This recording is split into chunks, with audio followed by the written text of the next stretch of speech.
Today's story is one you won't want to pause, and if stories like this are how you unwind, you can request the next one I narrate. Your pick, your novel, your audiobook. Try Patreon free for 7 days, then just $3 a month. Links in the description. Now, let's begin. Shining across the stage, the charm of the version's protagonist. Morning, with the sun in full blaze. At the gate of shelter number 11, over 200 new players crowded densely. After the initial surprise and commotion passed, most of the new players' attention was now fixed on Anya, who had suddenly walked out from within shelter number 11. I recognize this NPC, isn't she the lackey beside Bai Fu? That's right, it's her, the beginner guide for the Garden of Silence faction. Damn, she's so cute. I wonder what would happen if I pinched her cheek. She'd probably cry for a long time. Don't be reckless, bro. These NPCs have top-tier AI. If you pinch her and make her mad, you won't be able to join the faction or accept any quests. Exactly. If I remember right, Anya has a power armor unit, right? Better be careful or she might come out in it and blast you. These players were mostly entering the game for the first time, but they weren't unfamiliar with Beyond the Stars, nor with Bai Fu, Anya, or the Garden of Silence. All thanks to the persistent promotion by Excavation Princess. Starting from Starplay Society's first most popular female NPC contest of Beyond the Stars, Excavation Princess had stirred up hotspot after hotspot with battles involving all sorts of players, and most of those battles revolved around Bai Fu. So, any player who had paid attention to Beyond the Stars for a while and enjoyed surfing the internet had basically heard of Bai Fu's name by now. But knowing the name didn't mean these players would lean towards Bai Fu when playing the game. In early rumors, Bai Fu was merely a hidden character whose storyline hadn't yet surfaced. For players who cared about combat strength, story progression, or quests, there was no reason for them to go out of their way to visit shelter number 11 to find Bai Fu. But the debate sparked by Excavation Princess's new video before the 1.1 version went live changed everything. Excavation Princess said, Fu might not only be related to the main storyline, she might be the actual protagonist of this version, which completely altered the mindset of many new players. Whoa, the version's protagonist? Gotta rush it then. That's the power of marketing. Even fine wine fears a deep alley. If not for this capable champion Excavation Princess, Bai Fu figured she'd still be racking her brain trying to think of ways to continue raising player favorability. Now that the tide had turned, players were coming to her proactively. All she had to do was show a little kindness to win their affection. In truth, what Bai Fu had prepared for these new players wasn't just a little kindness, but a convenient gaming experience that no other faction could currently offer. First, Bai Fu presented the new players with an intelligent and adorable beginner guide who was also the quartermaster. Wearing the Garden of Silence small robe Bai Fu had rushed the Gao family to make, Anya stood with a friendly smile and greeted the more than 200 new players before her. Undying ones from beyond the fog, this is shelter number 11 of the Goli Desert, home of the Garden of Silence.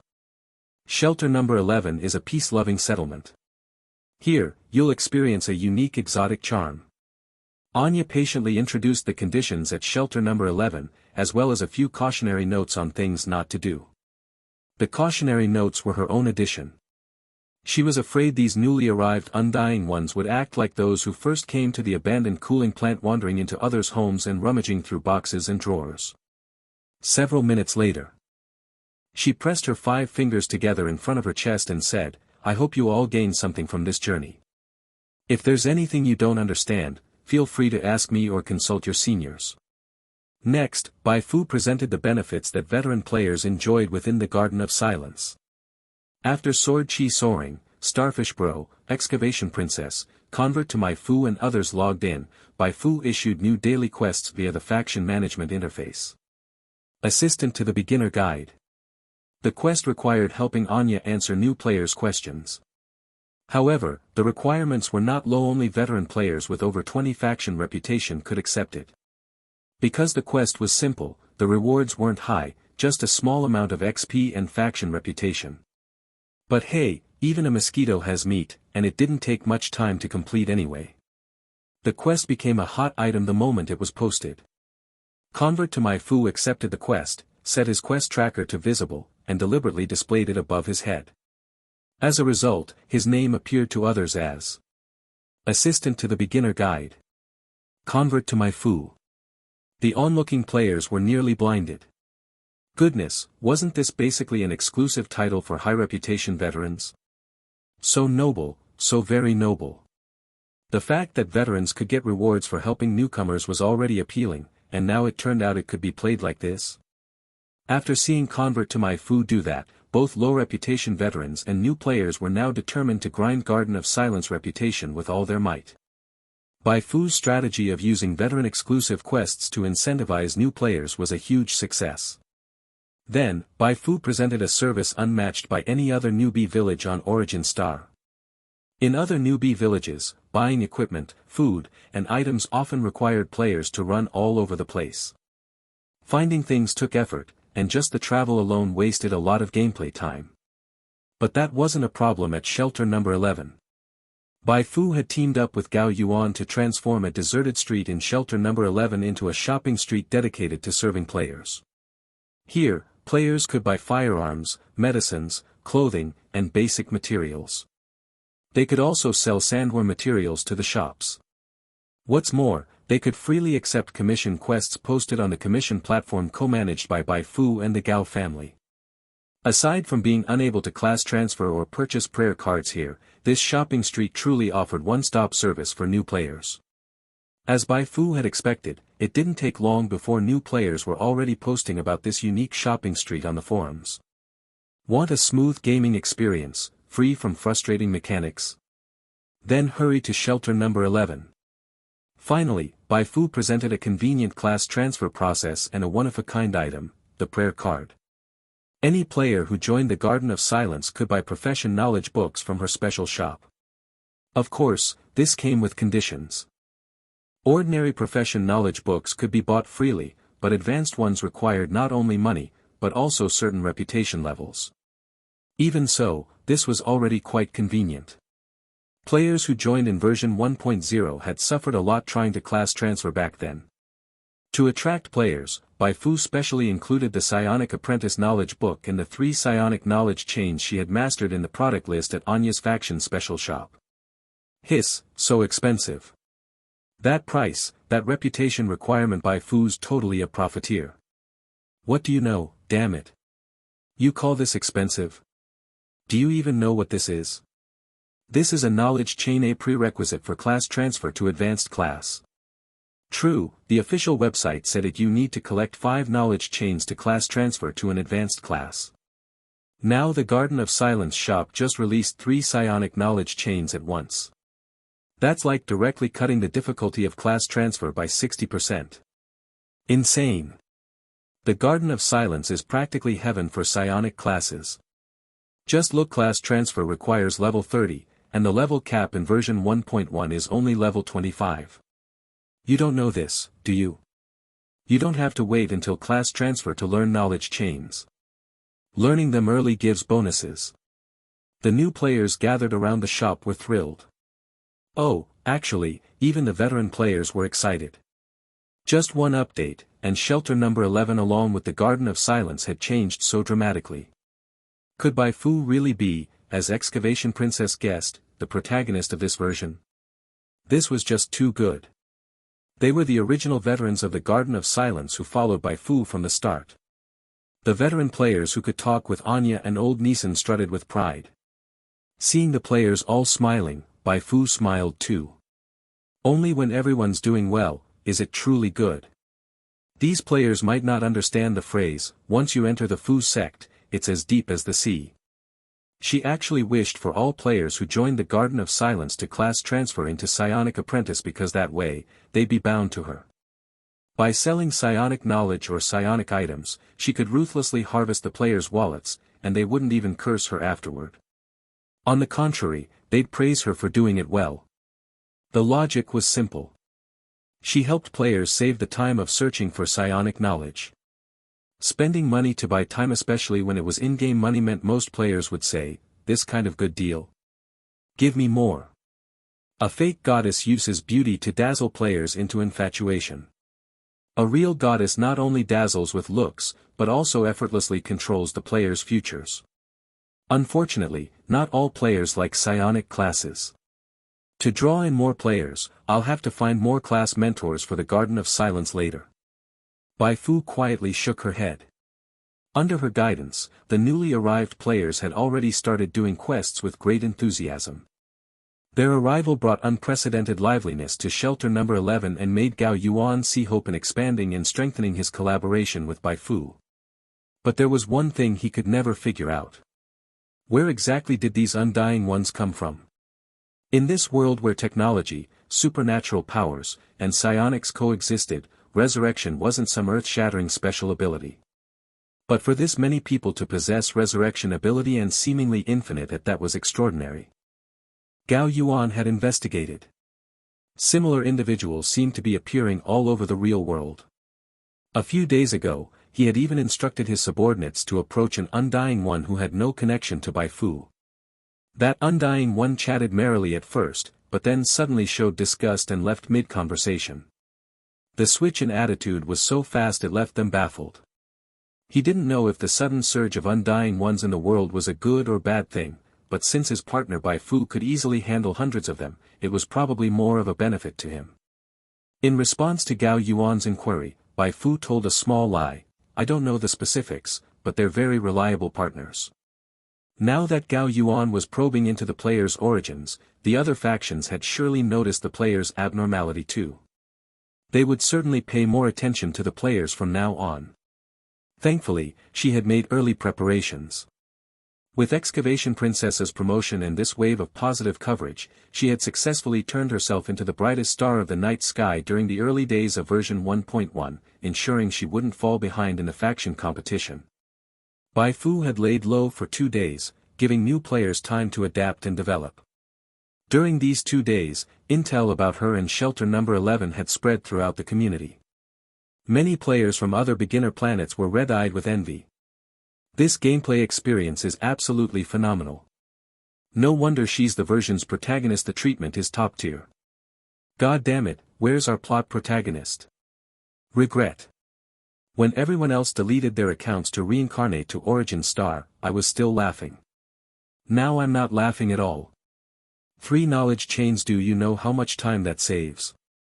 Isn't it still not too late to reincarnate now? I'm already level 14. I can't bear to abandon this account. I'm crying. Fu, hee, my Fu. Don't start acting crazy here. Just tell me, isn't Fu amazing?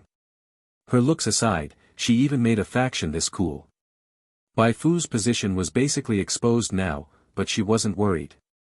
Lately, the Truth Society and the Gene Primordials had been fighting back and forth. Rumor had it that the Old Republic also intended to join the war, so neither the Truth Society nor the Gene Primordials had the spare energy to bother her. Even if they came, she wasn't afraid. She traveled between camps daily. It wouldn't be easy for them to find her. She could flee anytime based on player-supplied intel. Speaking of intel, Bai Fu had already successfully planted a spy inside the Gene Primordials. Most players from the Iron Rain Guild had joined the Gene Primordials. Thanks to Sword Chi soaring, those players were now steadily feeding intel to her. Besides that, a few players who were close to Starfish Bro and Excavation Princess but couldn't make it to Shelter Number 11 due to distance had begun playing Save the Country by a detour, trying to win her favor by leaking intel on the Truth Society. When Bai Fu arrives, that's when our uprising begins. In short, Bai Fu accepted it all. Apart from discussions about Bai Fu and Shelter Number 11, a lot of players in the community had started focusing on psionic classes. By the way, how's the combat power of psionic classes? A flood of players swarmed into related discussion threads, including some game veterans who had just migrated from other games. This was when someone knowledgeable stepped up. Psionic classes tend to be more support-oriented early on. If you're someone who loves exciting combat, better not choose them. Even if you do, be sure to dual class with a combat type. Psionic plus combat class is pretty powerful, but the problem is you need double the XP for both classes. It's easy to fall behind early on. No way. Isn't Bai Fu a psionic class too? And she's super strong. Bro, Bai Fu is an NPC. NPCs have tons of bonuses players don't. You can't compare like that. Wait, didn't the devs say players can unlock those NPC bonuses too? Really? I don't buy it. Ruining my plans, are you? Bai Fu remained calm. She already had a plan. Right now, a lot of players see me as the protagonist of the new version. Since I'm the protagonist, I ought to show the strength and performance a protagonist deserves. She had decided to turn the operation against Graham into the first major event of the Garden of Silence faction in the player's eyes, main quest. As for the actual main storyline of the Goli Desert region, Elegy of the Watchers, she herself hadn't even received it yet, so how was she supposed to share it with the players? I still have to properly interrogate little Yulia and old Neeson to make them hand over the main quest as soon as possible. Bai Fu pulled out little Yulia. Tomorrow I'm preparing to interrogate Graham. Don't you have anything to say about that? Little Yulia lay on her palm and said earnestly, you actually don't have to take this risk. If you just hand yourself over to me and let me thoroughly study your body, I'll be able to find a way to escape and personally go rescue those people. Bai Fu curled her lips. Dream on. Not even a single strand of hair, let alone my body. Little Yulia wasn't disappointed by the refusal. In fact, she had already known Bai Fu would say that. Doesn't matter. If you won't give it, do you think I can't find a way to pluck one out of you myself? When the time comes, I'll just leave you completely bald. Bai Fu said, tell me about Graham. You must know something about him, right?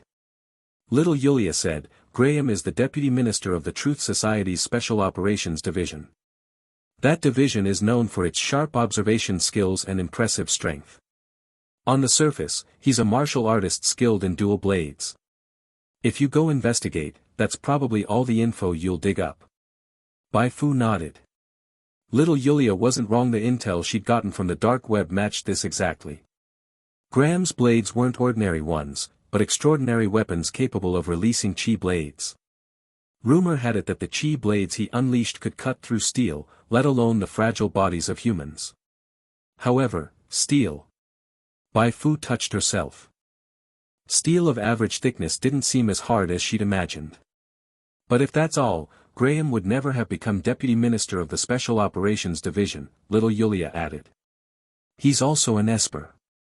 His ability is capture. Capture. High-speed visual capture. When he activates his power, the world in his eyes slows down. No matter how complex the movements, he can capture them all. He'll have ample time to think about how to counter his opponent's attacks. That's his true secret. If he gets close to you, the situation will turn very grim. So that's it. It really was a good ability, but if that was all Graham had in his arsenal, then Bai Fu could rest easy. She was the queen of taking hits. Her specialty was not being fazed by even the fastest reactions or attacks. The real issue is the people around Graham. Bai Fu understood clearly. But even so, she wouldn't let down her guard against Graham. Who knew if he had more tricks up his sleeve? Anything else you want me to do? Bai Fu asked tentatively. Little Yulia said, let me examine your body. Forget it. You may leave now. Bai Fu figured the one who triggered the regional main storyline was most likely old Neeson. They just needed a catalyst. That would be for later.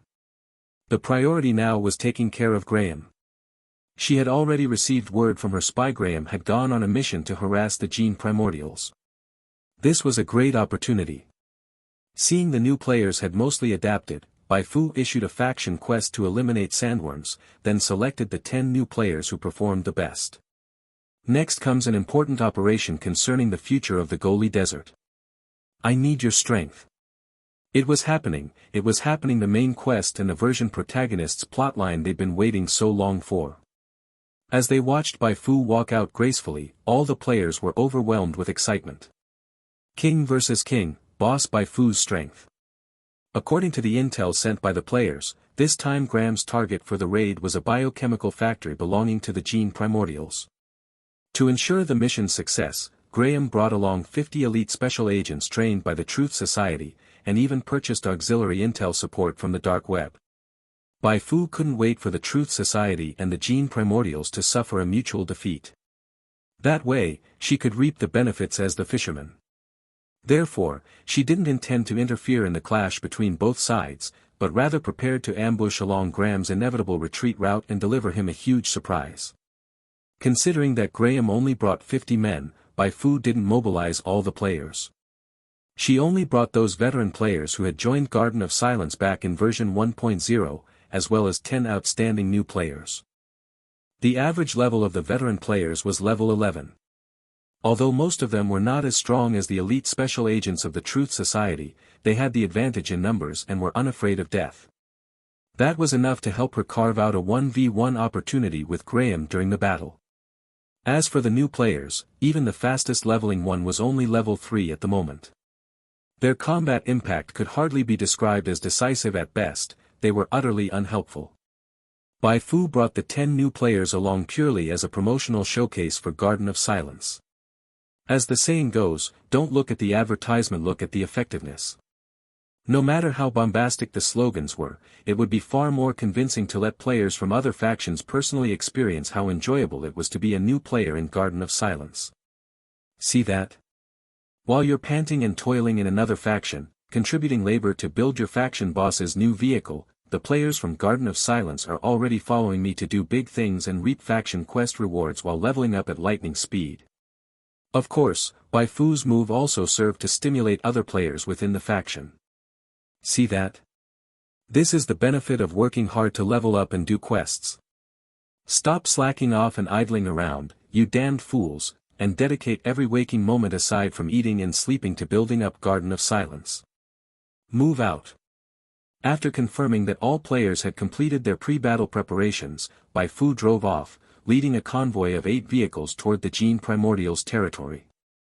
All these vehicles had been seized during battles with nearby wanderer camps. Not a single coin was spent. Just one word. Equals exhilarating. Christopher Village. This was a relatively inconspicuous small village within the territory of the Gene Primordials. It had been transformed into a biochemical factory over 20 years ago, responsible for producing biochemical weapons against mutant creatures. Nowadays, there were no longer any residents, only a factory and a defensive line composed of military police units. Bai Fu and the players lay in wait nearby for a long time before Graham finally showed up. Since it was a raid, Graham immediately issued a scouting mission upon arrival, and as soon as the scouting was complete, launched a direct assault. The 50 elite special agents split up. Snipers took positions in concealment, while assault troops charged forward to draw enemy fire. Then, Graham himself drove a modified armored vehicle and rammed straight toward the barricade at the factory gate like a rampaging giant sandworm. The military police guarding the factory reacted swiftly. They hastily tried to call for reinforcements, but Graham's side had already deployed signal jammers. Looking for backup? Dream on. Gunfire rang out across the wilderness. Seated in her vehicle, Bai Fu stared at the floating virtual screen in front of her, something only she could see, and kept nodding to herself. Pretty intense fighting.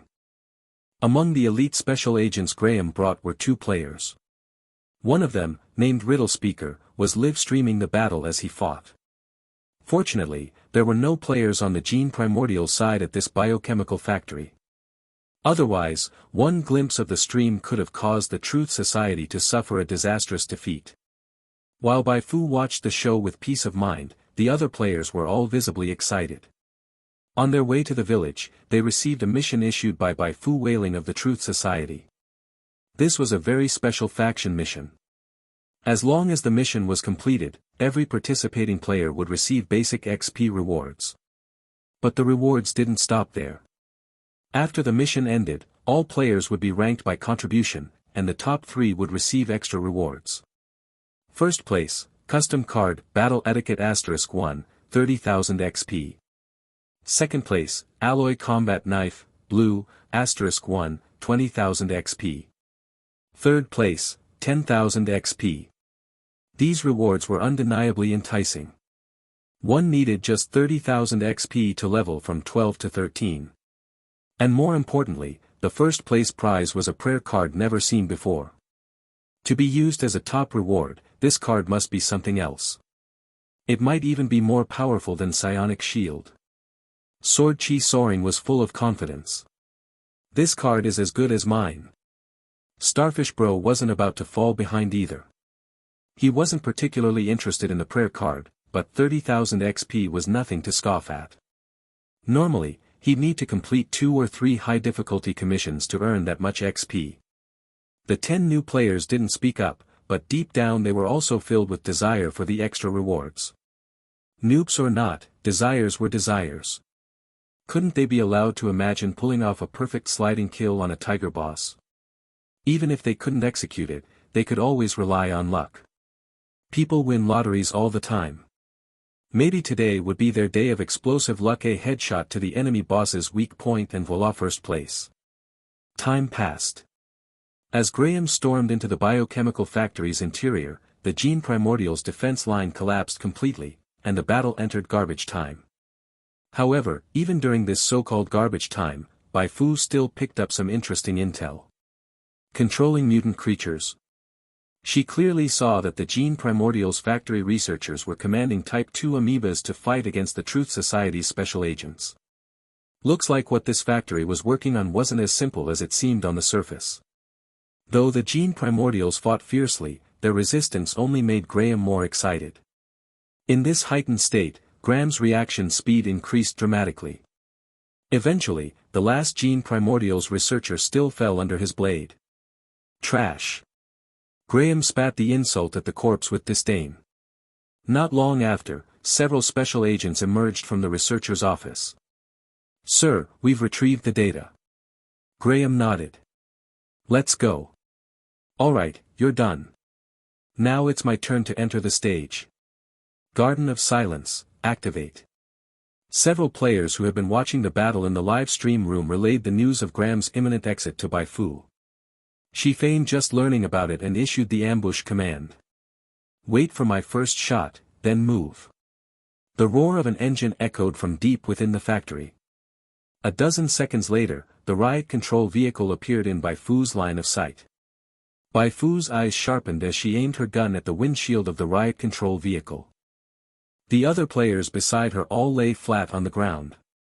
A few even cheekily mimicked movie characters checking the wind direction, using thumbs to estimate distance. After extensive combat experience, Bai Fu's marksmanship had become quite decent. But she had no expectations of taking down Graham with this shot. She wasn't a gunner or ammunition expert, had no firearm bonuses, and the gun in her hands was just a standard model. This shot was simply to announce her arrival. "Sir, we've already notified Commander Bernardo of our success." Inside the riot control vehicle, the elite special agent in the passenger seat turned to the resting Graham and spoke. Graham's massive frame resembled a raging bear. In fact, many within the Truth Society privately referred to him as the Brown Bear, not as an insult to his appearance, but as recognition of his strength. 6 dead in this operation. I'm not satisfied. Without opening his eyes, Graham reprimanded the people riding with him in a cold tone. No one dared to argue. Yeah, whatever you say is right." Just then, the driver of the riot control vehicle suddenly cried out, "Sir, the road ahead shows signs of disturbance." Graham replied, "Detour." As the riot control vehicle turned, suddenly a bullet whistled through the air and struck the windshield with a bang. The glass, like it had been hit by a sledgehammer, cracked with a spiderweb of fractures. What shattered wasn't the glass but the excited hearts of the Truth Society members. Ambush. A scream rang out. The next second, a massive explosion and fire engulfed the riot control vehicle, with scattered gunfire mixed in the cacophony. The battle erupted in an instant. Most of the players who hadn't chosen a gunner-type main class had terrible aim, but the Truth Society side, unaware of the situation, was stunned by the first wave of attacks. By the time they realized something was wrong, most of their vehicles had already had their tires shot out. Escape was no longer an option, they could only fight to the death, kill the ambushers, and change the tires afterward. Why the hell is Graham so composed? He's being ambushed and still calmly sitting in the car. Bai Fu was a little surprised. Since she couldn't draw Graham out, the only option was to let the players lure away the other NPCs, and then she would make her move. I have a way to lure those NPCs over. In the chaos of battle, convert to my Fu, full of devious ideas, stepped forward. What way? The other players all turned to him. Convert to my Fu explained, there are players on the other side too. We can have part of our group hide, then start a live stream and intentionally expose our position. When they see the stream, they'll think they've found an opportunity and bring those NPCs over to die. Sword Chi Soaring nodded. Not a bad idea. The only question was how to make the other side notice the live stream.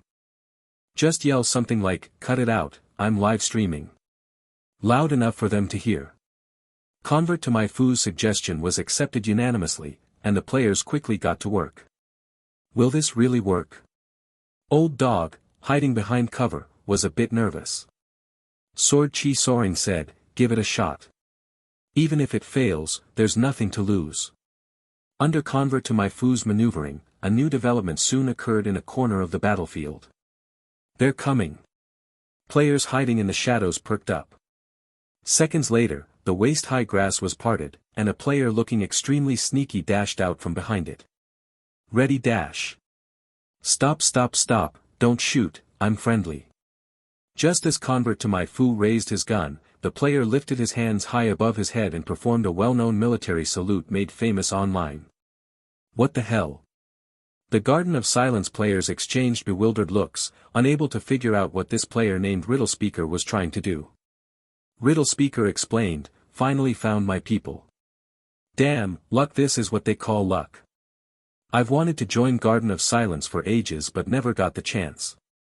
Who'd have thought I'd run into you guys here, Bai Fu? Oh my god, it's really Bai Fu." Seeing Riddle Speaker with eyes shining in excitement, Bai Fu and the surrounding players were all stunned. They were fishing for enemies, but instead of catching a fish, they directly recruited one from the other side. So even in-game, fishing ends in an empty hull. Bai Fu grumbled inwardly. But honestly, this was kind of hilarious. Just imagine in a future faction war, halfway through the battle, half of the other side's players defect right there on the battlefield. Just imagining it was exhilarating. Nobody spoke, and everyone's expression looked strange. Riddle Speaker, mistaking their silence for suspicion, quickly said, "If you don't believe me, I'll quit the Truth Society faction right now dash." Convert to my Fu interrupted him, "Actually, here's the situation dash." He explained everything. Riddle Speaker listened in astonishment. Damn, live stream fishing. It's just a game, and you're already pulling tactics like this? That's cold-blooded. Good thing he didn't have bad intentions from the start, or he'd have been totally screwed. Thinking this far, Riddle Speaker suddenly realized this was his chance to shine in front of Bai Fu. I can go back now and bring them over. Perfect. After some discussion, Convert to my Fu and Sword Chi Soaring let Riddle Speaker return. Even if Riddle Speaker was lying, it wasn't a big deal. If the bait didn't work, they'd just jump in the water to catch the fish directly. Sure, dying would cost XP, but as long as they completed the mission, the base XP rewards would be enough to cover the loss and still net them some gain. Riddle Speaker didn't disappoint. He successfully lured over more than 10 Truth Society special agents. Brothers, attack. Don't let them get away. The players no longer cared about conserving bullets. For the sake of mission contribution, they poured bullets with everything they had. Those dozen or so Truth Society special agents were out of luck. Despite their skills, they had no room to use them and were riddled like beehives by raw damage. This wave of losses dealt a significant blow to the Truth Society, and Graham could no longer sit still. From the shooting, he could tell the ambushers weren't particularly strong, nothing to worry about. That was why he had remained calm and still without any excessive actions. Who would have thought things would escalate to this degree? A bunch of useless trash. Graham flared with anger. Looking at the two sides locked in battle, he couldn't help but sneer coldly. Fine, time to stretch his limbs a bit. These ambushers clearly didn't know their place. His nickname, Brown Bear, wasn't given for nothing. Graham stomped his right foot and, using immense rebound force, shot toward the players like a cannonball. The players fired desperately, but the bullets were blocked by an invisible martial aura before they could even reach him, not dealing the slightest damage to Graham. Die! Graham unleashed his twin blades. One slash split a bullet mid-air, and the momentum of the blades didn't falter, crashing down directly on the head of a player before him. Holy crap, red level danger, insanely long HP bar, 1/1 kill. So this is the strength of a suspected boss class enemy. The nearby players were terrified. They had done plenty of missions with Bai Fu, but never had they faced an enemy as terrifying as Graham. No wonder the mission rewards were so generous. There was a price to pay. Graham slaughtered with glee. Under his twin blades, player bodies were easily carved into gruesome chunks. Even the viewers watching from the live stream room were no longer entertained. This was way too bloody, more terrifying than any splatter film. At that moment, a sharp gunshot shattered the heavy atmosphere. A bullet fired from the side struck Graham, dealing a high damage of -47. That was. Both the players and Graham turned their heads and saw a young woman with long silver-white hair standing atop a small hill. It was Bai Fu. A black mask covered her face, concealing her appearance but not the killing intent emanating from her. Graham didn't recognize Bai Fu, but he was clearly enraged. A powerful enemy among the opponents? So what? It still wouldn't stop his twin blades. Graham wiped the blood from his cheek with his hand and locked eyes with Bai Fu across the battlefield, his aura menacing. He remained composed, unaware that the two players on his side were completely spooked. Holy shit, is this for real? Their outburst caught the attention of Convert to Bai Fu and the others. What do you mean is what real? Live stream, check the live stream. When one player shouted in shock, Convert to Bai Fu and the others quickly entered the live stream room. The first thing they saw was Bai Fu's face. What caught their attention next was the HP bar above her head. Since Bai Fu was in the same faction, they normally couldn't see her HP bar, but for the Truth Society players, it was a different story. If they hadn't seen it, it wouldn't have mattered. But seeing it now, every player couldn't help but gasp. Holy crap, that HP bar is insanely long. They originally thought Graham was invincible, but Bai Fu's HP bar was over 50% longer than Graham's, and he was a martial artist with a naturally tough body. Terrifying beyond reason. This is insane. Isn't psionic class supposed to be squishy? How is her HP this long? Damn, is this the strength of the version's protagonist? Unkillable, absolutely unkillable. Just based on the difficulty of fighting this boss, no one should join Bai Fu's enemy faction.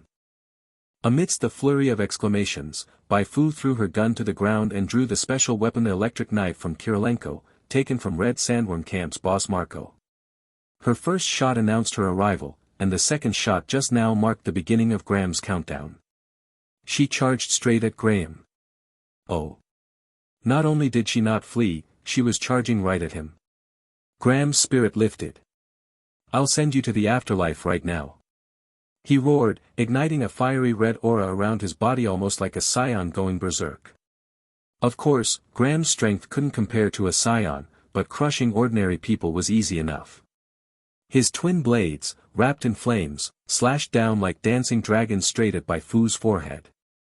Imbuing chi onto the weapon's surface to greatly enhance its damage. This was a martial artist's common technique. To Graham's surprise, Bai Fu didn't even try to dodge this ferocious attack.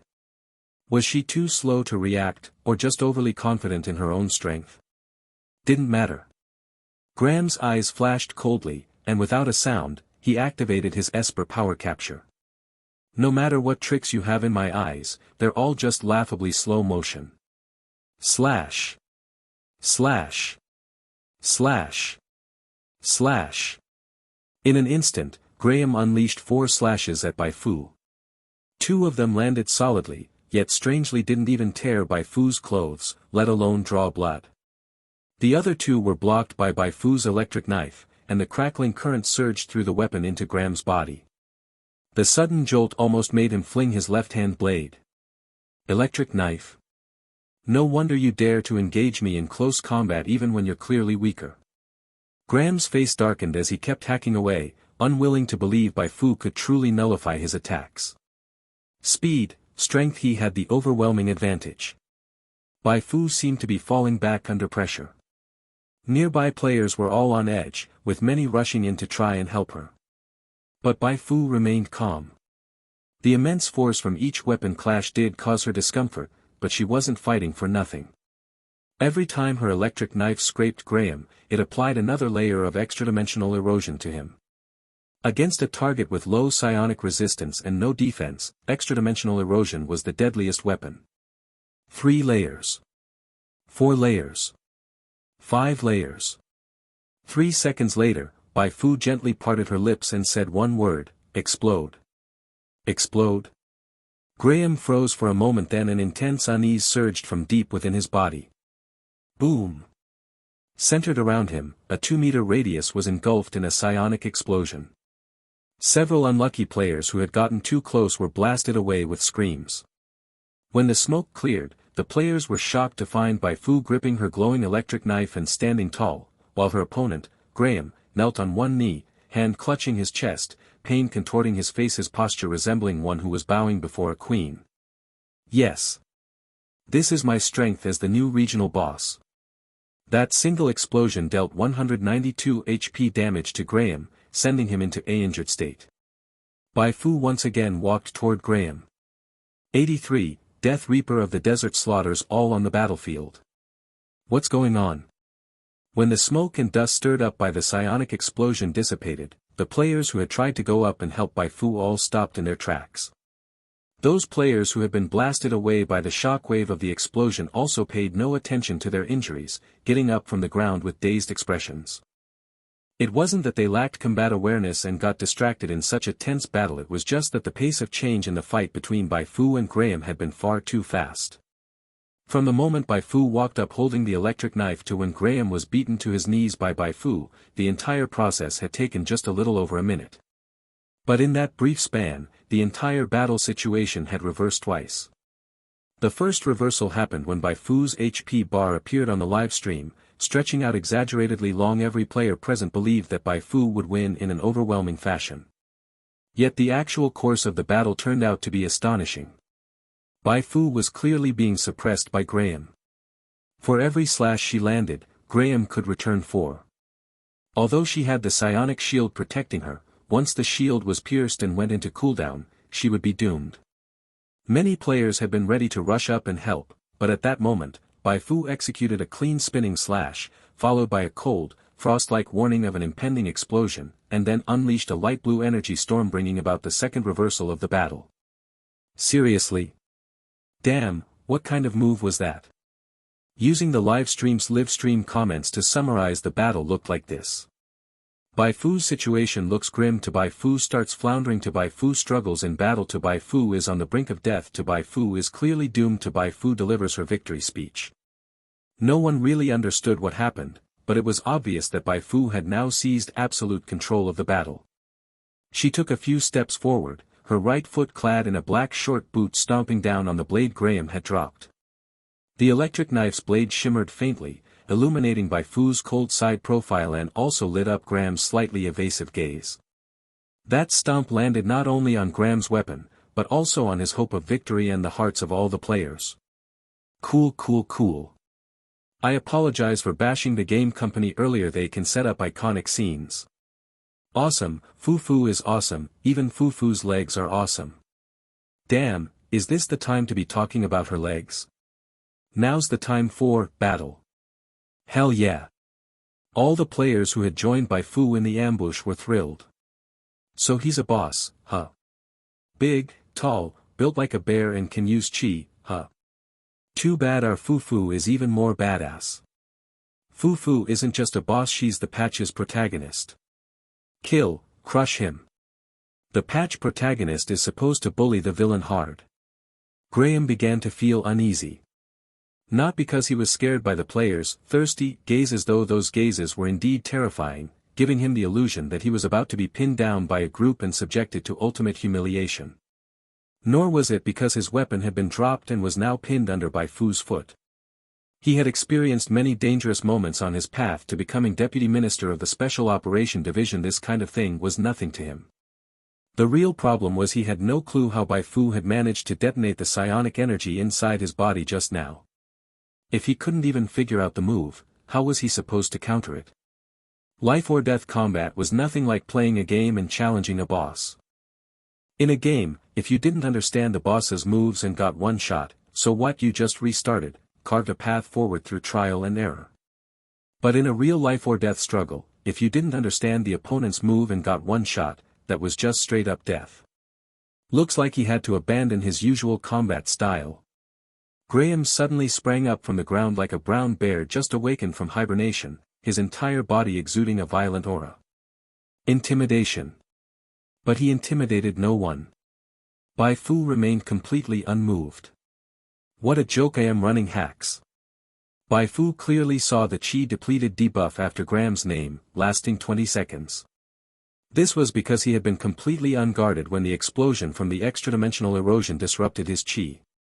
Just bluffing. She immediately slashed across Graham's chest. The arc blade of the electric knife sliced through the armor on Graham's upper body, carving a scorched wound into his flesh, with wisps of smoke rising from it. Ah dash! Graham let out a scream of pain. He had planned to startle Bai Fu into a defensive stance so he could use the opportunity to escape. Now, he could only grit his teeth and run. Stop her! Graham shouted loudly. If he could just have a few seconds, he could regain his footing and rush back into the riot vehicle. Inside were several custom-made poison gas grenades. Facing an opponent whose moves he couldn't even understand, the right solution was just to bomb her, directly blast her to death. End of story. Whatever abilities Bai Fu had didn't matter. Graham wasn't a curious man, he only cared about winning, not how he won. At his command, some Truth Society agents who had been locked in combat with players turned their guns around. Fire! A dense barrage of bullets grazed Graham's body and engulfed Bai Fu. What made Graham's heart sink was that even this hail of bullets didn't do any real damage to Bai Fu. What was this monster? Psionic per user, huh? He subconsciously began comparing Bai Fu to Yulia. The last psionic per user who had made him feel invincible was Yulia. Still, the barrage wasn't entirely useless, it at least slowed Bai Fu's pursuit. Alright, now was the MO. Damn, ganging up on her now. Son of a can't win 1v1, so you call backup. I, Marshal Ma, am going to punish you right now. Brothers, charge. If we don't, they'll think our Fu has no backup. Huh, first place reward is mine. The enraged players launched an immediate counterattack. Gunfire erupted like exploding firecrackers, forcing Graham to start weaving and dodging bullets in a zigzag pattern. His body was tough, sure, but not tough enough to tank that many bullets without chi. The good news was that the agents on his side were clearly more competent than those on the other side. So even though they were outnumbered, they wouldn't be at a disadvantage anytime soon. Very good. He needed to seize this opportunity to get back to the vehicle. Graham clutched his injured left arm and rolled behind a large rock. Just as he was aiming for his next piece of cover, a loud shout suddenly rang out from above his head. Haha, now's the time. An unfamiliar voice. Damn it. Graham was shocked. The person who leapt out from behind him was a convert to Bai Fu, holding a grenade in his hand. As a representative of the suicide bomber class of players, he had been waiting for a chance since the battle began. Creeping stealthily in the shadows close to the ground, he had finally crawled to a position very close to Graham. Solo kill the boss. Boom. The grenade exploded. The convert to Bai Fu was blown to pieces on the spot. Graham, using his reorganized chi to protect his vital parts, was still blasted 2 meters away. His left arm felt like it had been hammered by a giant iron mallet. Damn it. Graham and several new players cursed simultaneously in their hearts. The former did so out of frustration. The new players, however, felt as if they had discovered a new world. When it came to shooting, they couldn't match the veteran players. But when it came to hugging a bomb and dying together with the enemy, there really wasn't much difference between them and the veterans. Who cares if you're old dang or little dang, one close-range explosion, and you're dead on the spot all the same. The key was that this was a guaranteed way to secure a few kills worth of XP. For them, at their current low levels, this was practically the best shortcut to leveling up. The new players were envious. The veterans, seeing that convert to Bai Fu pull off another slick move, were also envious. They looked ready to charge forward, sending Graham and his agents to meet their maker. At that moment, Bai Fu stepped forward. You go clean up the scattered troops around us and block off this road to prevent their escape. As for Graham and his cronies, leave them to me. Step aside quickly, the super little Fu is about to show off. Huh. The players all turned to look at Bai Fu. Wasn't this a bit too dangerous? After all, even Ip Man only fought 10 guys, and there were already over a dozen agents guarding Graham. Bai Fu remained calm. The new patch had just launched. This was the peak of her popularity. A rare opportunity to show off in front of the players was right in front of her. How could she miss it? Today, she was going to charge in and out 7 times, not just to shatter Graham's courage, but to carve out a unique place for herself in the hearts of the players. The Garden of Silence was impressive, but Bai Fu, the boss of the Garden of Silence, was the most impressive of all. With Bai Fu insisting, the players could only follow orders. After all, Bai Fu was the one who handed out quests. But not all players went after the agents providing supporting fire around the perimeter. Sword Chi Soaring and Old Dog didn't move. They kept watch from the rear, ready to jump in and support at any moment. Compared to the rewards from taking out an agent, they valued the benefits of helping Bai Fu much more. Graham didn't underestimate Bai Fu just because she said she would take on more than 10 people. On the contrary, his expression grew even more grim. I'll draw her attention. You guys dash. He hadn't even finished speaking when Bai Fu charged in. That short distance was nothing to Bai Fu, whose agility had already reached 21. Crackling arcs of electricity slashed through the air, slicing straight toward Graham's head. Graham was massive, but not slow. He swiftly retreated, creating distance, while the dozen or so agents beside him launched a coordinated attack. Some opened fire, others unleashed their unique weapons. Bai Fu was swarmed by enemies. She slashed her blade down on one agent's armor, and in the next second, a sniper rifle fired from the shadows. One bullet struck her right between the eyes. Her body tilted slightly backward. In that brief moment, 2 agents swung at her left and right hands. So there was still one hidden. For a sniper, the greatest asset was vision. Generic card, visual fog. Bai Fu endured the 2 strikes, pulling a prayer card from her pocket. This was a byproduct she had created while synthesizing generic card, spatial distortion. Its effect was to obscure vision with fog. She hadn't planned to use spatial distortion yet, saving that card as a trump card for rescuing someone. But visual fog? No need to hold backstrike when the time was right. She flung the prayer card out. The sniper immediately panicked. He couldn't see a thing.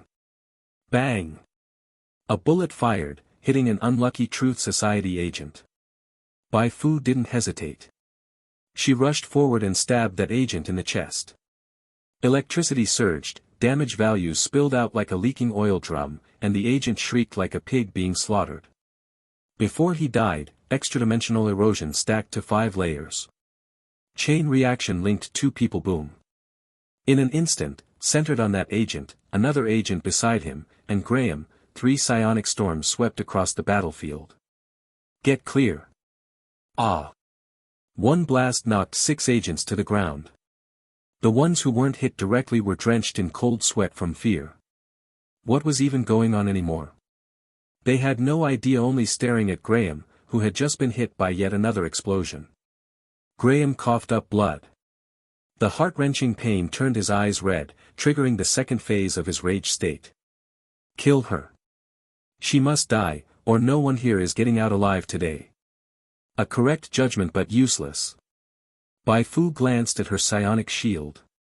After enduring several rounds of attacks, it had only 200 or so points left. But she still had 1730 HP. She didn't know if the other side was feeling hopeless, but she was having a great time. She still had enough psionic energy to blow things up 2 or 3 more times. Stealing your buff. When Graham charged forward, Bai Fu immediately used chain reaction to steal his second phase buff. This move could be described as using your own magic against you. Graham's psionic resistance and inspiration were too low, he couldn't resist her buff stealing at all. Fiery presence, strength plus 20%, agility plus 20%, spirit plus 10%, physical resistance plus 30%, tenacity plus 10, HP recovery rate plus 20 per minute. This buff mostly increased percentage-based attributes. For Bai Fu, whose strength and agility weren't high, the boost wasn't particularly noticeable. Even if she fought Graham head-on with the buff, it wouldn't make much difference. But even mosquito meat was still meat. Bai Fu wasn't going to pass it up. Carrying Graham's fiery presence buff, Bai Fu completely ignored Graham and turned to charge at the agents. Stacking extra-dimensional erosion on these agents would obviously be much faster than on Graham. Graham had meant for these agents to help him gang up on Bai Fu to increase their chances of victory, but never expected it would instead give Bai Fu an opportunity. With just 2.5 days of practice, Bai Fu wielded Kirilenko's electric knife with imposing vigor. She rushed into the crowd and immediately went on a killing spree. The electric knife spun with her body, drawing bright arcs of electricity. Whoever got slashed, she would chase down and continue slashing. Even with Graham chasing after her, she showed no fear. Her whole strategy was weaving in and out of the crowd, without a single drop of her own blood landing on her. Slaughter everywhere, slaughter everywhere. Once extra-dimensional erosion hit 5 stacks, it would immediately be followed by a garden of silence. Guillotine, detonate. Severed limbs and flying blood, electric light and psionic energy merged as one. One agent fell after another. Bai Fu went berserk. The people from the Truth Society were on the verge of madness too. Fiery presence helped Graham ignore the pain temporarily, but even so, he could clearly feel that despite his constant healing, he was close to his limit. Why? He had landed several chi-powered hits on Bai Fu, and yet she was still bouncing around like nothing happened. Damn, she's way too fierce. I really overestimated myself. I thought I could help Bai Fu, but with her strength, I'm just glad I'm not dragging her down. So this is what main character power looks like. Brutal. Absolutely brutal.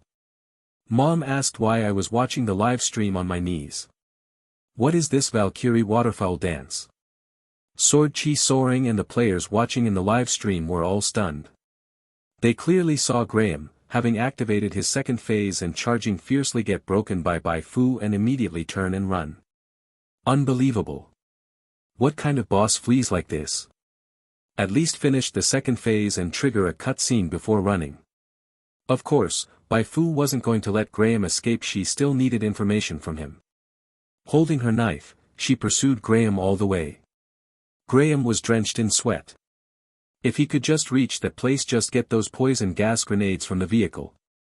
No matter how special Bai Fu's ability was, unless she was naturally immune to poison gas, she was dead today.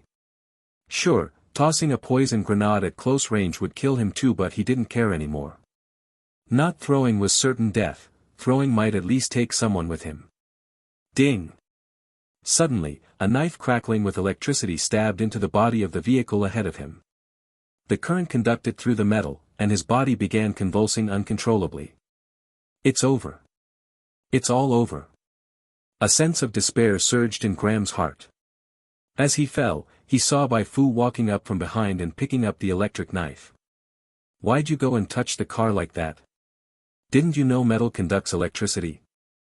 Bai Fu chuckled as she kicked Graham in the stomach, leaving him spasming and completely unable to resist. She bent down and poked at Graham's body with the tip of her blade. Relax. I don't intend to kill you. I just want to ask you for some intel. Tell me the locations of all the Truth Society's bases, and where the people used by the Truth Society president to threaten Yulia are being held. Graham clenched his teeth and said nothing. Bai Fu had expected him to be tough, so she had prepared a special interrogation set for him. Not talking, huh? She gagged Graham first, then dismantled a terminal device from the vehicle, pressing the redial button. Soon, a voice answered on the other end. Graham. Why the sudden call? Are you the Truth Society president? Bai Fu asked. The voice on the other end paused. No. Who are you? I'm a senior agent from the Gene Primordials. Today you sent Graham to attack our factory, and I'd like your president to hear Graham's voice. What? The person on the other end was shocked and quickly went to fetch the Truth Society president. I'm the Truth Society president. A strange voice came through the terminal. Come to think of it, this was her first time speaking with the Truth Society president, possibly the biggest boss NPC on Origin Star. But Bai Fu felt strangely calm. Maybe this was the composure a former player turned NPC should have. I suggest you listen carefully. With that, Bai Fu dragged Graham to the terminal and removed the cloth from his mouth.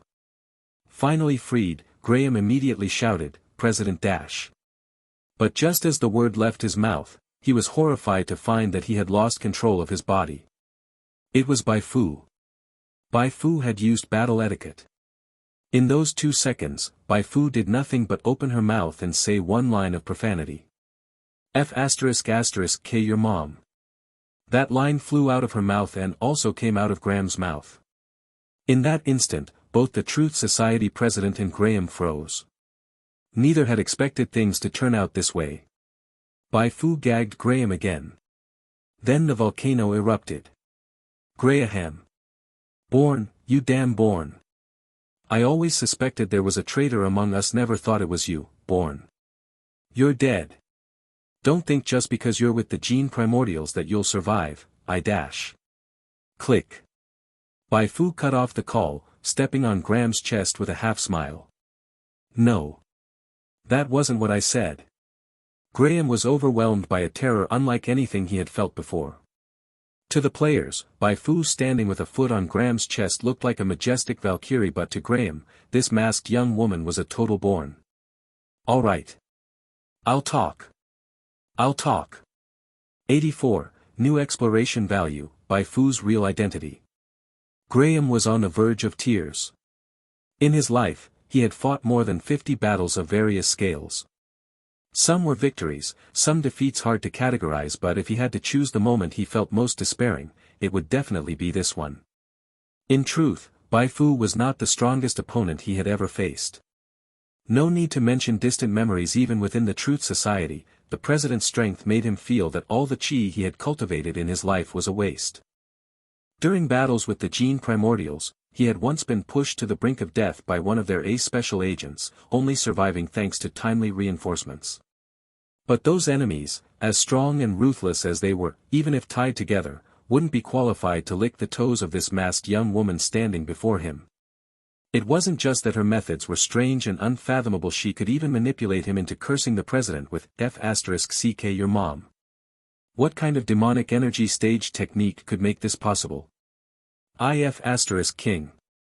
Graham nearly blacked out. He was done for. No one had ever dared to curse the president with such vulgar words right to his face.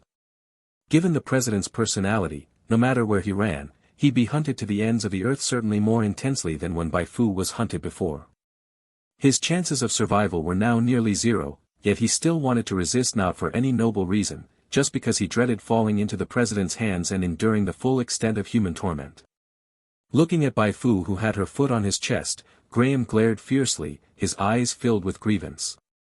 He glared for a long time. I can answer your questions, but you must promise me I won't be killed by the president of the Truth Society. That's it. Such a request was way too easy to fulfill. Bai Fu stuck the electric knife into the ground, crossed her arms, and took a stance of imposing curves. I promise. Graham stared at her for a while longer. He suspected she was lying, but right now he had no choice but to believe her. Give me a map. Bai Fu immediately pulled a map and a pen from her satchel and tossed them to Graham, moving her foot aside in the process. Graham didn't waste time with extra moves and quickly marked the map. There are 4 bases in total. The Truth Society has more than that, but I only know the exact locations of these 4.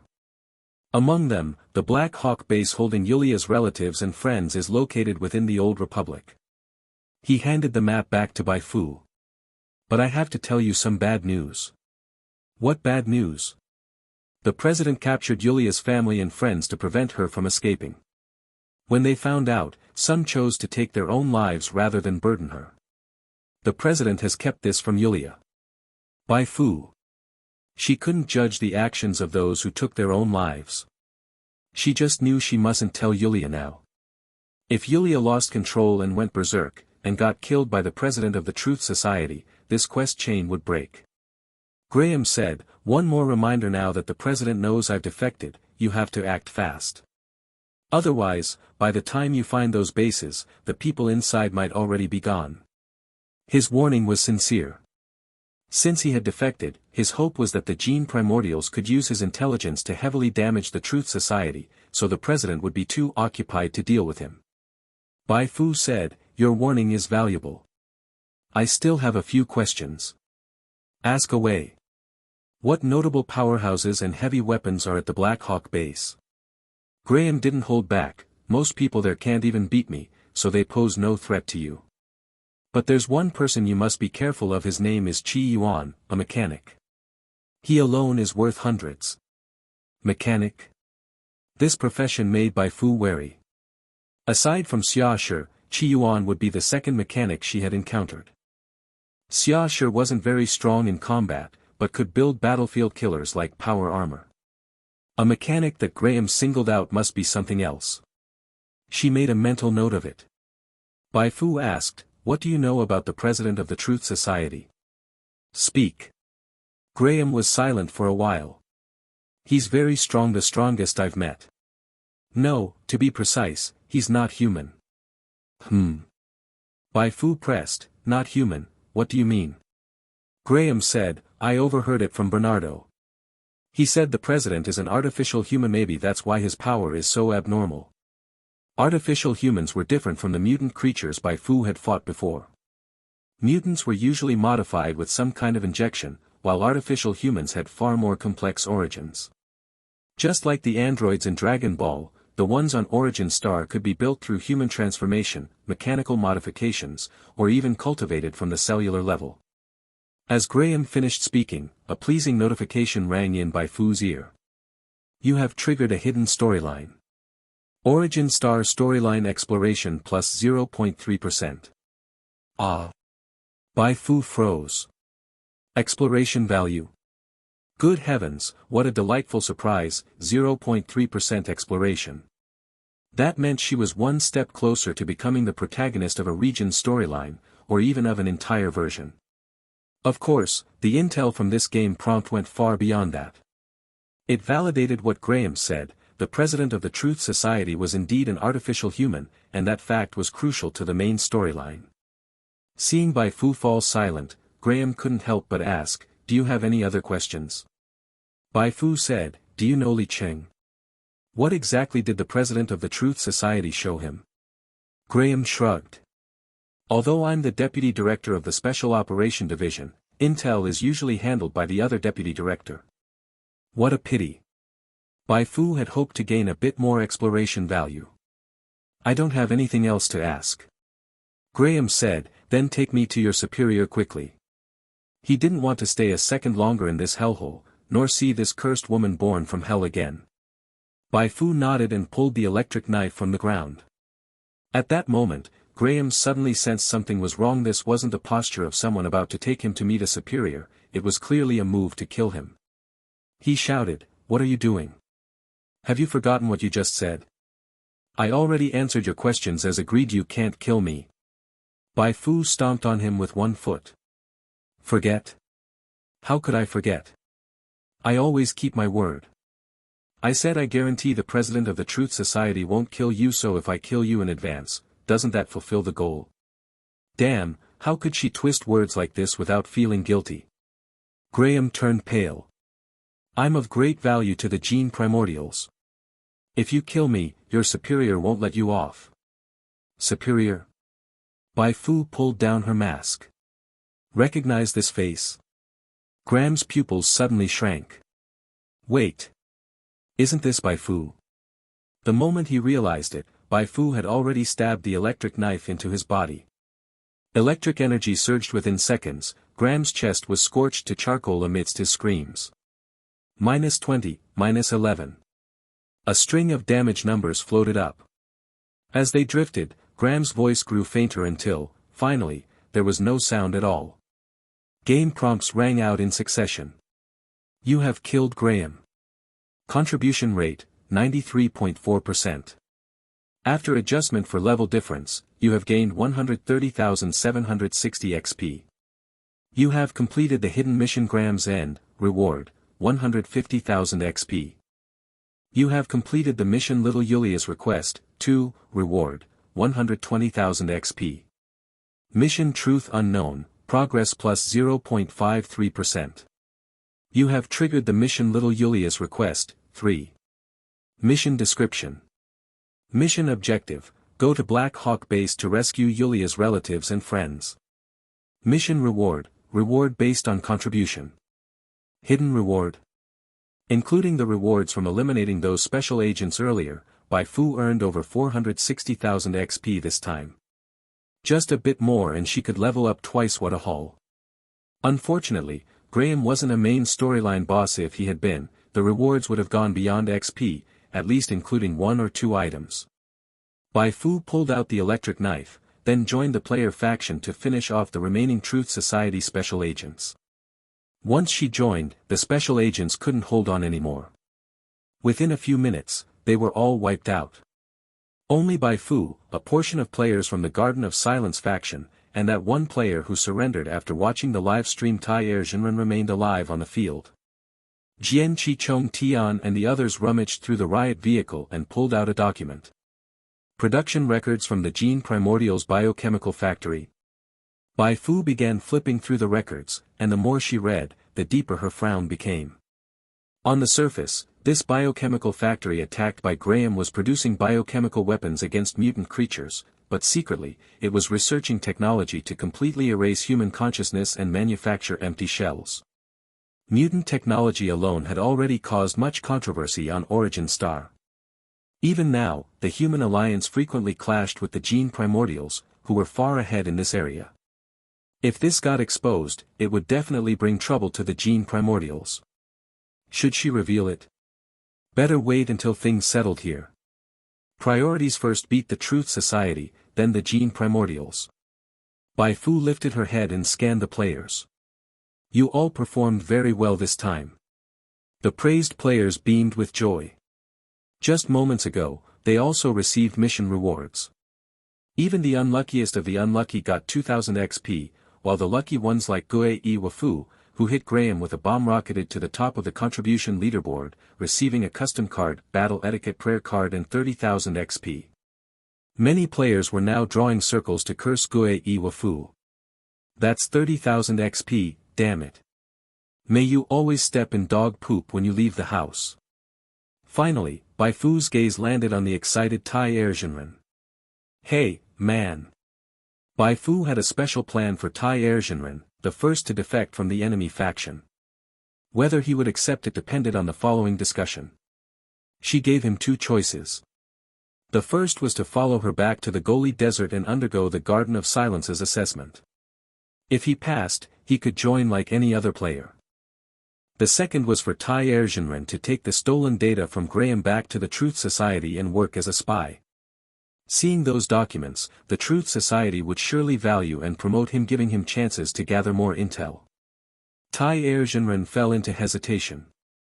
He wanted to leave the Truth Society and join the Garden of Silence because the Excavation Princess had claimed Bai Fu might be the version protagonist. After today's events, he was more convinced she was right. Bai Fu, as the protagonist, was everything. He desperately wanted to raise Bai Fu's favorability and ride the protagonist's coattails to glory. So, how to choose?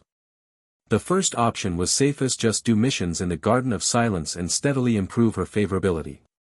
The second offered bigger returns if successful, but if he gathered no intel, he would have wasted a lot of time and fall behind other players. Tai Erjinren gritted his teeth and chose to become a spy. This was a huge gamble. But he believed he was a man destined to become the Spy King. Accept mission. Bai Fu copied the key data from the documents and gave the original to Tai Erjinren, who immediately set off back to the Truth Society base. Everything had settled. Bai Fu led the players back to shelter number 11. Before heading to Black Hawk base, she needed to restock and bring more players. The opponent was a mechanic who could fight hundreds alone. She couldn't go unprepared. Passing by a shelter, she sent the Truth Society base coordinates obtained from Graham via personal terminal to Gao Yuan, asking him to inform the Railway Guild and the Old Republic. Then she sent the same intel to Su Hong of Division 4. With the Gene Primordials, Railway Guild, and Old Republic all entering the fray, the waters would be muddied enough. In that chaos, she could rescue the captives unnoticed and avoid becoming the Truth Society's top target afterward. Gene Primordials, Division 4 Office Building. Beep beep dash. Su Hong, who was repairing power armor, suddenly heard his personal terminal ring. He set down his wrench and walked to the terminal on the desk. Unknown number. Su Hong picked up the terminal. The screen showed an email and its contents were shocking. It listed the locations of 4 Truth Society bases. No way, who sent this? Bai Fu? Upon scrolling to the bottom and seeing the signature, Su Hong's pupils contracted in shock. Did Bai Fu really send this? How did she know the exact locations of the Truth Society's bases? What was her real identity? Su Hong let out a triple question and no longer cared about fixing the power armor. He burst out the door. Lu Chu. Lu Chu. Urgent matter 10 alarm fire level. While the Division 4 personnel reeled from Bai Fu's email, the player community was also abuzz over Gue Yi Wafu's prayer card. It started when he posted the card's effect in the community. Custom card, battle etiquette. Fighting may be exciting, but etiquette must not be abandoned. Can be used once per battle to force the target to perform battle etiquette with you, twos. No one expected this. Once the effect was read, the entire community exploded. Damn, what kind of ridiculous effect is this? 85, at this moment, everyone loves Bai Fu. The official game website gave brief introductions to each stream of classes and attached exciting combat videos posted by players during gameplay to the class introduction interface, allowing players to choose their favorite class for their adventures. To this day, most players' understanding of psionic class still remained limited to those few lines on the website. Imaginative psionic ascension, transcendent power. Whether viewed individually or together, these words gave off an overwhelming sense of overpowered. But feelings were still just feelings.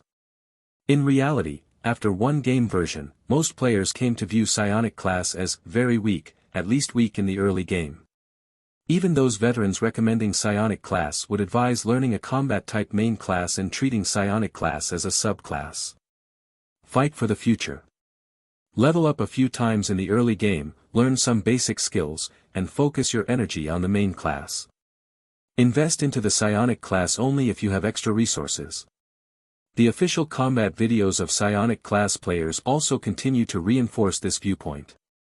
Psionic class players usually stack themselves with a bunch of buffs, then fired by Yubi-Yubi-style attacks not as flashy as the body refinement stream, not as straightforward as mechanics, and completely outmatched by the mind-breaking force of psychic class.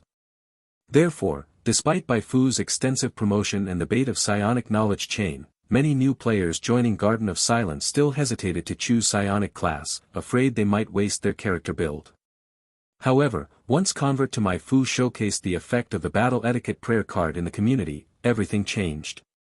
A hard crowd control of 2 seconds was already impressive. Only a few psychic class skills had effects more ridiculous than that. But what made battle etiquette truly terrifying was that it forced the enemy to mimic the user's exact actions within those 2 seconds. I mean, hypothetically, what if a female player controlled a male player and then bang did that to a specific area? Are you a demon? Don't panic, this game allows disabling pain sensation. Still, even with pain off, injuries are still injuries. Don't panic, I've double-checked for the sake of preventing misuse, the game apparently doesn't allow removing pants, and the modeling of those key parts seems to be hollow. That means getting hit there is no different from being hit in the limbs, no special critical hit. How do you know this? You didn't test on yourself, did you? From this topic, countless capable individuals emerged, each offering their own take on how to use battle etiquette. Some of these uses Bai Fu had already tested. Others she hadn't even imagined. For instance, encountering enemies guarding a door, one could use battle etiquette to force one guard to kiss the other. Whether they ended up brawling at the door or making out elsewhere, that door would no longer be guarded. Looking at these comments, Bai Fu's verdict was: when it comes to creativity, it's still gotta be you guys. Still, the reason she never came up with such ideas wasn't a lack of imagination. The core difference lay in essence: players could resurrect and thus lean toward messing around by instinct, while she pursued the highest efficiency in killing enemies and completing quests. Enemies guarding a door. Why bother with battle etiquette? Just rush in and mow them down. In short, after the effect of battle etiquette was revealed, player perception of psionic class underwent a seismic shift. They might not say it was powerful, but it was definitely fun. Wonder if Garden of Silence's shop will sell this card later. Isn't this way more interesting than punching it out as a brute? I declare, I'm switching to psionic per user. That's the spirit. Bai Fu had originally planned to use the ambush on Graham to promote psionic class and attract more players to class transfer into it. Now, with her 1 against 10 video and the buzz over battle etiquette, her objective was halfway achieved. The other half would rely on the players themselves. No matter how good the numbers looked on paper, nothing beat the shock of real results. Only after players personally experienced the effects of battle etiquette could the promotional effect be maximized. List it. Put it on sale. Bai Fu listed the battle etiquette card on the faction special store, limited to 10 copies, each priced at 800 credit coins. It was a steep price. Most new players couldn't afford it, and even veteran players would feel the sting. But compared to the 380 credit 200 spec psionic shield card, this price seemed like a bargain. Soon, players noticed new items in Anya's shop. The news spread from 10 to 100, eventually making its way from shelter number 11 to the player community. Any kind-hearted bro or sis wanna buy one and try it out? 800 credit coins. That's pricey. Even if someone buys it, would they dare use it casually? True. Plus, it's limited to 10 copies. Once used, who knows when it'll be restocked. After much consideration, the community turned to Excavation Princess. Digging treasure, buy one and do a review. At Excavation Princess. Digging treasure, hurry up and make a video. I'll give you a signature combo. Excavation Princess fell into a muggle state. She really wanted to do a review. This was clearly a hot topic that could bring her more attention. But one serious problem stood before her. I'm broke. Forget 800, she couldn't even fork out 400. While other players earned money doing quests or selling Sandwa materials, she'd been focused on making videos and streaming. Outside the game, she'd made enough rent for a few months, but in the game, she was dirt poor. Looks like she'd have to ask others for help. The first person she thought of was the little rich girl Calamity Dragon. They'd gotten along well at the abandoned cooling plant and Lin settlement. But after she fled with Bai Fu to the Goli Desert, they split temporarily until version 1.1 launched and Calamity Dragon caught up. She found Calamity Dragon at the door to Anya's shop. What, you bought 5 battle etiquette cards and 5 200 spec psionic shields in one go? Excavation Princess was stunned by Calamity Dragon's extravagance. Where did you get that many game coins? Bought them. Games are all about having fun, right? Excavation Princess recalled how Calamity Dragon once paid other players to complete quests for her. Suddenly, this didn't seem too outrageous. She explained her intention and promised to repay her soon. When Calamity Dragon heard that the card was for a review, her interest was instantly piqued. How about we collaborate? Let's launch a new video segment aside from the Garden of Silence News Express. We'll call it Anya's Mysterious Shop, and focus on reviews of psionic items sold in the shop. Since psionic class is currently a niche class, no one has done reviews in this area yet. I believe if we go in this direction, it will definitely blow up. The suggestion from Calamity Dragon stirred the heart of Excavation Princess. Currently, she was releasing News Express videos at a frequency of 1 per episode. For a up who makes gaming news videos, this update frequency was a bit too low. It wasn't that she didn't want to go faster mainly, the development of Garden of Silence took time as well. So lately, she had been considering making other types of videos to fill in the gap. She had thought about doing NPC interviews from Garden of Silence or making combat highlight edits of Bai Fu, but none of those ideas seemed as promising as the one proposed by Calamity Dragon. Of course, this didn't mean she would abandon her previous ideas outright. Mainly, review videos looked like something that could be done as a series. As the version progressed, as Garden of Silence developed, and as Bai Fu grew stronger, the items sold in Anya's shop would definitely become increasingly varied. Excavation Princess and Calamity Dragon hit it off instantly, and the two began discussing how to review battle etiquette and psionic shield cards. Let's find someone to fight. Fighting monsters is fine, but it's not intuitive enough. Players from other planets can't accurately assess how strong the monsters we fight actually are. Didn't the new version just launch the arena? These days, a lot of players spend their time idling in the arena doing PvP.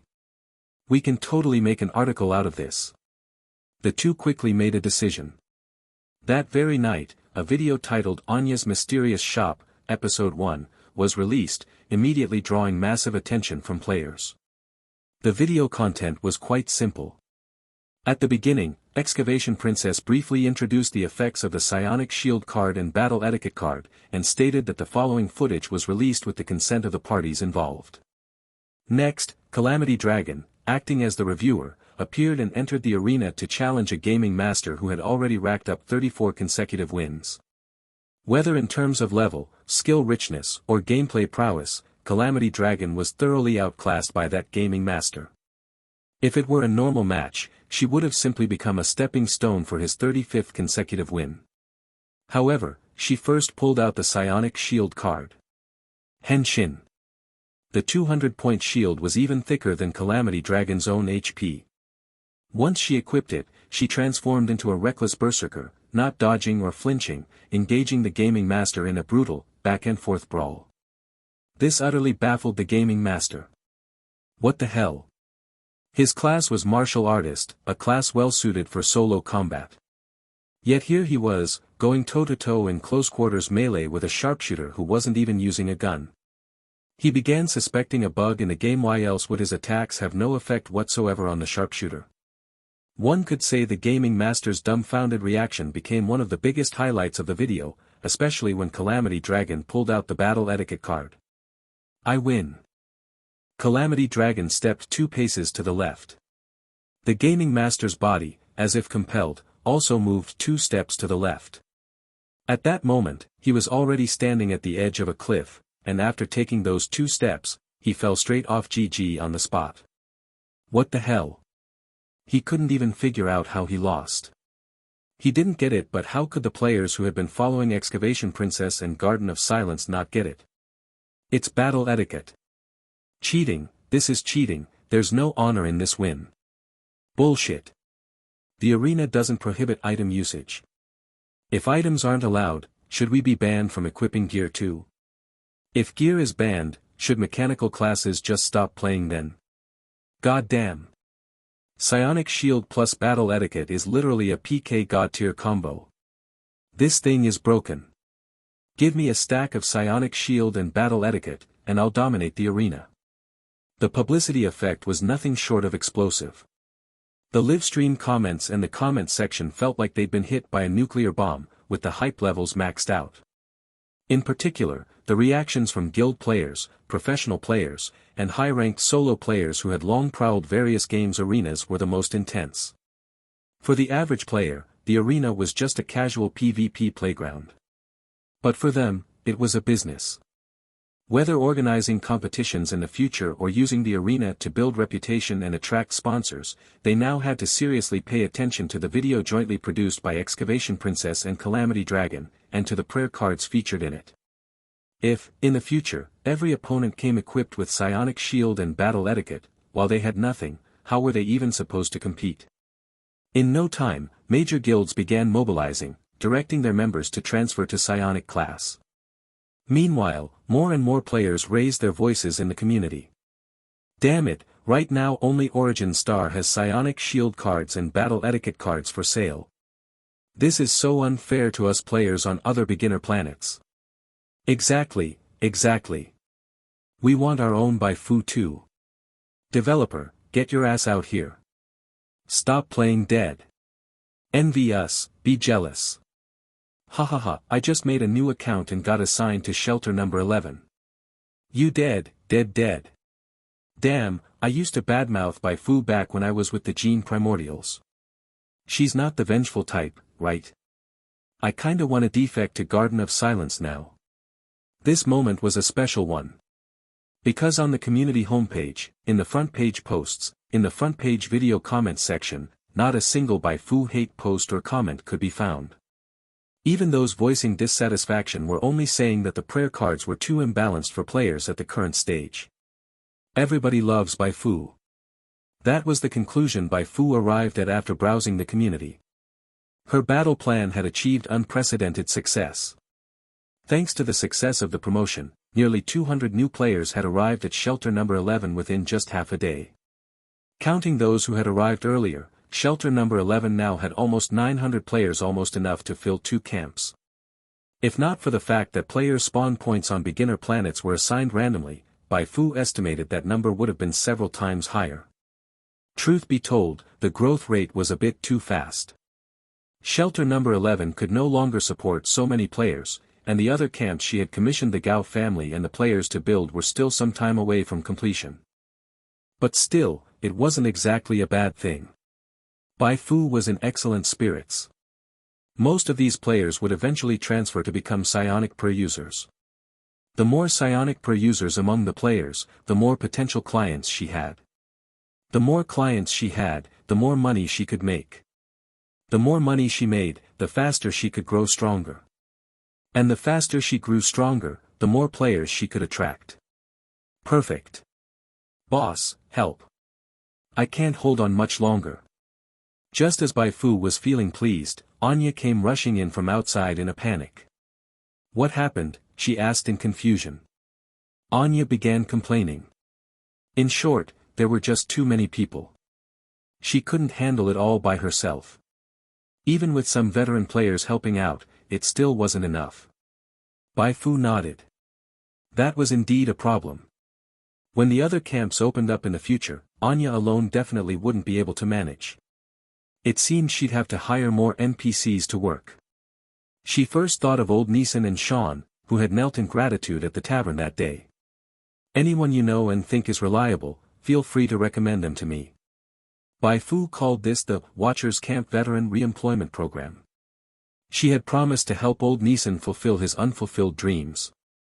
At this moment, helping old Neeson and Sean resettle the elderly who had been scattered after the fall of Watchers Camp also served to strengthen old Neeson's confidence in his commitment to her.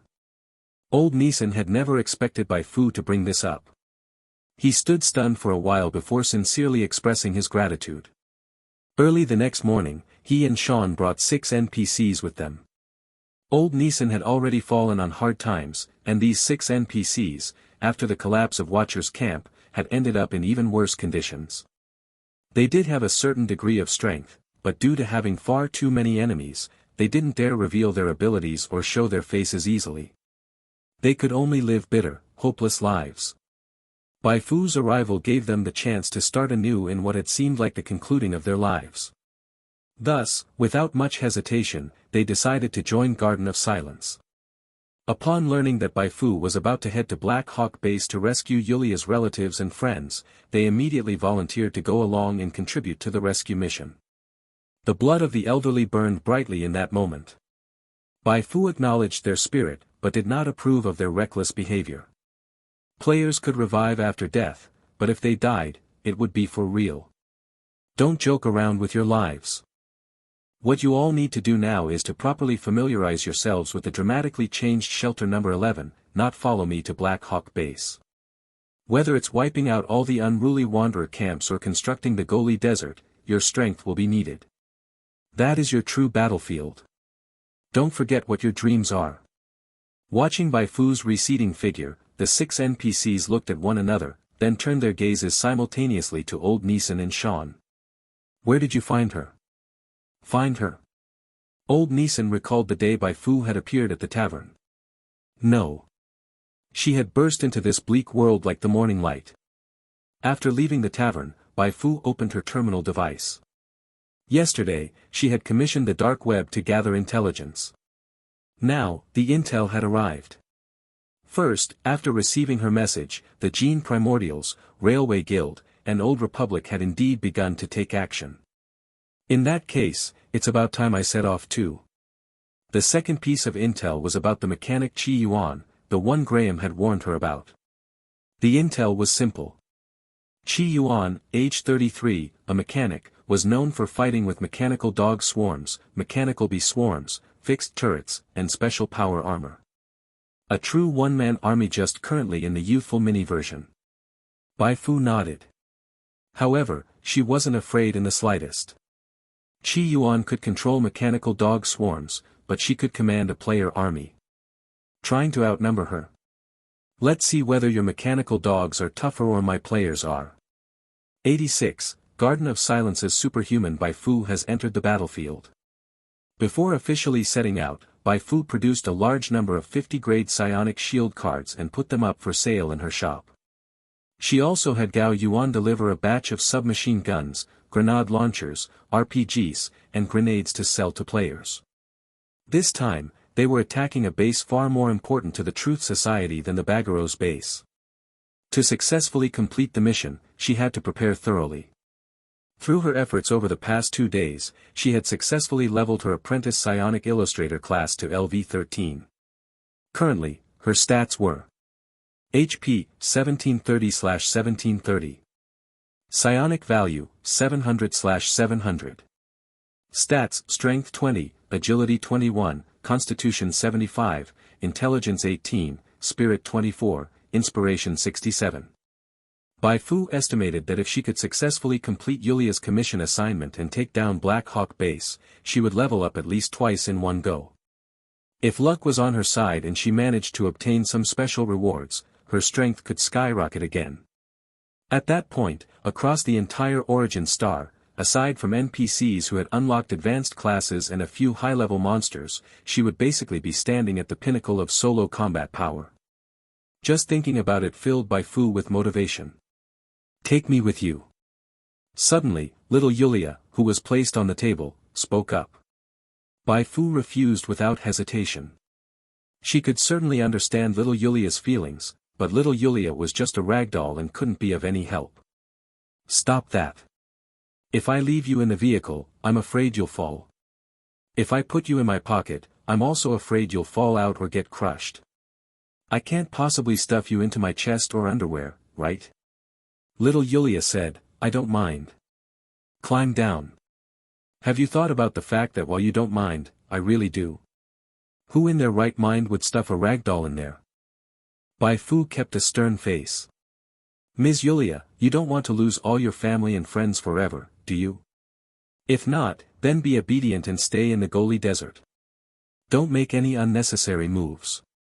Little Yulia could not argue. She couldn't move and had to let Bai Fu arrange everything. Bai Fu handed her over to old Nisan for safekeeping, then gave Gao Yuan a few more instructions before setting out on the expedition to Black Hawk Base with over 500 players. There were far more players in the Garden of Silence now. The reason she only brought a little over 500 was because she didn't have more vehicles to carry them. She had already tried her best. When she first arrived in the Goli Desert, she only had one vehicle. By relying on robberies everywhere, she had cobbled together a convoy of nearly 30 vehicles. From an extreme logistic standpoint, 30 vehicles could carry 900 players, but then the players wouldn't be able to bring any weapons. So in the end, Bai Fu chose a little over 500 players who could afford weapons to charge forward with her.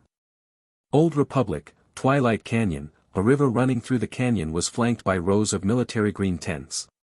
The tents were set up temporarily. Outside the tents, armored vehicles and standard model power armor stretched as far as the eye could see. These weapons weren't particularly advanced, but in this wasteland era, they could already be considered formidable firepower. At this moment, in the largest command tent, the Old Republic's commander Damien was discussing battle plans with reinforcements from the Railway Guild and Gene Primordials. A few days ago, the three factions simultaneously received intel about the exact locations of 4 Truth Society bases. To be honest, the information was a bit too shocking to be believable. But since the coordinates in the email were marked within their own territory, the Old Republic and Railway Guild still sent scouts to investigate. What they found was that the contents of the anonymous email were actually true. The relations among the 3 major forces weren't particularly good. Conflicts flared up from time to time, but since the enemy was the even more dangerous Truth Society, the 3 factions decided to temporarily set aside past grudges and destroy the Truth Society together. According to the scouts' reports, the Truth Society has clearly sensed danger. Over the past 2 days, they've withdrawn all their outer sentries and are preparing to evacuate the base. But from the direction of their retreat, still heading toward Twilight Canyon, it's clear they haven't noticed our presence. This is our chance. We must wipe out this unit and hit the Truth Society hard enough that they'll never dare act recklessly again. Damien delivered a passionate speech. But compared to his speech, the Division 4 special agents from the Gene Primordials sitting near the tent entrance were more concerned about the signature on the email they received 4 days ago. Captain Su, do you think that email really came from Bai Fu? A message popped up on the personal terminal. Su Hong glanced at Yago, who was grinning beside him. You brat, this is the 13th time you've asked me in 4 days. You ask me, how would I know for sure? I'm just curious. Come to think of it, it's been over a month since we've seen Bai Fu. During this time, I visited the Wildfire gang boss in prison a few times. That old dang kept bragging about how sharp his eyes were, how he recognized Bai Fu's greatness early on. Have you heard of Bai Fu? The outlaw who punched the Truth Society and kicked the Gene Primordials, still at large despite being hunted by 2 major factions. She was once my subordinate. Thinking about the Wildfire gang boss's words made Yago laugh. A few days ago, Xia Shi contacted me too. She asked if I had any news about Bai Fu. I could only shrug helplessly at her.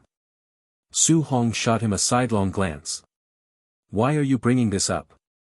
You're in your 20s, don't start reminiscing like an old man. Yago shrugged. Captain Su, I honestly think the email was most likely sent by Bai Fu. Only a few people know your personal terminal number, and no one else sent anything. That just leaves Bai Fu, doesn't it? Su Hong didn't respond. Truth be told, he and Director Liu had thought the same thing. Captain Su, from any angle, Bai Fu has nothing to do with the Truth Society. So why does the military want her dead? Why is she wanted? I joined Division 4 because I believed in the Gene Primordial's vision to rebuild order from the ruins. But now the higher-ups want to kill someone willing to sacrifice herself for ordinary people. I really don't get it. Yago recalled the scene he and Xia Shi witnessed at the abandoned cooling plant and couldn't help but sigh deeply. Seeing another message from Yago, Su Hong's expression changed. He quickly replied. Watch your words. He, too, felt something was wrong. But this kind of thing must never be spoken aloud. He had a hunch that Bai Fu knew something. If only they could meet again. The convoy stopped near Twilight Canyon. Moving all these vehicles together would make too large a target. Bai Fu didn't want to become the main strike target of Black Hawk Base, otherwise, she wouldn't have secretly contacted the Gene Primordials and other factions. She was waiting for the right moment. Once Black Hawk Base clashed with the Gene Primordials and the others, she would lead the players into the battlefield. Unless absolutely necessary, she would not fight battles she wasn't confident in. She had plenty of ways to level up now, and there was no need to risk her life just for some XP. After getting out of the vehicle, Bai Fu assigned players to scouting missions. Normally, scouts were expected to have exceptional military training, physical endurance, and psychological resilience. The slacker-like players obviously didn't meet those standards. But compared to regular scouts, players had the advantage of being able to transmit information conveniently and even share video, enabling real-time monitoring of the battlefield. After sending off the players who took on scouting tasks, Bai Fu began warning the remaining players. I know you all usually love to talk, but today's situation is different. If we're discovered by the enemy, what awaits us will be shellfire. To avoid unnecessary casualties, do not speak unless I give the order. Even if you have something to say to me, please raise your hand first. This warning was very necessary. Veteran players were fine, but the new players participating in a major event for the first time were already jumping around excitedly in the vehicles. Bai Fu could understand their feelings. After all, this time they had taken on two large-scale quests at once. The first quest was a faction quest released in the name of the Garden of Silence. The format was similar to the one during the raid on Graham, but the rewards were more generous. The player with the highest contribution would receive 50,000 XP, 30 faction reputation points, and 2 custom card battle etiquette. At this stage, for any player, such a reward was enough to drive them crazy. The second quest was automatically triggered as the convoy approached Twilight Canyon. Multinational Joint Operation. Quest description: a joint strike operation against the Truth Society is about to begin. Show your prowess on the battlefield. Quest objectives. 1. Ruthless slaughter: each kill of a Truth Society member grants 1000 XP. 2. Decapitation mission I: kill Black Hawk Base Commander Pedro, reward based on contribution. 3. Decapitation mission 2: kill Mechanic Chi Yuan, reward based on contribution. 4. Eliminate Black Hawk Base, reward based on contribution. Quest rewards: reward based on contribution. This quest followed the same template as the one triggered during Bai Fu's assault on Bagaro's base, and Bai Fu had also received the quest. Considering Black Hawk Base's higher level compared to Bagaro's base, the rewards this time would definitely be much richer. Bai Fu found a clean stone to sit on and quietly waited for the scouting players to return with intel.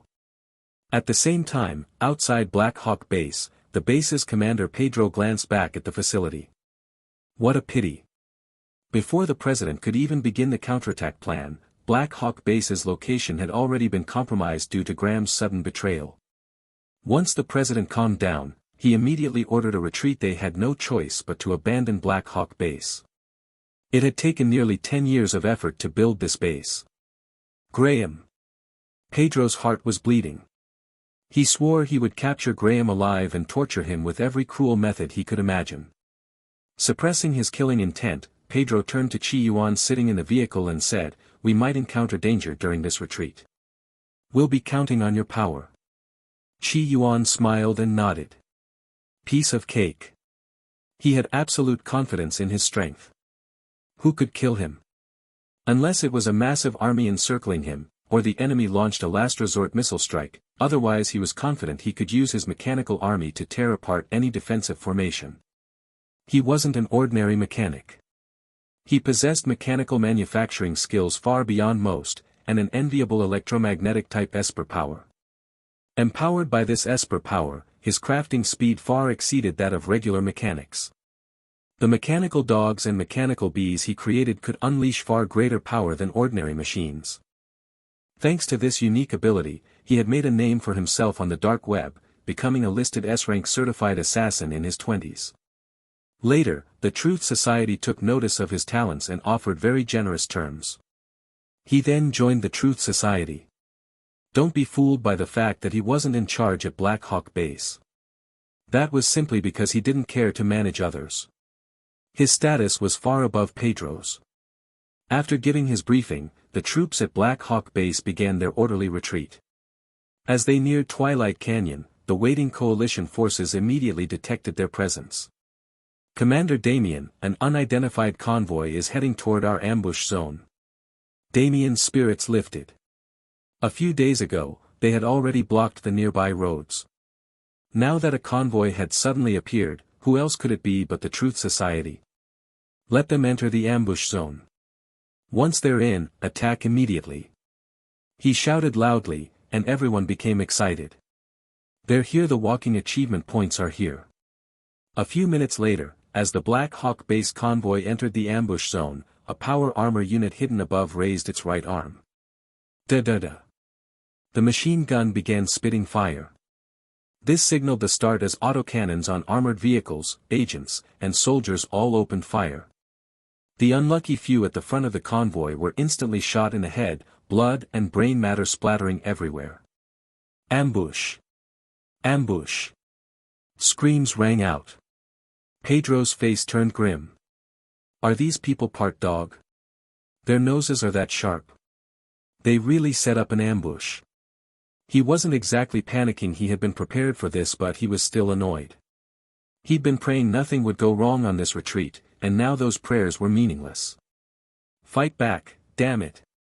You think I'm here to play nice? Pedro looked at Chi Yuan beside him. We can't stall for too long, or more enemies will arrive.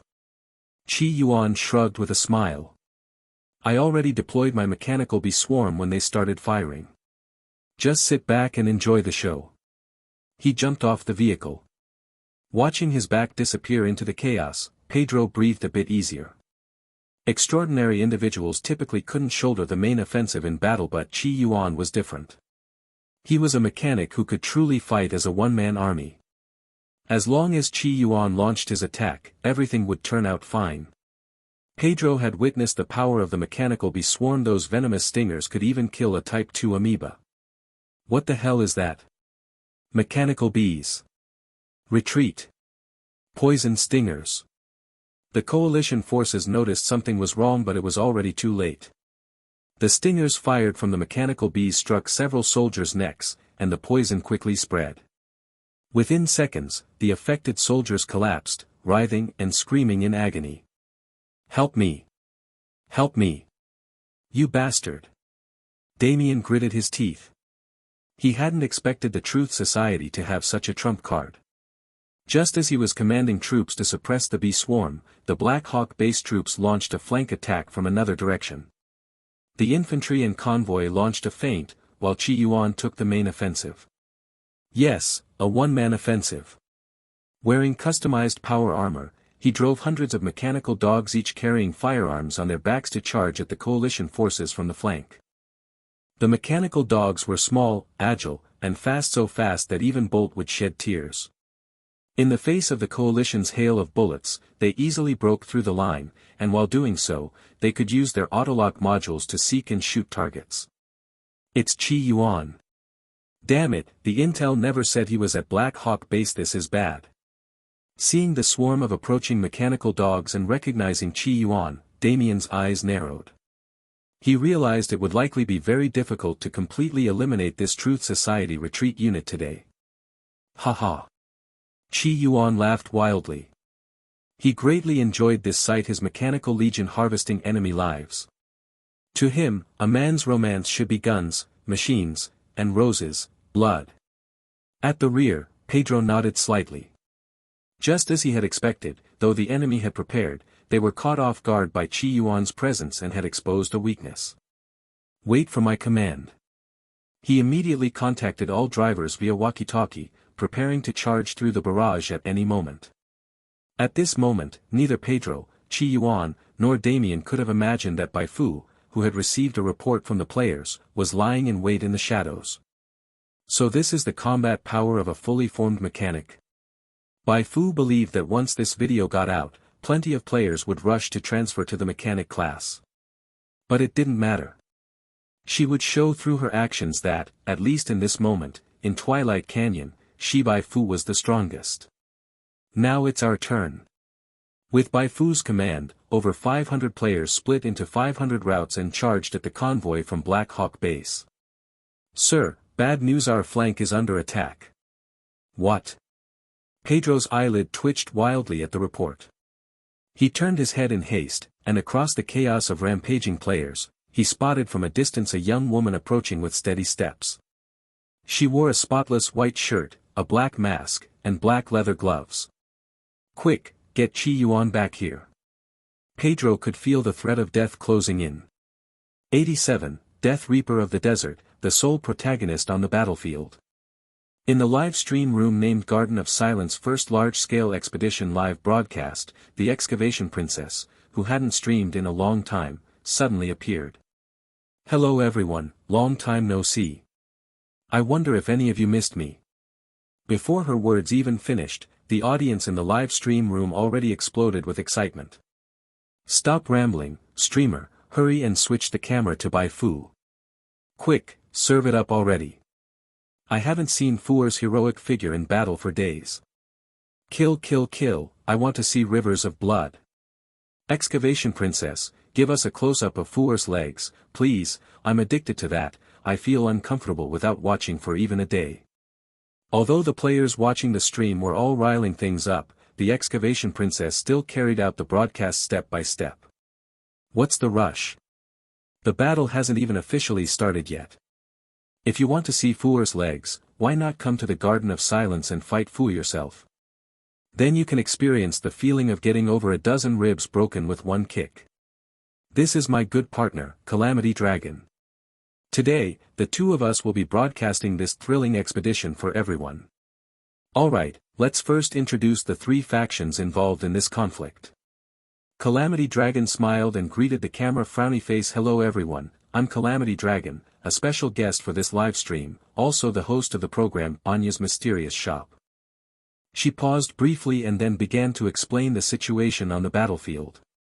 The convoy blocked on the road is the retreating force from the Truth Society's Black Hawk base. A glance suggests around 700 people. Don't underestimate this group, most of them are elite mobs.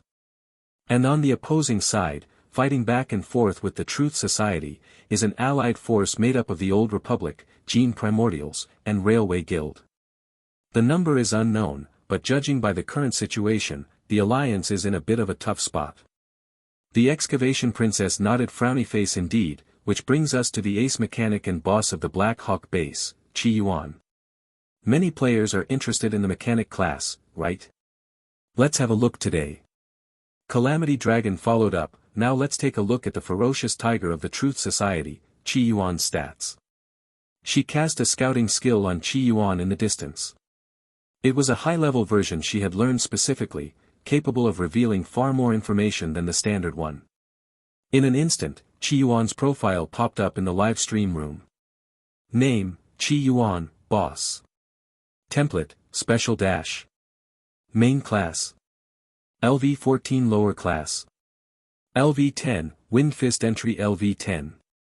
Subclass, None. HP, 720/720. Magnetism, 830/830. Stats, Strength 23, Agility, Constitution 35, Intelligence 83, Spirit, Inspiration. Skills, Intermediate Mechanical Specialization. Talents. Equipment. Favorability. Danger Level, Black.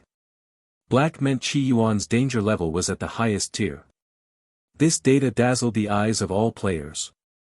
Damn, 83 intelligence, so this was the foundation of a high-level boss. The Excavation Princess remarked frowny face. Just like everyone imagined, mechanics are indeed fragile. Even with a constitution-focused class, his HP is still only a fraction of Fuer's. Calamity Dragon laughed frowny face. That's not wrong, but you can't judge a mechanic's HP by just looking at health points. There's armor too. Look at Chi Yuan now, he's wearing a set of customized power armor. In the live stream, Chi Yuan in his power armor looked like a war god. With support from the mechanical troops, he alone was suppressing nearly one-third of the Allied forces' troops, drastically reducing the pressure on Black Hawk base. But once Bai Fu led the players in their assault, the pressure on Black Hawk base instantly spiked. Calamity Dragon said frowny face. Next, let's check out the stats of the Garden of Silence's Battlefield Valkyrie, Fuer. I'm sure everyone's been dying to see her data. The barrage in the live stream immediately flooded in. From my eye test, I'd say it's a C. Isn't it more than that? Right after, Bai Fu's profile popped up too. Similar to Chi Yuan's, it was full of question marks, and the danger level was black as well. But some of the numbers were exceptionally eye-catching. HP, 1730/1730. Psionic value, 700/700. Stats, Strength 20, Agility 21, Constitution 75, Intelligence, Spirit, Inspiration.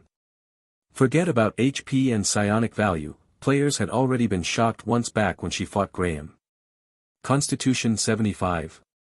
The players were stunned. Damn, no wonder Fuer had an HP of 1730. Actually, when you think about it, Constitution 75 wasn't even the scariest part. It was common knowledge that psionic class, like the mechanic class, was a fragile type. Among all the stats, Constitution wasn't usually the highest, not by a long shot. So if Bai Fu's Constitution was already 75, how high must her hidden stats like Intelligence, Spirit, and Inspiration be? Let me throw out a number: Intelligence 80, Spirit 100, Inspiration 120+. Wait, are these seriously the stats of an NPC around level 30-something? Intelligence and Spirit probably aren't that high. Psionic class doesn't rely much on those, but with Constitution at 75, Inspiration must definitely be above 120. Too terrifying. But thinking about it, it's understandable. Didn't Excavation Princess already say it? Fu is most likely the version protagonist. Version protagonist? Bro, are you sure? She's probably the only real protagonist on all of Origin Star. Bro, the charm of numbers. What's the point of fighting now? If I were Chi Yuan, I'd just kneel and surrender. Lick Fu's boots already. Honestly, even the Excavation Princess live streaming froze after seeing that data. The impact was just too intense. She had always thought that Fu's thighs had the perfect amount of plumpness, made you want to hug them. But she hadn't expected Fu's thighs to be this thick. Damn, she might actually be in ecstasy this time. Those who had already joined Garden of Silence or were leaning toward it were now overjoyed. Didn't I say the Fu sect is unbeatable? Who else could compare? As for the players from other factions who had been planning to sabotage Bai Fu, now they were starting to worry. No way, the Excavation Princess says you're the version protagonist, and now you go and drop a super multiplier on top. Isn't this a bit too much? At this point, they figured that even if they ambushed Bai Fu, they probably couldn't do any real damage. And if Bai Fu found out they were behind it, their accounts might be done for. Take another look. For now, it's better not to provoke Bai Fu. There are plenty of other ways to earn reputation.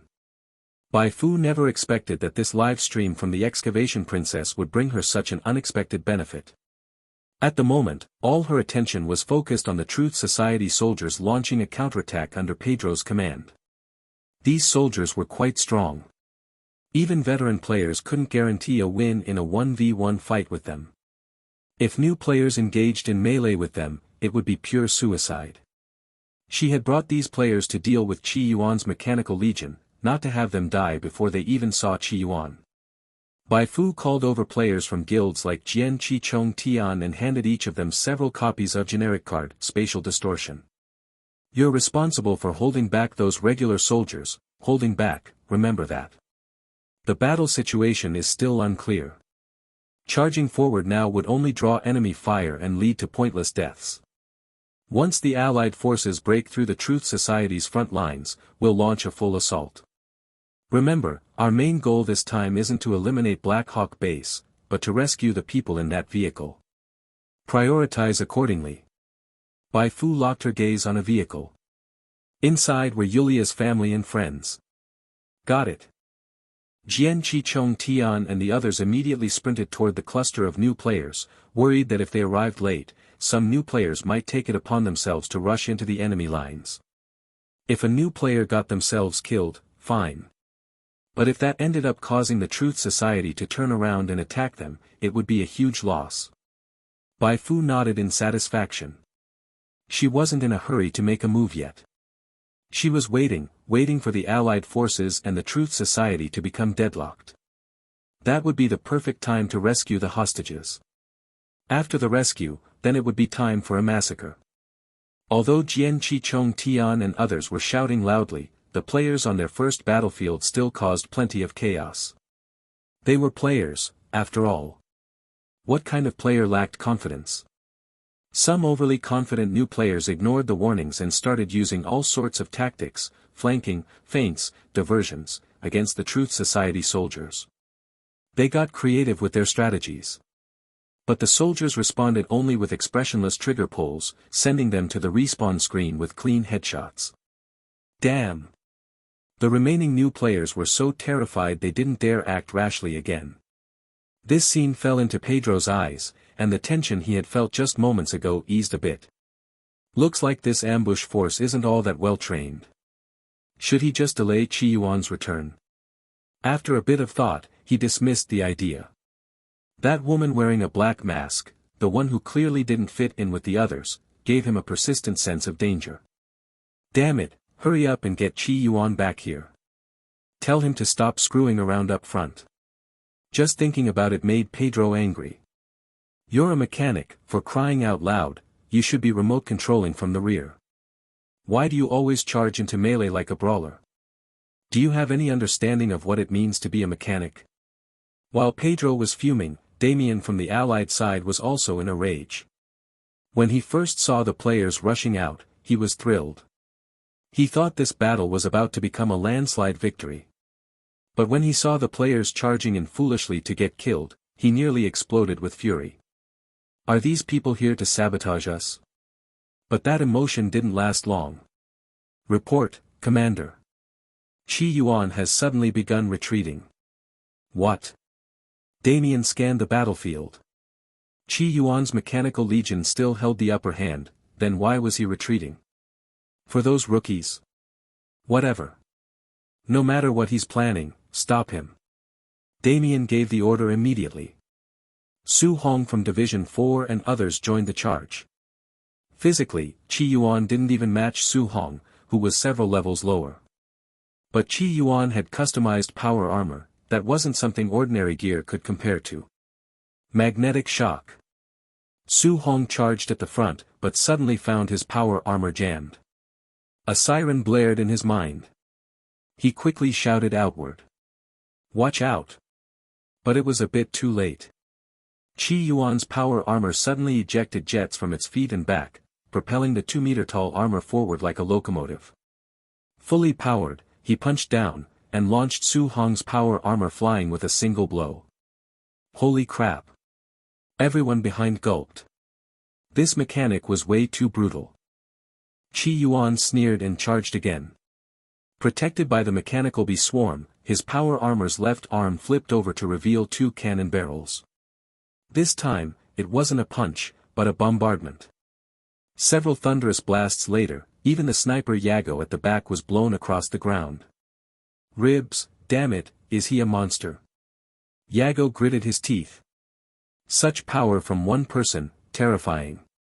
He forced himself to endure the pain, repositioned somewhere safe, and resumed aiming.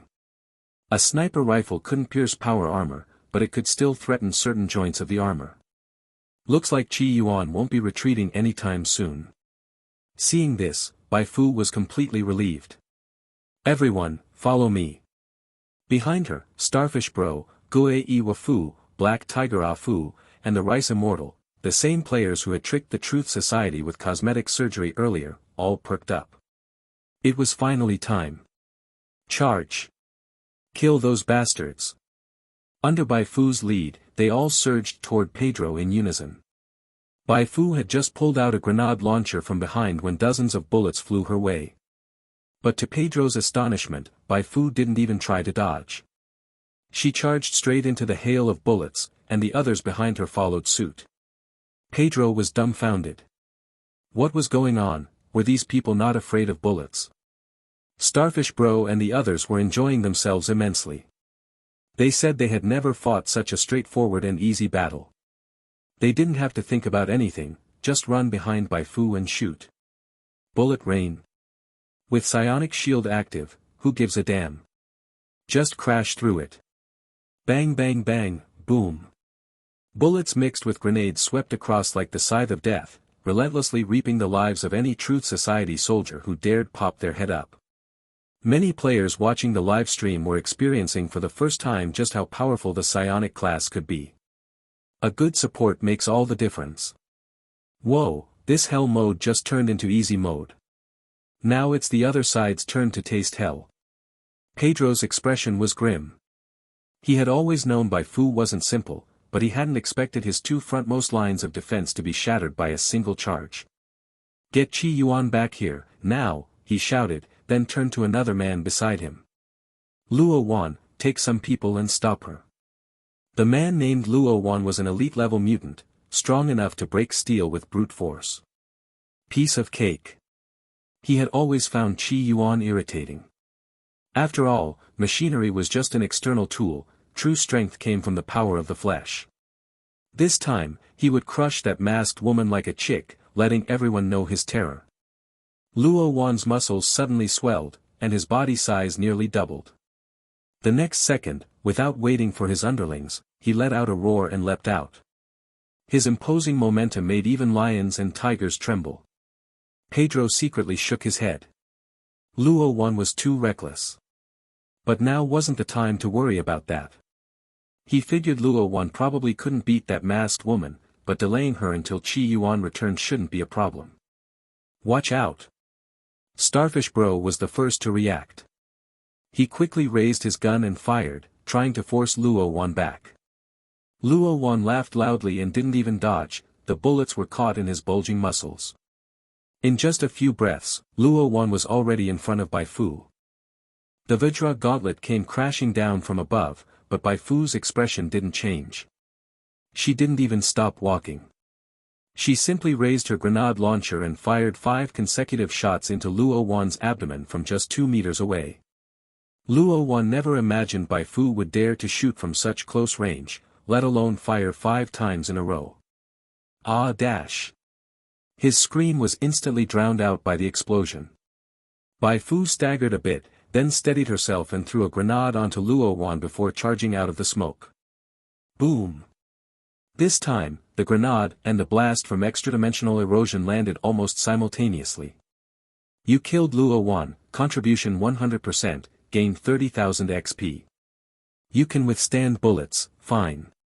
You can withstand grenades, fine. But can you withstand the explosion of extra-dimensional erosion? Watching Bai Fu emerge from fire and storm, still walking gracefully, her body unstained by a single drop of blood or speck of dirt, Pedro couldn't help but widen his eyes. Playing like this? Stop her, he shouted again. At his command, more people gritted their teeth and charged at Bai Fu. Some raised their guns, some drew blades, some began charging up Esper powers. At that moment, Starfish Bro and the others had not yet caught up due to the shockwave of the previous explosion. Bai Fu stood alone, facing dozens of enemies. This scene looked overwhelmingly stunning in the live stream, but not a single player was worried for Bai Fu, their belief was unwavering. These were just regular enemies. It wasn't like a whole group of bosses had shown up. How could Fu possibly lose? Bai Fu calmly pulled a few spatial distortion cards from her pocket and tossed them out. Buzz, an invisible psionic shockwave swept forward. Everyone caught in it was completely disoriented. Some tripped, some crashed into teammates, some shot their own allies, some lit up their friends with fire-type Esper powers, the entire battlefield descended into chaos. None of the NPCs had expected this development. The moment she threw the cards, Bai Fu had already started firing her grenade launcher non-stop. Boom, boom, boom, the explosive blasts thundered like a divine storm, shaking the hearts of everyone present. Fear, confusion, trembling. Countless emotions erupted. Die, all of you. After emptying the grenade launcher, Bai Fu pulled out a submachine gun. She didn't care if her targets were dead or alive, if they appeared in front of her, if they were still standing, they got riddled with bullets. Blood flowed like weaving threads, flesh turned to paste, and Bai Fu, walking through the carnage with elegance, looked like a blood elf conducting a massacre in the most graceful posture. The commotion here caught the attention of both the allied forces and Qi Yuan in the distance. Seeing the large swath of corpses at Bai Fu's feet, Qi Yuan was stunned. He had thought himself unbeatable, yet that woman turned out even fiercer than him. He could no longer bother with Su Hong and the others, who he had beaten into submission. He began retreating rapidly. Su Hong and the others, watching through binoculars, were also stunned. Suddenly, Yago shouted, "Captain Su, don't you think she looks familiar?" Su Hong paused. When that smooth silver-white hair floated into his scope, a name flashed through his mind. Bai Fu. How had Bai Fu become this powerful? A tremor surged through his heart, and Damien felt the same shock. What kind of monster was this? Attack. Full assault. Pedro was panicking. Normally, as a commander, it wasn't appropriate for him to engage directly in battle. But now that Bai Fu had led her players right to his doorstep, he had no choice. He quickly gathered everyone nearby, focused his energy, and prepared to gamble everything in a life-or-death duel with Bai Fu. But just as Bai Fu charged straight at him, she suddenly turned at a 60-degree angle and bypassed him. What was she doing? By the time he realized it, Bai Fu and her players had already reached the vehicle holding Yulia's family and friends. Bai Fu cleaved down an obstructing enemy and ordered the players to drive the vehicle out of the battlefield. Damn it! Pedro, both shocked and furious, led a charge toward Bai Fu. But Bai Fu wasn't about to indulge him. Even after all that, her psionic shield was still active, there was no reason to hesitate even a bit. Pop! Another spatial distortion card flew out. Pedro's inspiration was completely crushed by Bai Fu, he had no way to resist. But just as Bai Fu prepared to strike Pedro down, a small cannon shell flew in from the side. Boom! Bai Fu's body shuddered violently. She turned to look, Qi Yuan had already returned. From a distance, he roared angrily. Stop right now. You think I'll stop just because you say so? Having just taken a hit, Bai Fu had no intention of going easy on Qi Yuan. She still had a trump card she hadn't used. She pulled out a skill card that had dropped from the assassin rattlesnake during the raid on the red sandworm camp, Psionic Omen. Target selected, Pedro. Activate. Whoosh! A surge of mental energy burst forward, parting the smoky air and crashing down on Pedro, who was already stumbling due to the spatial distortion. Pedro felt as if he had been run over by a tank. His eyes bulged, temples throbbed with veins, he was completely paralyzed. Crap!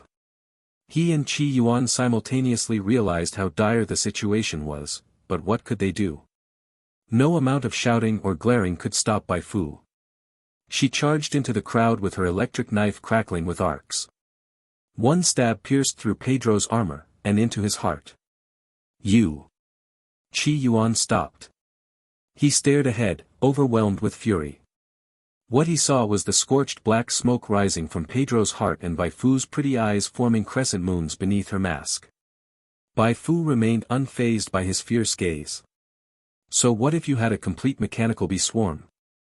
Now, it's time for you to witness the power of the self-destruct player squad. P.S. Thanks to Fangao 4 Pieces and book friend 20180824070514769 for the rewards. Nearly 170,000 characters updated this month, let's see if I can keep it up next month. Tomorrow will still be 6k words. 88, toward the peak, Bai Fu's Ultra Evolution. At the current stage, a fully formed mechanic was still somewhat of a counter to Bai Fu. Because the skills and prayer cards she usually used for sneak attacks were basically ineffective against those metal hulks. Like spatial distortion, and fanaticism. The effect of the visual fog card did help a little, but the mechanical dogs and mechanical bee swarm controlled by Qi Yuan relied on dual systems of pure vision plus sensors for targeting. Even if she could obscure the cameras of those machines with visual fog, she couldn't block all the various sensors on their bodies. However, Bai Fu's evaluation of this was, not a big deal. This battle wasn't a one-on-one between her and Qi Yuan, but a Pokemon-style duel between Qi Yuan controlling machines and her controlling players. Mechanic type versus player type, who would be the victor? The final showdown was about to begin, and the players in the live stream room were getting totally hyped. They were fantasizing about joining the scene while tightening screws, thinking that would feel absolutely amazing. But when they snapped back to reality, they were greeted by the foreman's shout, "Why are you standing there doing nothing? Hurry up and move this stuff to the designated spot." Damn it! These players, who were watching the stream during quest downtime, were now extremely annoyed. Look at Bai Fu, then look at their foreman, even between NPCs, there was a world of difference. For the first time, some players had the thought of wiping out all these useless NPCs and bringing Bai Fu in as their team leader. But thoughts were just thoughts. They knew something like that wasn't possible. Since things were already like this, better to just keep watching the stream. In the stream, with commentary from the Excavation Princess and the Calamity Dragon, Bai Fu and Qi Yuan had already begun to clash. "Looks like you're ready to die." A bloody gleam flashed in Qi Yuan's eyes. He was well aware, with Pedro's death, the retreat operation had completely failed.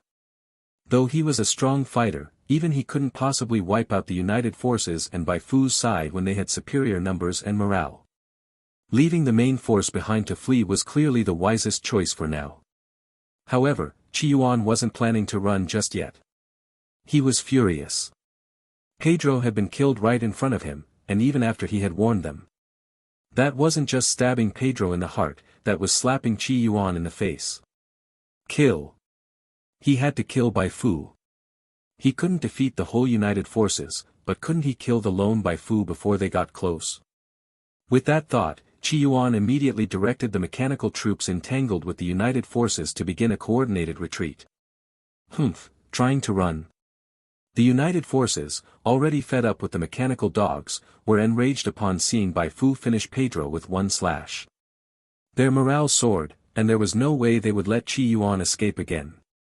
Su Hong raised his left arm high, the spiral drill charged forward and struck the rear of the last mechanical dog. Metal clashed with metal, throwing out countless dazzling sparks. The next second, the mechanical dog exploded with a boom, sending Su Hong and his power armor flying. What? The other pursuers alongside Su Hong immediately sensed something was off, but there was no time to adjust. A chain of over a dozen explosions rocked the earth, sending the united forces flying in all directions. Seizing this opportunity, the remaining mechanical dogs moved their limbs and charged at Bai Fu with unbelievable speed. Qi Yuan was overjoyed. His mechanical legion specialized in blitz tactics, flanking, and encirclement, but even before making them, he had planted custom bombs in each one. So, besides standard tactics, he also had a costly ultimate trump card. Blow it all to hell. You can take bullets, but can you take bombs? 1 bomb. 100 bombs. To kill Bai Fu, Qi Yuan was prepared to blow up all the mechanical dogs. As a mechanic, he had always considered himself an artist. And as an artist, he especially loved watching big fireworks. Seeing Qi Yuan's antics, everyone realized something. Qi Yuan was crazy. Su Hong and the others, who now knew Bai Fu was truly Bai Fu, turned pale. Crap. They wanted to do something, but at this distance, they couldn't do anything useful besides shouting. Behind the mechanical bee swarm, Qi Yuan's eyes gleamed coldly, eagerly awaiting the moment Bai Fu was blown to pieces. You think you can beat me? You're still too green. Bai Fu stayed calm. What, fireworks? She had those too. Treasure the last moments of your life. She looked at Qi Yuan. Did you know? I don't even need to move to deal with you. Bai Fu issued a new quest to all players from the Garden of Silence present. Protect Bai Fu. Mission objectives: protect Bai Fu from the mechanical dog's assault. Let your burning blood and unyielding will show those cold machines who the true protagonist is. Quest rewards: XP, reputation, and +2 favorability from Bai Fu. These players were already raring to go. The chance to raise Bai Fu's favorability. No one hesitated now. Damn it, you think we'll let you blow up Fu right in front of us? One player, closest to the charging mechanical dogs, let out a roar and lunged at one of them.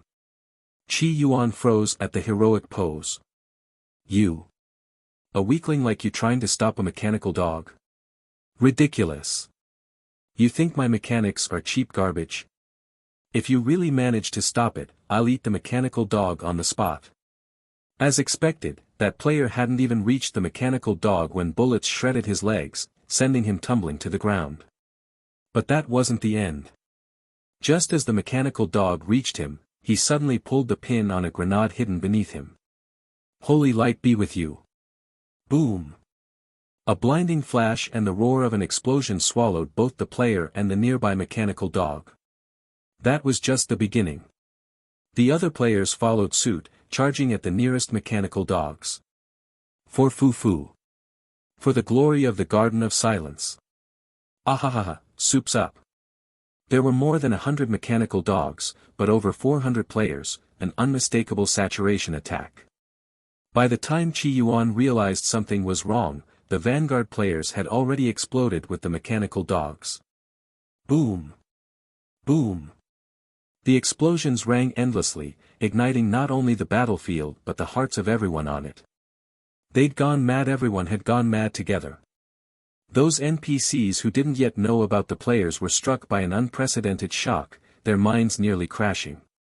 Even the NPCs who did know about the player's resurrection ability stood gaping, trading a player's life for a machine. So there was this kind of method to deal with a mechanic. My mechanical dogs. Qi Yuan's heart bled. Every explosion was like a heavy hammer smashing into his chest, shattering his pride and defenses completely. He had been willing to sacrifice those precious mechanical dogs to kill Bai Fu, but if they were all blown up before she was even dealt with, then what was the point? That was his biggest reliance. A madman fears someone madder, a savage fears someone more savage. For the first time, Qi Yuan felt fear toward those players he had always regarded as no different from stray cats and dogs that could be kicked to death at will. These lunatics were terrifying, but what about the one who controlled these lunatics? Qi Yuan reassessed Bai Fu. Bai Fu's only response was one sentence: charge with me. The new players and mechanical dogs exploded together, splitting the battlefield in half. The united forces wouldn't be able to cross over anytime soon. Now that no one was around to compete for the kill, it was the perfect time to send Qi Yuan on his way. Kill! At Bai Fu's command, the veteran players with higher levels launched an assault. Qi Yuan hurriedly directed the surrounding mechanical bee swarm, and under their cover, he raised both arms of his power armor. Fire! Bai Fu stepped forward and slapped a spatial distortion right in Qi Yuan's face. Qi Yuan's level and stats were high. Spatial distortion wouldn't hold him long, but a few seconds were more than enough for Bai Fu and the players to act. With psionic perception activated, Bai Fu essentially had a full 360-degree field of view. Mechanical bees. Mechanical dogs. Ambush her. Dream on. She drew her electric knife and charged. Following closely were Patrick Star and the others, who all pulled out grenade launchers. Honestly, breaking through Qi Yuan's power armor with these was tough. The front armor had a value of 1,000, arm armor 500, and even the relatively vulnerable joints were well protected. But Bai Fu never expected the players to destroy Qi Yuan with grenade fire. What she wanted was suppression, destroy the auxiliary weapons and sensors on the armor, keep Qi Yuan from counterattacking, and turn the power armor into a useless metal turtle shell. Then, he'd have no choice but to come out himself. Disoriented, Qi Yuan panicked and called out to nearby Truth Society members for help. Before they could respond, Patrick Star spun around and blasted 2 shots at them. You sure you want to help? Help my ass. The Truth Society members saw how bad the situation was and bolted immediately. They'd already been at a disadvantage. Pedro was dead, Qi Yuan was pinned, and players were constantly self-destructing. They had zero intention of staying. That's more like it. Bai Fu circled around and slashed the power armor's knee joint. That strike only shaved off about 20 armor points, but she wasn't in a rush. Qi Yuan was strong, but his mechanical tech wasn't overpowered for this era. Stun grenades, subsonic weapons, those might be deadly to players, but not quite threatening to her. Besides, Qi Yuan wouldn't dare throw high-yield explosives near his own feet. If Bai Fu didn't die, he'd blow himself up first. If this goes on, I'm going to die here. Qi Yuan was drenched in sweat and had to gamble. He had installed an intelligent module in the power armor, so even without him inside, it had limited autonomous combat ability. As Bai Fu landed another strike that chipped away 20 more armor points from the leg, Qi Yuan suddenly slammed a red button inside.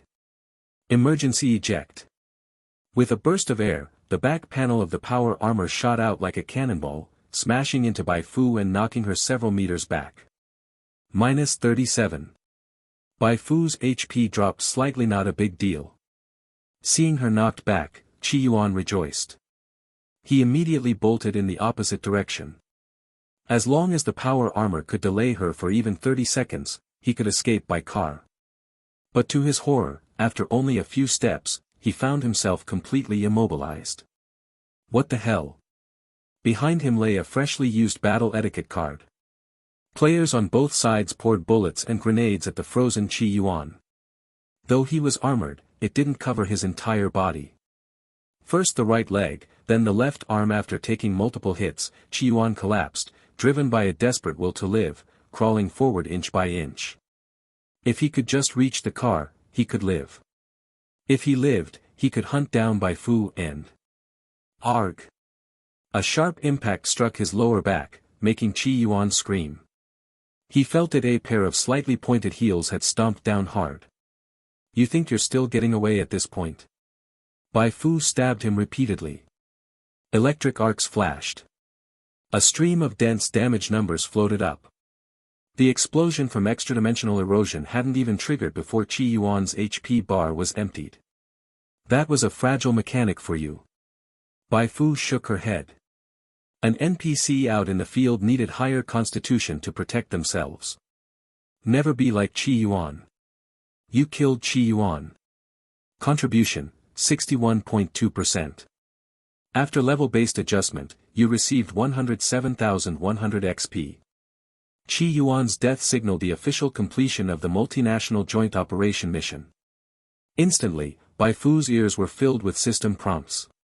She didn't bother checking them and instead shouted for the players to get in the vehicles. She had no intention of facing the United Forces. If they lingered, the vehicles left by the Truth Society wouldn't be hers. Compared to those she'd snatched from the Wanderer camp, these were much better. Not driving them back would be a waste. Get in. Hurry up. A few minutes later, under Bai Fu's lead, all surviving players piled into the vehicles and roared away. They came in a rush, and left in a rush like a tornado, gone as quickly as it came. By the time the smoke on the battlefield cleared and the United Forces cautiously arrived, all they saw were wrecked machines and corpses. They stared at each other in shock. Too brutal. From appearing to wiping out the Black Hawk base members and retreating, that mysterious group had taken only 10 minutes at most. This was truly like an old lady going down the stairs. She just couldn't do it without support. Damien could hardly suppress the shock in his heart.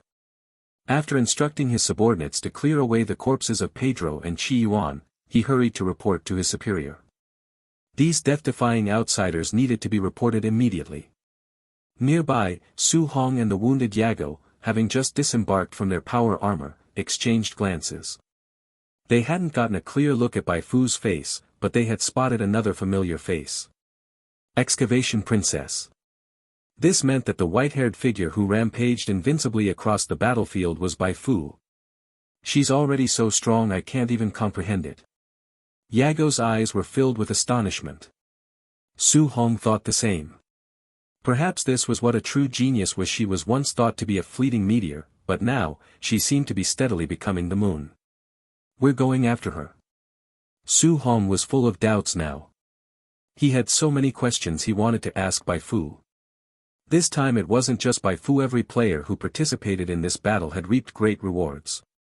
Those who self-destructed and respawned at shelter number 11 went without saying. Even Excavation Princess and the Calamity Dragon, who were only commentators occasionally firing a shot or two, earned the guaranteed minimum reward. After all, this was a high-level mission.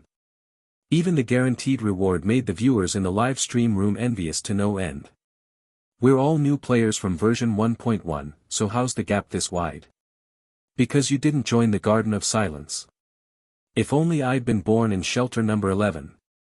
I want to be Miss Bai Fu's dog. If Fu doesn't abandon me, I'll call her my adoptive mother. Watching the barrage of live-stream comments flash past in Excavation Princess's stream, Bai Fu knew, starting from the teaser video, to the welcome ceremony she staged for the players, to the elevation of the Graham takedown operation, she had truly made a name for the Garden of Silence and the psionic per-user profession. From here on out, more and more players would cross great distances to join her in the Goli Desert. That was a good thing. The bad part was that after this operation, the Truth Society and the Gene Primordials would definitely take note of her. Although the clash between these two sides would surely intensify after this, and it was unlikely they would go all out just to deal with her. She still needed to stay vigilant. Bai Fu closed the live stream room and, like the other players, began checking the rewards from this operation. After the mission ended, the contribution rate for the storyline quest Truth Unknown to eliminate the Truth Society jumped from 2.36% all the way to 13.81%, an increase of 11.45%. Of course, simply eliminating one Black Hawk base wouldn't make the progress bar spike like that. The jump was because the Truth Society's other 3 bases were also attacked. Since she was the one who leaked the intel, the quest granted her a substantial amount of indirect contribution. Indirect contribution wasn't as significant as direct contribution, but better than nothing. Bai Fu, satisfied, opened the next prompt. The multinational joint operation mission had 4 objectives.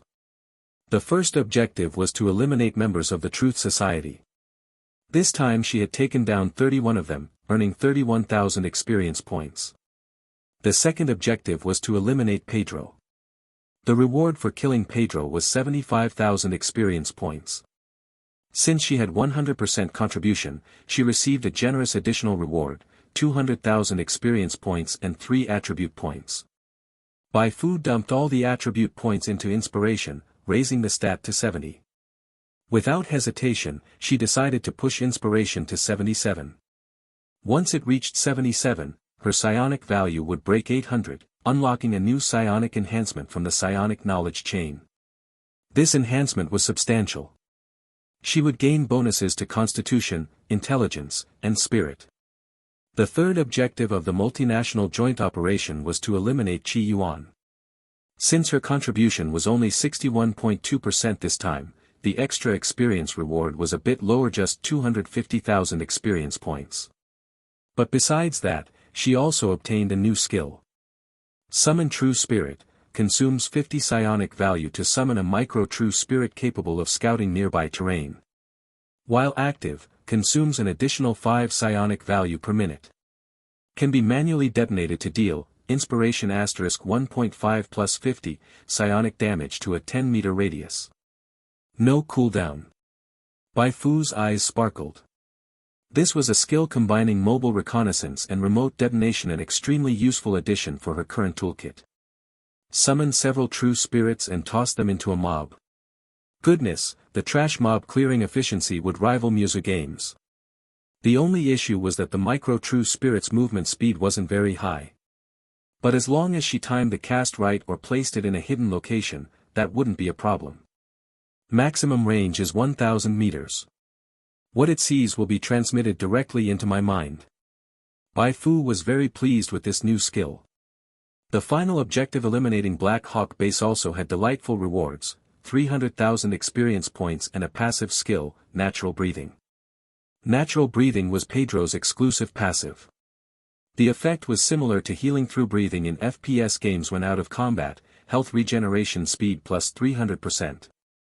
With her high constitution of 75, Bai Fu's health regen rate already far surpassed that of normal NPCs.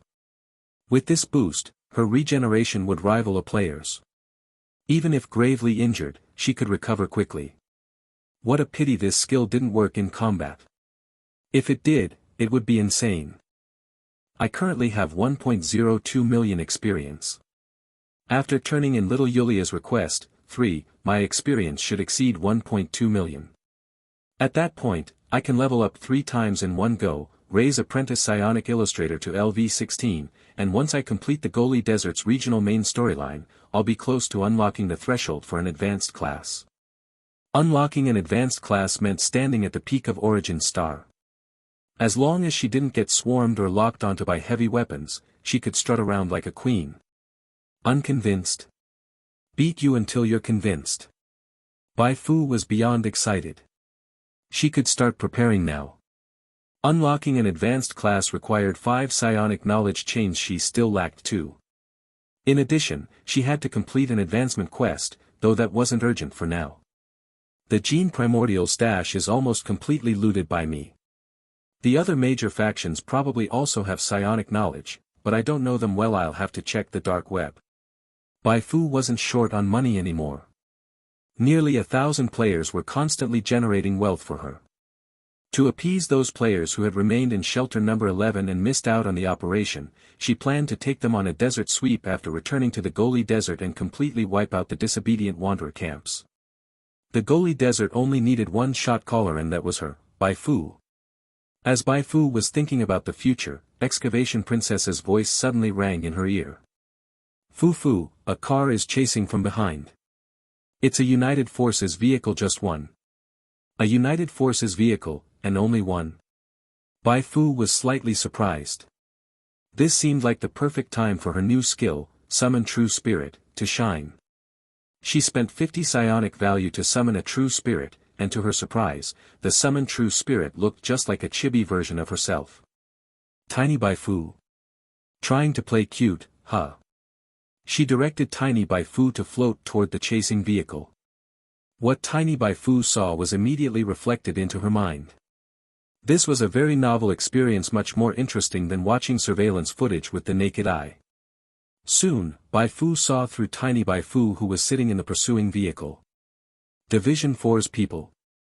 Bai Fu instructed the player driver to pull over. Seeing Bai Fu's vehicle stop, Su Hong also hit the brakes. The moment he saw Bai Fu get out of the vehicle, he knew. They had found the right person this time. 89, anyway, it's all kissing, might as well kiss Bai Fu. After getting out of the vehicle, Bai Fu waved at Su Hong and the others, motioning for them to talk by the roadside. In the battle just now, Su Hong, Yago, and the others had all sustained injuries, yet at this moment they were walking briskly. They were anxious. Their heads were now filled with confusion. Beneath the tree, Su Hong cautiously called out, Bai Fu. Bai Fu said, let's get to the point. What did you come to me for? How did you become so powerful? Yago couldn't help but swallow hard. He recalled the first time he met Bai Fu at the abandoned cooling plant. Back then she had a hard time dealing with a mass-produced mutant from the Truth Society. But now, Bai Fu was capable of killing Luo Wan, Pedro, and Qi Yuan consecutively amidst gunfire, and her body didn't show a single injury. What formidable strength this was! Even the top ace agent of the Gene Primordial's Intelligence Bureau would be only at this level. No, perhaps not even. Before Bai Fu could speak, Su Hong glared at Yago. Was that kind of question really something you could just blurt out? It's like this: today we actually came to you for two things. A few days ago, I received a message from Xia Shi. She asked about your situation. At that time, I didn't know where you were, so I brushed her off with a few words. If she finds out you're alive and well, and have become so strong, she'll definitely be delighted. Right, Xia Shi told me to pass you a message if I saw you. She said she's already joined the same lab her father once worked at. She'll complete her promise as soon as possible and help you locate that file. Su Hong explained. Bai Fu was somewhat surprised. If it weren't for the constant reminders from the quest bar, even she would have forgotten that Xia Shi once promised to help her find the file containing records of the source of psionic power. She didn't expect Xia Shi to have remembered it all along and to be acting on it. It was truly moving. Thank her for me. If she runs into trouble, she can contact me anytime using the method I gave her. Just as Su Hong was about to say something, his personal terminal suddenly began to flash. He quickly answered it, and a roar came through the earpiece. Su Hong, why did you leave the squad without authorization? Get your ass back here. Why yes. He was drenched in sweat. Su Hong hurriedly ended the call and looked at Bai Fu. I have one more question. It's been troubling me for a long time. There are rumors outside saying you're actually the ace agent of the Gene Primordials. I want to ask. Bai Fu cut him off directly. Nonsense. I have nothing to do with the Gene Primordials. They genuinely want me dead. I'm not entirely sure why, only that it's related to a secret Li Qing knows. The boundary between her and the Gene Primordials had to be clearly drawn. It wasn't that she was afraid Su Hong and the others would overthink things. The main concern was that the players would mistakenly believe she had a good relationship with the Gene Primordials, and then decide that if they couldn't join the Garden of Silence, they might as well join the Gene Primordials. At this point, Bai Fu suddenly had an idea. After this assault on Black Hawk Base, all the major factions were bound to begin placing greater importance on the players and would proactively recruit them. She needed to throw a wrench into the Gene Primordial's plans. Those damn bastards. I may not be able to beat you now, but can't I still gross you out? You'd better not investigate Li Cheng. That'll get people killed. Mid-sentence, Bai Fu's tone shifted. But if you really can't suppress your curiosity, then go ask those outsiders for help. You've seen what they're capable of. If the players went to investigate Li Cheng and were caught on the spot by members of the Gene Primordials, it would very likely cause those mentally unstable people to develop suspicion toward the players. If that led to conflict, things would only get more interesting. Su Hong froze for a moment. Bai Fu's method actually sounded quite feasible. Since the Intelligence Bureau was pressing for time, he bid farewell to Bai Fu and quickly left with Yago. It was enough to know Bai Fu had no connection to the Gene Primordials. As for the rest, they'd let the outsiders investigate slowly. On the way back to the car, Yago scratched his head anxiously. Captain Su, are we really just leaving like this? We still have so many questions left, like Bai Fu's relationship with those outsiders. Su Hong stopped. Yago, if you were in Bai Fu's position, could you fully trust me, a Gene Primordial's agent? Yago figured he couldn't. Su Hong smiled. That's why some questions can't be asked, at least not before establishing mutual trust. Yago nodded and asked, Captain Su, what do you think of Bai Fu? Su Hong pondered for a moment. The arrival of those outsiders may herald a transformation in this dark and dismal world. And Bai Fu, she's a rising new moon. The speaker was unintentional, the listener took it to heart. Not far away, the excavation princess who had been waiting for Bai Fu to return was struck as if by lightning upon hearing those words. Wait, new moon. As the queen of overthinking and the #1 fabricator of plotlines, she immediately remembered that version 1.1 was titled The Tide of the Dark Moon. Dark Moon, New Moon, Bai Fu.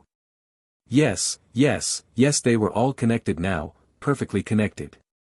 Excavation Princess was rather glad she had cultivated the habit of recording video at all times. She clipped the part of Su Hong's words into an audio file, then quickly opened the community and began editing a new post.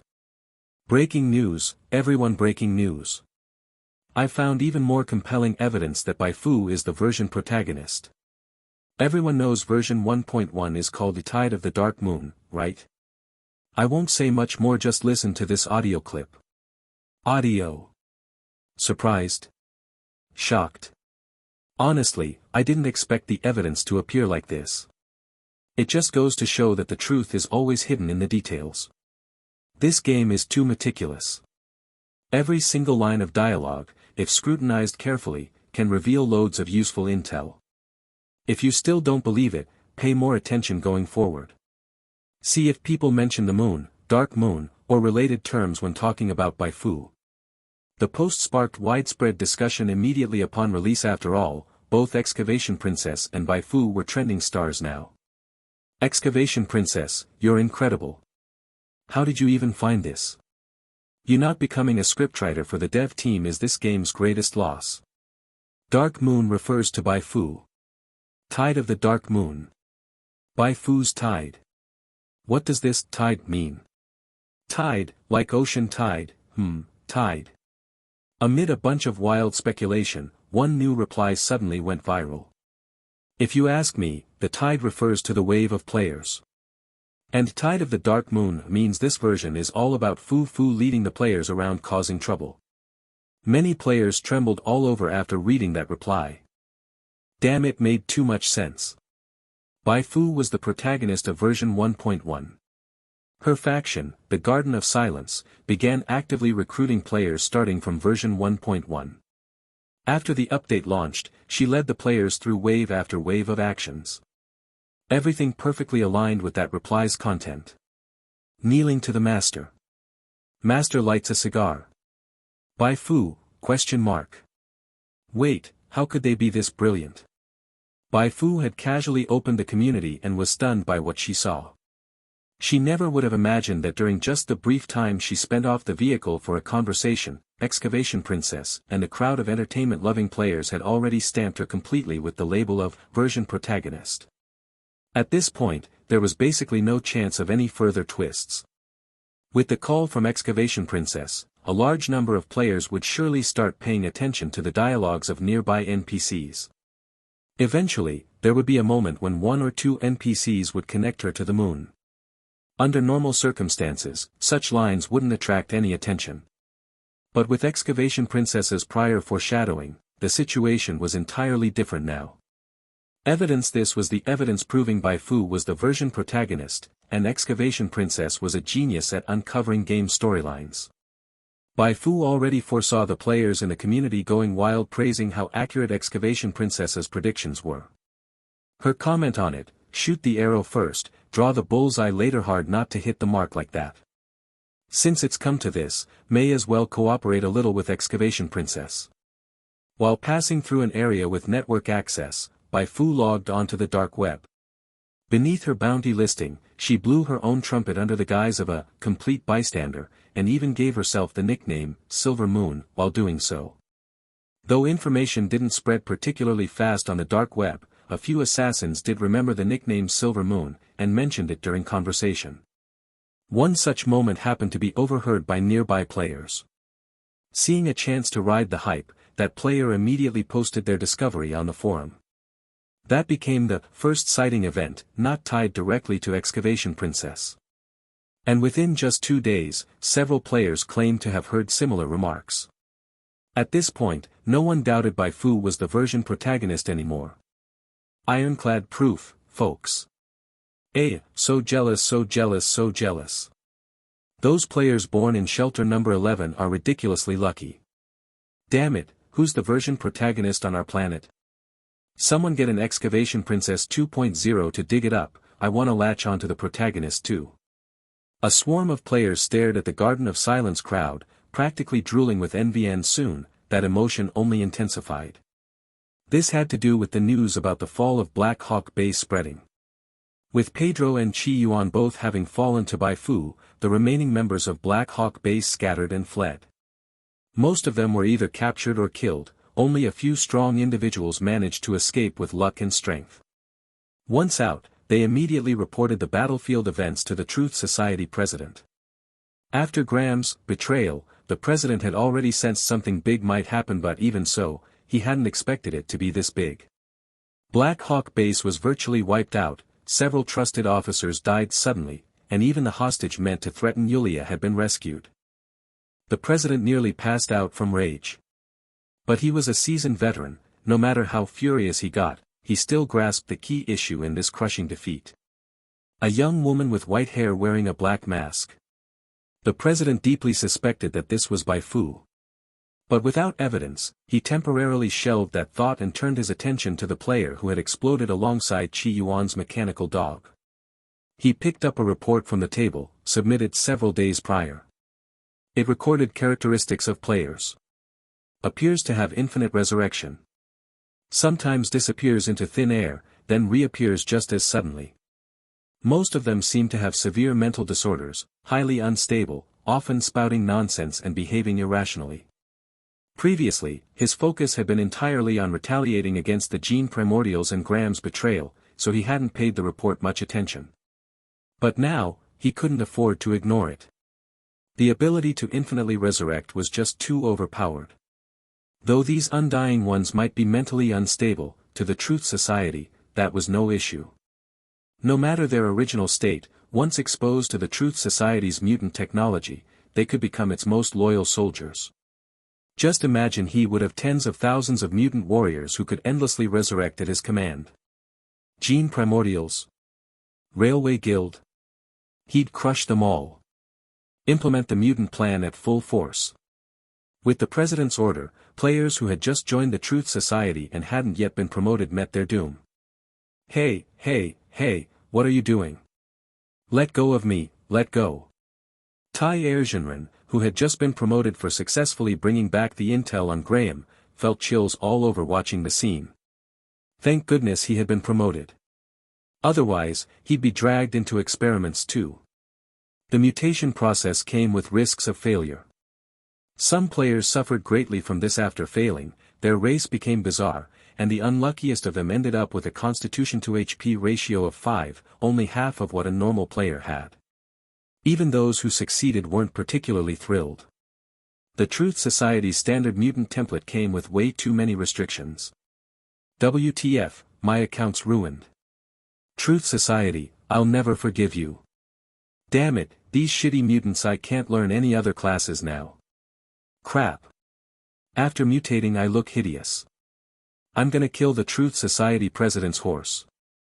Bai Fu. Wow. She hadn't even made a move yet, and the Truth Society had already become the most hated faction on Origin Star. And now, coming up next were the Gene Primordials. Truth be told, the Gene Primordials were far more tactful than the Truth Society. Though they also dabbled in mutants, they didn't go as far as forcibly turning players into them. Their reputation among players collapsed due to multiple overlapping incidents.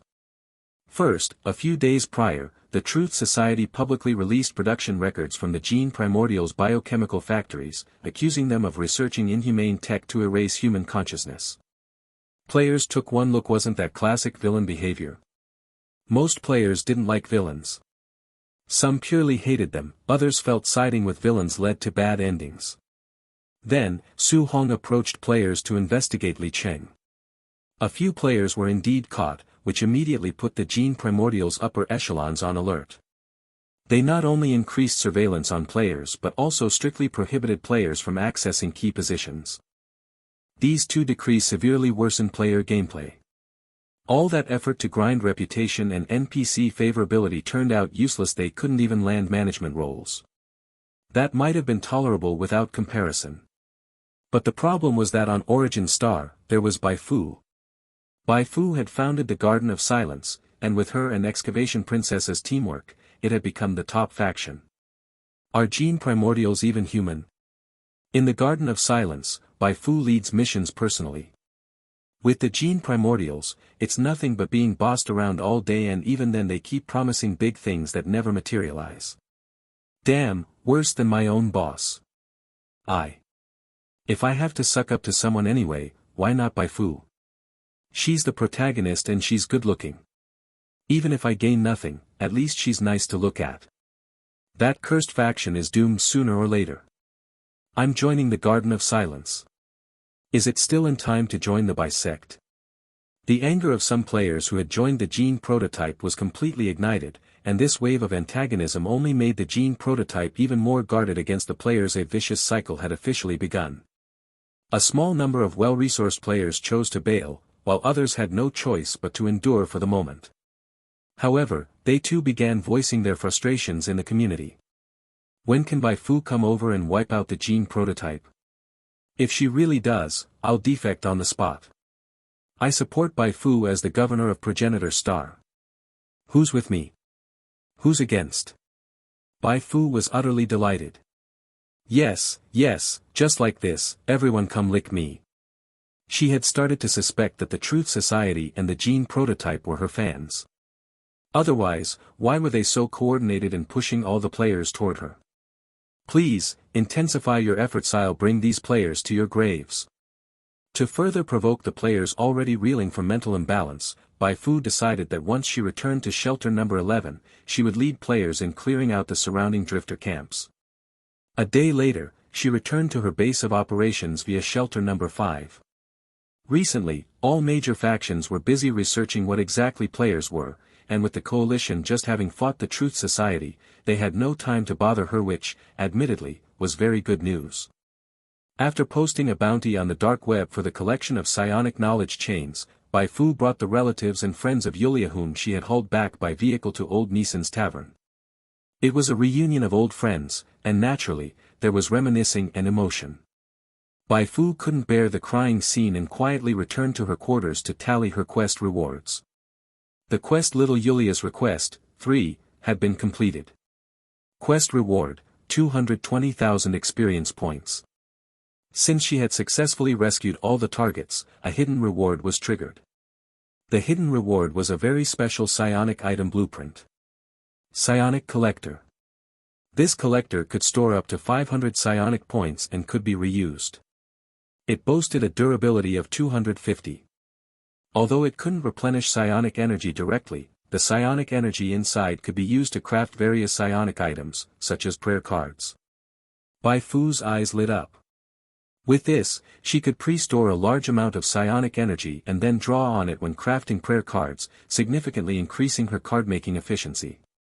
The only problem was that the speed at which she filled the psionic collector on her own was still too slow. I got it. Bai Fu had a great idea. Why not let the players fill it? She could place a bunch of psionic collectors in Anya's mysterious shop and let players who had changed to psionic class professions come pray during their downtime and contribute their psionic energy. Of course, she wouldn't make the players do this for nothing. To boost their enthusiasm, she decided to package the activity. Garden of Silence Prayer Ritual. 1 prayer earns 1 blessing. Accumulate enough blessings and use them to get discounts on prayer cards. This would not only encourage players to pray every day but also drive more to switch to psionic class professions. It might even enhance the mystique of the Garden of Silence through this strange ritual. A win-win-win. Bai Fu applauded her own plan. She chose to learn the blueprint, and once the learning progress bar maxed out, she invested experience points to raise her psionic apprentice illustrator from LV13 to LV16. After assigning stat points, her psionic energy limit surpassed 800, successfully triggering new psionic class bonuses. Constitution +8, Intelligence +4, Spirit +4. Current stats. Health points, 1850/1850. Psionic points, 880/880. Attributes, Strength 20, Agility 21, Constitution 81, Intelligence 25, Spirit 27, Inspiration 85. It's time to strive for an advanced class and truly become the protagonist of this era. 90. Unlocking new class. Just go ahead and worship Bai Fu. Bai Fu didn't know who the game's original protagonist was, and such a matter no longer seemed all that important to her now. As long as she became one of the strongest on Origin Star before the protagonist's flashy version update arrived, then with her popularity among the players, who would argue if she claimed herself to be the true protagonist? At worst, she could just implement a dual protagonist system. No one ever said a story couldn't have 2 leads. Seeing that the reunion at Old Nissan's tavern hadn't wrapped up yet, Bai Fu was already at her place playing with Tiny Bai Fu. The newly acquired skill still needed more practice. If she only tried it on the battlefield, it might end up causing chaos. Height, 15 centimeters. Can shrink down to a minimum of 5 centimeters. Whether it's in a pocket or stuffed elsewhere, it's highly convenient. Even if it's not used for scouting enemy movements or as a remote bomb, it can still be suddenly pulled out mid-fight and used like a grenade. The only issue was that Bai Fu realized Tiny Bai Fu wasn't suited to being made into a prayer card like the psionic shield or battle etiquette for players to buy. Not because of image problems. She would have loved for her image to spread far and wide, to become the #1 idol under the stars, or even have her face printed on money. The real issue was that summoning Tiny Bai Fu cost 50 psionic value, and maintaining it consumed an additional 5 per minute. Players who didn't belong to a psionic class could only use it for 1 minute at most. What could 1 minute accomplish? Not enough time for proper reconnaissance, and not far enough for remote explosions. For ordinary players, Tiny Bai Fu offered no cost efficiency at all. To broaden her market, Bai Fu decided to make a slight change. She washed her hands and face, then began gambling cards. This time, she invested over 30,000 XP before finally obtaining the prayer card blueprints she wanted. Generic card, Eye of the Dark Moon, and generic card, Summon Ghost. The effect of Eye of the Dark Moon was to summon a sticker, resembling the Eye of Heaven emblem from Garden of Silence. Once stuck to a wall, it would function as a fixed surveillance camera. As for Summon Ghost, it would call forth a tiny ghost that lasted for 1 minute. The tiny ghost had no reconnaissance function, but retained the movement and explosion features of Tiny Bai Fu. In essence, the 2 blueprints split the Summon True Spirit skill in 2. Bai Fu named both cards herself. The latter had no particular meaning, while the former was deliberately made to echo the name of the 1.1 version update, pushing players to fill in the gaps with their imagination. After her card gamble succeeded, she squeezed out some time to manufacture a batch of psionic collectors, Eye of the Dark Moon, and Summon Ghost, planning to release them to the market tomorrow. While she was crafting, someone knocked on the door. Bai Fu walked to the entrance and found old Nisan standing outside. She opened the door. No need for thanks, it was a deal between me and Yulia. Honestly, I did my best already, but some of them had already been killed by the Truth Society before I arrived. Nothing I could do. By the way, how's Yulia now? She's a bit emotionally unstable. Those people either grew up with her or supported her during hard times. Fortunately, her main self isn't aware of it yet. But, we'll see. Old Nisan shook his head and sighed. Even though this was a deal between you and Yulia, I still need to thank you. After her father died, I've more or less acted as her foster father. I've been watching you for a while. You're strong, but your close combat skills are somewhat lacking, like turtle punches. That was the term floating in old Nisan's mind. He didn't say it aloud, too demoralizing. If you don't mind, I can teach you my combat technique. It's a legacy passed down by a reclusive desert martial artist. Bai Fu received a game prompt. Old Nisan is attempting to teach you the essentials of the rare hidden class Moonlit Dancer, Novice. Do you want to learn it? Bai Fu was stunned. She hadn't expected an extra reward like this after completing Yulia's request. Moonlit Dancer. Good grief, Moon again. She suspected the developers had read the player discussions and were now secretly molding her into the version protagonist. Anyway, better to learn it first. A rare hidden class that compensated for her melee shortcomings. How often did that come by? Old Nisan wasn't just teaching her the basics either, but the entire set of essentials, enough to reach the advanced class tier. Once she nodded, old Nisan began explaining the cultivation essentials of Moonlit Dancer, Novice. You have begun studying the essentials. Current progress, 0.1%. Nearly an hour later, the progress bar finally hit 100%. You have unlocked the new class Moonlit Dancer, Novice. During your training, you have comprehended new skills: Flowing Light, Overflowing Radiance. Note, Moonlit Dancer, Novice is a superior replacement for Unemployed Drifter. Do you wish to override it? Yes. Class correction in progress, 0%, 2%. Unemployed Drifter granted 1 strength, 1 constitution, and 1 attribute point per level. As its superior replacement, Moonlit Dancer granted 1 strength, 1 agility, 1 constitution, and 1 attribute point per level. It focused on balanced development in early stages. Upon unlocking the advancement class, level-ups would grant 2 agility, 1 constitution, 1 spirit, and 2 attribute points. In essence, Moonlit Dancer was an agility-based class. After correction, Bai Fu gained an additional 5 agility, and her attribute panel now looked like: Main Class, Apprentice Psionic Illustrator LV16, plus 10, Moonlit Dancer LV5, Sharpshooter LV5. New. Chi, 135/135. Stats, Strength 20, Agility 26, Constitution 81, Intelligence 25, Spirit 27, Inspiration 85. Didn't look like much change, but that was only because Moonlit Dancer's level was still low. Once she leveled it a bit more, her agility would see a huge boost. High agility was great, it meant more attacks in less time, better dodging ability, and when all else failed, she could always pull a "you give Rudio." Besides agility, the 2 newly unlocked skills also satisfied Bai Fu immensely. Flowing Light, consumes 5 chi, forcibly dashes 0 to 10 meters in the chosen direction. Cooldown, 1 second. Overflowing Radiance, consumes 20 chi. For the next 30 seconds, agility plus 5. Cooldown, 5 seconds. God tier close combat skills. Tanky, high damage, and lightning fast. If she encountered a boss like this while gaming, Bai Fu would definitely curse the developers. But if the boss was her, can I be even tankier? I love the look on people's faces when they've hit me forever and then realize I haven't lost a single drop of HP.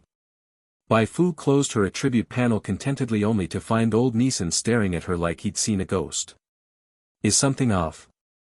Could it be that old Neeson saw her attribute panel? Old Neeson's mood suddenly turned extremely excited. Genius, an unprecedented genius, you actually mastered it in just 1 hour. If it had been you in my place back then, the Truth Society wouldn't have dared to trouble Yulia. Bai Fu responded with a humble smile. Oh come on, not worth mentioning.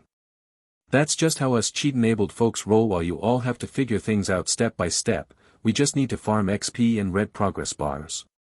Once old Neeson calmed down, Bai Fu comforted him, as long as we're alive, there's still a chance to rebuild the ruins. I've already rescued Yulia's relatives and friends. In the coming days, I'm planning to sweep out the wanderer camps in the Goli Desert completely. After that, I'll be counting on you to contribute more. Old Neeson agreed cheerfully. Perhaps he really should place all his hopes on Bai Fu now. The next day, Bai Fu redecorated Anya's mysterious shop, posting a massive Eye of Heaven emblem from Garden of Silence on the wall. She changed the previously bright style to something more cryptic yet seemingly profound. The change immediately drew the attention of passing players.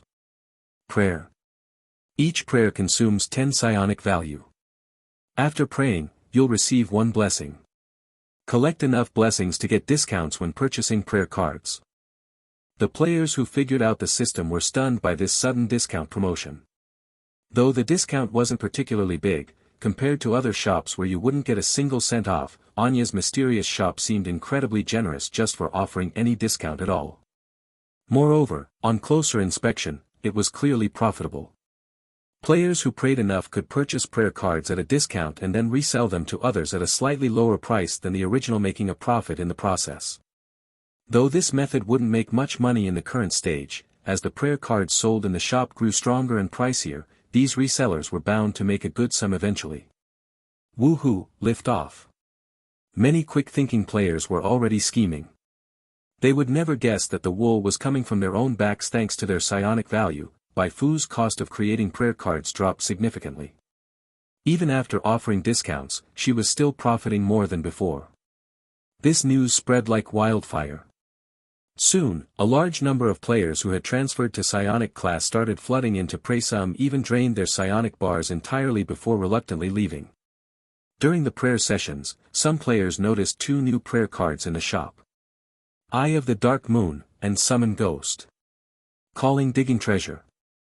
Digging treasure, new materials are here. Time to work. The players from Garden of Silence had already learned to add Excavation Princess proactively. Coming. Upon receiving the call, Excavation Princess appeared alongside Calamity Dragon. Perfect.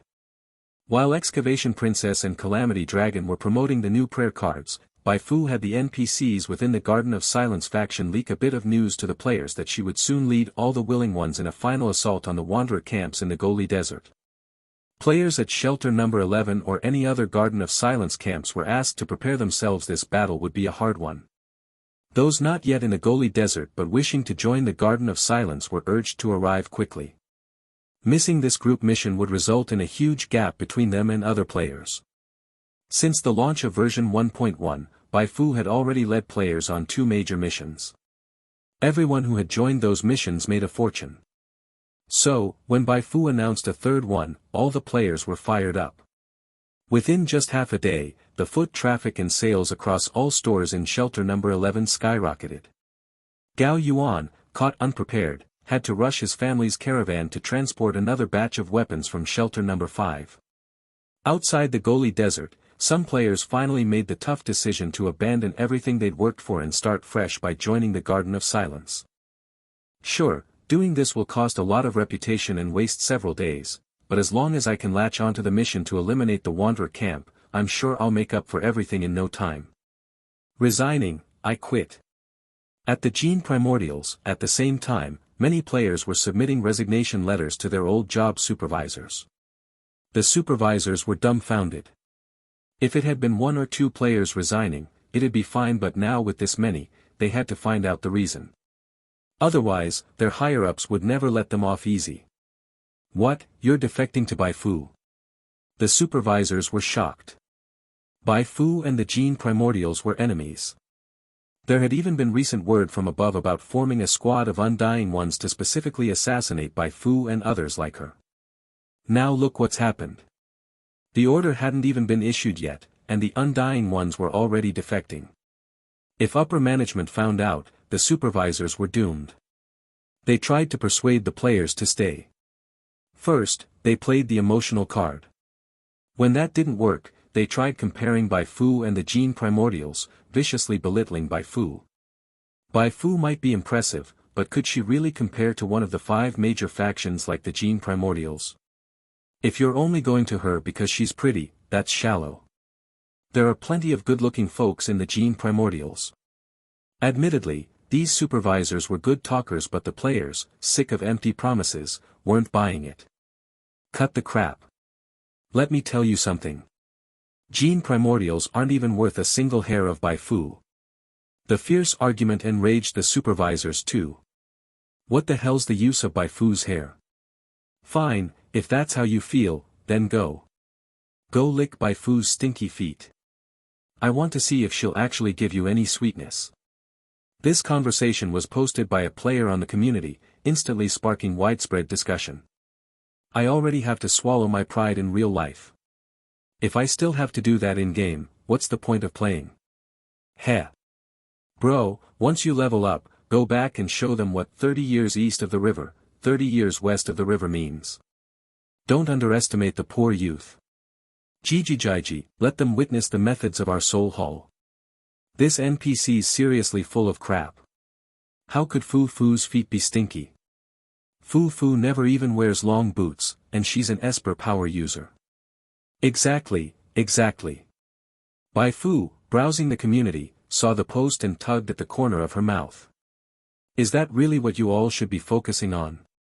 Though this whole incident would surely make the Gene Primordials hate her even more, Bai Fu didn't care. A mountain of debt doesn't crush the bearer. With so many players as her shield, even if the Gene Primordials truly launched a massive assault on her, she could still retreat with ease. Bai Fu closed Starplay Society and began summoning players. Time to get to work. Whether I can buy a bigger house or drive a fancier car, it all depends on how hard you work. Bai Fu divided the players into several squads, assigning high-reputation veteran players as team leaders to avoid a chaotic battlefield where players might run wild and become liabilities.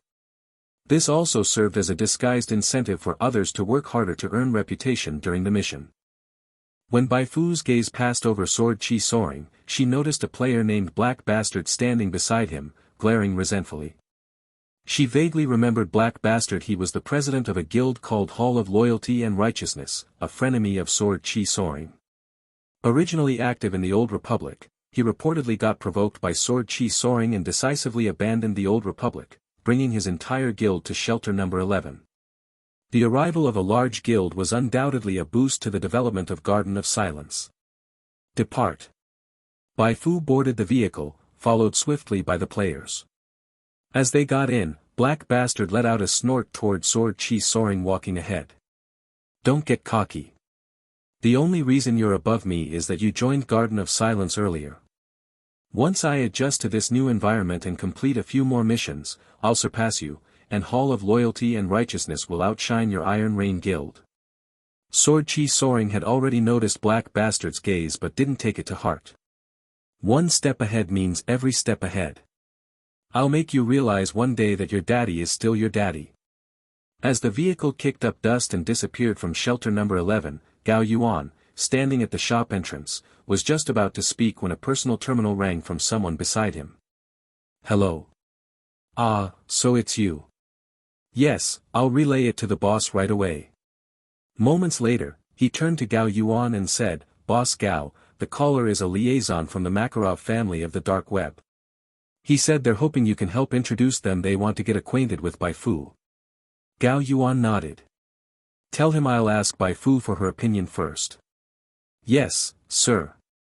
Watching his subordinate converse with the Makarov family's representative, Gao Yuan's heart surged with excitement. Although the Makarov family wasn't one of the 5 major factions, their power was not something any of the major factions dared underestimate. And now, they had taken the initiative to approach Bai Fu, their words laced with politeness and respect. So this is Bai Fu. Indeed, this is Bai Fu. Others might not know who the masked woman behind the Black Hawk base attack was, but Gao Yuan, who had been handling Bai Fu's logistics and intelligence, knew all too well. Not only was she immensely powerful, but like a succubus, she had attracted a remarkable group of undying ones to serve her. It was almost impossible for such a Bai Fu not to command attention. Her true identity remained a mystery, but once revealed, it might be utterly terrifying. Gao Yuan felt his luck was almost too good to be true. Initially, he just wanted to make a bit more money working with Bai Fu. But at this stage, the rewards might go far beyond mere profit. Bai Fu was about to soar, and he would ride that wind to bask in her glory. Sometimes, the right choice matters more than hard work. 91, Main quest activated. She's really the protagonist now. During the time the players had arrived, several smaller wanderer camps had already been scattered by aggressive players. But after all, the Goli Desert was a vast geographical area. Amidst the endless yellow sands, there were still 7 large-scale wanderer camps marked on the map. These wanderer camps typically held between 100 to 200 people, operating in a specific region by hunting sandworms, taking up commissions, ambushing travelers, and oppressing refugees from shelters to sustain themselves. Anyone capable of controlling such a scale of wanderer camp couldn't possibly be a rookie. Given the current strength level of the players, even in teams, they couldn't possibly beat them. Human wave tactics. It was extremely unwise to attempt human wave tactics in the desert where sandworms might erupt at any moment. For this reason, even though some players had long discovered the locations of these large wanderer camps through various channels, they still dared not provoke them rashly. After all the effort to run all the way to the wanderer camp's gates, getting killed before even defeating a single mob not only wasted time but also lost XP. No player would want to make such a losing trade. But now, things were different. Bai, rising star, player's friend, model boss, suspected version protagonist, Fu made her dazzling debut. Under Bai Fu's leadership, all the players of the Garden of Silence were overjoyed. Bai Fu was here, and quests followed. Bai Fu was here, and XP was guaranteed. Just be jealous, haters. Let's go go go. This great one is going to be the first to level my main class to 20. Bai Fu's thighs are still the sweetest, gotta cling on. I've practiced swordsmanship for 10 days straight, now's the time to show you what I've got. In the community and the live stream room, everywhere was filled with Garden of Silence players. One particularly skilled player had already drawn a chibi version of Bai Fu and created a full set of emoji stickers. The emoji pack was uploaded at 10 AM, and within half an hour, it was being used all over the community. Fu sect. Players from other areas were on the verge of madness watching the convoy speeding through the desert. Everyone was playing the same game. Why was the gap so huge? Other than secretly cursing for the convoy's tires to burst, all they could do was interrogate the developers. Either add a few more NPCs like Bai Fu elsewhere, or optimize the game so everyone could join the Garden of Silence and enjoy the joy of being carried by Bai Fu. However, this interrogation fell on deaf ears. The game developers had already mastered the art of playing dead. Developers, you deserve to die. I once had the chance to follow Bai Fu but didn't treasure it. I joined another faction instead. Now I regret it beyond words. If heaven gave me one more chance, I'd lick Bai Fu's feet till they're bald. No matter how much players ranted in the community and the live stream room, the offensive against the wanderer camps in the Goli Desert proceeded on schedule. Upon arriving at one camp's entrance, Bai Fu ordered a player to approach with a megaphone to urge surrender. As expected, the wanderers hiding in the camp had no intention of surrendering. On the contrary, they loudly mocked them. Once I kill you, I'll turn you into a specimen and take you on tour across the entire Goli Desert. I've made 23 human specimens over the years. Good material like you is rare. Bai Fu shrugged. If they wouldn't surrender, then let them die. She had zero sympathy for these wanderers. Which one of them didn't have the blood of innocence on their hands? Charge with me. Bai Fu took the lead, and nearly 1,000 players followed closely behind, flooding the camp like a tidal wave. To the wanderers inside the camp, this moment truly felt like the impact of the tide of the dark moon. Betrayal.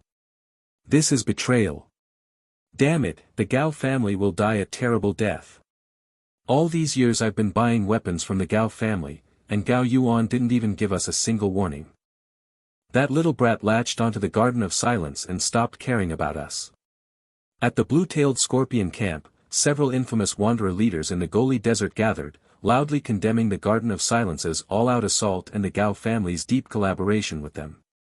A day earlier, they had received a distress signal from a large wanderer camp friendly to them, saying they were under attack by the Garden of Silence and were being beaten back continuously. After receiving the distress call, they immediately assembled a unit to go rescue them. The process took about an hour. By the time they contacted that wanderer camp again, all they heard was the crying voice of a lone survivor who barely escaped. Too ruthless. Yes, Bai Fu and her followers were far too ruthless. A camp of over 100 people was reduced to just 3 escapees. Without supplies, even those 3 would eventually die in the desert. This ruthlessness shocked all the wanderers who heard the news. Fearing for their survival, they converged at the blue-tailed scorpion camp to discuss their next steps. Even the Watchers, with their overwhelming power back then, failed to unify the Goli Desert. Does that woman really think she can turn the heavens upside down? Arrogant fool. Blind to reality. This time we must teach the Garden of Silence and the Gao family a lesson. Let them learn what the rules of the Goli Desert are. At first, these wanderer leaders had considered fleeing, but they couldn't bear to abandon the wealth they had accumulated over the years. The Garden of Silence was powerful, but as long as they united, all challenges would become surmountable. Once we crush the Garden of Silence, I'll show that woman what hell really means, what it's like to beg for death and not get it. Enough talk. Start the defenses. Win the battle, and you can have as many women as you want. Lose, and even your dreams won't help you. Amid the curses, the wanderer leaders began directing their troops to prepare for the upcoming war. A battle involving over 1,000 people was about to begin. Undoubtedly, this battle would determine the future of the entire Goli Desert. If the Garden of Silence won, the Goli Desert's century-long fragmentation would end, ushering in a new era of peace-based development. If the alliance of wanderer camps won, then what's there to be afraid of? We players aren't about to let a bunch of cold-blooded killers continue to strut around. Even if we lose this time, we'll just fight again. In the vehicle, the excavation princess excitedly spoke to all the viewers in the live stream room. It had been 2.5 days since they left shelter number 11. In these past 2.5 days, the heat surrounding the Garden of Silence's collective operation had only intensified, and many players' attitudes had gradually begun to shift. It all started with the first wanderer camp being broken through, where they saw those innocent people inside who had been tortured beyond recognition. Even though they knew it was just a game, the level of realism was simply too high. Deep in their hearts, players couldn't help but feel a surge of rage. Even these players who could have acted without restraint once they entered the game had refrained from bullying passers-by. These wanderers, on the other hand, not only bullied, but took joy in killing. They were truly cold-blooded. At this moment, the players of the Garden of Silence no longer treated this operation as merely an XP-earning mission, but rather as a peacekeeping mission. Coming from the real world to conduct peacekeeping in the game world. While cursing these inhuman wanderers, they also gave Bai Fu a new nickname. Sublime Moon, Bai Fu. The moon had now become completely bound to Bai Fu. This was tied to 2 things. First, of course, was the listing of the Eye of the Dark Moon prayer card at Anya's mysterious shop under Bai Fu's name. Second, was the discovery during the battle against the Wanderers, when the Calamity Dragon unexpectedly found a new class in Bai Fu's interface, Moonlit Dancer. She had been praised as the moon by other NPCs, had a class containing the word moon, and sold a prayer card also containing the phrase Dark Moon. With so much evidence, who could still deny that Bai Fu was the very dark moon referred to by the Tide of the Dark Moon? No one. I shall represent the moon to eliminate that cold-blooded scum. Charge. My broadsword thirsts for blood. I've even turned on harmonization mode, yet I still feel sick looking at those corpses. Damn it, we must take down these heartless wanderers. The players' impassioned fervor affected old Neeson, who was traveling alongside the convoy. Since the Watcher's camp was defeated by the Truth Society, it had been a long time since he had seen such a vibrant group of young people. Half a day later, the convoy reached the vicinity of the blue-tailed scorpion camp. As usual, Bai Fu released a tiny Bai Fu to scout ahead. Desert terrain wasn't suited for ambushes in the first place, so despite the Wanderers' extensive preparations, they were still easily sniffed out by tiny Bai Fu. Pre-laid bombs and a flanking pincer quite the setup. Through her psionic vision skill, Bai Fu discovered that these Wanderers came from several different camps. It seemed that, feeling threatened, they had spontaneously gathered to go head-to-head with her. That was fine with her, saved her the trouble of sweeping them out one camp at a time. Truth be told, the Wanderers' response plan was actually quite decent. Unfortunately for them, they had encountered her. Times had changed. She was now several levels stronger than when she first arrived in the Goli Desert. You, flank from both sides. The rest, charge with me from the front. This time, we're going to wipe these Wanderers out in one go. Bai Fu issued her commands swiftly. With the sudden explosions of the scouting tiny Bai Fuss, the Wanderers' pre-laid bombs were all triggered early. The Wanderers were startled. Crap. Why did the bombs go off early? Who planted these? Is this the time to argue about that? The Garden of Silence is charging in. Under Bai Fu's lead, the battle between the two factions commenced. In fact, Bai Fu could have created more tiny Bai Fuss and sent them to bomb the Wanderers hiding in ambush. One volley could have killed nearly 100, delivering a much greater shock than simply setting off the pre-laid bombs, possibly breaking the Wanderers' morale entirely. But this operation wasn't just about eliminating the Wanderer camps in the Goli Desert. She also aimed to provide benefits to the Garden of Silence faction's players and attract others to join. So she held back from taking out the grunts herself and left them for the players to gain more XP. Brothers, charge with me. Sniper support. Sniper support. I'll cover you. Flank them. Behind various defensive structures built along the camp's perimeter, the battle between players and Wanderers was in full swing. Sword Chi soaring from the Iron Rain Guild and Black Bastard from the Hall of Loyalty and Righteousness became the stars of this major battle. Secretly competing, they led their players in wave after wave of well-coordinated attacks. At first, the Wanderers relied on their fortifications to suppress the players, but as the players advanced right up to those defenses, the tide of battle turned completely. Psionic Shield, Summon Ghost, Spatial Distortion, Visual Fog. One psionic card after another was unleashed. These Wanderers had never seen anything like this. A breach quickly opened in their line, and the players surged through, gradually overtaking the entire defense system. Damn, this is insane. Spectators watching the live stream were stunned. The fight was intense, but not in the way they had imagined. The players held an overwhelming advantage. The real MVP is Fu Fu. Without her prayer cards, how could this battle have gone so smoothly? One person buffing an entire army, that's a psionic per user, that's Fu Fu. Incredible. In an instant, Bai Fu's standing in the eyes of the players rose even higher, and the value of her prayer cards was reaffirmed. The Wanderer leaders hiding in the camp originally planned to use the fortifications to land a heavy blow on the players, then lure them into more dangerous terrain and take them out slowly. But who would have thought that the battle had barely started and the players were already shattering their plans with absurd efficiency? They couldn't sit still any longer. If they delayed, and their troops' morale collapsed, the battle would be lost. Just as they charged out of the camp, however, a figure not particularly tall blocked their way. Your opponent is me. Bai Fu's face was expressionless. The dozen or so elite mobs who rushed out paused in surprise. One person taking on more than 10. Who did she think she was, a superhero? So you're courting death. Don't blame us for ganging up on you. They fanned out, encircling Bai Fu.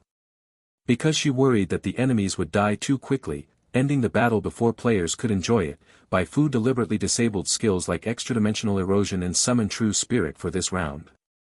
Even so, relying on her extremely high stats, the sustained damage of the electric knife, the amplification effects from fanaticism and super burst, as well as skill bonuses from the Moonlit Dancer class, she still handled a dozen high-level elite mobs with ease. Perhaps handled with ease wasn't strong enough, she absolutely crushed them. Have you ever seen an NPC with Strength 27, Agility 38, Constitution 81 when fully buffed? Let's just say Bai Fu's current attributes were simply overpowered for the Goli Desert. For context, when she previously attacked the Baghero's base, Guido had these three attributes at Strength 33, Agility 24, Constitution 19, not even as strong as one of her toes. Some of these elite mobs in the Goli Desert, weak in offense and poor in defense, weren't even as capable as Guido. What could they possibly do against her? A regional boss had to absolutely humiliate the local elite mobs, otherwise, how could she claim the title of regional boss of the Goli Desert? Flowing light activated, and Bai Fu moved among the elite mobs like a true moonlit dancer, graceful and elusive. Especially when wielding the electric knife, the dazzling electric arcs added to her beauty. The beauty of killing. Many players were left in a daze. So close combat could look this cool. Not even those martial arts action films known for their choreography could match Bai Fu's current style. As time passed, the wanderer leaders surrounding Bai Fu finally cracked. Screw this fight. They had been circling around for so long without even landing a hit on Bai Fu. The one time they did manage to hit her, it had no effect whatsoever. But every slash from Bai Fu, on the other hand, brought screams and the black smoke of scorched flesh. Run! They tried to flee, but Bai Fu wasn't about to let them escape. Since you came, stay. All of you, die here obediently. Bai Fu chased them down, cutting each one like a child. When she reached the last one, he suddenly cried out. Spare me, I was wrong, Nisan, I'm begging you, we were once comrades, say something for me. Nisan. Bai Fu turned around and saw old Nisan walking over. An acquaintance? Javier.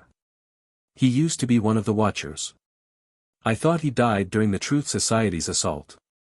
Never thought he survived, and even became the leader of another wanderer camp. Old Nisan sighed as he spoke. When he looked up and focused on Javier, his face showed not joy at a reunion, but intense rage. Javier, look at what you've become. You've fallen just like the other wanderers, bullying the weak, slaughtering the innocent. Have you forgotten what you once told me? Have you forgotten the dream of rebuilding the Goli Desert alongside the Watchers? Being scolded, Javier grew angry too. Dreams? Bullshit dreams. I followed you and worked hard for so long, and in the end, we were crushed by the Truth Society like it was nothing. Old Nisan gritted his teeth. You weren't like this before. Javier laughed. People change. From the day Yulia was taken, I knew that dreams were worthless. Only power matters. Without power, you're trampled. With power, you trample others. Old Nisan was so furious his chest hurt. Javier sneered and curled his lip. He finally understood there was no way old Nisan would plead for him. In that case, might as well speak freely. Oh right, I'll let you in on a secret. You probably won't believe it.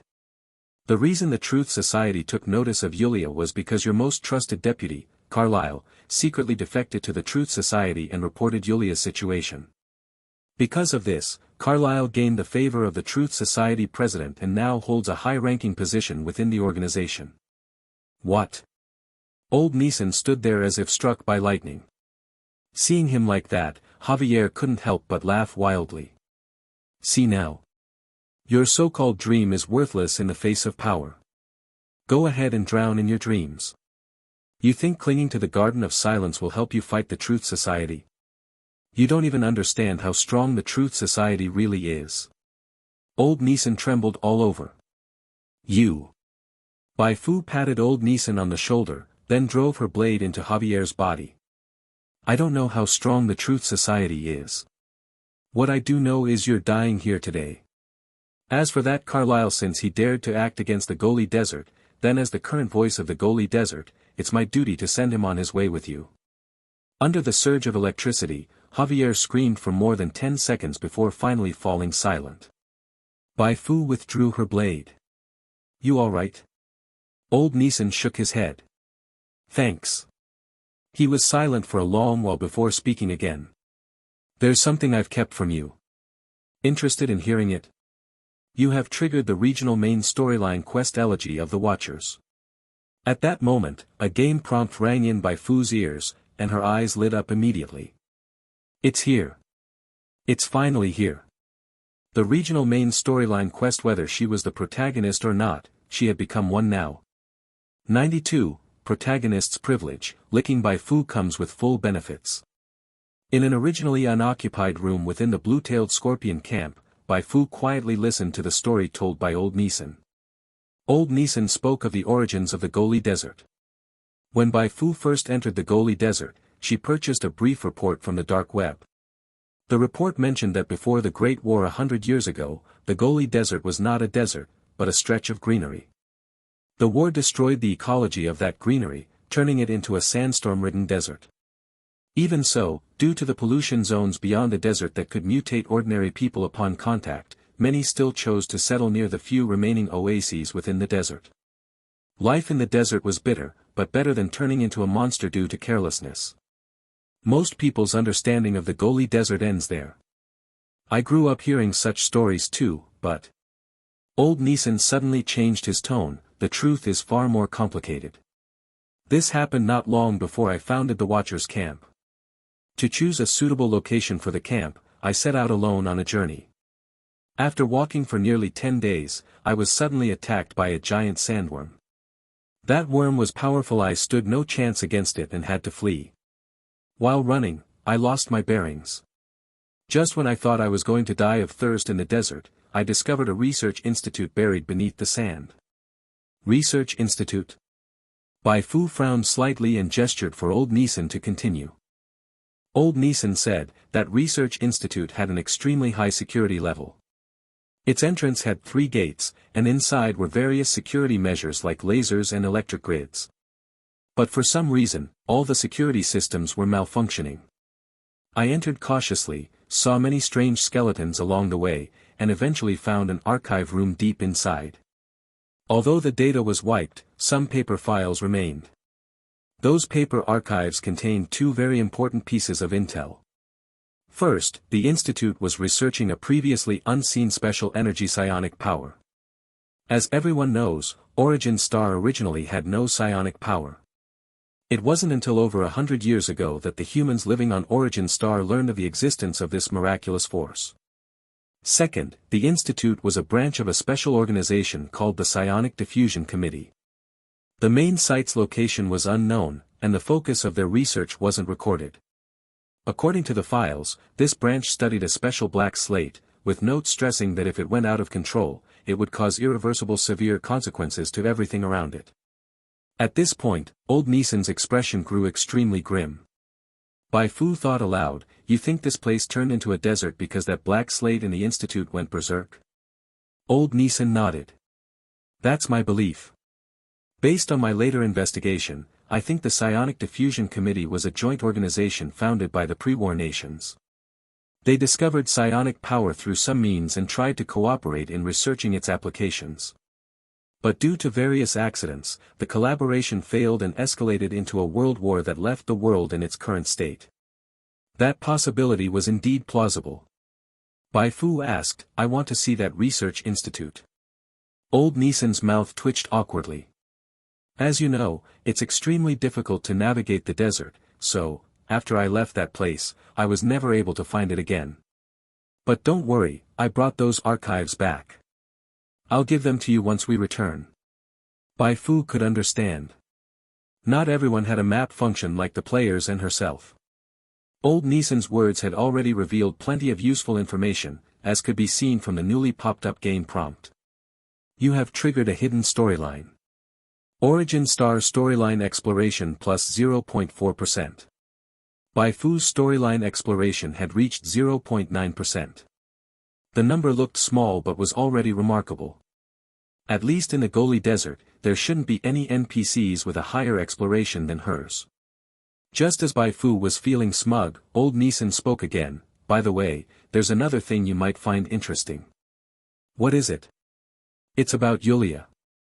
In her first few years after birth, Yulia was no different from any ordinary little girl. She didn't know what psionic power was, nor did she display any talent for it.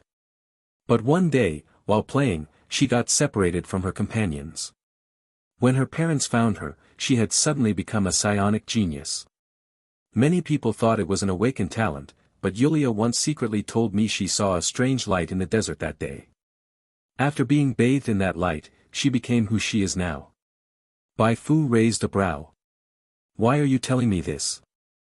Old Nisan sighed. I hope you can save Yulia. But now, I'm just an old man at dusk. I have no reward worthy of enticing you. All I can offer is this intel that might be useful to you. If Yulia wasn't mistaken, then her powers are not unreplicable. If you save her, you might gain powers like hers. Bai Fu admitted she was tempted. Having fought Yulia's doppelganger twice in close combat, she knew very well how powerful Yulia's abilities were. Just her ability to float mid-air had made Bai Fu green with envy. I'll do my best. Old Nisan's voice trembled slightly. Thank you. Bai Fu sighed internally. She had to admit Yulia had a good leader. Even though he had fallen from grace, he still poured his heart out for her. Could even a biological father do more? When they first met, could Yulia have foreseen this day with old Nisan? All she could say was, fate works in mysterious ways. Bai Fu turned her attention to the new game prompt. This time, it was a quest prompt. As a regional main storyline, Elegy of the Watchers was extremely rich in content, with numerous branches. Moreover, the completion method differed from that of ordinary quests. Elegy of the Watchers. Quest description: the Watchers are silent and nameless. They rose from the dust and returned to it. No one sings their praises, no one builds monuments for them. Yet, no matter how the sand blinds the eyes, as long as the human heart still yearns for beauty, the Watchers will always be there. Quest objectives. Branch 1. Eliminate the traitor, kill Carlyle. Reward based on contribution. Branch 2. Guardian Angel, rescue Yulia imprisoned by the Truth Society. Reward based on contribution. Branch 3. Defender of Order, rebuild the Order of the Goli Desert. Special title reward, Goli Desert Guardian, other rewards based on contribution. Branch 4. Utopia, build up the Goli Desert. Reward based on prosperity level of the Goli Desert. Branch 5. Search for lost ruins, find the research institute mentioned by old Nisan. Reward, exploration progress. Branch 6. Yulia's secret, investigate the source of Yulia's powers. Reward based on contribution. Quest rewards, completing any branch allows for quest settlement. Note, this is a regional main storyline. As a special commissioner, you may recruit more players to join the quest. Accept/decline. Bai Fu had absolutely no reason to decline. After reading the note, she almost burst into laughter. So-called recruitment meant that she could share a specific or all branches of this quest with players, allowing them to complete the quest together with her. One had to know this wasn't some ordinary quest, but the regional main storyline of the game. As long as old Nisan no longer publicly issued quests, then she, who now held the distribution rights to the regional main storyline, would in effect have replaced old Nisan as the protagonist of the Goli Desert. The protagonist. Who would have thought that just a few months ago, she was still a cannon fodder NPC from a villain faction who could have been killed by players at any moment. Bai Fu had to put in quite an effort to suppress her laughter. Now that she had the rights to distribute the main storyline, there was no need to waste energy dropping hints that she was the Dark Moon mentioned in the version name of Tide of the Dark Moon. Just standing in front of the players and showing off the main storyline quest would make her the most dazzling girl in the crowd. What could other NPCs even compete with now? Good looks? Sorry, I can distribute the main storyline. A touching background story? Sorry, I can distribute the main storyline. In truth, Bai Fu not only could distribute the main storyline, but also looked good, and she was even making up stories to catch players' attention. This title of popularity queen was as good as hers. Unless the players in the Goli Desert had truly resolved to skip the main storyline, they would have no choice but to obediently raise her favorability, no matter how much they disliked her. Of course, Bai Fu wasn't the kind to stomp someone down and trample them over a small conflict. Actions speak louder than intentions. As long as players provided her with value and didn't damage her core interests, she would distribute the main storyline fairly. Put on a good performance and strive to become the actual protagonist in the next version, earning the right to distribute the main storyline directly rather than inheriting it from old Neeson as she was doing now. In a great mood, Bai Fu offered a few consoling words to old Neeson and then walked outside. With Javier dead, the outcome of this battle against the Wanderers was now beyond doubt. The morale of the Wanderers completely collapsed. To survive, some cried and begged for mercy, while others did everything possible to show their most brutal side, hoping the players would be frightened enough to leave them a way out. Unfortunately, all their efforts were futile in front of the players. The players had seen too much of this pitiful act, they were immune. And in terms of ruthlessness, these Wanderers were nothing but weaklings compared to players who could respawn. Cornered, the only thing the Wanderers could do now was curse at Bai Fu. Demon Lord! Damn witch! You devil, someone will chop you to pieces and feed you to the dogs sooner or later. Bai Fu curled her lip, raised her hand, and shot the cursing Wanderer. Good insult, here's a peanut for you. She actually didn't feel much emotionally. Being cursed had even made her a little happy. The more frightened her enemies were, the more it meant she was doing the right thing. Old Neeson followed behind Bai Fu as she stepped outside. He looked around. From the formation of the Goli Desert until now, the plague of the Wanderers, which had troubled people inside and outside the desert for nearly a century, was finally about to be swept into the trash heap of history. It seemed that time had finally come. What Bai Fu had just displayed was practically invincible in the Goli Desert. Neither his former prime nor the still-developing Yulia could match her. The key was that Bai Fu wasn't only strong herself, she also had a legion of respawning undying ones under her. In the already disorganized Goli Desert, the Garden of Silence had unquestionably become the ruling force. At this moment, Bai Fu only needed to raise her arm and shout to be crowned Desert Queen. Old Neeson's eyes were full of emotion. What he failed to achieve in the past had finally been accomplished by Bai Fu. What gleamed in his eyes was not light, but time that had slipped away. Facing the blinding sunlight outside, old Neeson's gaze fell on Bai Fu's back. She was a girl, so beautiful that one might think of a pure white spirit dancing upon moonlit sand.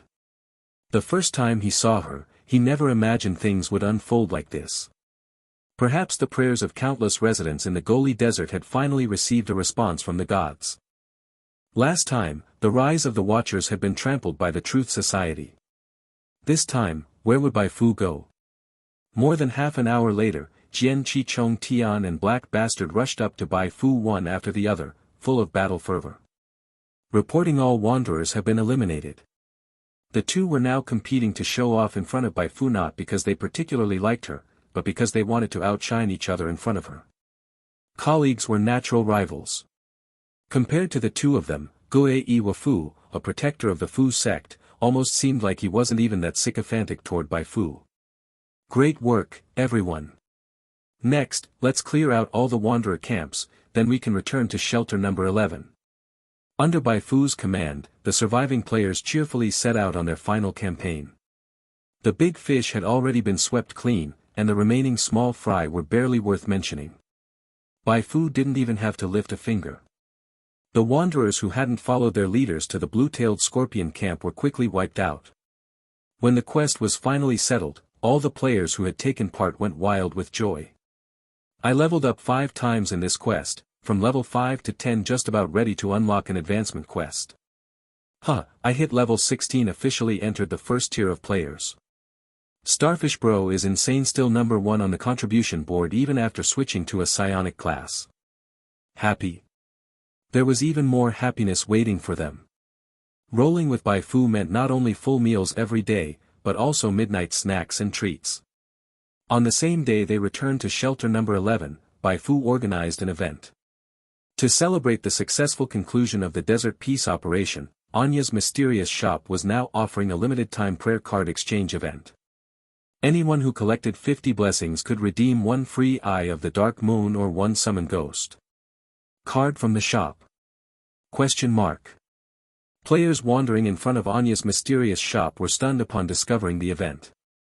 Damn, was the Garden of Silence really offering this kind of benefit? Damn, this settles it, I'm switching to Psionic per user right now. Fu is awesome. This is Fu, this is the Garden of Silence, always thinking for the players. What discounts the developers don't dare to offer, Bai Fu, will give you boldly. With this kind of benefit, this game experience. I suggest letting Bai Fu become a developer. Before the players crowding around Anya's mysterious shop could even finish their prayers, Bai Fu pulled out an even bigger trump card. Released the main storyline quest. This time, the quest she distributed to players was Branch 3 of the Elegy of the Watchers series Defender of Order. To defend the Order of the Goli Desert, it wasn't enough to just defeat the Wanderers, they also needed to restrain outsiders, resist foreign invasions, and clear out the mutated sandworms drifting internally. This branch was a long-term quest. The rewards, once accumulated, were considerable, perfectly suited for the current stage of the players. As for the other branches, she would release them to players bit by bit later. Good things needed to be given out gradually, that's how you controlled the players better. The players who received the main storyline quest practically rioted. Version 1.1 had been live for less than a month, and whether it was players in other regions of Origin Star or players on other beginner planets, they were still painfully exploring the main storyline. But while exploring was fine, so far, not a single player had truly triggered a main storyline quest. However, exploration. Fu told them in the Goli Desert, in the Garden of Silence, there was no need to struggle with exploration, because the main storyline quest would appear right in front of you. Shelter number 11 became more lively than ever, and the players' joy spread quickly through the community. Being Fu's dog is the greatest honor. JPG. That dumb NPC said I was kissing up to Fu by joining the Garden of Silence. Kissing up. Look how sweet it is now, ha ha ha ha. My review, licking the gene primordials left me with nothing, licking Fu gave me everything. The players idly browsing the community were all dumbfounded after learning the truth. Wait a second, bro, could there really be such a huge gap between NPCs? Affected by this sentiment, something completely unexpected by Bai Fu happened. At the same time, on various beginner planets, different players began managing upward, angrily bashing their own factions. I swear, can't you guys learn from Bai Fu?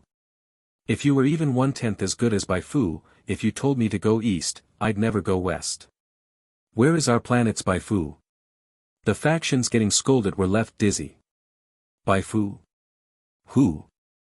If it was just 1 or 2 people mentioning this name, that would have been fine. The problem was at the same time, many undying ones suddenly brought up that name. They couldn't ignore it. But no matter how they investigated, they couldn't find anyone named Bai Fu who matched the players' descriptions. Which made sense after all, Bai Fu wasn't even on their planet. Could this Bai Fu person be some kind of succubus-like being who bewitched those undying ones? Could she be the leader of some secret society? Investigate, find out who she is. I can't eat or sleep until I know. Just like that, a bizarre event unfolded.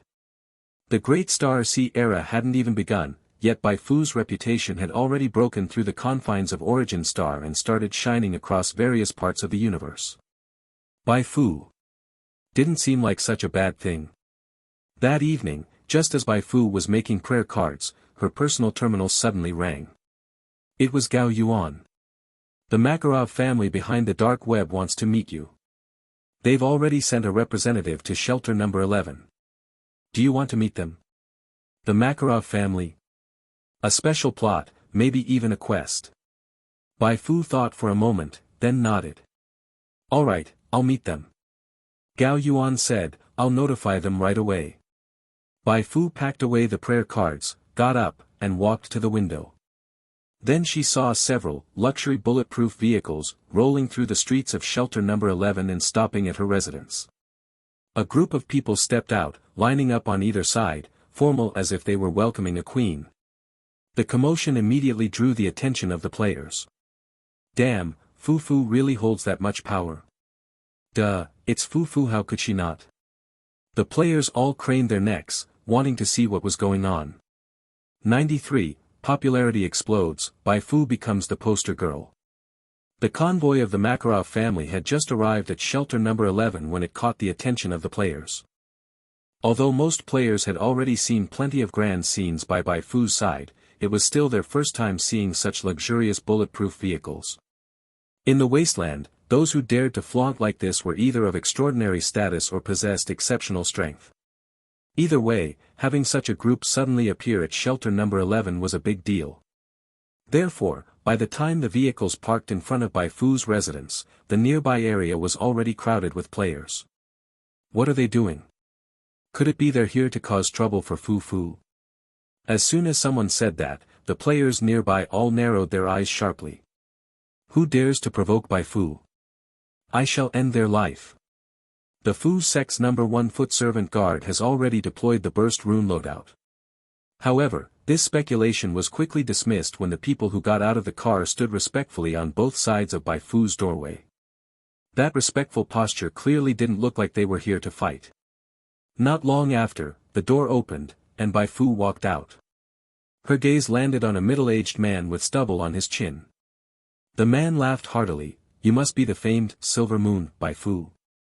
Hearing is one thing, seeing is another. I'm Dallas Makarov, a contact from the dark web. Thank you for taking the time to meet with me despite your busy schedule. Bai Fu replied calmly, what do you want from me? Dallas said, we've heard about Miss Silver Moon's glorious achievements at Black Hawk Base and the Goli Desert. Just now, we've upgraded your assassin rank to the highest S rank. From now on, you'll receive a 50% discount on all dark web services, and your commissions will be given top priority. You went through all this just for that? Recently, Miss Silver Moon posted a bounty on the dark web seeking advanced psionic knowledge. That bounty has now been accepted. I'm here on behalf of that person to meet you. Bai Fu's breath hitched slightly. After leading the players to sweep the Wanderer camp in the Goli Desert, she had accumulated 320,000 XP. She was getting closer and closer to leveling Apprentice Psionic Illustrator to LV20. But while her level was rising fast, the remaining 2 psionic knowledge chains had shown no progress. Dallas had brought her a rather good piece of news. Of course, that's assuming this wasn't a trap. Dallas said, the one who accepted the commission wants to talk with you. Meeting in person or communicating via the terminal provided by the dark web, it's all up to you. Bai Fu considered for a moment. I don't want to make a wasted trip, so I'd like to hear his request first. Dallas responded immediately, understood. Please wait a moment. With that, he began directing people to move the terminal into Bai Fu's room. While Bai Fu waited, the surrounding players were already murmuring. As players, their favorite thing to do was stir up drama. That cutscene just now clearly meant something was about to happen. It was hard not to get excited. The dark web IV heard of that. It's the underground king of Origin Star, a superorganization second only to the 5 major factions. Even they show such deference to Fu Fu is insane. I remember when I was about to join Garden of Silence, my friend told me not to join a minor faction. He said they had fewer quests and lower rewards. Good thing I didn't listen and trusted Second Sister's judgment. Who could hate a white-haired girl? Minor faction my ass. Garden of Silence is as mighty as Fu Fu's broad chest. I'm getting more and more curious about Fu Fu's true identity. When she says she's from another planet, is that really true? Real or not doesn't matter. All I know is our Fu baby is the protagonist. 10 minutes later, inside the room. After a few soft beeps, the terminal successfully powered on, and an image of a kind-looking figure appeared on the old screen. Miss Silver Moon, let me first introduce myself. I'm Qiu Qingze of the Railway Guild. Railway Guild? Bai Fu got straight to the point. I heard you have the advanced psionic knowledge I put a bounty on. Qiu Qingze said, that's right. I want to use this advanced psionic knowledge as payment to commission Miss Silver Moon to complete a special mission for us. The Railway Guild special agents are quite formidable. You really need me to help you complete a mission? Bai Fu smiled faintly. Qiu Qingze explained, Miss Silver Moon must have heard about the Gene Primordials lab being attacked by the Truth Society, leading to their secret research being exposed, right? Bai Fu nodded slightly. Of course she knew. How could she not? She had been a participant and the leak had been authorized by her, via Tai Erjinren. We suspect the Gene Primordials are conducting a very covert research project. If successful, it could severely harm the Railway Guild. Qiu Qingze's expression grew solemn. To avoid disaster, we must investigate. But since it's just suspicion, we're not ready to completely fall out with the Gene Primordials. That's why we can't step in directly and must delegate the investigation to someone else. Bai Fu mused, you want my help, but aren't you worried I might actually be an ace agent of the Gene Primordials? If I'm not mistaken, rumors like that are everywhere right now. Qiu Qingze smiled slightly, we have someone on the inside at Gene Primordials. He's certain you're not affiliated with them. I see. Speak then, what do you want me to investigate? As Qiu Qingze explained, Bai Fu received a new mission. Secret commission from the Railway Guild. Mission description, the Railway Guild suspects the Gene Primordials are conducting research that could pose a threat to their organization. They hope you can retrieve research data from the Gene Primordials Marine Biology Research Institute. Mission objective, retrieve research data from the Marine Biology Research Institute without exposing the Railway Guild. Mission reward, 300,000 XP, Psionic Knowledge Chain, 11. Aside from the Psionic Knowledge Chain, the reward for this mission wasn't particularly generous. But the reward also reflected the mission's difficulty. That meant with her current strength, the risk she'd take wasn't too great. Bai Fu immediately understood this wasn't a trap. Still, judging from Qiu Qingze's evasive tone, the Railway Guild was likely hiding their true intentions. But that didn't matter. Bai Fu wasn't particularly interested in the power struggles between major factions. After all, she already held a main storyline in her hand. She wasn't lacking in XP for the time being. What she needed was the psionic knowledge chain Qiu Qingze had promised. This time, we've contacted several S-rank certified assassins through the dark web. Once the mission starts, we'll take care of transporting you all near the Marine Biology Research Institute. When the mission is done, we'll do our best to help you retreat. You only need to worry about two things. Qiu Qingze raised two fingers. First, the Gene Primordials have set up a new defensive line around the Marine Biology Research Institute. It's composed of elite special agents and the undying ones. The elite special agents are manageable, but the undying ones are extremely difficult. Their ability to resurrect could very well lead to our exposure.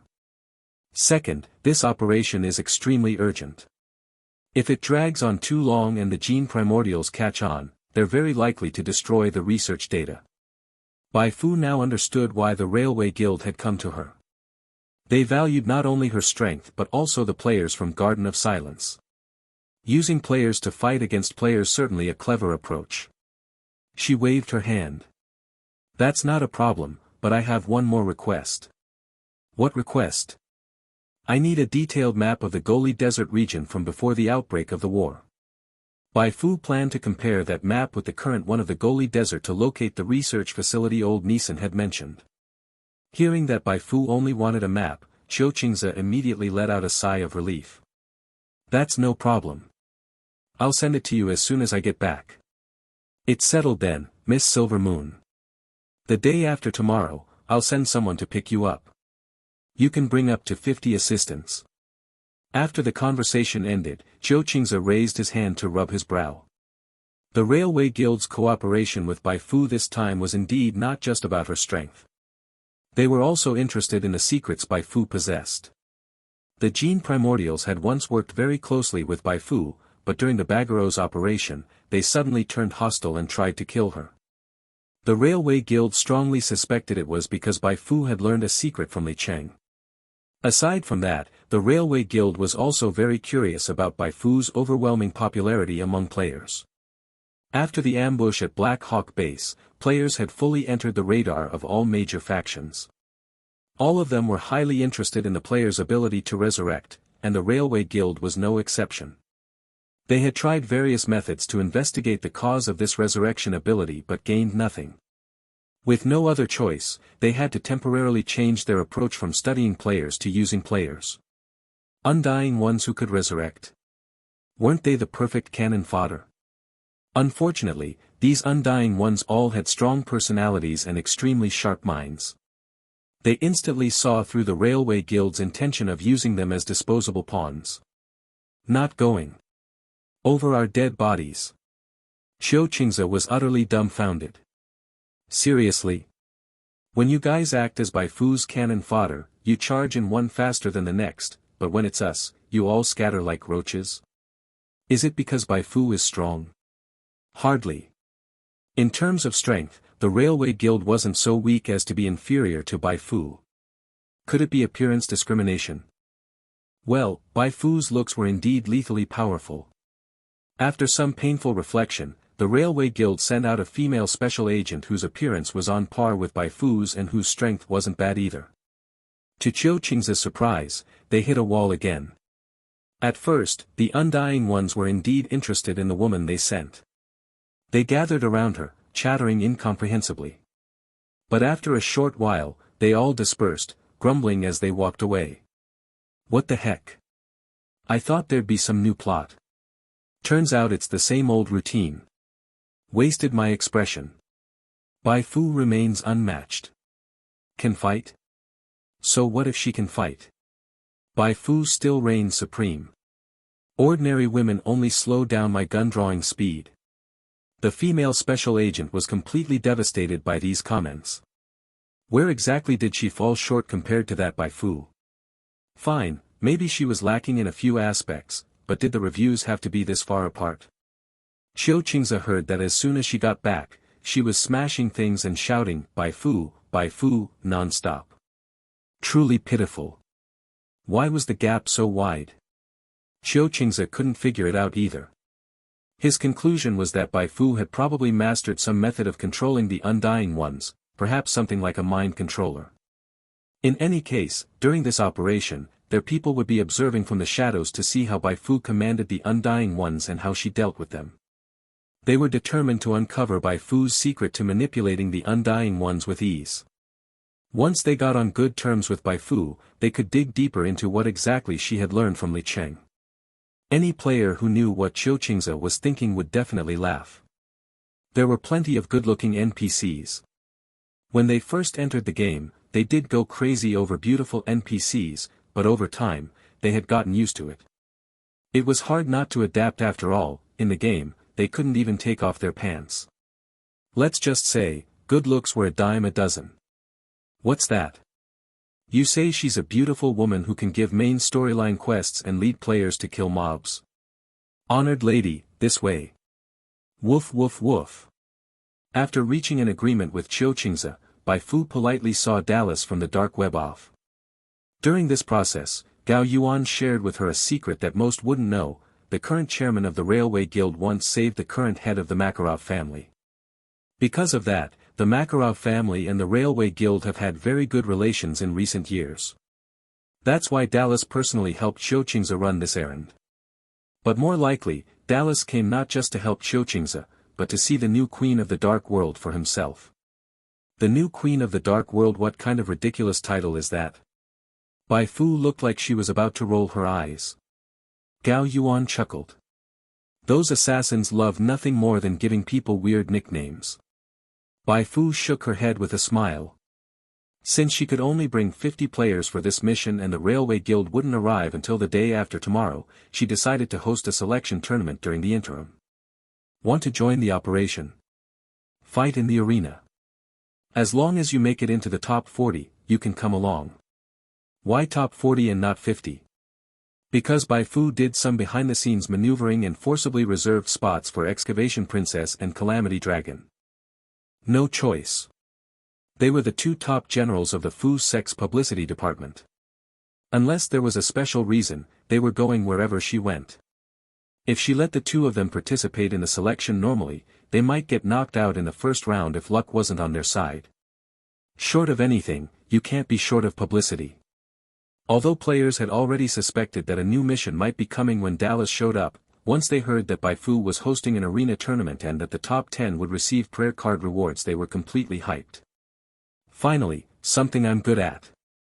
That first place is mine, guaranteed. Keep dreaming. The number one expert of the Fu sect is obviously me. Then I'll settle for second best. I'll take one of the 4 guardian positions. After version 1.1 went live, the arena gameplay became extremely popular. In the community, players were constantly discussing how to PK, who was great at PK, and so on. The selection tournament held by Bai Fu once again hit the trending topic, making Garden of Silence the center of community discussion once more. This was exactly the effect she wanted. To always stay at the center of player attention.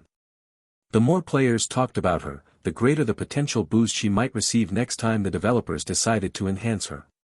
But what Bai Fu hadn't expected was that this wave of popularity was soon overshadowed by another, and yet, this new hype was still related to her. Fighting both sides of the ring, so to speak.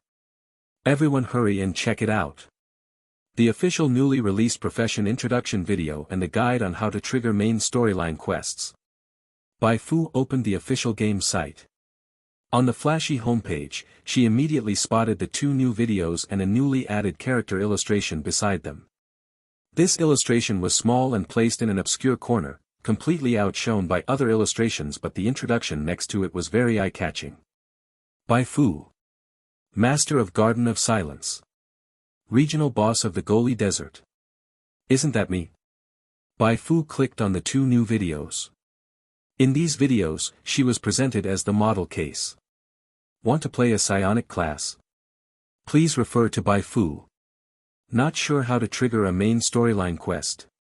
Raising NPC favorability is key. For details, refer to Bai Fu. More than that, Bai Fu discovered that the Q version figure introducing the content in the bottom right corner of the video was a chibi version of herself. From the appearance to the voice it was identical. It was precisely this serious video explaining tiny Bai Fu who went viral in the community, completely stealing the spotlight from her arena tournament. Tiny one's pretty cute, wanna squish. Goodness, Fu made it to the homepage. She's made it. Could she possibly push out that giant mech and the other yet unrevealed NPCs from the central position in the future? That might be a bit tough. Fu is only the protagonist of version 1.1. Even if she has more storyline later, it'd be hard to match those NPCs. I don't care, my Fu is number 1 in the world. Seeing the community comments and the live stream comments rapidly flying across the video, Bai Fu's emotions gradually became stirred. Did I just become the temporary poster girl of this version? This was beyond amazing. This more or less meant the officials were acknowledging her as the current protagonist of the Goli Desert, right? If one day she became the poster girl of the entire game, then she might truly become invincible. Surely the game wouldn't kill off its poster girl in the storyline, right? 94, we shall swear loyalty to Bai Fu. That's all for today's update. If there's any new information, little Fu will tell everyone right away. See you. Tiny Bai Fu in the lower right corner of the screen smiled and waved toward the front. As the game's massive logo emerged on the screen, the video officially ended. Now that was satisfying.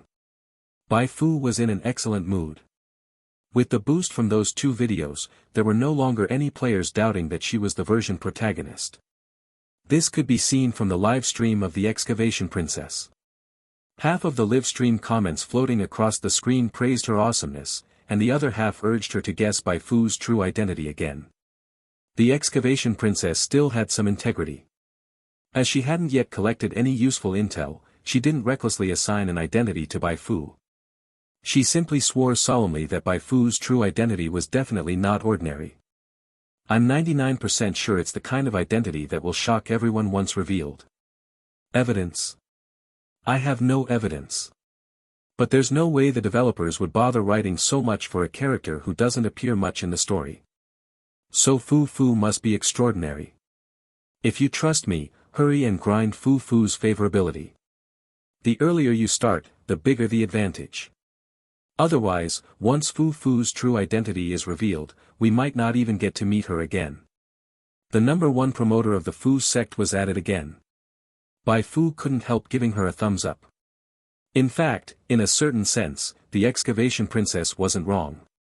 Her real identity really would shock everyone because her real identity was that she had no identity. Surprised? Unexpected? Bai Fu went to browse other live stream rooms. She saw several streamers drawing fan art of Tiny Bai Fu, and plenty of players in the live stream comments were calling for the developers to release merchandise of Tiny Bai Fu, such as figurines and plush toys. The amount of merchandise for a character reflected their popularity. Many people hadn't even played certain games but were still very familiar with characters from those games simply because they often saw those characters in fan art or fan videos elsewhere. This wave might actually make me break out of the circle. Bai Fu smiled so broadly her eyes curved into crescents. If she could really take this opportunity to break out of the circle, then becoming the game's poster girl wouldn't be a distant dream anymore. It was settled she had to find a way to create one or two iconic moments while carrying out the Railway Guild's commission, to boost her popularity even more. Bai Fu closed the community. Pretending as if she didn't know anything, she patiently began watching the selection tournament. The tournament lasted 4 full hours before the top 40 were finally determined. In the ranking matches among the top 40, the last one standing was Starfish Bro. This outcome didn't surprise her. Starfish Bro's level was among the highest of all players, and he had been a pro in other games as well. With a level advantage and excellent skill, it would have been difficult for him not to win first place. Damn it, if I hadn't spent some of my time managing the guild, there's no way I would have lost to him. If I had 50 more HP, if I could have landed 2 more critical hits, if that one strike that hit Starfish Bro had landed just a bit lower arc, I can't accept this. Next time, I'll win for sure. Beside the arena, players who lost to Starfish Bro were howling in frustration. Bai Fu saw all these reactions clearly. Of course, she hadn't hosted the selection tournament just to pick players to accompany her on the Railway Guild's commission. The main goal was to stir up some hype and ignite the competitive spirit of players from the Garden of Silence faction. You're still young, stop dreaming of lying flat. Get competitive now. If you don't get competitive, how will I ever become the game's poster girl, you damn slackers? Now it seemed that Bai Fu's goal had been at least partially achieved. But it still wasn't enough. She decided to throw more fuel on the fire. She stood up and walked toward the arena. This sudden movement instantly drew the attention of all players present.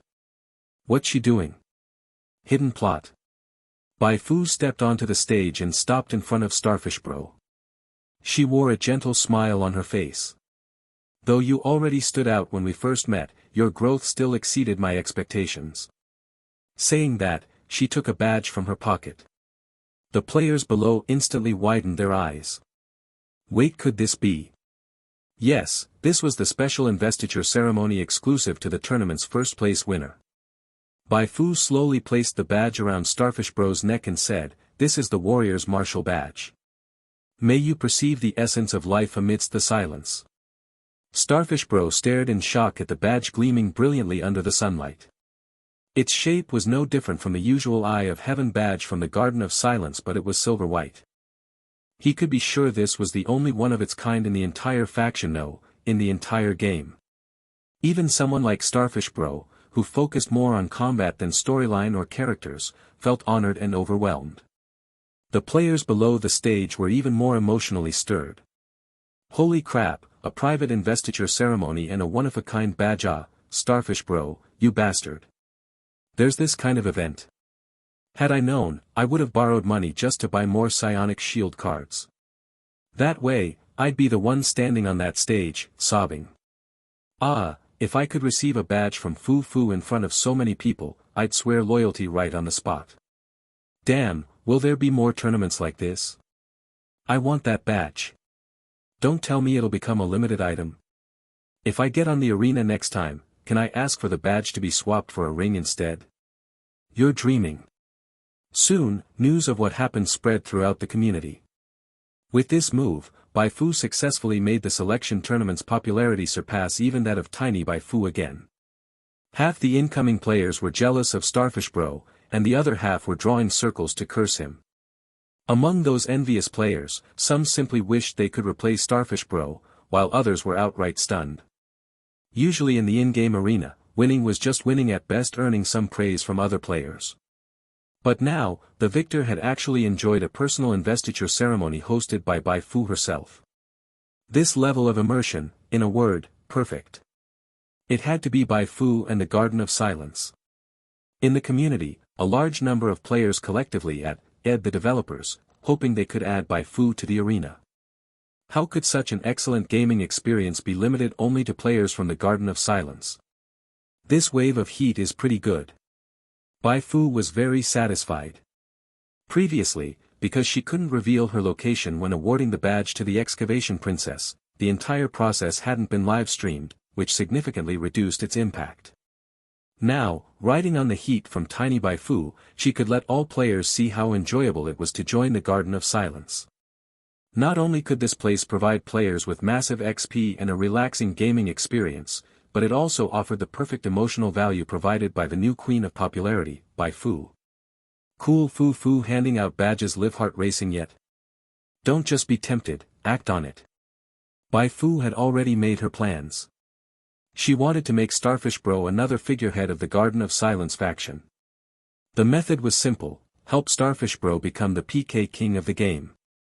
For her, this wasn't difficult. And the reward she would gain from it would be delightful. What would those players who believed they were better than Starfish Bro do after getting crushed by him? Train hard to win back the title. Desperately search for ways to strengthen themselves. Sister Fu, I don't want to struggle anymore.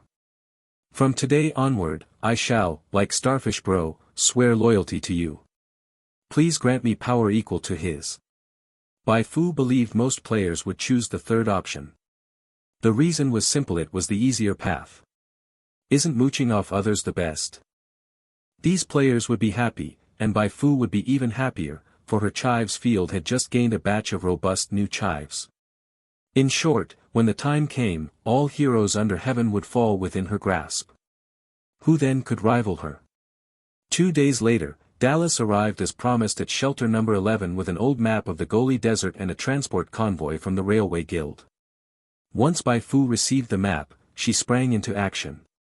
She handed the map to old Neeson, instructing him to lead the players to search for the research facility during her absence. Since she was the one who issued the quest, even if she wasn't the first to find the ruins of the Research Institute, she would still earn a chunk of XP for providing the map and sharing the quest. If you need any other documents, feel free to contact the Dark Web and Gao Yuan. I've already notified them, and they'll do their best to assist you. Old Neeson nodded at Bai Fu. He was fully determined now. Finding the ruins of that Research Institute might unravel the reason why this part of Goli had turned into a desert. It might even provide a way to save Yulia. Before leaving, Bai Fu gave Anya a few more instructions: keep her eyes and ears open, and if she saw anyone causing trouble, she mustn't rush to stop them or show off. First, run. Once everything was arranged, Bai Fu led 50 players aboard the Railway Guild's transport vehicle. This operation's target was the Gene Primordial's Marine Biology Research Institute. As the name implied, this research institute studied marine biology. It was located in the far eastern region of the Gene Primordials, right by the sea. Traveling there from the Goli Desert required a long detour, or else they might be discovered by the Gene Primordials. But distance was no issue. Thanks to the Railway Guild's speedy transport, Bai Fu completed the journey in just 2 days. The vehicle stopped 50 kilometers away from the Marine Biology Research Institute. This was a temporary stronghold set up by the Railway Guild, already filled with people waiting.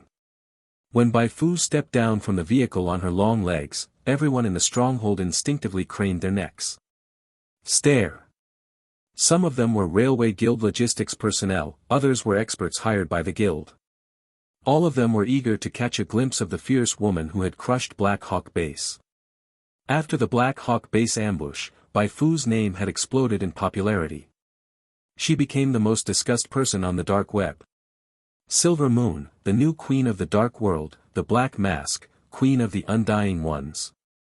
Assassins and contractors on the dark web gave her one nickname after another. Most assassins and contractors worshipped Bai Fu, believing that even among S-rank certified assassins, she would still rank near the top. But a few were unconvinced. They claimed that although Bai Fu had crushed Luo Wan, Pedro, and Qi Yuan, three major Truth Society generals with overwhelming might, the Undying Ones had contributed significantly in the process. Therefore, her record should be taken with a grain of salt. Among the assassins awaiting her arrival, someone clearly thought this way. As Bai Fu planted both feet firmly on the ground, a man also wearing a black mask approached her with a smile. "You must be Silver Moon. You can call me Coyote." Coyote glanced at the players wandering behind Bai Fu. "These are the legendary Undying Ones." The other party was polite, so Bai Fu didn't act arrogant. "That's right. They'll be acting alongside me." Coyote laughed heartily. "Revival Esper powers, what a fascinating ability. I'm looking forward to your performance in this mission." Just as Coyote finished speaking, another person walked up. He looked young, visibly excited. "Holy crap, it's really you, Silver Moon, in the flesh. If those old dengs knew I'd seen the real you, they'd be so jealous." "You are." Bai Fu turned her head. At this moment, a blonde woman with a cold face stepped forward. Bugfather Ferreira, also a newly promoted S-rank certified assassin. Specializes in biology-type Esper powers, can control insects in combat. He's very interested in how you control those Undying Ones. I suppose you could call him a fan. I'm Su Li. Bai Fu could clearly sense hostility from this woman named Su Li, but she had no recollection of ever meeting her. Su Li had an exceptionally ample bosom, so ample Bai Fu herself felt inferior. If she had met such a person before, she would definitely remember. She threw a psionic vision over. Favorability, unconvinced, -12. This woman clearly wasn't a good one. "Hello." Bai Fu remained composed as she greeted Su Li and Ferreira. "Just one thing, I didn't control those Undying Ones." "Like hell she didn't." Su Li sneered in her heart. She was the Railway Guild's female special agent who had been mentally broken by players. After meeting Bai Fu, she became even more certain the Undying Ones were talking nonsense. Yes, her skin tone, hair color, eye shape, and body proportions did differ a little from Bai Fu's, but there was one area where she was absolutely superior. Her upper body assets. Her assets weren't just taller but thicker. Press them against Bai Fu's and Bai Fu would be squashed flat. And yet the Undying Ones she met claimed Bai Fu was leagues above her, utterly unreasonable. Unless Bai Fu had brainwashed them, she'd eat her own words. Su Li had volunteered for this mission. Not for any official reason, but simply to prove herself. "I really want to see what kind of method you're using to control these Undying Ones. Once I secretly learn your method of controlling them, let's see what those Undying Ones will have to say then." Su Li stared at Bai Fu's back with a resentful expression. Under Coyote's guidance, Bai Fu and the people at the stronghold held an impromptu meeting. The topic of the meeting was how to break through the defensive lines set up by the players and enter the Marine Biology Research Institute. In the eyes of these top-tier assassins, the players' strength was very weak. However, the troubling part was that players could resurrect, and they liked to use self-detonation tactics at the drop of a hat. If not handled properly and the players found a chance to blow up their research facility, this mission would be a total failure. "We need to come up with a way to pin them down, make them unable to support the Marine Biology Research Institute. My suggestion is..." Coyote spoke confidently. His tactic was actually very simple: lure the enemy strategy. Lure the players to a place far from the Marine Biology Research Institute. But since it was uncertain where the players would resurrect after dying, to be safe, he felt they should also assign some people to ambush along the path from the defensive line to the research facility. Coyote's proposal was supported by most people in the meeting room. "Then leave the task of luring the Undying Ones to Silver Moon and the Undying Ones you brought with you." Bai Fu had no objections. However, compared to luring the players, she had an even better tactic. Lure them? Why bother? Just persuade them to surrender. A huge group of players in the community had declared their allegiance to her, even shouting things like, "Open the city gates to welcome King Fu, with King Fu here there's no need to pay taxes." Now was the perfect time to verify whether they were just talking nonsense or really meant it. P.S. Thanks to lies like rain, 4 pieces of rice cake for 1, and Z initial for the tips. 95. True God Descends, the temporary poster girl's super charm. Truth Society's secret commission, subquest to lure the enemy. Quest description. Quest objective, coordinate with other members of the action team to stop the players from the Gene Primordials faction from supporting the Marine Biology Research Institute. Quest reward, 50,000 XP.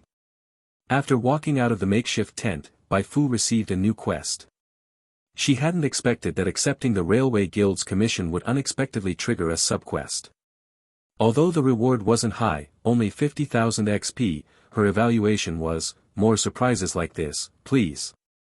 Even if her class and skills had all reached the current level cap, the extra XP could be used to unlock a new class slot or to synthesize new prayer card blueprints. XP was like money. Who would ever complain about having too much? After closing the quest panel, Bai Fu looked up at the players staring at her not far away. You should have all heard the meeting just now, right? The players, led by Starfish Bro, nodded. Bai Fu said, since you all heard it, I won't repeat it again. All previous operations were led solely by me, so it was fine even if you caused some minor troubles. But this time, there are others involved, so until we receive the order, do not do anything out of line. Hearing her words, the players responded. Don't worry, Fu, we won't cause you trouble. Yeah, when it's time to be professional, we're totally professional. If you tell me to go east, I'll never go west. Even if you tell me to lick dash. Don't go nuts here. Bai Fu smiled and nodded. She was long used to players flipping between seriousness and madness. Seeing their cheerful mood, Su Li, who had just walked out of the tent, narrowed her eyes. After being severely struck down by those Undying Ones, she had been observing and researching them. She discovered that Undying Ones weren't cut from the same mold. Some were aloof, with a heaven first, me second aura, some were so naive they seemed like bumpkins in the big city, and some seemed like they'd die if they didn't talk to someone, always striking up conversations. But no matter their personality, she had never seen an Undying One treat anyone like they treated Bai Fu. Loyalty. Yes, the word that popped up in Su Li's mind was loyalty.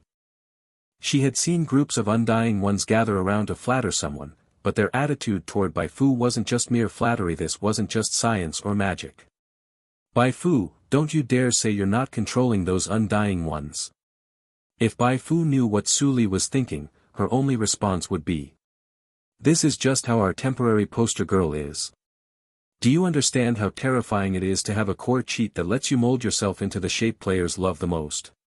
10 minutes later, the armored personnel carriers prepared by the Railway Guild were all in position, and everyone participating in the operation was ready.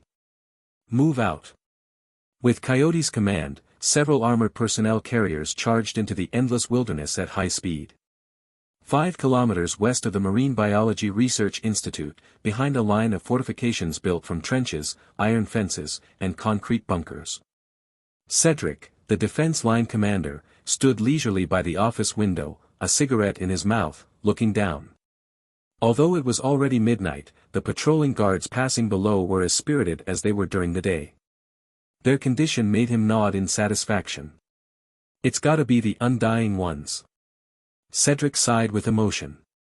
Just over 20 days ago, during a routine rotation, his superiors had assigned 100 Undying Ones to patrol the line. When he first saw them, he felt like the sky was falling. Why? Because the Undying Ones were erratic and self-willed, none of them looked normal. They hit themselves, jumped from buildings for no reason, suddenly burst out laughing while walking, stood talking to the air in the corner in the dead of night. Those who knew would say this was a defense line. Those who didn't might think it was a psychiatric ward. He nearly had a heart attack several times because of those Undying Ones. Back then, he thought everything was doomed. How could he defend the Marine Biology Research Institute with such a bunch of lunatics? And if the mission failed, how was he going to get promoted? But after spending a few days with the Undying Ones, Cedric suddenly realized the situation might not be what he had imagined. Undying Ones might be crazy, but they were possibly the best damn workhorses in the world. Don't believe it? Once given a mission, regardless of how dangerous, they completed it quickly and well. Afterward, they even came running back to ask if there was more work. What normal person did that? It proved the old saying. Ever since I went insane, I've been so energetic. But Cedric's 180-degree attitude shift toward the Undying Ones mainly came from another discovery. Undying Ones could resurrect after dying, and all their injuries disappeared upon revival. After learning this, he stopped giving them medicine. What for? They'd heal after respawning anyway. Rather than waste medicine, better they die and reboot. That kind of precious resource should be saved for more useful people like himself. Cedric made a fortune reselling medical supplies. Not only that, but he also cleverly profited by embezzling the Undying Ones' meal allowances, weapon subsidies, and other reimbursements. They were just consumables why feed or clothe them well. In short, Cedric was in an excellent mood now. In just 20-some days, he'd already made a small fortune. If this went on for a few more rounds, he'd be able to buy a villa in Haidu. Nice. Cedric stubbed out his cigarette and shouted downstairs, "The situation's tense lately. Stay alert during patrols. Not even a sliver of slack allowed, understood?" Yes, yes, yes. The players passing below rolled their eyes. Most of the players stationed here were new ones who had entered in version 1.1. The reason they had willingly come to guard this defense line was because the quest was unique. Even if they did nothing, as long as they stayed here, they would receive guaranteed daily XP. If they did additional tasks on the side, their level would rise rapidly, far ahead of the other players who entered the game at the same time. The only downside was that the quest was boring. They had to remain at this remote, uninhabited defense line for long periods. Entertainment options were limited to watching videos, live streams, and browsing forums. Besides that, the only thing to do was fight wild animals and mutant creatures nearby. But gains came with sacrifice, just a small price to pay for a head start. But that was what this group of players thought 10 days ago. Lately, Bai Fu had become explosively popular in the community. These players were shocked to discover that they were not the fastest leveling new players. The players from the Garden of Silence not only leveled faster than them, but they also didn't have to be imprisoned like this. Their faction leader was a stunningly beautiful white-haired girl. The faction services were far superior. The white-haired girl personally led monster hunts. The white-haired girl personally awarded outstanding players. The white-haired girl was the version protagonist. The white-haired girl had become the temporary poster girl. Now look at their side. The person in charge was a foot-scratching brute. There wasn't a single store in the camp, not a single pretty girl, in fact, not even a single female NPC, no monster hunts, no awards, only nagging. It could only be said, no comparison, no harm. This group of players was moved to tears. Why didn't I just read more community guides and go join Bai Fu back then? So jealous I could die. I don't want a foot-scratching brute. I want the white-haired girl. Can the devs please replace this brute? Sigh, sigh, sigh. What's the use of saying this now? We're already here. We can only finish the quests obediently, or we'll lose tons of XP. Indeed. Right now, aside from obediently continuing their quests, any other choice would result in major losses. If only Bai Fu could suddenly raid this place like she did with Baghero's base or Black Hawk base, I swear I'd surrender on the spot. Cut it out, Bai Fu could never come all the way here. This place is way too far from the Goli Desert. True that. The players in training grumbled with dissatisfaction. None of them realized that countless eyes were already watching them in the darkness. Those were Bai Fu, Su Li, and others who had just arrived. The defenses are tight.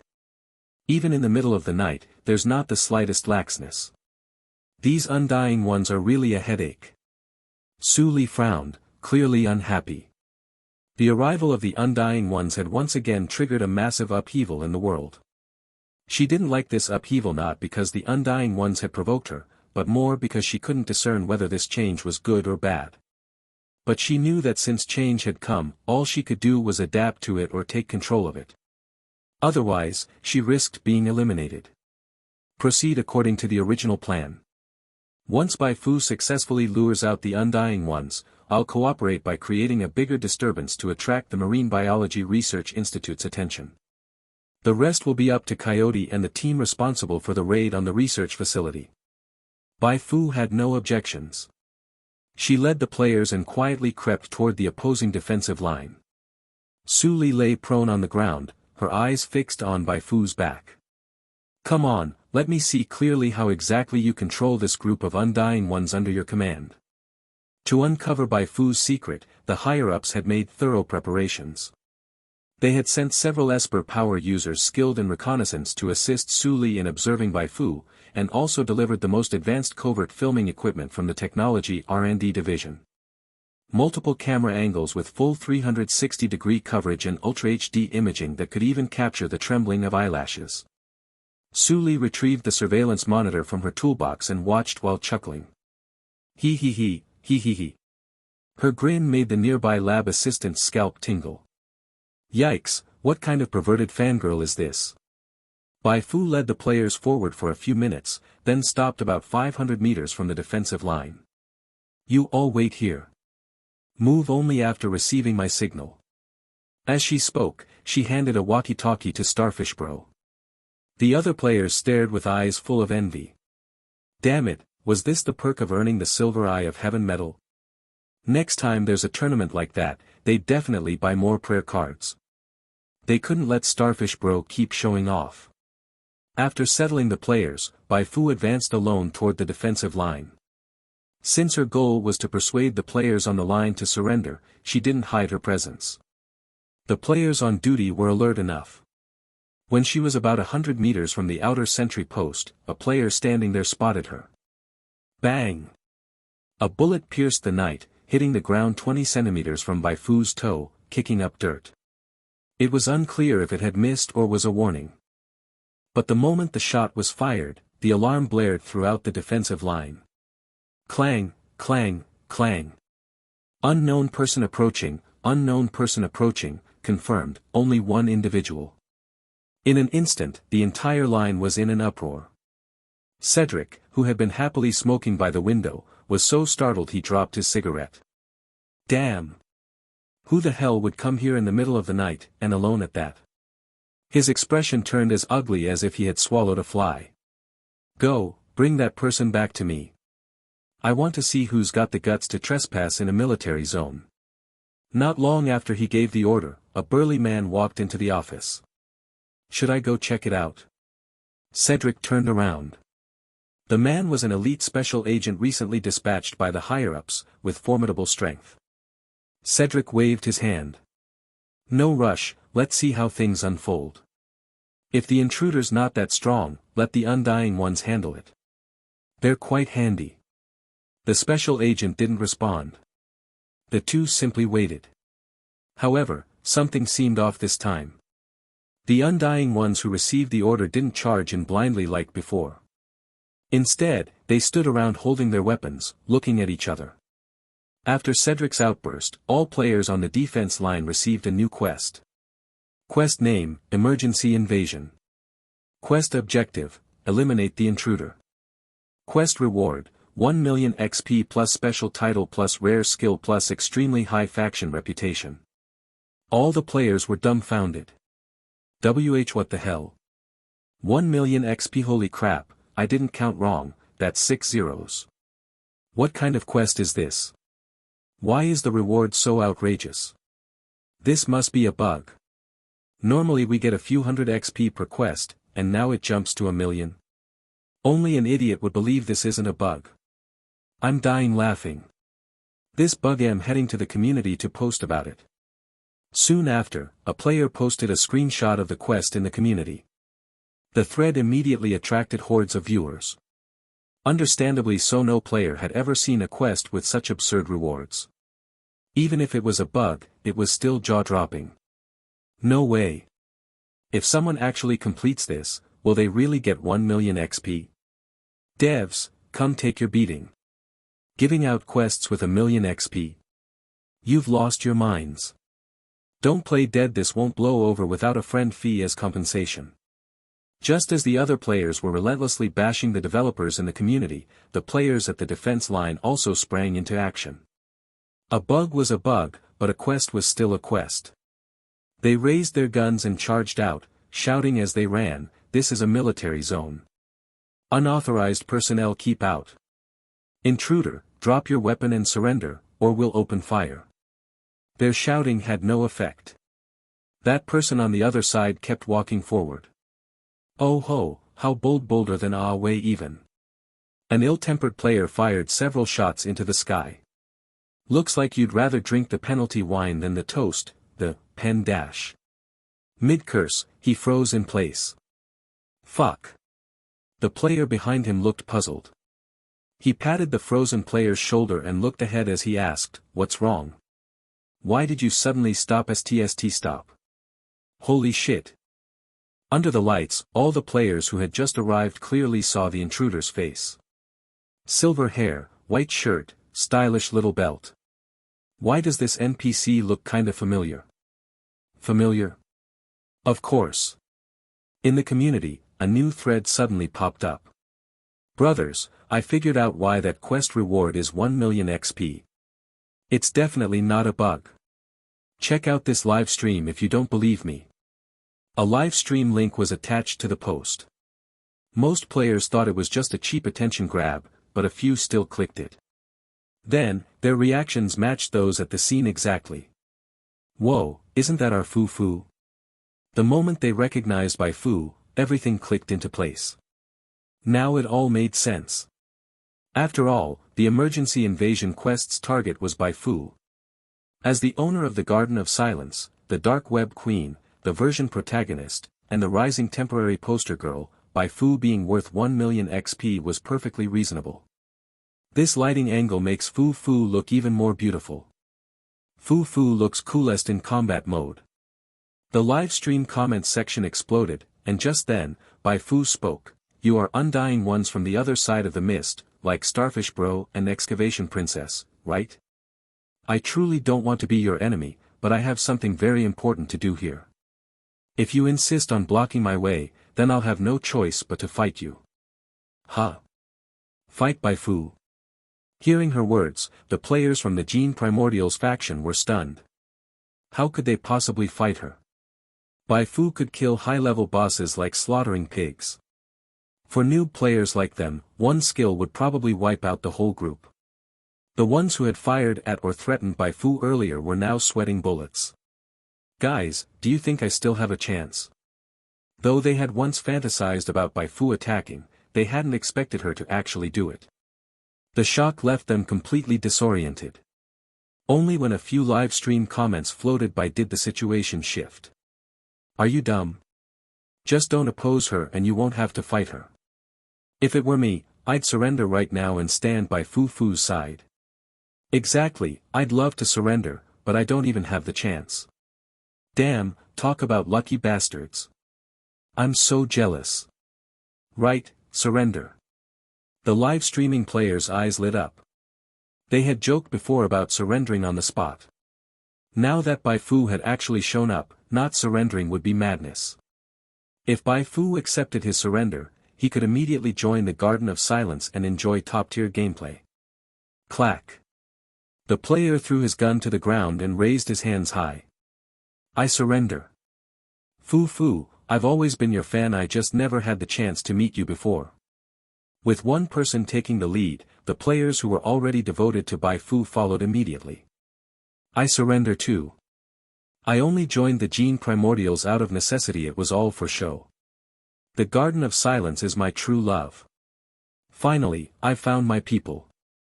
Fu, I've been your fan for 10 years. Guns clattered to the ground one after another. In no time, only a handful of players were still hesitating. They were envious of the Garden of Silence players too, but surrendering here meant quitting the Gene Primordials. That would cost them a ton of XP and tank their faction favorability. Was it really worth it? They had spent over 20 days preparing for this guard mission. A player stepped up and persuaded, "What are you guys hesitating for? So what if you lose some XP? I read the guide's Garden of Silence has tons of commission assignments and sandworm sweep quests. Just form a team or get carried by some pros, and you'll make the lost XP back in no time. Bro, if you're not siding with the protagonist in a game, why go down the hardest road and make enemies with her? Isn't the temporary poster girl way better than a foot-scratching brute? Under this barrage of reasoning, the hesitant players finally gave in. Fine, surrender it is. There were only a few of them left anyway. What could they possibly do? If the defense line got breached, they wouldn't be able to continue the quest anyway. Bai Fu raised her eyebrow slightly. This was the true aura of a tyrant queen. The players knelt just from her presence. She knew her popularity had skyrocketed recently. She'd also heard many players saying they wanted to join her, which was why she came to give it a try, but she hadn't expected it to go this smoothly. The promotional boost from being featured on the front page was way stronger than she'd imagined. If she became the real poster girl, she might not even need to speak. Just walking past somewhere would have hordes of players chasing her. The future looked bright. Bai Fu nodded inwardly.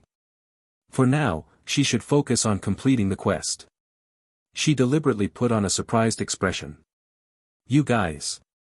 The first player to surrender quickly said, Fu, we truly want to follow you. If you don't believe us, we'll go arrest the person in charge of this defense line right now. He turned and left, the other players quickly following. After all, surrendering needed a pledge of allegiance. These players picked up the weapons they had thrown to the ground and marched aggressively toward the interior of the defense line. Bai Fu followed right behind them. As they walked, the players who had hesitated and missed the initial charge quickly understood the situation and also joined the group to capture Cedric. The commotion soon caught Cedric's attention. He smiled and said to the nearby special agent, Look, they've already brought the intruder back. The special agent glanced over and whoa, it really seemed like it. That was some impressive efficiency. Cedric walked to the doorway. I'll go question that intruder myself. Just as he stepped out of the office building, the players happened to arrive at the entrance. They ran right into each other. Cedric waved his hand. Bring her up here. Let me have a good look at her. The players moved, but not in the direction Cedric expected. Instead of backing up, they charged forward. By the time he realized what was happening, the lead player had already tackled him to the ground. Let go. Get off me. What are you doing? Cedric struggled fiercely. What are we doing? We're handing you over to Fu, of course. What? Cedric's face went pale. You're rebelling. You bastards.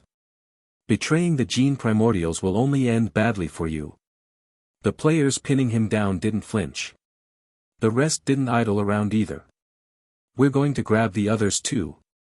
Except for those players who weren't online, the remaining 90 scattered in all directions and quickly dragged out a number of people from nearby buildings. These NPCs were caught completely off guard.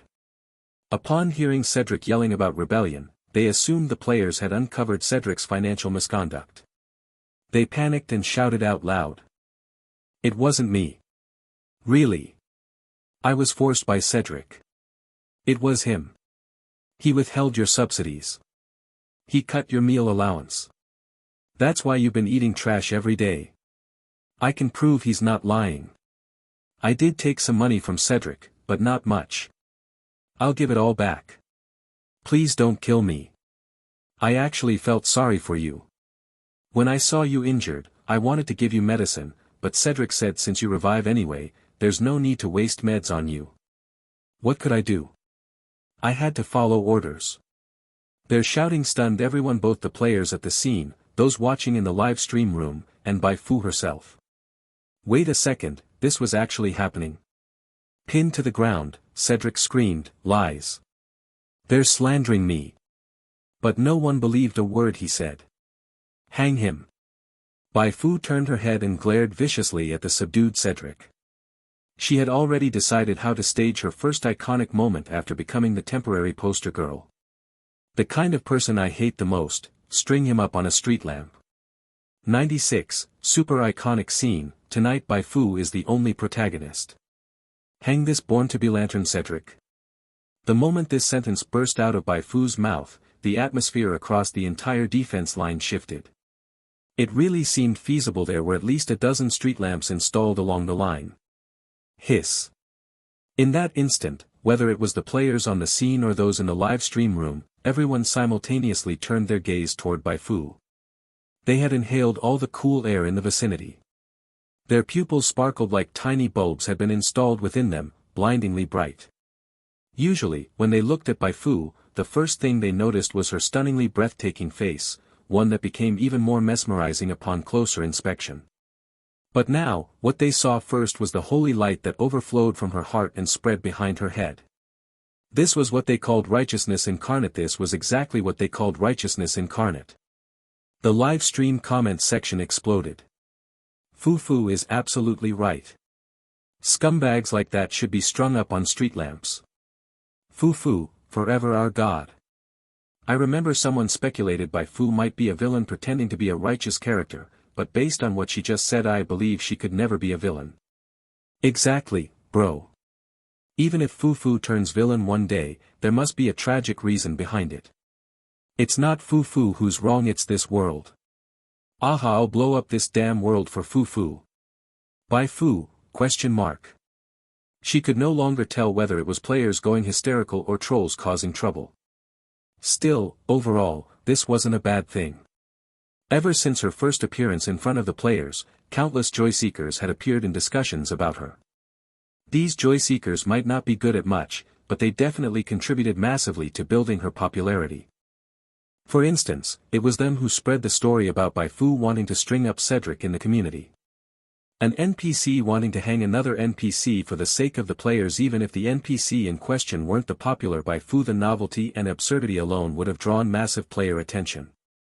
Stack that with Bai Fu's positive buff, and the result was that the player next to her who had never streamed before suddenly had their live stream surge to the top of the entire game's real-time popularity rankings.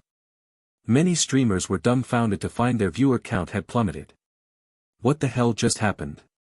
It wasn't until they saw the barrage of comments on their screens that they figured it out. Quick! Go watch. Next door, Bai Fu is stringing up a born NPC on a street lamp. Damn Fu! These streamers, stunned for a moment, immediately grasped how outrageous this was. If you said Bai Fu was helping players fight monsters, a lot of them wouldn't bother to watch either because they'd seen it before or feared the envy would keep them up at night. But if you said Bai Fu was hanging an NPC on a lamp post, well, let me see too. Many streamers directly switched their feed and started a secondary stream of Bai Fu hanging Cedric. Bai Fu knew that her plan to craft a truly iconic moment was already halfway to success. All she had to do now was really hang Cedric up. Her gaze landed on Cedric. In truth, the moment he was pinned to the ground, Cedric had broken out in a cold sweat. Upon hearing he was to be hung up on a street lamp, his eyes rolled back and he nearly fainted. If he actually got hung up, what future would there be for him? We can talk this out. Cedric yelled as he struggled, I was wrong, I know I was wrong. I'm sorry. I'll kowtow to you. I'll return all the money I embezzled. Not only that, I'll even use my own salary to compensate you. Just give me another chance. As he wailed, his tone shifted to reasoning with the players. One moment it was, to err is human, the next it was, shouldn't someone who made a mistake be given a chance at redemption? His pitiful groveling actually wavered a few new players who hadn't yet adjusted to the game's realism. Are we really going to string him up like that? Amid murmurs, Bai Fu stepped lightly toward Cedric. Seeing her approach, Cedric yelled even louder. Hit me, curse me whatever you want, I deserve it. I'll even lick your boots. As he spoke, he desperately craned his neck forward, tongue extended. Bai Fu silently stepped back with her right foot. Cedric, licking at the air, froze. Was that step back serious? Before he could make another move, a previously hesitant player snapped. Fine, you really want to go there, huh? You looked so sincere just now I almost felt sorry for you. Then you turned around and tried to reward yourself with a taste of Fufu's shoes, which even I haven't touched. You're despicable. Hang him. Hang him.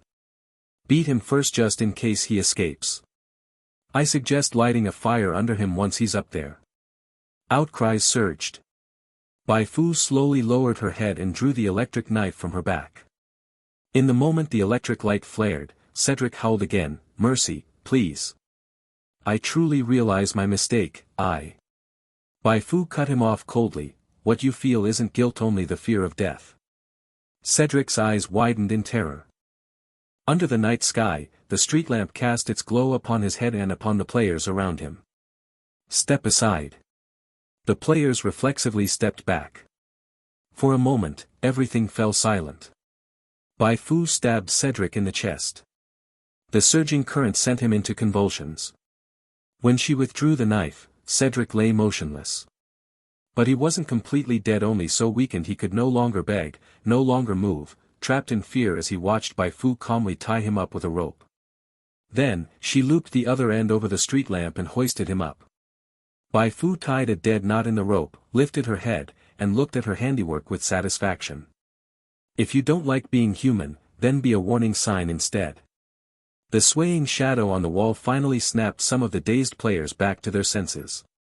They recalled what Bai Fu had just said, then what she had just done, and their already excited emotions surged even higher. Damn, that was so badass, tearing apart this born NPC's disguise with cold words while ripping open his chest with a blade. Badass, badass, badass. Did anyone record that?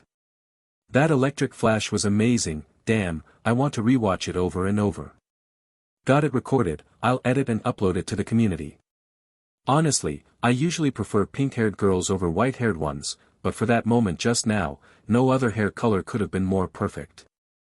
None of the players expected Bai Fu to create yet another iconic scene right after hanging Cedric on a street lamp. Will it blow up? It absolutely will. The content creators all sprang into action, racing to be the first to upload the clip, while other casual players rushed to the community to share what they had just witnessed. Bai Fu smiled inwardly. Cool. This was just the opening act of tonight's spectacular show. She didn't rush to speak with the surrounding players but continued to stare at Cedric, seemingly lost in thought. 10-odd seconds passed, and suddenly, a third-floor window of the office building shattered, followed by a dark figure leaping out. Someone. Players who stood further away with a better view noticed the anomaly first. Someone's attacking. Fu, look out. They cried out in alarm. Unfortunately, even though they reacted instantly and warned her without delay, their speed still couldn't match that of the Gene Primordial's elite special agent who had jumped from the third floor. The elite special agent fell like a meteor, clutching a long blade, the wind from its arc razor sharp. Die! The elite special agent glared fiercely. But to his surprise, just as the blade was about to strike Bai Fu's head, she vanished into thin air. How could that be? The blade slammed into the ground, carving out a terrifying crater. Flowing light, consumes 5 chi, forcibly moves in a designated direction up to 10 meters.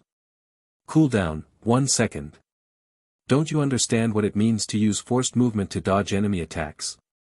The elite special agent whipped his head around only to see Bai Fu charging toward him. A white card flew toward him just before she did. Generic card, spatial distortion. Caught off guard, the elite special agent completely lost his sense of direction. He tried to dodge but moved the wrong way, crashing straight into Bai Fu's electric knife. Sizzle. A meaty aroma rose in the dark, followed by a deafening scream. Ah! Feeling the blade sink into flesh, Bai Fu didn't hold back. She threw her full weight forward. Everything was going exactly as she had planned. Before Cedric even showed up, she had already learned of the elite special agent's existence through tiny Bai Fu. She hadn't said anything, specifically waiting for this ambush. And the elite special agent didn't disappoint, seamlessly becoming part of the script she had orchestrated. Bang! Under immense impact, the elite special agent was smashed into the office building's wall, creating a gaping hole. Arg! The screaming continued as Bai Fu kept pushing forward. Finally, when extra-dimensional erosion reached 5 stacks and the 3-second wait time ended, she stopped, withdrew her knife, and turned away. True badasses never look back at explosions. Boom! A violent psionic storm erupted behind her, lifting her hair, scattering countless debris. No doubt, another iconic scene evident from the players nearby, eyes wide and unblinking. That cool. A level 29 elite special agent got one-shot by Fu. This is Fu we're talking about. So what if she one-shots a level 29 elite special agent? Wait, what level is Fu anyway? No idea. Last time even the Calamity Dragon couldn't detect her level using advanced scouting. Her total level must be insanely high. Bai Fu calmly sheathed the electric knife, then deftly hoisted the half-dead elite special agent next to Cedric. Choose company, after all. Wouldn't it be lonely with only Cedric hanging up there? As she strung up the elite special agent, the surrounding players snapped away with their cameras. How could anyone pass up documenting such a scene? After hanging the second body, Bai Fu looked around. The culprits have received their punishment. Go reclaim what's rightfully yours. As for the money Cedric had embezzled, she didn't bother taking it. Those players would end up spending it at the Garden of Silence anyway. One way or another, the money would return to her. The players immediately erupted in cheers. There's no one like Fu. Had they ever met such an amazing NPC? You completed the quest Truth Society's secret commission, subquest Lure the Enemy, reward, 50,000 XP. As the players began looking for the money Cedric had stashed away, Bai Fu received the game prompt. Including the kill rewards, she earned over 90,000 XP this round. Since her next objective was to assault the Marine Biology Research Institute, she used the XP to level Moonlit Dancer to LV10, and allocated all extra attribute points to Inspiration. Her updated stats became HP, 1950/1950. Psionic value, 930/930.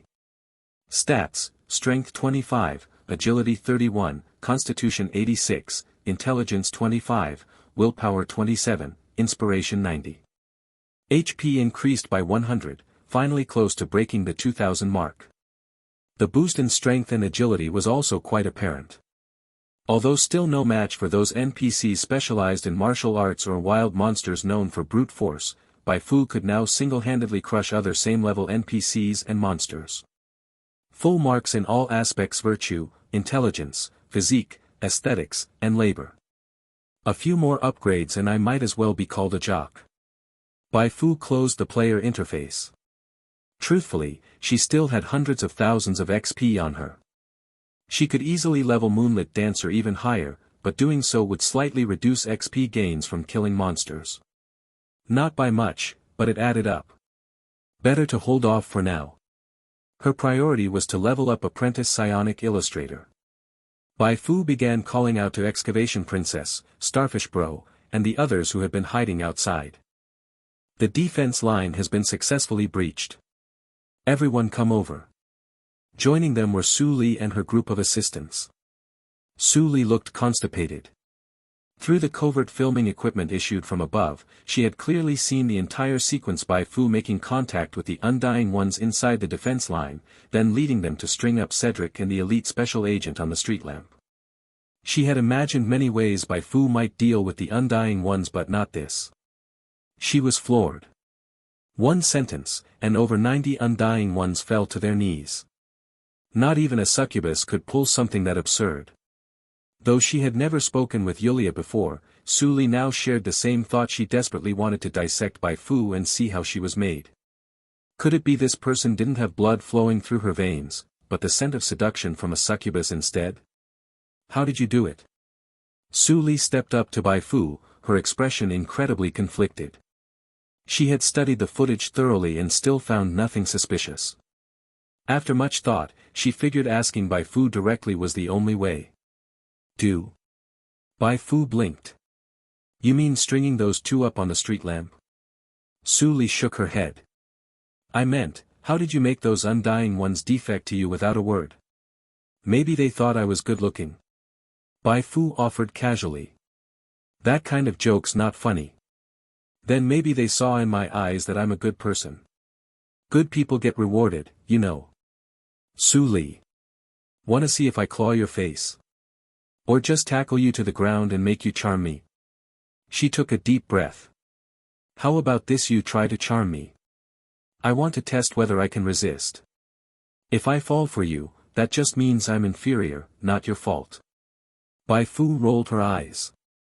You really think I'm a gender-neutral succubus? Sure, I can take down both men and women, but it's their heads I take down. Wanna try? Let's talk business. This side is dealt with. What's going on with Coyote's team? Need backup? Bai Fu forcibly shifted the topic. Su Li had no choice but to follow. She couldn't exactly throw herself on Bai Fu and demand to be charmed. An extremely dangerous woman full of nonsense. She silently rated Bai Fu in her heart. Hold on. Su Li quickly contacted Coyote. Before long, she returned to Bai Fu's side. Your side finished too fast. They only just arrived at the research facility and haven't launched their attack yet. Bai Fu nodded. Perfect. I've got a new plan, wanna hear it? What plan? I plan to have the Undying Ones carry Cedric's body to the research facility, using the chance to infiltrate.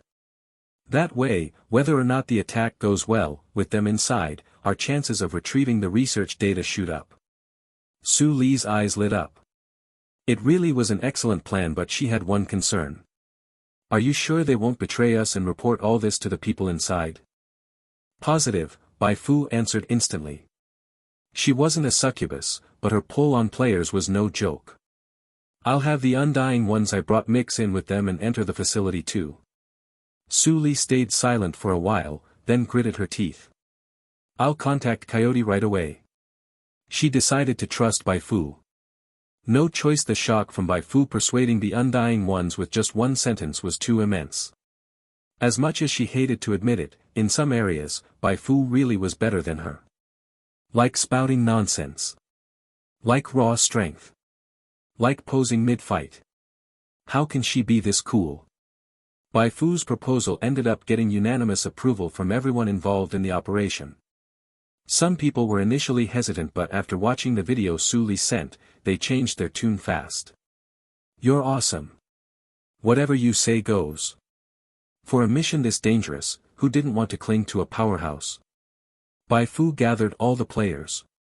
Starfish Bro and the others originally thought all their effort to get here would only amount to showing up and claiming some scraps. They never expected Bai Fu to send them into the research facility itself. One by one, they screamed with excitement. Fu, you rock. Yeah. Boss Bai Fu, we love you. I'm Fu's loyal dog. Forget who the main protagonist of the game is, at least for tonight. In these players' eyes, Bai Fu was the undisputed true main character. Nobody else gave them anything, so who cared? Bai Fu smiled as she escorted the players to the front lines alongside Su Li. Her face radiated ease and delight. With her previous popularity, and the new attention from her recent actions, her breakout moment was practically guaranteed and huge. Once I go viral, the developers will definitely buff me again. Might even be a bigger buff than last time. Last time, she'd gone from random NPC to regional boss. What would she become this time? Anticipation. Come to think of it, there's just over 2 months until the next update. That's soon. Bai Fu excitedly opened the community. First thing, check what they were saying about her. 97, big upgrade, from version protagonist to star succubus. The reaction in the community was far greater than Bai Fu had imagined. When she clicked into the community, she discovered that there were already new tiny Bai Fu emoji packs circulating, created based on what had just happened. There were more than a dozen types. You scoundrel, staying alive just makes rice more expensive, just hang from the street lamp already. JPG. Don't be afraid, big sister leader Bai Fu is here to save you. JPG. Lightning whirlwind / tiny Bai Fu version. JPG. Tiny Bai Fu repeatedly punches another chibi character. GIF. Tiny Bai Fu angry. JPG. Tiny Bai Fu draws sword and spins. GIF. Because the live stream just now had gained tremendous traction, a large number of players were now jumping on the bandwagon, using these emoji packs. While sharing the emojis, these players were also cheerfully discussing how Bai Fu hung Cedric from the street lamp. Most players had just 2 thoughts. The first thought was envy. Veteran players were better. They'd interacted with NPCs enough to know that quite a few of them were scumbags who'd scam players in all kinds of ways. But new players? They had no idea. If Bai Fu hadn't shown up, the players defending the Marine Biology Research Institute would have been exploited by Cedric for 20 to 30 more days. The worst part was, they wouldn't have even realized they were being exploited. But now Bai Fu had come. Not only had she taken care of the NPC exploiting them and helped them reclaim what was rightfully theirs, she had even recruited them into the Garden of Silence. Damn, this feels so good. I've wanted to join the Garden of Silence but had no way in. These guys were just standing there and Bai Fu came to them. I'm a hardcore supporter of the Fu sect. When will Fu come and save me too? The second thought was that it was incredibly entertaining. It had been months since the game launched. Players had experienced countless storylines, but one like Bai Fu's venting for players by hanging an NPC from a street lamp was a real one-of-a-kind, as rare as a phoenix feather or unicorn horn. A dramatic, exciting story could leave an unforgettable impression resonating with players even years later. But from the standpoint of dissemination, a good storyline clearly spread slower than iconic moments or memes in the game.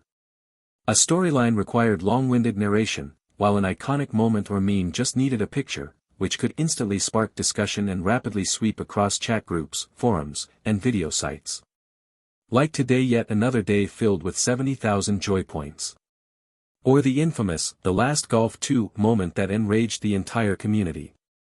This iconic moment Bai Fu had just created exploded in popularity almost instantly due to a variety of overlapping factors. Many players started giving her new nicknames. Names like Savior or Street Lamp Hero, whether they sounded good or not, they spread well. Some players even bluntly gave Bai Fu a one-word nickname, Mom. Other NPCs wanted to be players' dads, forcing them into submission. Bai Fu was different. She not only founded a player-friendly faction like the Garden of Silence but also personally stepped in to save players from dire straits. Wasn't she the players' big dad? No wrong gender big mom, no. That didn't sound nice either. Just call her Mom. Standing before you now was the compassionate mother Bai Fu of Beyond the Stars. As for a strict father, who needed that? Mom, I'm hungry, I want to. No, you don't want anything. Truthfully, Bai Fu hadn't tried to craft her own image just now. She had simply wanted to ride the hype wave. But thanks to players' overinterpretation, it seemed she had crafted everything. What was outrageous was that even the expression she wore while calculating how to farm players had been interpreted by some as a gentle mother's smile. Come to think of it, it was kinda gentle. At least my way of farming players is much gentler than other NPCs. Bai Fu knew the art of sustainable resource exploitation. She scrolled further through the community and found several eye-catching posts. Bai Fu cosplay. What was meant by star-level speed? Leans back dramatically. The cosplayers were minorly famous cosers and game creators. Their speed came from two reasons. One, Bai Fu was extremely popular now, and whenever popularity soared, many would jump on the bandwagon. Two, her outfit was really easy to cosplay. White shirt on top, slightly tight black pants below. The only hard-to-source parts were her unique belt, distinct tactical pouch, and shoes. Everything else: silver white wig, gun model, thigh strap, sword. Anyone who did regular cosplay wouldn't lack these. Even if the styling wasn't perfect, when assembled, it got the job done. Nice. This Up's cosplay is a bit off. Her shirt isn't stretched tight like Fufu's. Pat it. Being a filler model isn't a bad thing. MMD pros and illustrators, it's your time to shine. Actually, instead of watching others cosplay Fufu, I'd rather watch Fufu cosplay other characters. With that face and figure of hers, any cosplay would look stunning. Excavation Princess, since you're close to Fufu, can you persuade her to do some cosplay? It's the perfect chance to promote the Garden of Silence and bring in more players. Damn, that idea's solid. If it works out, I'll send Excavation Princess 10 rockets. Bai Fu rubbed her chin. She wasn't interested in cosplay itself but costume changes. That intrigued her. Making a few more outfits would give players a sense of freshness. And eye-catching, stylish outfits would help her leave a deeper impression while also helping cosplayers attract attention to her. Beyond those reasons, Bai Fu had another compelling motive for wanting more outfits. it made money. Back when negotiating with Gao Yuan, she had specifically requested that Gao Yuan open a clothing shop in shelter number 11 to farm players' gold coins. If the officials could sell skins, why couldn't Bai Fu? Reality proved her right. Since the in-game outfits were mostly plain, some even downright ugly, most players with spare cash would buy new clothes at the shop. Whether or not the clothes had stats didn't matter. What mattered was they looked good and felt satisfying to wear. According to Bai Fu's observations, the top-selling outfit at the shop was her own combo of white shirt and tight black pants. With that level of popularity, who wouldn't call her the clothing sales immortal? Right now, the money made from clothes isn't a lot. But once the Garden of Silence gets more players, and the variety of clothes I endorse increases, and the clothes have more functions, I might end up making more money selling clothes than selling gear. After all, once players leveled up, certain classes could make and sell gear. But clothes were different. Even if players could make them, they wouldn't bother. Clothes didn't sell for high prices and weren't worth crafting. This money had to be earned by Bai Fu. He. Before closing the community, Bai Fu found another interesting post. A player said that after he uploaded Bai Fu's video to a short video platform, it immediately attracted a crowd of viewers. Her name, please. Whose newcomer is this? So good looking. Is this a TV drama clip? The fight looks so powerful, feels like one kick could blow up my head. Amidst the inquiries, a Fu sect member stepped up to begin a new round of preaching. Hello, sir, next I will introduce to you the leader of the Fu sect, Bai Fu. After months of development, and with what had just happened, Fu sect members were no longer lacking in material to introduce Bai Fu. Some people, upon hearing she was a game character, left in disappointment. But others, either those who hadn't played the game or were playing other games, were drawn in. Now it was getting interesting. So as long as I join the Garden of Silence I can interact with her. Wait for me to register an account. After registering, make sure to choose Origin Star as the beginner planet. Then you'll be randomly assigned a newbie village. If it's not shelter number 11, just delete the account and start over.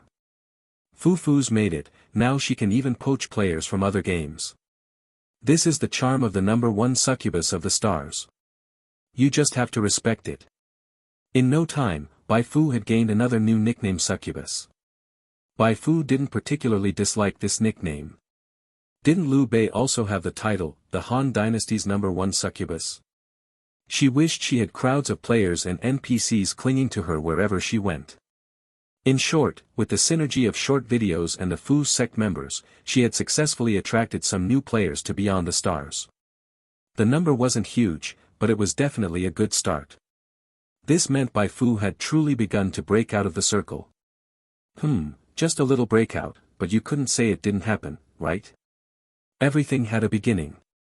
With the iconic moment gaining heat, with more and more players cosplaying her at conventions and events, and with increasing fan creations about her, her popularity was bound to explode once again. Bai Fu is no longer just Bai Fu, she's Bai Fu who can draw new players to Beyond the Stars. Bai Fu was delighted. Now the developers had no choice but to start paying serious attention to her.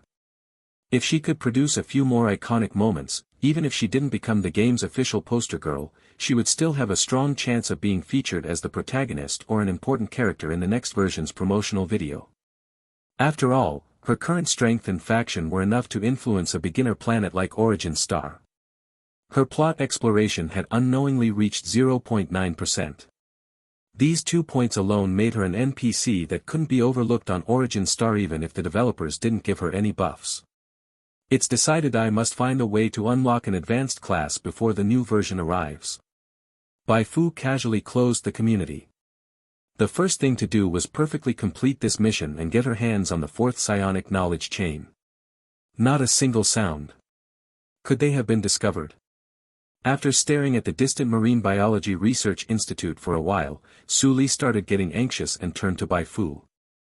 Logically, once the Undying Ones entered the Institute and reported the attack on the front lines, the Institute should have had some reaction. But now, it seemed like the whole place had fallen into a deep sleep. Bai Fu remained calm, don't rush. Wait a bit longer. 10 more minutes should do. Su Li frowned, then nodded without saying anything further. Now, she could only trust Bai Fu. Bai Fu knew very well that things were progressing exactly as she'd envisioned, because while she browsed community posts, she also had Death Reaper of the Desert's livestream open. This time, Death Reaper of the Desert and Excavation Princess had split roles. Death Reaper of the Desert was responsible for entering the Institute to capture footage and investigate, while Excavation Princess relayed the intel to Bai Fu via livestream and private messages. But what they didn't expect was Bai Fu could just skip that step. Heh, I can just watch the live stream myself. Because the players were carrying Cedric's corpse, they easily gained the trust of the Institute's guards. After all, the guards only knew the number of players from the frontline, not their appearances. So even when seeing Starfish Bro and the others, nothing seemed amiss. The guards who received the intrusion report hurriedly contacted their superior, who in turn contacted the Institute's director.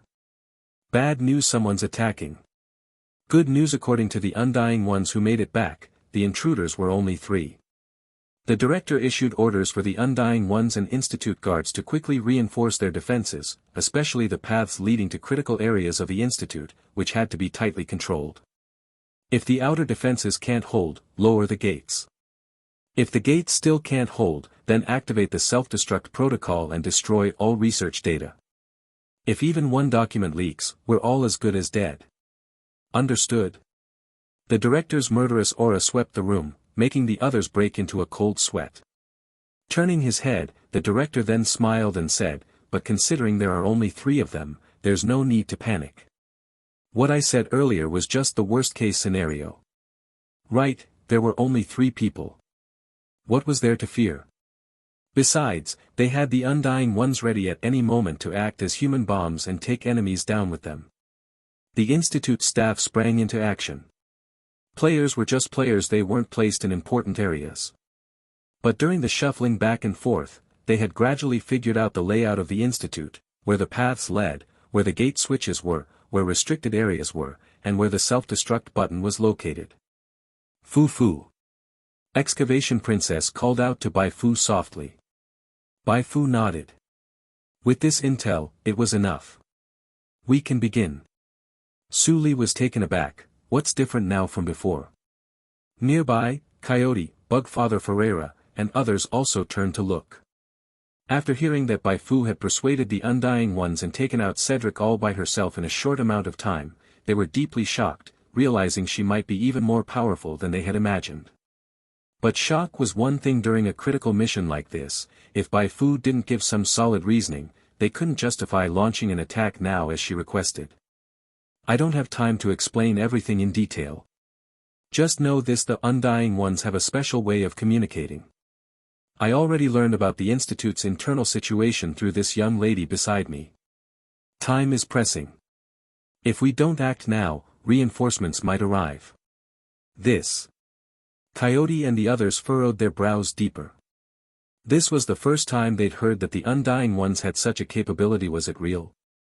Bai Fu stood up. "You don't need to attack head-on. I'll go distract them first. Once you get my signal, then flank from the sides." She knew she didn't have much authority right now, so from the beginning she hadn't placed any hope in Coyote and the others. Otherwise, she wouldn't have told the player to inform the Institute director that there were only 3 intruders. Just as Coyote and the others were about to say something, Bai Fu had already dashed out with Excavation Princess. "Hey!" Su Li opened her mouth. "Forget it. Let's go with her plan. I'll take the left side, you all take the right." "Damn, so fast." Excavation Princess had originally been worried she wouldn't be able to keep up with Bai Fu's speed. She didn't expect that after taking just a few steps, Bai Fu would hoist her onto her back, and then she experienced a feeling akin to flying. Fortunately, this was a game, and all sensations could be adjusted. Otherwise, she felt she might have peed herself from fright. If she accidentally peed on Fu Fu, ouch, her life might really be over. But now, Excavation Princess only felt excited. Just this experience alone was enough for her to brag about until the game shut down. Quick, record this and use it as an Easter egg in the next video. The main reason Bai Fu brought Excavation Princess along was for appearance's sake. She couldn't possibly reveal in front of players that she had a player interface, could watch live streams, could browse the community, right? If players really found out about that, the image she had carefully constructed would collapse. Worse, they might even think she was a developer-planted decoy NPC meant to scam players. Of course, aside from using Excavation Princess to relay intel, Bai Fu could also use her as a human shield at critical moments. A player's shield no pain even if it got damaged. With the dual buffs of fanaticism and overflowing radiance, Bai Fu took only a few dozen seconds to dash to the vicinity of the Institute. The flashing silhouette immediately drew the attention of the guards on the defense line. Da-da-da. Bullets rained down like a curtain, instantly engulfing the figure.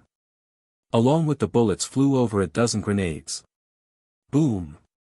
The explosions kicked up rolling smoke and dust, engulfing an area dozens of meters wide. But in the next instant, that figure dashed out of the smoke and dust, completely unscathed, her speed not the least bit hindered.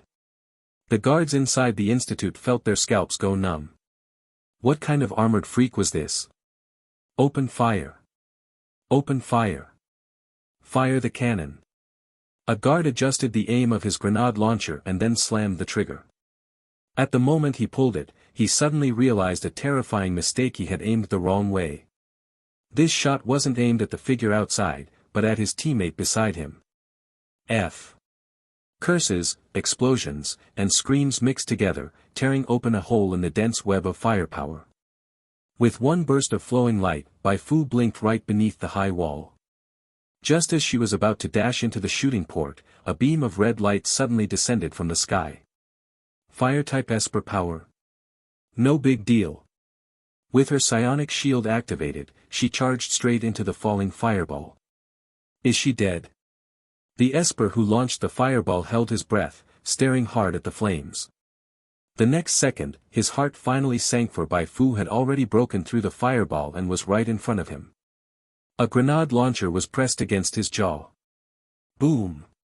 What exploded was a perfectly intact skull and the hearts of all the guards near that shooting port.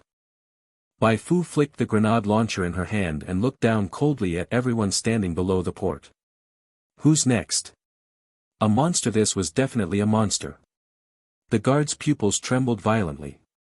Watching from afar, Suli, Coyote, and Ferreira also felt like their throats were being choked by something. Absolute violence. Absolute strength. Was this the new dark web queen Bai Fu? Terrifying beyond compare. Charge! They immediately launched their assault on the Marine Biology Research Institute. At the same time, the guards within the institute also roared and charged toward Bai Fu. P.S. First. There'll be another one tonight, totaling 10,000 characters, though it might be a bit late. Begging for monthly votes, begging for monthly votes, begging for monthly votes. Need 1,000 votes per month to enter the lottery. 98, Queen Mode unlocked. Who let Bai Fu become an NPC? The shouts of battle were intense, yet there wasn't the slightest hint of panic on Bai Fu's face. When the attention of all the guards in the institute had focused on her, it was precisely the time for Suli and the others, along with the players who had entered the institute in advance under her arrangements, to make their move. All she had to do was withstand the first round of attacks from these guards. After that, it would be her turn to enjoy the game. Clearly, this was hardly a challenge for her, as she had activated the psionic shield. Due to the limitations of psionic capacity on card materials, Bai Fu could currently create a psionic shield card with a maximum of 2,000 shield points. But that was 2,000 points, not 200. Even after suffering a continuous barrage and being hit by fireballs from Esper power attacks, the shield enveloping her still had 1,427 points left. 1,427. Looking across the entire institute, who knew if any NPC even had an HP bar that long? Though the shield value of the psionic shield wasn't as durable as the HP of high-level monsters, this number was still outrageously high.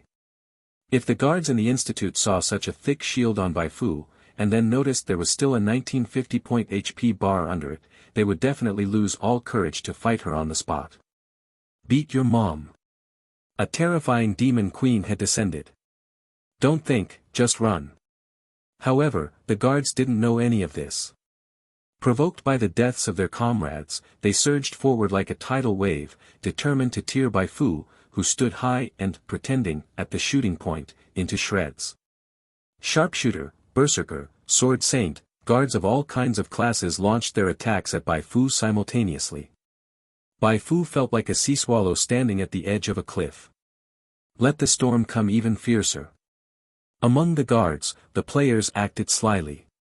The scene was chaotic, and no one was really watching them. They all imitated Han Tianzuan and quickly retreated, pulling a bunch of guards in front of themselves. Good wise decision. This way, Bai Fu didn't have to worry about accidentally injuring the players. Even though killing a player by mistake at this moment wouldn't really damage her image, it was still better not to kill if she didn't have to. As the torrent of attacks engulfed her, Bai Fu pulled out 2 pistols. The charging guards were briefly stunned by this move. Pistols. Even if it's dual pistols, they're still just pistols. There had never been word on Origin Star about a pistol that could cause a massive explosion with a single shot. Bai Fu fired. After months of training and with the shooting bonuses from the sharpshooter class, her accuracy was now very high. She fired 5 shots with each hand, and each bullet hit a guard. The guards hit, screamed and fell to the ground, seemingly without any abnormalities. The others secretly breathed a sigh of relief. Protect the Institute. Kill her. A strength-type Esper power user roared and charged forward. Just as he reached the side of a fallen guard, a glint of light suddenly burst forth. It was a psionic storm. Boom. The violent explosion swept everything within a 2-meter radius. It was so sudden that those nearby didn't react in time. Those with low physical resistance were killed on the spot, those with higher resistance were blown off their feet and rolled across the ground multiple times. Though not dead, they were gravely wounded and moaning in pain. The group of guards turned pale in fear. They had no idea what had just happened, only that their comrade suddenly exploded. If every comrade hit by Bai Fu was untouchable, then how were they supposed to keep fighting? They had to dodge both Bai Fu's attacks and their own allies. That made cooperation impossible. And humans had limits, sooner or later, they'd slip up. In that instant, the area nearest to the shooting point where Bai Fu stood fell into a strange silence. What now? Sweating profusely, the guards didn't get a chance to breathe. Bai Fu kept firing. Once her bullets ran out, she immediately threw out several Summon True Spirit cards. Bang bang bang. The prayer cards exploded midair, transforming into several tiny Bai Fu. The tiny Bai Fu darted straight into the crowd. Another series of explosions erupted, plunging the entire institute into chaos. A smile appeared on Bai Fu's face. This was the power of area of effect skills. Before she had mastered Summon True Spirit and Extradimensional Erosion, her efficiency in assaulting the Baghero's base had been frustratingly slow. Now, just by standing here, she alone was a small-scale army. Who dared defy her? Anyone who did could come challenge her. No one dared. At least none of the guards who had personally experienced the might of psionic explosions dared.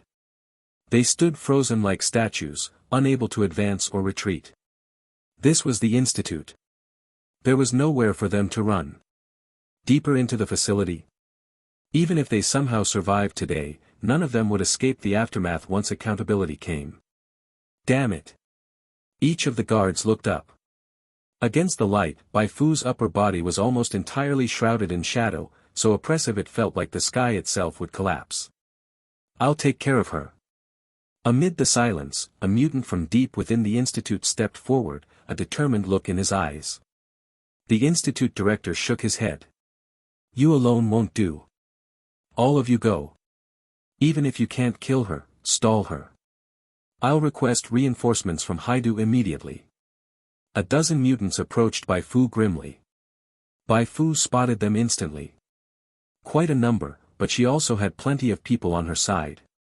In the time just past, Su Li and the others had already fought their way to the vicinity of the Institute. Though their total level was below hers, within the dark web, they were bona fide S-rank certified assassins.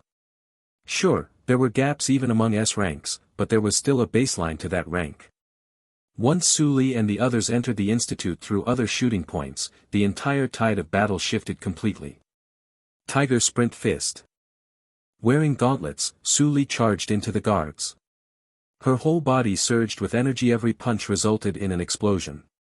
Ferreira was unwilling to fall behind.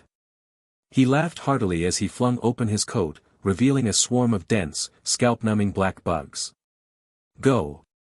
The words had barely left his mouth when the bugs surged forward like a flash flood, overwhelming the guards blocking their path. Coyote, though his name was Coyote, had a more graceful combat style. He was an Esper power user. Standing still, he waved his arms and controlled a phantom of a giant wolf, as if conducting a symphony orchestra. Weren't there only 3 of them? The mutants rushing out from deep inside the institute turned pale, but they had no time to worry about that now. They split up, each picking an opponent, just hoping the reinforcements from Haidu would arrive soon, otherwise, they might all die here. Bastards! The institute director smashed a cup beside him in fury. There was no time for hesitation. He rushed to the mic. Hear my command, shut all gates. Immediately, now. Those who received the order didn't dare delay and quickly pressed the button to lower the gates. They too feared the intruders breaking in and sending them to the afterlife. Watching the 3 gates lower successfully, the director let out a sigh of relief. Perfect. The gates were made of special materials. No matter how strong those people outside were, they wouldn't break through for a while. They should hold out until reinforcements arrived. The director couldn't help but laugh. These intruders are too green. If they had just focused their strength and charged in at the start, I might not have been able to stop them today. At that point, I would have had to activate the self-destruct button. Now that the tension had eased, he turned to study the surveillance footage. These people looked a bit familiar. Especially the ones who joined the fight later controlling a wolf phantom. Controlling bugs, weren't they famous assassins on the dark web? As for the woman using martial arts, he couldn't quite place her. And the first one who broke in, the white-haired woman. Bai Fu. The director recalled a name that the upper echelon of the gene primordials loathed with passion. Yes, it had to be her. No wonder she'd come to attack this institute. His body trembled with excitement. Today might be the day he achieved great merit. Once reinforcements arrived and Bai Fu was captured, he would surely be promoted. Ha ha ha, heaven helps me. The director was about to contact Haidu and report his discovery. But just as he turned around, he suddenly heard a heart-wrenching scream from outside. Question mark. He looked around, and finally located the source of the scream on a monitor in the upper left corner. It came from a mutant who had left the room moments ago. He lay before Bai Fu, his chest a mess of blood and flesh. Clearly, he wouldn't survive. The director's pupils shrank violently. He knew that mutant's strength. Yet he had been killed by Bai Fu in less than a minute of battle. How could the gap in strength be so vast? Back when Bai Fu was being hunted by the gene primordials, she could only run. He could only thank himself for not blindly trusting those mutants' strength, and for lowering the gates in time. The director shook his head quietly and turned to contact Haidu and report the good news. At the same time, outside the gate, Bai Fu strode calmly over the corpses on the ground, using her electric blade and psionic explosion perfectly effective against these melee-powered mutants. Just then, Su Li's voice rang out. Inue, quickly find whether there is a path deeper into the Institute. We must acquire the Institute's data. Bai Fu waved her hand. No need for that trouble. She had already arranged everything, now all she needed to do was walk forward. You. Su Li panicked and fumbled, revealing a flaw. A mutant punched her, but she did not get angry. She kicked the mutant flying, looking completely baffled as she stared at Bai Fu. Fighting, what are you spacing out for? Coyote's face darkened, but when he followed Su Li's gaze, he too froze. Then, like an infection, both the Railroad Guild members and the Institute staff all turned to look at Bai Fu in unison. They watched Bai Fu standing at the first gate. They watched the gate slowly rising. They watched the players behind the gate bending down to pull the lever. Fufu, the second gate is this way, please follow me. Bai Fu nodded slightly. Thank you for your effort. The scene was exactly like a queen arriving to inspect, and the others were here to receive her. Led by players, Bai Fu walked toward the second gate. Only then did the hall and its side staff realize something was wrong. What are you doing? Why are you opening the gate? Do you want to kill everyone? No, you are in. Bang! Bai Fu shot the person babbling to death, then continued forward as if nothing had happened. The other institute staff mumbled, and in the end not a single whole sentence was spoken. They had seen the surveillance. They knew Bai Fu killing powerful mutants was like killing a chicken, so killing researchers or minor security would be even easier. And so Bai Fu reached the second gate, where the player behind it had already pressed the button, raising the gate halfway. Fufu, the third gate is this way, please follow me. Stop her, hurry up and stop her. The mutants outside screamed in terror, but no one responded. What use was it? The institute was already thoroughly infiltrated. Bai Fu entering the institute was as easy as returning home. Everything was over. Instead of running to die, they might as well wait here. Perhaps they could survive. The unheeded mutants tried to step forward to stop her, but Su Li and the others would not allow it. Charge, Bai Fu. Bai Fu now wanted to describe the situation in one phrase. Our path is unobstructed, our path is unobstructed. Through the second gate was the third gate. Through the third gate was a maze-like corridor. Through the corridor was the monitoring room where the director was. Bai Fu stood at the doorway, dozens of excited players behind her. In this operation they had earned indelible merit. When the post-operation video was made, everyone could boast properly. Bai Fu drew her electric blade and cut the door apart with one stroke. The loud noise immediately drew the attention of the director inside the room. Who? He had just been talking with Haidu's people when someone came to cause trouble. He was furious, but when he recognized Bai Fu he went stunned. He didn't even notice the terminal in his hand falling to the ground. How could Bai Fu be here? It was over his dream of promotion, his life. Child, this is the surprise. Bai Fu executed a flash displacement to next to the director. Before the director could press the self-destruct button, she landed a heavy punch on his chin. A full-force strike with 25 strength lifted the director into the air, his head smashing into the ceiling so hard that his seasoned skull cracked.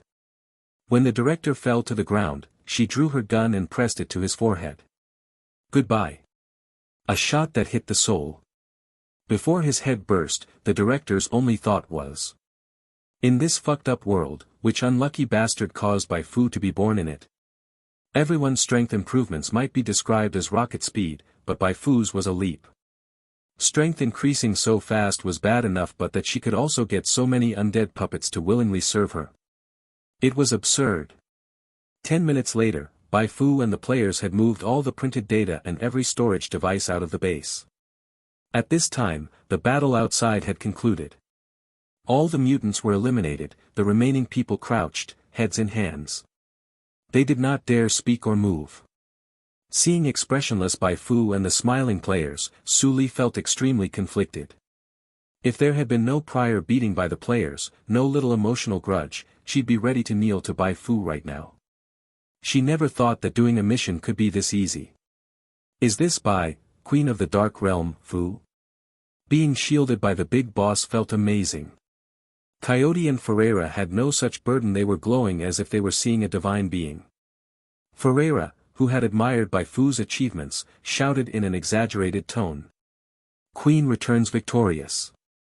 Bai Fu didn't respond to his cheering. Shoo, it's enough to know this, shouting it would be embarrassing. I've checked all these documents, they weren't damaged. Bai Fu handed everything to Su Li with satisfaction. She had the players photograph all the printed materials once. As for the digital data, she copied it all onto her hard drive. She had to admit the data was explosive. The first page of the printed material mentioned a key term. Android. Yes, this was an institute for research on androids.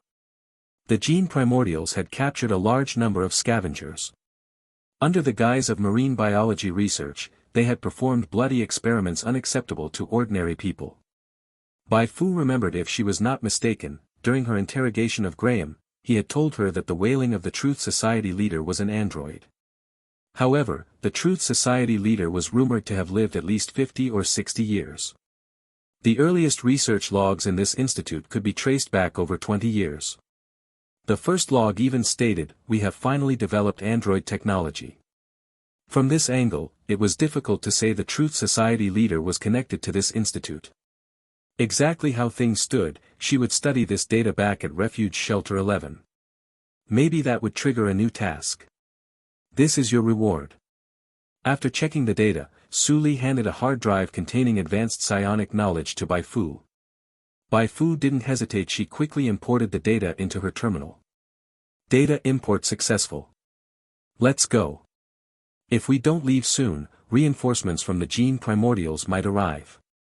Bai Fu urged.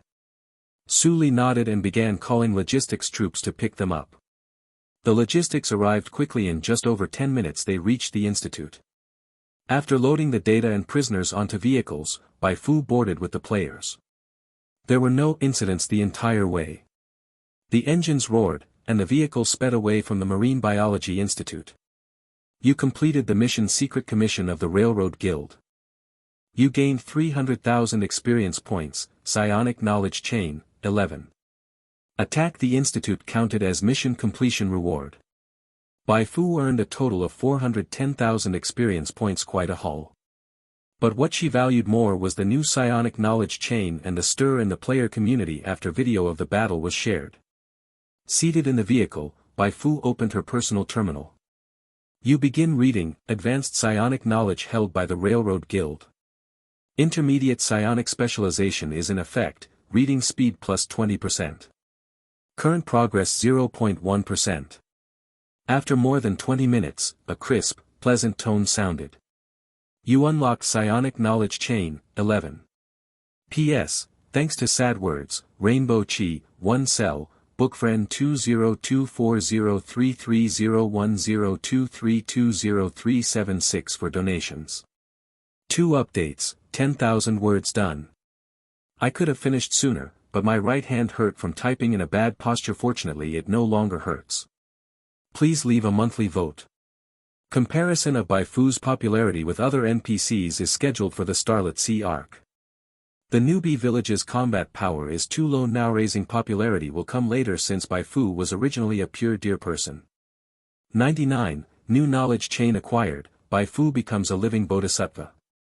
After unlocking the new knowledge chain, Bai Fu's knowledge chain boost became all psionic class active skill effects plus 80%, psionic resistance plus 60%, psionic recovery rate plus 4 per minute, inspiration plus 5, psionic enhancement unlocked. Among these, the boost to active skill effects of the psionic class wasn't particularly impactful at this stage, since most of her skills were passive or non-damaging control or support type skills. Some skills, such as battle etiquette, were unique and didn't benefit from the boost at all.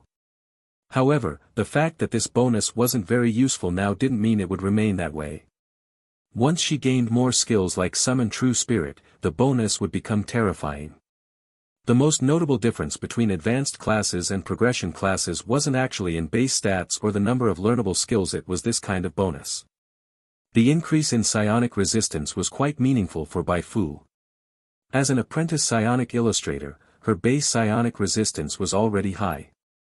With a 60% increase, she could now bathe in ordinary pollution sources in the wild without becoming mutated anytime soon.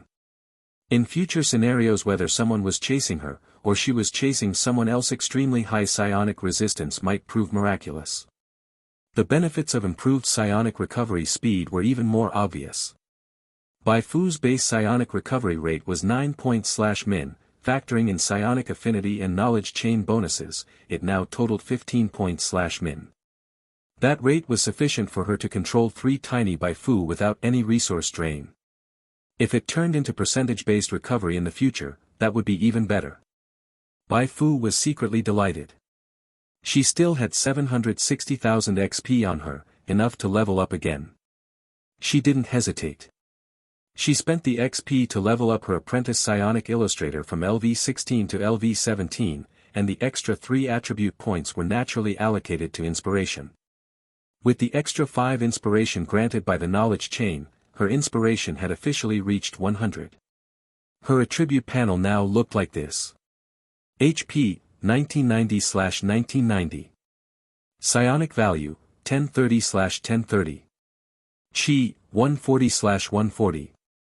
Attributes, Strength 25, Agility 31, Constitution 88, Intelligence 27, Willpower 28, Inspiration 100. Bai Fu glanced around.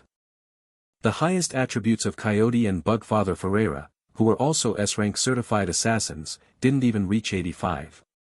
As for HP bars, the longest among them belonged to Suli, the martial artist, only 1210.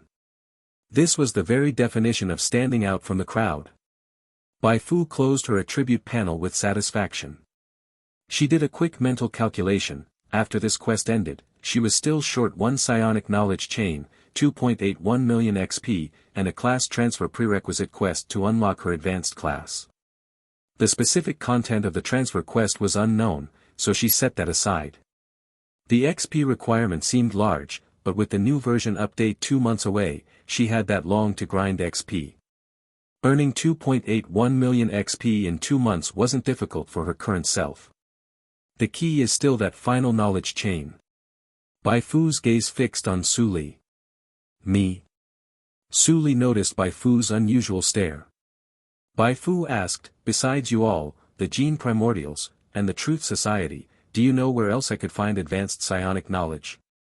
Of the 5 major factions on Origin Star, Bai Fu had only not interacted directly with the Human Alliance and the Old Republic. The Human Alliance was tricky since they upheld pure human supremacy, and Bai Fu had fused with the blood of evolution. If they realized she wasn't a pure human, they might not attack her outright, but they'd definitely drive her away. Suli shrugged, since you've already ruled those factions out, I honestly don't know where else you'd find advanced psionic knowledge. The Old Republic doesn't research that stuff, and the Human Alliance, which split from them and is even more hostile to non-pure humans, certainly wouldn't either. Bai Fu rubbed her forehead. Was this the worst-case scenario? She had known it wouldn't be easy to fulfill the advanced class prerequisites. It seemed she had no choice but to increase bounties on the dark web while also pursuing the research institute mentioned in the Goli Desert's regional main storyline. That institute was likely one of the earliest psionic research centers in Origin Star's history. There might be advanced psionic knowledge there. If that didn't work, Bai Fu had one final option. Rescue Private Yulia. Yulia's true body had definitely unlocked an advanced class. Though her power didn't come from training, with some effort, Bai Fu could probably extract something useful from her. Roughly an hour and a half after Bai Fu's group departed the Marine Biology Research Institute, 2 helicopters resembling ospreys flew in from the north and landed near the facility.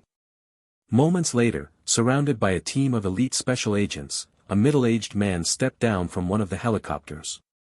He wore square sunglasses and leaned on a pitch-black cane, standing out in the crowd. General Pombatin. Pombatin said expressionlessly, there are no survivors inside. The elite special agents' faces all changed. No survivors meant the institute had been overrun, and its vital data likely stolen. They followed Pombatin nervously toward the research institute. Pombatin was a member of the Gene Primordials Council of 7 and held supreme authority within the faction. He had personally given the order during the Bagaros operation for Basque to eliminate Bai Fu. The investigation concluded swiftly and the situation was indeed grim. At the entrance, corpses and blood were everywhere. Deeper in the institute, all portable data storage devices had been completely stripped. Yet that wasn't the worst part. From the first smashed door to the surveillance room, there were no signs of a fight. Only a single gunshot corpse lay on the floor, and the surveillance room door was the only structure visibly broken. Only 2 possibilities: either the intruder had a special Esper power allowing them to pass through walls, or someone on the inside was a mole and opened the gates for them. Pombatin's expression turned frosty. He leaned toward the latter. If it were the former, the intruder wouldn't have needed to kill so many people at the entrance or destroy the surveillance room door. Most importantly, without an inside agent, how would the intruder have even targeted a research institute that, on the surface, only studied marine biology? Still, he knew now wasn't the time to dwell on such things. The research data had been stolen. If made public, the resulting impact would be 10 times worse than anything the Truth Society had ever leaked. The Gene Primordial's reputation would plummet, and they'd become as universally reviled as the Truth Society. If this happened before the final plan was executed, it could very well derail everything. Surge of uncontrollable fury rose from the depths of Pombatan's heart. First Li Cheng, then Bai Fu, then Graham of the Truth Society, and now these unidentified individuals. Why was everyone opposing the Gene Primordials? Kill, kill, kill. Once the plan succeeded, he would slaughter all those unwilling to submit. Go find the undying ones assigned here. They might know something. Pombatan immediately issued the order. The elite special agents got to work, and soon after, news arrived. All the undying ones had vanished. Pombatan froze. Two possibilities remained: either the undying ones fled at the last moment, or they were the traitors. He couldn't tell which was true. He only knew he could barely contain his rage now. Bastards, a bunch of filthy bastards crawling out of nowhere. This world should not permit the existence of something as powerful as the undying ones. And if someone must have such power, then it should only be him. After returning to Haidu from the Research Institute, Pombatan immediately gathered the other members of the Council of Seven. After a round of discussion, they made a new decision not to rely on the power of the undying ones anymore, but to focus on researching the origin of that power. After all, the current undying ones were weak and could only serve as cannon fodder. Though they were growing stronger, the Gene Primordial's plan would be long completed by the time they matured. And if the plan failed, these opportunistic undying ones would probably abandon ship halfway. If it succeeded, then there'd be no use in keeping them around. Thanks to Bai Fu's actions, another faction hostile to players had emerged. However, compared to the Truth Society, who wanted to transform every player into a mutant warrior, the Gene Primordial's methods were far gentler.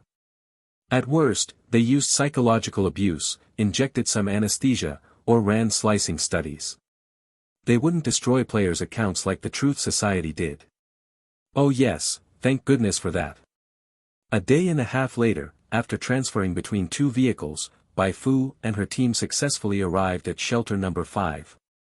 I still need to return this data to the Railway Guild, so I won't bother you further. Let's part ways here. Su Li shook Bai Fu's hand, then sashayed her full figure onto the helicopter dispatched by the Railway Guild.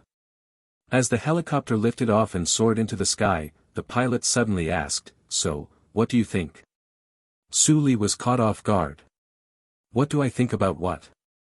I mean, what do you think of Silver Moon?" Su Li's expression turned instantly grave. Extremely dangerous. An extremely dangerous existence. I advise you, unless absolutely necessary, do not engage her. That would be unwise. The pilot said, "I'll report your evaluation to the higher-ups." That's not an evaluation. That's advice, a sincere suggestion. Su Li interrupted him. If you don't believe me, you can ask the others who acted with me. We are on the brink of a storm, and a single misstep now could mean doom. The pilot paused, then suddenly chuckled. I recall just a few days ago, you were cursing her to slip on soap and break a leg while showering. Su Li looked helpless. That was then. This is now. I hadn't met her yet back then. The pilot nodded. When I make the report, I'll emphasize what you just said. By the way, did you figure out how she controls the undying ones? Well. Su Li frowned slightly. She recalled the video she had taken using the covert filming equipment, and the behavior of the undying ones during Bai Fu's assault on the Research Institute. She truly hadn't seen any special techniques. The only possibly useful intel might be the half-joking line Bai Fu had said. They think I'm a good person. How was Bai Fu treating the undying ones any different from how others did? Su Li felt like she had vaguely grasped something. She needed to give it a try.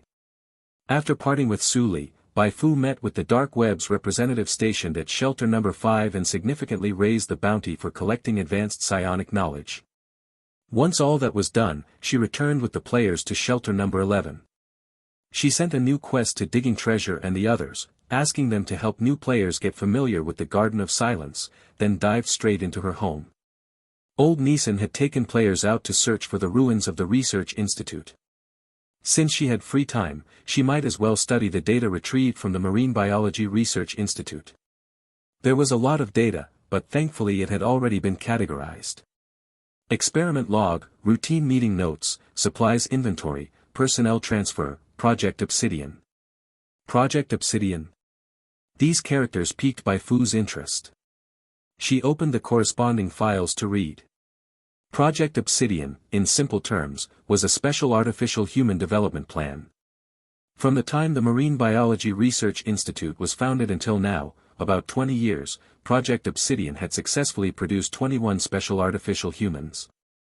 The documents didn't mention the identities of these 21 artificial humans.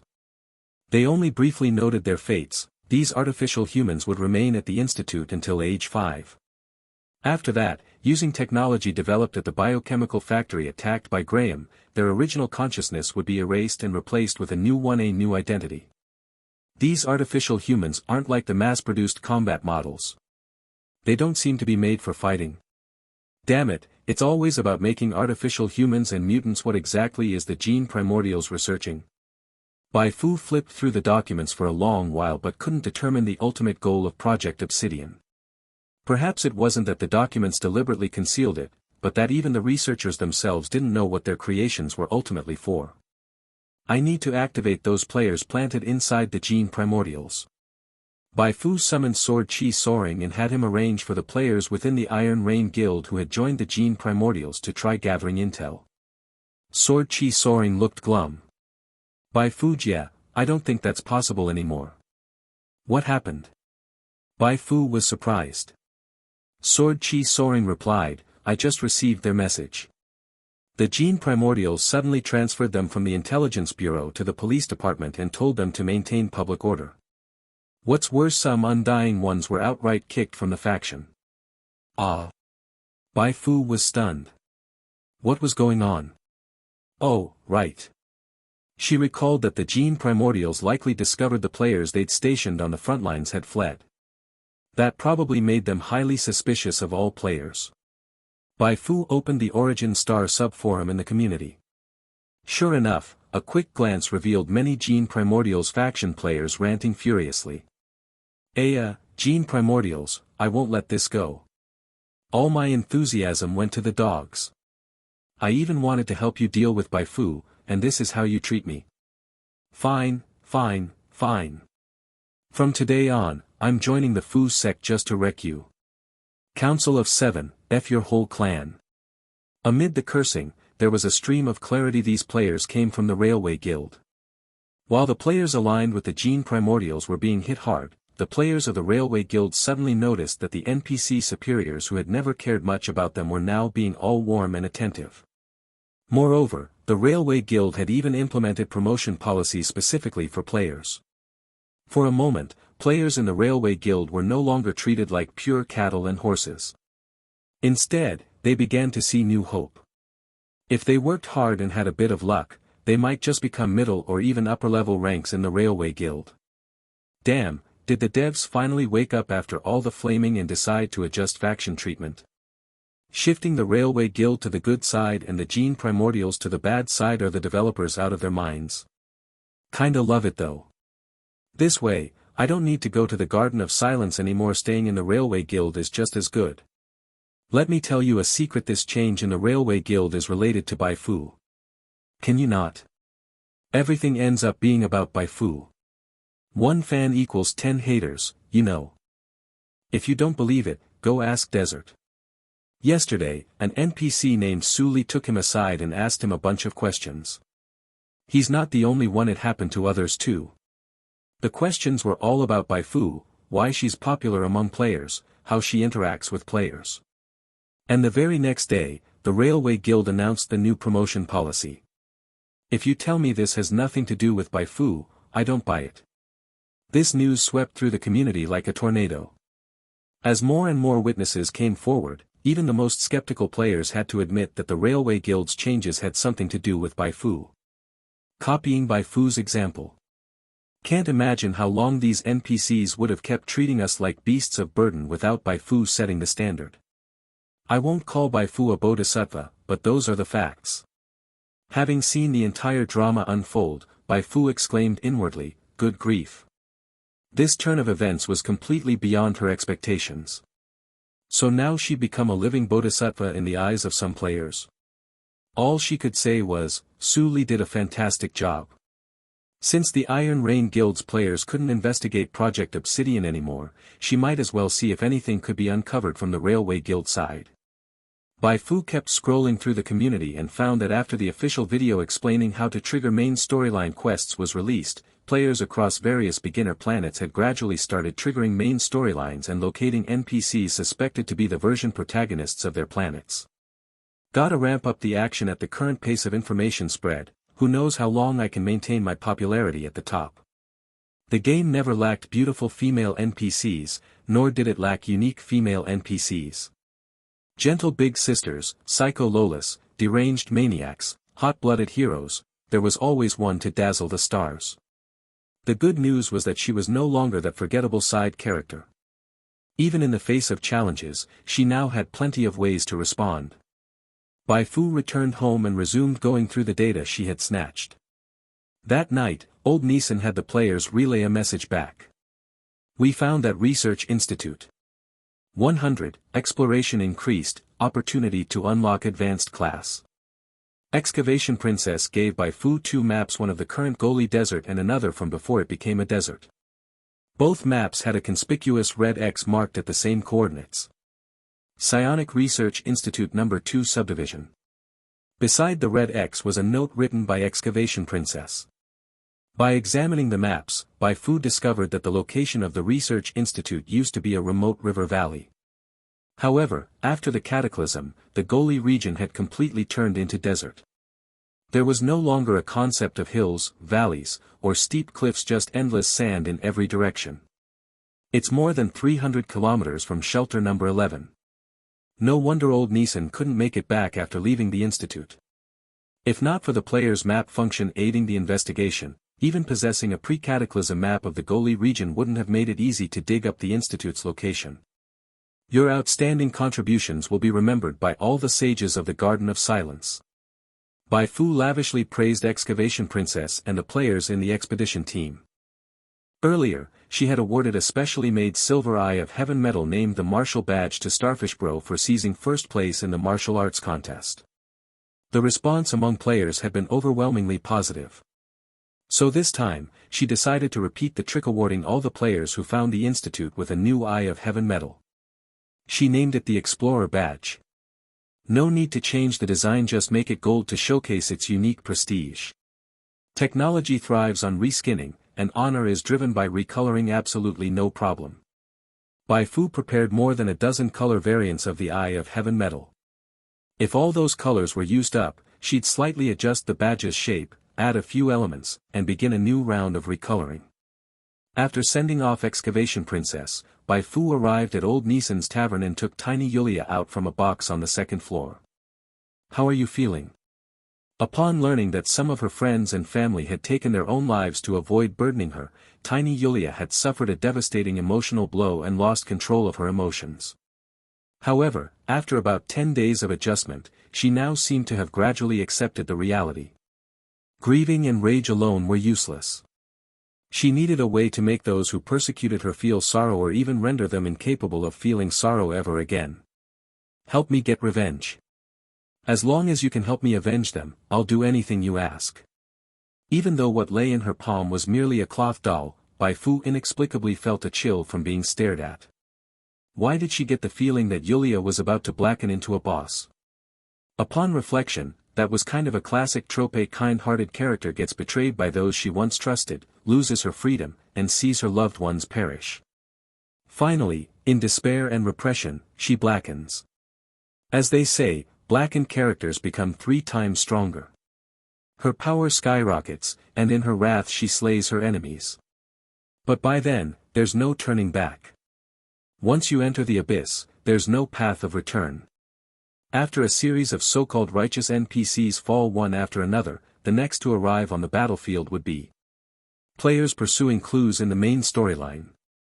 If it's got an HP bar, even a god'll kill it for you.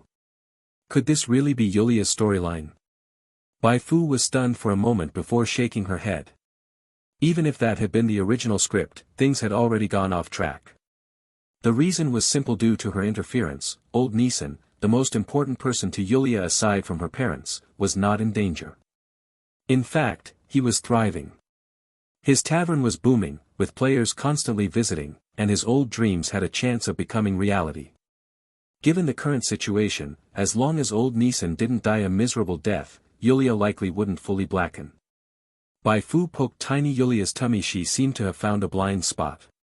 Previously, she had been thinking about how to snatch the protagonist's plotline and make herself the new main character. So, what if she rewrote the future storyline of the major villain, turned them into her follower? Would that yield the same bonus as stealing the protagonist's plot? The more Bai Fu thought about it, the more she felt this path was worth trying. Even if the experiment failed, saving the world from a fearsome villain boss would be a good deed in itself. She'd exploited players enough time to stack up some cyber karma in her downtime.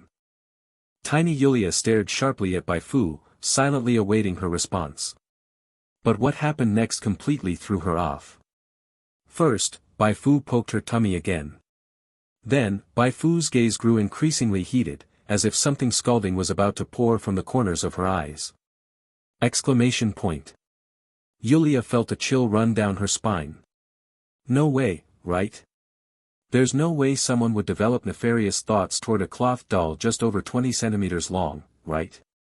Distracted by Bai Fu's gaze, she momentarily forgot her deep-seated hatred and felt a rare sense of calm. Bai Fu took a deep breath. Don't worry.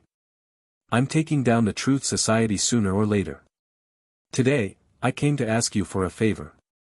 While talking with old Neeson, he had mentioned that Yulia's psionic affinity was awakened after being exposed to a beam of light in the desert. Bai Fu suspected that the light was related to the laboratory buried beneath the sand. So she intended to take tiny Yulia there for a look. After hearing Bai Fu's request, tiny Yulia quickly agreed. After lying in the box for so long, she too wanted to see the world.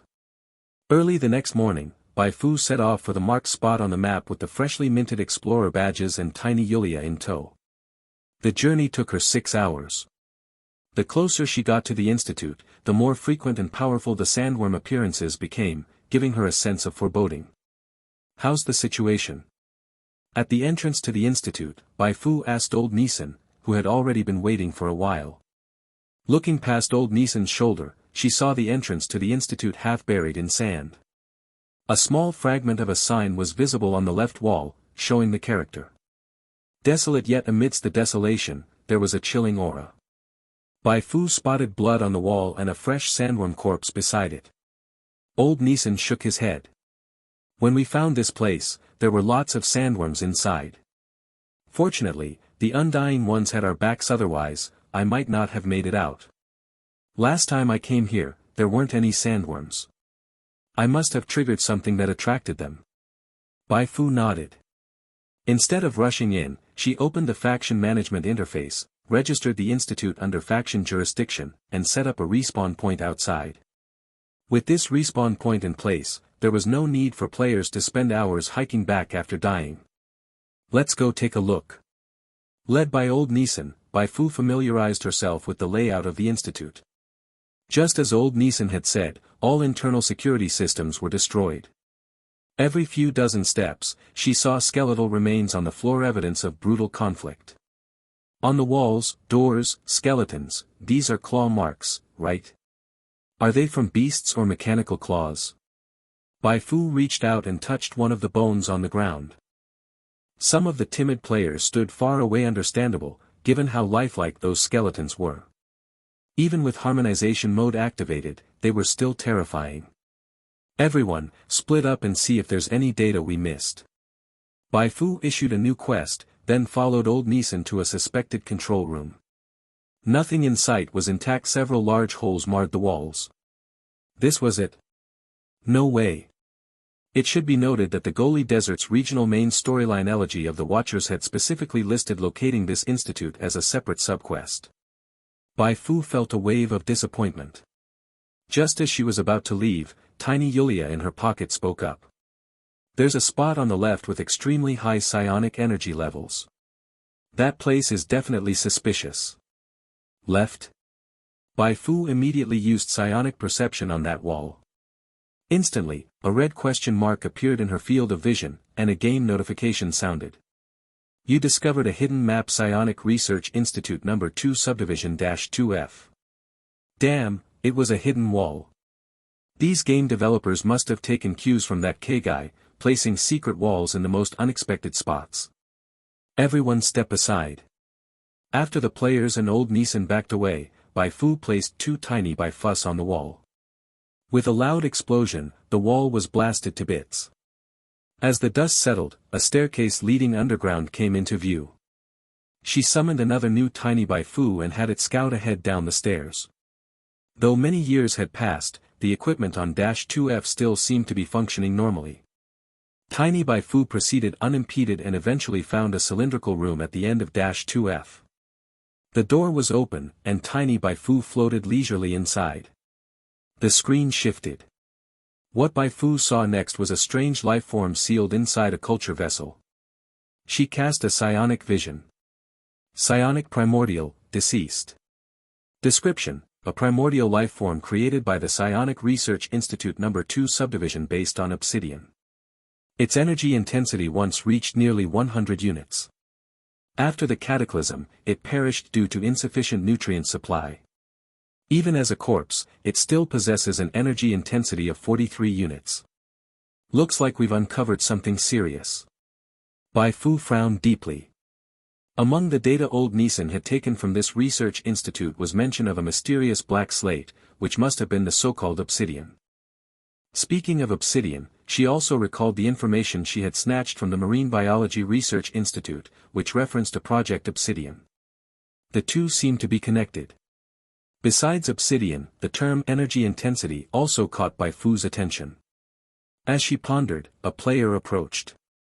Fu, let us handle the recon task. Bai Fu nodded. Be careful. Tiny Bai Fu had many advantages in scouting compared to players, but also several weaknesses. Chief among them was the fact that her limbs were purely decorative. She couldn't manipulate Tiny Bai Fu to rummage through things. So this task had to go to the players. The assigned players carefully entered -2F of the institute. It took them nearly 10 minutes to reach the cylindrical room. Upon seeing the psionic primordial in the vessel, every one of them widened their eyes. What the heck is that monster? If I walk up to it now, is it gonna break the glass and pop out with an HP bar? Recon skill failed. The level's too high. Alright. Let's check if there's anything valuable nearby first. The players searched the room thoroughly and found a safe in a corner. A player with a physical build class punched it twice only to bruise their own hands. The safe was far beyond what they could break open. Worse, it was bolted firmly to the floor and couldn't even be moved. Let me do it. Bai Fu walked in from outside. The players had been here for over 10 minutes without any incidents. It seemed this -2F really wasn't dangerous. She slashed the safe's door clean off in one blow and retrieved a stack of paper documents from inside. Meyer's diary. November 2nd, an organization calling itself the Psionic Diffusion Committee approached me. They invited me to join their newly established institute. When I hesitated, they suddenly told me the meteorite that landed on the White Tower Republic's border last month was actually an alien spaceship. That instantly piqued my interest. We've speculated countless times about the existence of other civilizations in the vast stars. Now it seems we have an answer. November 4th, I saw the spaceship. I'm sure this was not built by any nation or corporation on Origin Star. It truly came from another world. A new era beckons me. I must join this new project. November 5th, I heard there's an alien on board the ship. Unfortunately, I didn't get to meet them. I've been assigned to study a special slate codenamed Obsidian. November 11th, a colleague forgot to wear gloves and touched the obsidian. He mutated, killed 3 people before being neutralized. Tomorrow we will dissect his corpse. November 12th, unbelievable. After mutation, my colleague's physical strength increased several-fold. Obsidian may be the key to evolution, but it is also a gateway to hell. We must be cautious. The diary ended after the 12th, but even this much revealed a huge amount of intel. An alien spaceship. This finally explained why Origin Star had no psionic power before, but it suddenly appeared right before the outbreak of World War. Psionic power most likely came from that alien ship. You triggered a hidden storyline. Origin Star storyline exploration plus 0.7%. You completed subquest 5 of the task Elegy of the Watchers, find the lost ruins, Origin Star storyline exploration plus 0.4%. 2 notifications rang in Bai Fu's ears. She was elated. So this was the reward for a main storyline quest. Her exploration jumped from 0.9% to 2.0%, more than doubled. It was incredibly generous. Ordinary hidden quests couldn't compare. Even the previous 0.x% gains had drastically shifted her character role. Now that her exploration had reached 2%, the next enhancement would surely bring even greater improvements. But the 1.1% exploration wasn't the only harvest Bai Fu gained from this operation. She had triggered a new quest. You triggered a hidden quest, Obsidian Mystery, total level 35 limited. Quest description: all operations of the Psionic Research Institute No. 2 subdivision revolved around the mysterious Obsidian, but after the cataclysm, Obsidian suddenly vanished. Find it. Quest objective: locate Obsidian. Quest reward: 700,000 XP, rare prayer card blueprint, Blessing of the Mind. Accept/decline. From the item description, Blessing of the Mind was a blessing-type prayer card that temporarily increased a large amount of stats upon use, truly a divine card for early stages. Aside from exploration and the new quest, Bai Fu also found exactly what she was looking for on a nearby antique terminal. NCC 1773 terminal storing advanced psionic knowledge. Quality: purple. Item description: a terminal once common in the old era, but this one contains advanced psionic knowledge.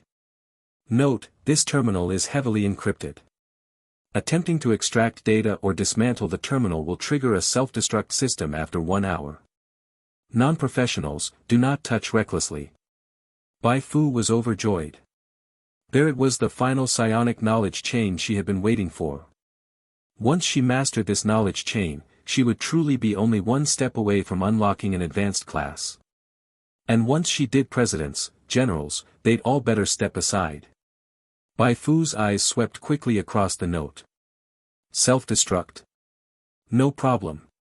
The self-destruct system would activate only after 1 hour, while she needed only 20 to 30 minutes to study one psionic knowledge chain. That gave her more than enough time. You began reading Advanced Psionic Knowledge from NCC 1773 Terminal. Intermediate Psionic Specialization in effect. Reading speed plus 20%. Current progress, 0.1%. Bai Fu estimated that this progress bar might take a bit longer than usual to fill, but definitely not more than 40 minutes. Watching the bar slowly climb, she felt elated. Come to think of it, wasn't discovering the 5th psionic knowledge chain a bit too easy? A thought suddenly popped into her head. Before Bai Fu could curse herself for jinxing it, a player suddenly ran in, flustered. Bad news. A swarm of sandworms is rushing in from outside. Damn it. She knew it wouldn't be that simple. This was an advanced map. If it had no danger, something would be seriously wrong. Right now, Bai Fu couldn't move at all. She immediately burned through all of her remaining quest slots for the day and issued a new faction quest to the players. By time. Quest description. Quest objective: prevent sandworms from entering the room where Bai Fu is located. Quest reward: reward based on contribution. Tons of XP, Bai Fu's favorability, prayer cards, faction reputation. With these rewards laid out, every player present went into a frenzy. Protect Fu Fu. If you want to harm a single hair on Fu Fu's head, you'll have to step over my corpse first. Where there's Fu, there's me. 101, Ultimate Evolution, 1 Bai Fu became 2. In order to ensure players could withstand the full 30 minutes, Bai Fu handed out all her prayer cards on hand to the players present. After siphoning off a large amount of Esper power from the players through the Esper collector and the store's prayer discount, the production cost of these basic prayer cards had dropped significantly. So even if she gave them to players for free, she did not feel any sting in doing so. After all, it did not cost much.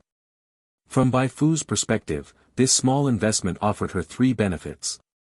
The most direct was that players could use these prayer cards to drive away the sandworms swarming from all directions, preventing those worms from disturbing her and letting her study new Esper knowledge in peace. The second benefit was that giving away prayer cards for free would earn her a wave of player goodwill. Although each gift didn't yield much, small gains accumulated, and who knew when quantity would lead to a qualitative shift. The third benefit was something most people might not think of. The number of players in Garden of Silence had officially passed the 1,000-strong mark, but among those over 1,000 players, only 1/3 were willing to spend money on prayer cards. And among that 1/3, half of them only bought cheap cards costing no more than 200. Bai Fu had observed carefully. The reason was not that Garden of Silence players were poor.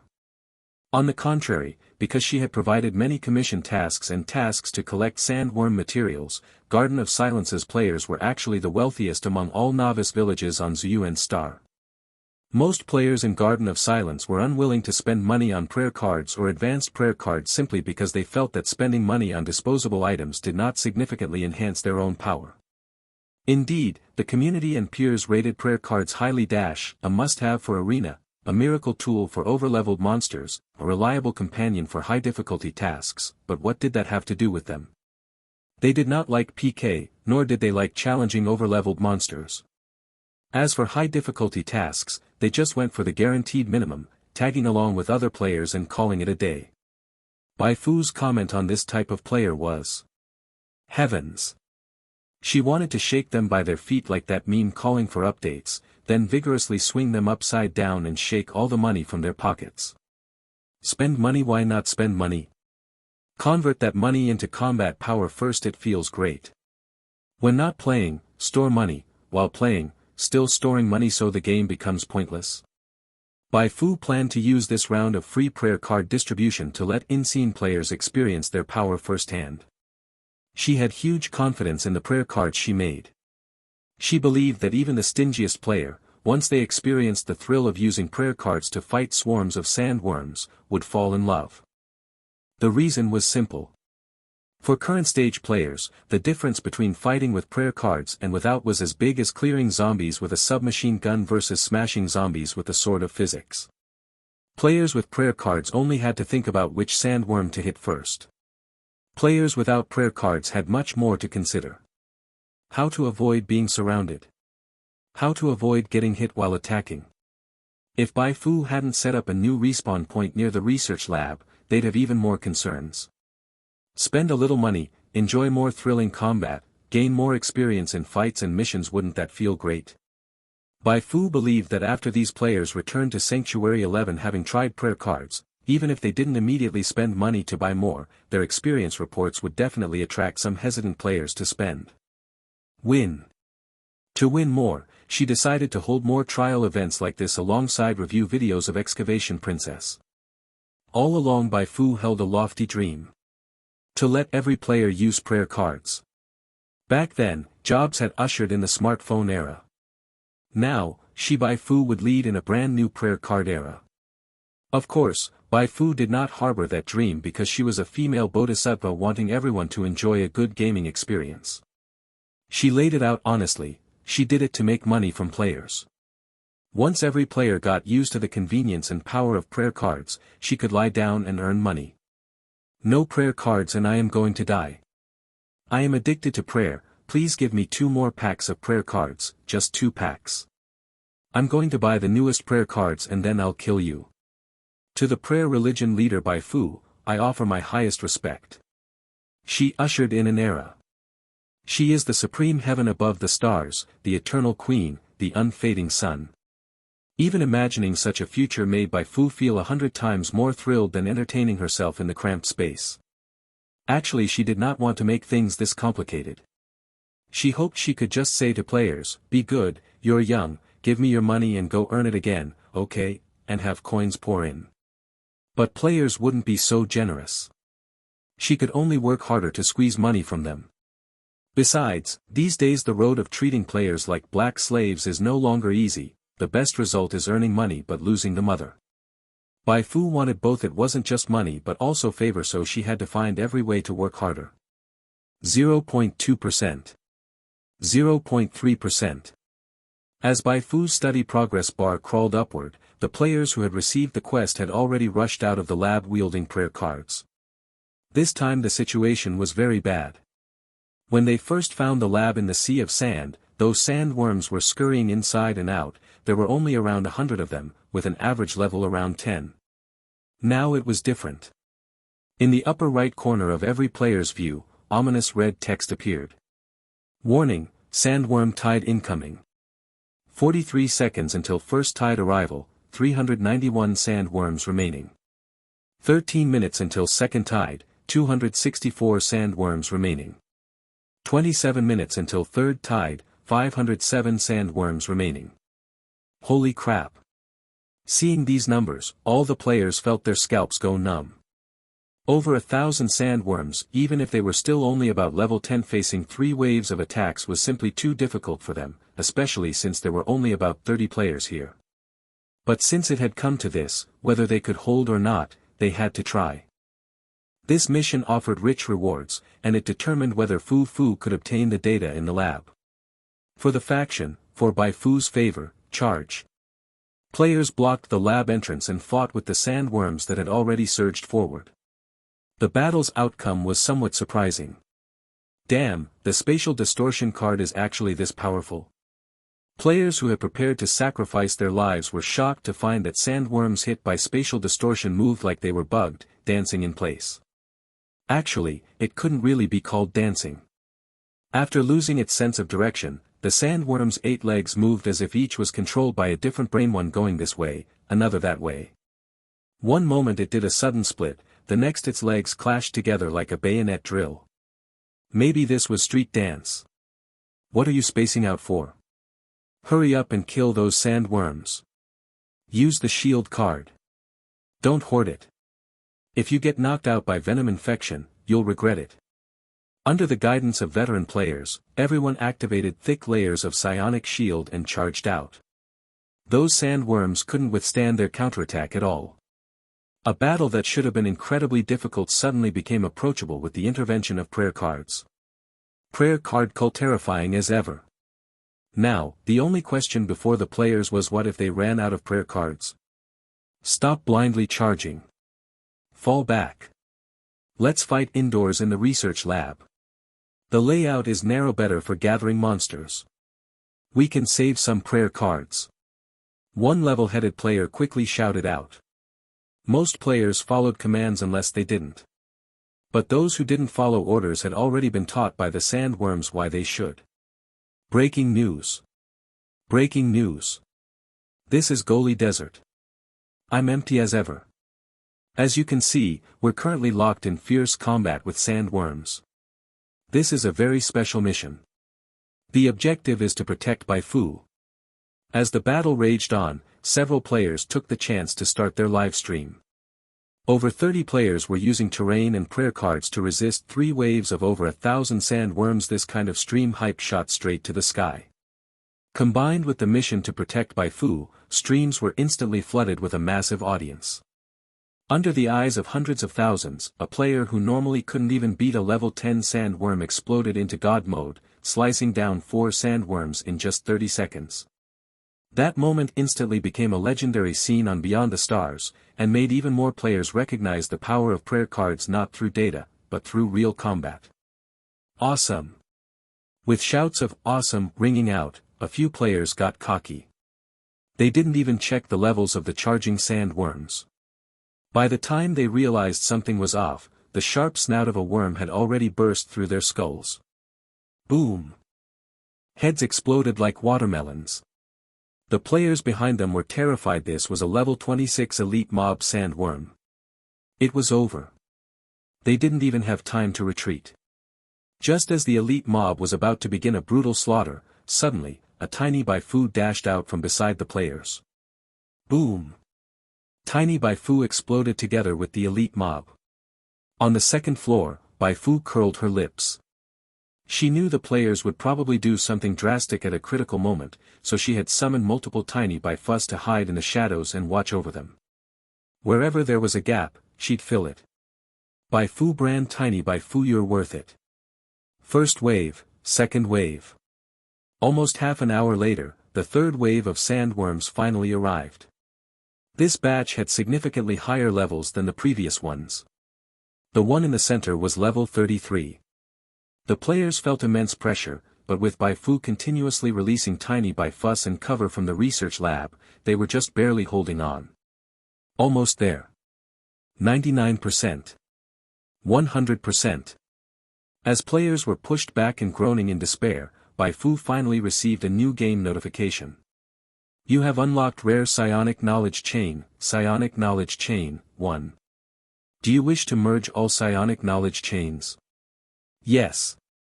There was no hesitation. Another progress bar appeared, but this time, it moved very fast. You have lost. You have gained Heart of Basic Knowledge, Psionic. Heart of Basic Knowledge, Psionic. All psionic active skill effects plus 100%, psionic resistance plus 100%, psionic regeneration rate plus 6 per minute, inspiration plus 10. Based on your mastery of psionic knowledge, you have acquired the boss-exclusive talent Twin True Spirit Eye. Twin True Spirit Eye, the void responds to your call and descends your Twin True Spirit. The Twin True Spirit possesses 80% of your base attributes and can be freely controlled. While it exists on the field, it grants you Twin Bond and Twin Blessing buffs. After death, it has a 12-hour cooldown before it can be summoned again. Twin Bond. When Twin True Spirit is on the field, 20% of pre-damage you take is transferred to the Twin True Spirit. Twin Blessing, while Twin True Spirit is on the field, all your attributes plus 3. Gathering all 5 knowledge chains to unlock a new bonus and meet the prerequisites for advancing to an advanced class. This alone delighted Bai Fu. But she never expected a super surprise to be waiting too. Come forth. Bai Fu began her first summon. A faint white light emerged, forming a phantom. Summon successful. Please name your true spirit. Bai Fu had already decided. She typed Hey Fu into the nickname field. Name set successfully. Please customize your true spirit's appearance. This part was even easier. Bai Fu directly set Hey Fu to look exactly like herself except with black hair. From the moment she transmigrated until now, months had passed. She had finally completed her black and white Taiji duo. One Bai Fu already stirred waves of chatter among the players. Bai Fu plus Hey Fu. That combo would absolutely slaughter. Looking at the floating figure in midair, barefoot and with a face slightly blank and cold, Bai Fu was very satisfied. This talent resembled the passive of the Enchantress, except the true spirit could deal damage. She vaguely felt a channel 1 invisible to the eye connecting her to the true spirit. She could control it to do whatever she wanted. Though only a true spirit, it was extremely lifelike, fully detailed, unlike tiny Bai Fu, which was mostly decorative. She can be used in actual combat. Bai Fu was overjoyed. She cast a psionic vision skill at Hey Fu. Hey Fu, True Spirit. HP, 1630/1630. Psionic value, 870/870. Chi, 110/110. Stats, Strength 20, Agility 24, Constitution 70, Intelligence 21, Spirit 22, Inspiration 84. Just like the talent description said, Hey Fu had inherited 80% of her base stats. These values, in the current version, were absolutely that of a high-difficulty boss. We need to test her combat ability. Bai Fu pointed at the sandworm mini-boss that had already reached B2 floor. Go kill it. 102, this version belongs to the era of Big Bai Fu. True Spirit Hey Fu had no intelligence, but upon receiving commands, she possessed a certain degree of autonomous action capability. In Bai Fu's view, Hey Fu was like a very primitive AI. Being dumb was good, especially being dumb to this extent it could be said to be just right. If Bai Fu had her own consciousness, then it wouldn't be so easy for Bai Fu to exploit her. Once Bai Fu confirmed that Bai Fu possessed all the physical parts a normal human female should have, and that she could truly control Bai Fu's designation for Bai Fu was no longer just a true spirit to assist her in battle. Anyone smart enough should quickly guess what she intended to do with Bai Fu. Exactly. Just look at those hands, so beautiful. It would be a real pity if such beautiful hands weren't used to create prayer cards and esper collectors. As the number of players joining the Garden of Silence grew, and as the sales of prayer cards steadily increased, the greatest obstacle preventing Bai Fu from becoming boss had shifted to those players reluctant to spend money and the production capacity of prayer cards. She temporarily resolved the first issue through trial play. With the arrival of Bai Fu, the second issue was also neatly settled. Let Bai Fu be my bodyguard when going out on missions or running storylines. Let Bai Fu stay home making cards while I laze around in the shelter. Even when sleeping, let Bai Fu make cards too. True spirits were not human, they did not feel fatigue, nor did they need to eat to replenish energy. They only required a cooldown period and some psionic energy to be summoned again after death. Bai Fu usually only needed to allocate a short time to card making to satisfy the current Garden of Silence player base. If Bai Fu could dedicate large amounts of time to card production, not only could she meet the growing demands of Garden of Silence players, the surplus cards could also be handed over to Gao Yuan or sold on the dark web, earning extra profit. A true spirit that could work non-stop for 24 hours without getting tired, how fantastic. Reaping great rewards, Bai Fu shot the terminal in front of her before it could self-destruct. As she holstered her gun, Tiny Yulia's voice suddenly rang out. What is that? Seeing Bai Fu appear out of thin air and then drift away, Tiny Yulia was utterly shocked.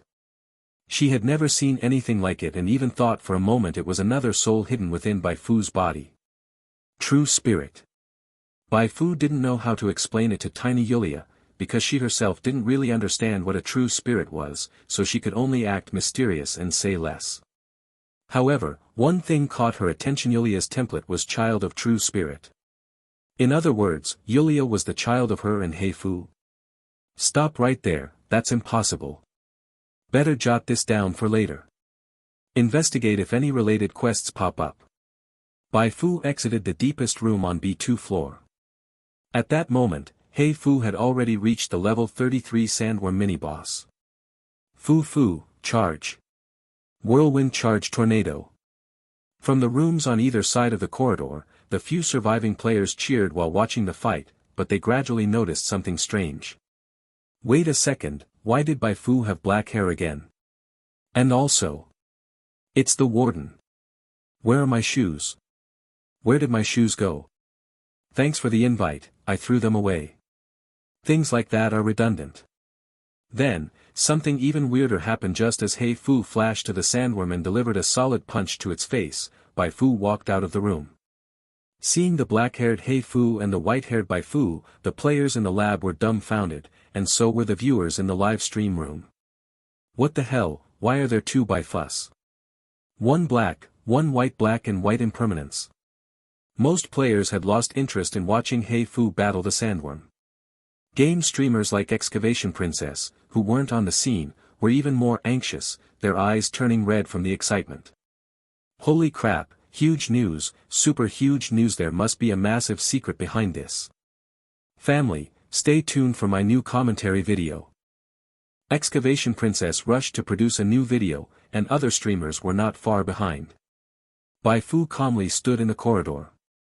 She loved watching players try to guess her true identity, some shocked, some drawing comparisons. All of it was traffic. But right now, she was more focused on Bai Fu's combat ability. The level 33 Sandworm boss, based on panel stats alone, was stronger than Graham but weaker than the mechanic Qi Yuan. Bai Fu's strength was slightly better than Bai Fu's when she fought Qi Yuan. Her attributes were similar, but she had more skills. Normally, Bai Fu should be able to easily crush this Sandworm boss. Bai Fu's only concern was that Bai Fu might be too dumb, only capable of repetitive actions when not directly controlled, therefore unable to fully utilize her power. But after watching for a dozen seconds, she realized her concern was unnecessary. Bai Fu was simply a combat genius.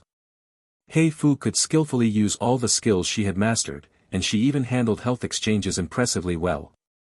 A fist empowered by fanaticism struck the sandworm's left face straight on, caving in the relatively fragile area into a small pit. The sandworm shrieked in pain and raised its two ugly front limbs, covered in pus-filled boils from infection. "Watch out, don't go head-on with it," a nearby player loudly warned. When this sandworm first appeared, some players tried to use spatial distortion to restrain it, hoping to take it down with superior numbers and earn massive XP.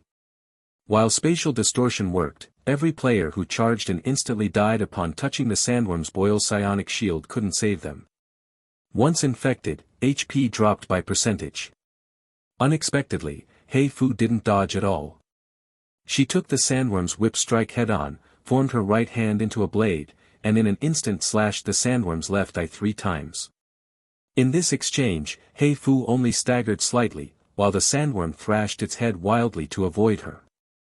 The sandworm furiously lunged forward, but it completely missed. Flowing light was off cooldown, and Bai Fu instantly flashed to its flank.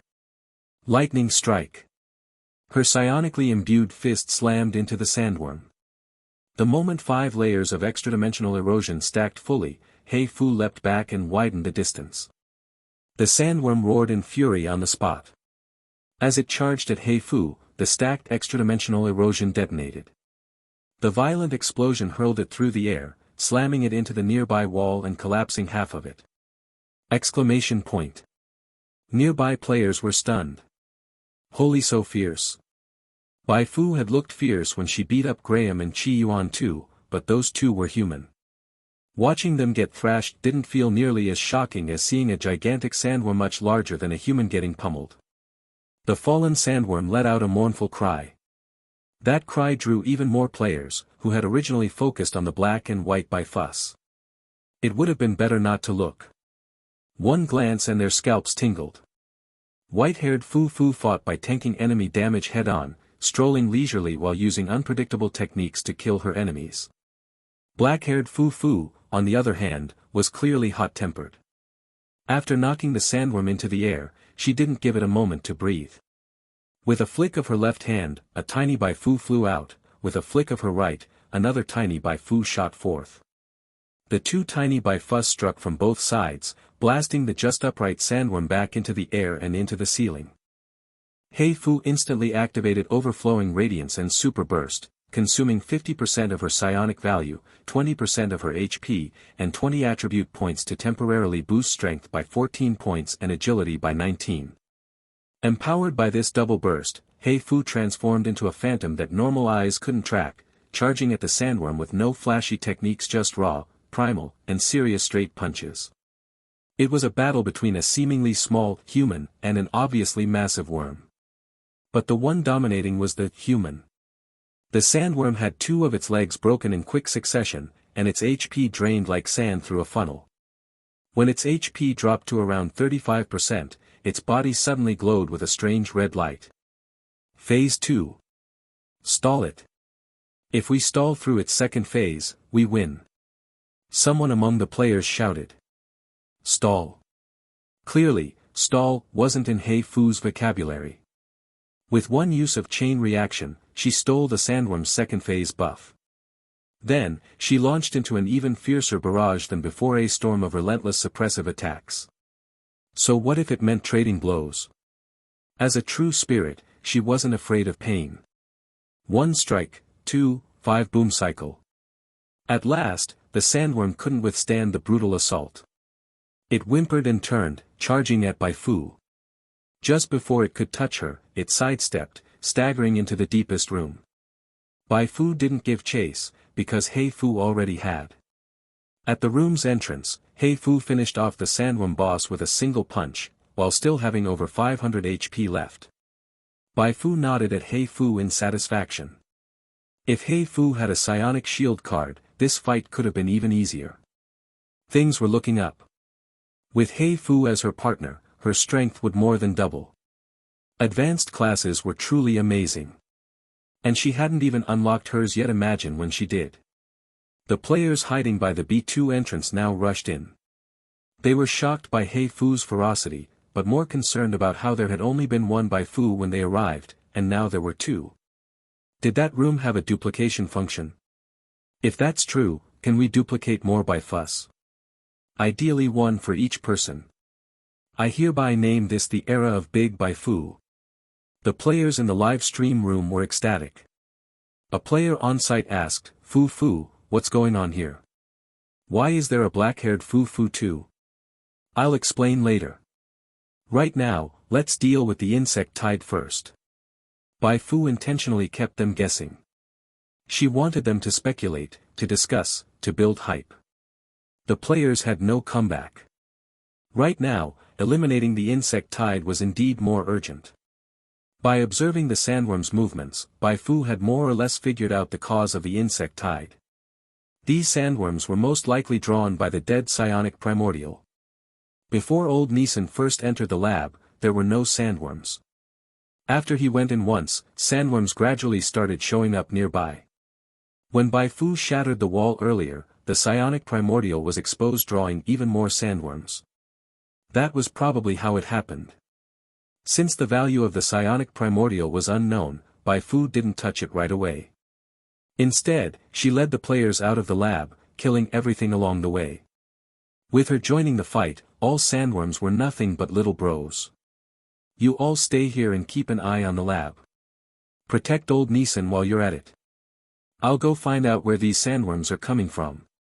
After giving instructions, Bai Fu followed the trail of the insect tide. Navigating the desert was hard. Sandworms swam all over, and many of them were highly infectious. But none of that mattered to Bai Fu, who had 100% psionic resistance, a player map, and assistance from Tiny Bai Fu and Bai Fu. She killed everything in her path. The insect tide fled in terror. Half an hour later, she reached her destination. Sandworm Nest, Cavern, Dangerous Map. Recommended level 35 to 40. In an oasis beside a dried-up riverbed, Bai Fu looked down into a deep pit. At the center was a green blob disgusting to behold. Surrounding it were hundreds, maybe thousands of sandworm eggs, more nauseating than the blob itself. Sometimes, a worm hatched from an egg. Sometimes, sandworms from other areas crawled into the pit. Once they reached the green blob, their bodies visibly twisted and mutated. Bai Fu watched as a level 10 normal sandworm transformed into a level 17 special sandworm. She also saw a level 16 giant sandworm become a level 23 special giant sandworm. This thing is mass-producing high-level sandworms. She had to send it to the sky, fast. But just after releasing two tiny Bai Fus, Bai Fu shook her head. Blowing it up would be a waste. This was basically a monster spawning box that churned out elite mobs and occasionally even mini-bosses. If she combined this spawn box with the lab's monster attracting cage, she could create a dungeon themed around resisting insect tide invasions. Currently, players didn't lack places to grind monsters. What they lacked was a reliable, repeatable grind spot. Too bad version 1.1 hadn't unlocked traditional game dungeons yet. Back in the shelter, Bai Fu had heard many players complain that finding monsters to grind was too much hassle. If she introduced a special scene where monsters respawned regularly and helped players solve that pain point, it would surely create a huge stir among players. By then, before the real protagonists shaped by the main storyline made their debut, her popularity would be unbeatable. No matter what tide, dark moon, or whatever this version belonged to her, Bai Fu. There was another benefit to launching a dungeon focused on resisting insect tide invasions: she could sell even more prayer cards. The players who helped old Neeson search for the lab had already proven on stream how useful prayer cards were in this dungeon.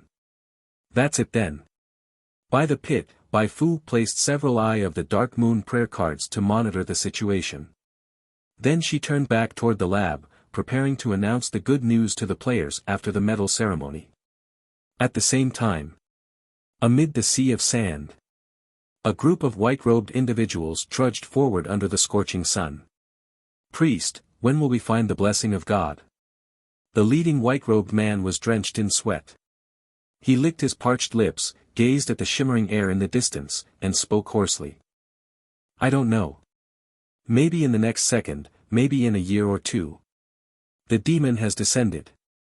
This is God's test for us. Weariness was etched into everyone's faces. No matter what, for the sake of those left at the camp, they had to press on in search of the legendary holy relic. 103, Popularity Reaper Princess, the one and only Bai Fu. While Bai Fu was on her way back to the research institute, the Ups who had previously rushed to make videos after witnessing Hei Fu's debut began releasing their hastily edited videos one after another. When riding a popularity wave, efficiency was everything. As the Minister of Publicity for the Fu sect, Excavation Princess was no exception, releasing her commentary video at the first opportunity. Garden of Silence News Express Extra, 1, Black and White Fu. Times had changed when she first started the game. Excavation Princess was an obscure Up with fewer than 30,000 followers. But now, within the entire Beyond the Stars player base, she was a celebrity, boasting 800,000 followers on video platforms, and the number kept rising. As a result, her video immediately attracted tens of thousands of players to watch simultaneously. Come on in, support Digging Treasure to make more videos about Fu Fu. When it comes to story analysis, Digging Treasure is still the best. Other Ups, cough. Babe, Bai Fu appeared in the village, come back quick. A flood of live stream comments floated across the screen. As the polished opening ended, Excavation Princess appeared on screen. Hey everyone.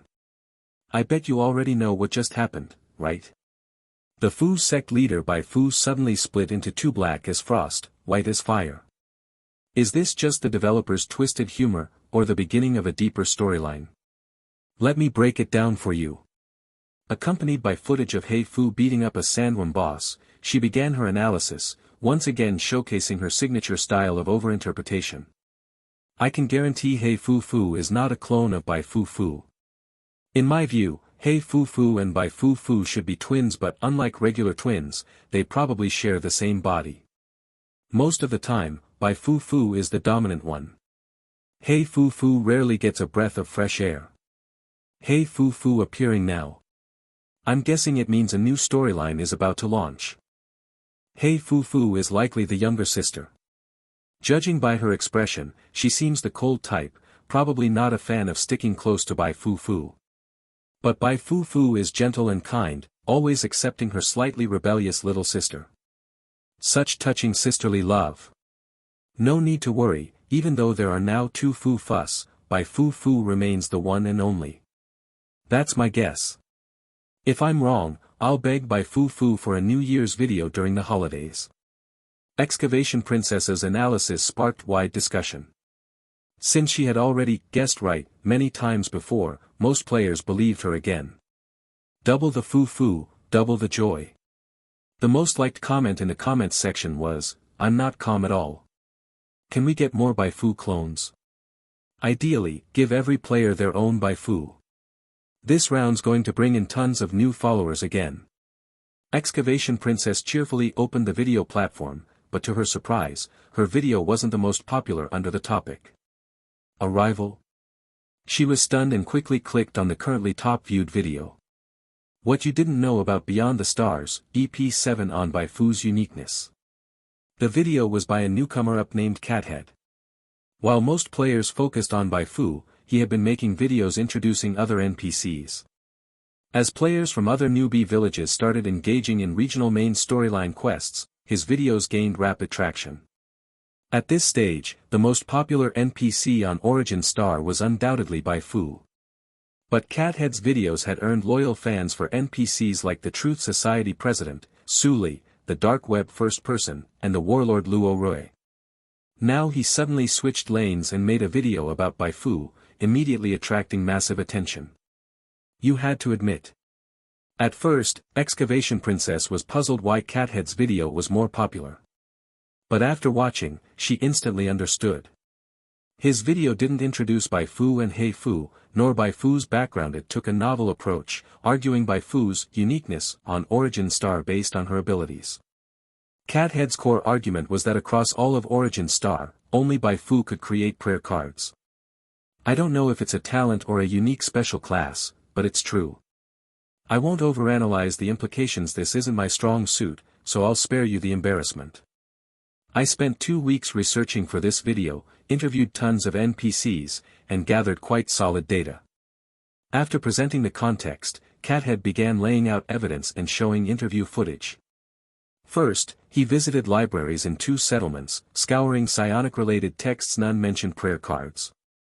Next, he interviewed over 20 NPCs, including the currently popular Su Li, but even she had never heard of any psionic prayer user being able to make prayer cards. This proves Bai Fu is unique, at least on Origin Star. No NPC can replace her function. And this isn't an isolated case. If you want to evolve into an evolved species, you can only join the Truth Society and undergo modification by Lab Supervisor Ed. That's it for this episode. Next time we'll cover Truth Society boss Mad Dr. Ed. In terms of both production effort and relevance, Cathead's video outclassed others released around the same time. Excavation Princess felt she had no regrets about losing this round. Who wouldn't be confused after watching this? A talent? Or a hidden class? If it was a hidden class, damn, that was insane. Players in the community were getting hyped. Unless I'm wrong, isn't this the first hidden class traceable on Origin Star? Someone on Bountiful Star unlocked a hidden class. Now they're treated like royalty by NPCs, living the high life every day. If we raise Bai Fu's favorability, can we learn this hidden class? Might not be a hidden class, maybe it's a talent. Talent is insane. 2 prayer card. Will we only be able to buy prayer cards from Garden of Silence now? Then how are we supposed to fight in the arena? I've been steamrolled these past days by Garden of Silence players using prayer cards. Seriously, can we ban Bai Fu? This completely breaks game balance. When Bai Fu returned to the Research Institute, she found the players looking at her with eyes full of blazing admiration, as if she were a rare treasure. Clearly, in just a few hours, the players had spun a whole new set of wild theories. She first loudly praised all players present, then handed out the gold Rescand Eye of Heaven medals she had prepared. This is the Explorer badge awarded to adventurers. May you perceive the true meaning of life within the silence. The players guarding the Research Institute hadn't expected such treatment. For a moment, they cheered in unison. Yay, now I have the Special Eye of Heaven medal too. Bai Fu nodded quietly to herself. Rescanning might be lazy, but it really worked. What a pity. If she could customize titles for players, the results would be 10 times better than now. Striking while the iron was hot, Bai Fu announced her new plan to the players. Limited time activation of the Protect the Research Institute instance. Of course, she couldn't outright tell players this was an instance that would expose her awareness that Beyond the Stars was just a game. She made the announcement from an NPC's perspective. Simply put, the psionic primordial in the Institute was important but currently immovable. Given that it would continuously attract sandworms, she planned to turn the Institute into a defensive line, stationing Bai Fu there to collaborate with players in clearing out the incoming sandworms. After announcing the good news, Bai Fu casually renamed the Institute on the faction management interface to Special Scene, Defense of the Psionic Primordial. With that, the Institute's name on the map interface also changed. The players present instantly recognized that this was clearly an instance. Just earlier, Cathead had proven Bai Fu's uniqueness through the prayer card. Now Bai Fu further validated her uniqueness by launching the first ever instance on Origin Star. Awesome! The news of the instance spread across the community like an apocalyptic flood. At this point, even the slowest players knew what it meant. Until the instance closed, Garden of Silence players would have a stable leveling spot and a much easier time collecting sandworm materials to sell. Leveling, making money. Bai Fu had just solved 2 major pain points for Garden of Silence players in one move. Didn't this call for erecting a cyber merit monument? I hereby declare Bai Fu a saint in my book. If Excavation Princess was named for her love of digging into the plot, then Bai Fu had now become the Popularity Reaper Princess. Harvested, thoroughly harvested. But amid the heated discussion, there were also some negative voices, mainly from the stark contrast. Players who couldn't enjoy these benefits inevitably felt unbalanced. Investigate Bai Fu thoroughly. The developer has gone insane. Give me a Bai Fu and I'll forgive you. Otherwise, we're all rioting. Bai Fu, wandering through the community, helplessly spread her hands. You win some, you lose some. Even money can't make everyone happy, let alone her. Given the current situation, it was practically a god-tier opening. She'd done nearly everything possible in the early game. Whether she could now draw a winning combo depended on the depth of the story and character development she presented to the players. Thinking of that gave Bai Fu a headache. She, too, wanted a main storyline like other protagonists, involving millennia-old love, reincarnated grudges, star-crossed lovers, youthful passion, or national revival. But she couldn't do it. The developer's method of giving her more screen time was enhancing her strength and modifying her character role, not crudely rewriting her backstory or randomly inserting extra relationships. If she wanted to win over players through storyline and shift their affection from chasing power and benefits to being charmed by personality and a compelling background, it had to come from her own efforts. Should I find a few NPCs and put on a grand play with them? Bai Fu shook her head. If it got exposed, it'd just be a comedy show. She closed the community tab. While she didn't mind being disliked, she had to guard against it. If a hostile player acted as a guide and led the Truth Society or Gene Primordials here, it would be a huge problem. Lately, both the Truth Society and Gene Primordials had run into serious trouble. Several Truth Society bases had been destroyed, and their power had shrunk. The Gene Primordials had been attacked successively by the Truth Society and Bai Fu, losing a vast amount of research data. Fortunately, the Railway Guild hadn't leaked the news of their secret artificial human production, or the Gene Primordials would become as reviled as the Truth Society. Still, Bai Fu dared not underestimate them. Even if they were too busy to personally deal with Garden of Silence, they could always hire dark web killers or enlist wanderers and warlords from the wilderness. I must take precautions. Leaving Bai Fu to guard the Institute, Bai Fu quickly rushed to shelter number 11. Around the shelter, she posted numerous Eye of the Dark Moon surveillance devices. While discussing selling clothes to players with Gao Yuan at shelter number 5, she also secretly posted several Eye of the Dark Moon prayer cards there. This way, I can maximize the defense of shelter number 11. After finishing all that, Bai Fu temporarily relocated Anya and Anya's mysterious shop near the Institute. With the Institute turned into an instance, word spread quickly and a wave of players had already arrived. Continuing to sell prayer cards at shelter number 11 wouldn't be nearly as profitable as selling them at the instance entrance. Still, Bai Fu opened a new shop at shelter number 11. The shopkeeper was an NPC she had rescued earlier from Black Hawk Base. Seeing that everything was falling into place, Bai Fu began planning her EXP grinding. At this stage, she had 2 steady EXP sources. The first was Bai Fu crafting prayer cards for her, netting over 30,000 EXP daily. The second was from sandworms that Bai Fu occasionally helped players defeat. This one was less stable, but averaged around 10,000 EXP per day. Doing the math, one Bai Fu could earn her 40,000 EXP a day. If she had 10 Bai Fus. Good grief, she might as well earn herself the nickname Plantation Farm Owner. Wait, no, even now she could claim that nickname. Growing players was a kind of farming too, wasn't it? 40,000 a day, it'll take 2 months to gather enough EXP to unlock an advanced class. Too slow. Bai Fu decided to take the initiative. She set her sights on dark web missions and some field bosses in the Goli Desert. But just as she was about to act, an unexpected incident disrupted her plans. A group of players on a commission assignment in the desert were ambushed by strangers. Most were slaughtered, and the rest were captured. Among them was the well-known berserker from Garden of Silence, Black Tiger Afu. A giant question mark popped above Bai Fu's head. She had already cleared every sizable wanderer camp in the Goli Desert. The smaller ones, upon receiving the news, had fled faster than rabbits. At this point, the Goli Desert was practically Garden of Silence's backyard. Who had the guts to come here and assault its players? Bai Fu moved instantly. This was yet another golden opportunity to raise player favorability. How could she miss it? Take me to the scene. Guided by the players, Bai Fu rushed to the battlefield. By the time she arrived, the perpetrators had long fled. But that wasn't a problem. Several players had been captured, and players weren't fools. They activated real-time location sharing in the faction channel the moment they were caught. Using this, Bai Fu easily tracked down the culprits. They were on a small sand dune, several kilometers from the spawn box she had found earlier. Under the bright moonlight, a group of white-robed figures stood in a circle.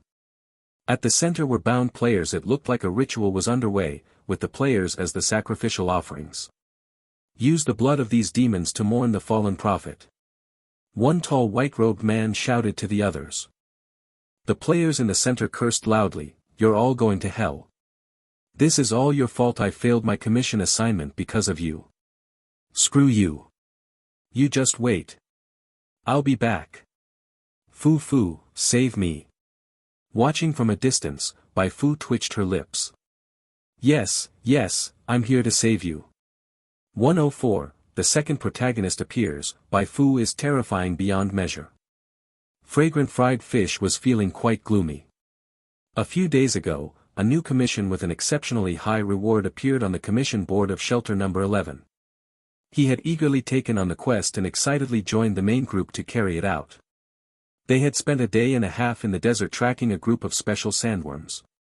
Just as they had successfully cornered the sandworm leader, a group of people clad in white robes suddenly appeared in the desert.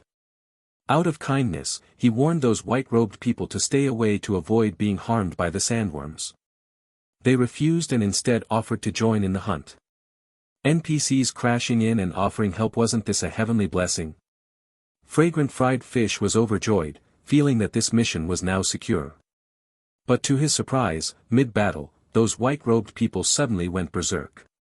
Shouting about demons, trials, and revenge, they knocked everyone to the ground. Their overwhelming surge of aggression was more terrifying than the protagonist teams from hot-blooded manga. Yamaro. Fragrant fried fish was stunned. By the time he came to, more than half of the players who had acted with him had already been sent, and he, along with a few others, had been tied together in a position even more humiliating than tortoise-shell bondage. What awaited them next, naturally, was the beloved interrogation by the interrogator and the things captives could not help but speak of. Those who recognize the times are wise. Even with such methods, you still won't open your mouths. As a player, Fragrant Fried Fish was not afraid of threats from these NPCs at all. The only thing that made him uncomfortable was the fact that he had been captured. "I'm going to die if I can't play the game properly, HNGGGGGGH.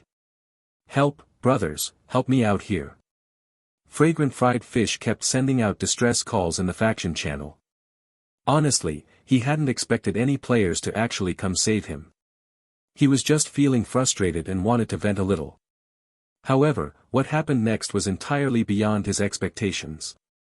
After shouting for several minutes, a surprising message popped up in the faction channel.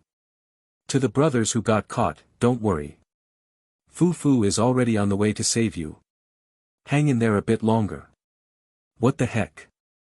Fragrant Fried Fish was shocked, and so were the other players. Bai Fu personally coming to rescue people? What kind of divine privilege was this? You guys are done for now. Fragrant Fried Fish laughed loudly and shouted at the group of white-robed people in front of him. This drew a frown from the leader of the white-robed ones. He was now 100% sure that the people they had captured were the legendary demons. After all, they could revive, had unstable minds, and even during torture kept chanting incomprehensible spells like, "Yao can't beat me, Mamma Mia," and "I screw your mom, no lie." A demon suddenly bursting into laughter definitely needed to be on guard. "Looks like you're in a good mood. Is there some special trick you haven't used yet?" "No special trick, it's just that my boss is almost here." "Boss? Who's your boss?" A glint of brilliance flashed in Fragrant Fried Fish's eyes. "Since you asked so sincerely, then I'll be kind enough to tell you. My boss is the leader of the Garden of Silence, Queen of the Dark Realm, Nemesis of the Truth Society, version protagonist, #1 prison guard of the stars, sole true god of origin star Bai Fu." "So? Scared yet? But it's no use, it's already too late." As Fragrant Fried Fish expected, after hearing that long introduction, all the white-robed people were stunned. One after another, they asked. Have you heard of that name? Nope. What about you? Also nope. The leader of the white-robed people made a sound of acknowledgement. No matter who your boss is, today, you're all dead. Since there was no way to extract any useful intel through torture, he began instructing the others to carry out a blood sacrifice on the players. That's when Fragrant Fried Fish panicked. Once they were eliminated, these white-robed people would definitely leave this place. Without their location, how would Fu Fu find them? If Fu Fu couldn't find them, how could the humiliation of being captured be avenged? He had to stall these white-robed people. He let out a cold laugh. And here I thought you guys were knowledgeable. Turns out you're all frogs in a well who haven't even heard of Bai Fu. The leader of the white-robed people waved his hand to signal the others to hold off. What is the Garden of Silence? The Garden of Silence is our faction. Fragrant Fried Fish raised his head, eyes gleaming with pride. A demon faction, huh? The white-robed leader nodded slightly. And what does number 1 prison guard of the stars mean? That? At this, not only Fragrant Fried Fish, but all the other surrounding players were dumbfounded. Sure, Fu Fu really did have that nickname, but why did he have to go and say it out loud? Now that they were asking about it, how was he supposed to explain? Fragrant Fried Fish broke into a cold sweat, wishing he could slap himself. You mean the prison guard? A prison guard is just a prison guard. Yeah, a prison guard is something we all run into. But what is a prison guard really? It's, well, a very common thing. But the number 1 prison guard is different. It's a supreme honor. Fragrant Fried Fish was just spouting nonsense, but the white-robed leader grew excited. This was a reaction he had never seen from these demons before. Prison guard, huh? He speculated that it was likely a high-ranking position among demons. Go on, why did you stop? Fragrant Fried Fish felt his scalp tingle under the man's gaze. To stall for time, he had no choice but to keep blabbering. Actually, this title only came up a few days ago. In a vote participated in by over 100,000 people, Bai Fu received 61.2% of the votes. So, number 1. Yeah, that's how number 1 came about. The white-robed leader's heart sank.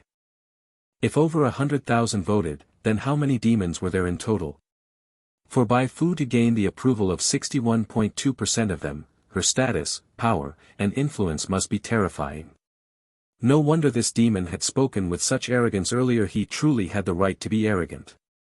What's the evaluation criteria for number 1 prison guard? This. Won't talk. Then I'll sacrifice you in blood. Fragrant Fried Fish could only brace himself and continue. There really isn't a fixed standard for this. Everyone has their own opinion. In my view, this should be evaluated from 3 angles. First is the outline.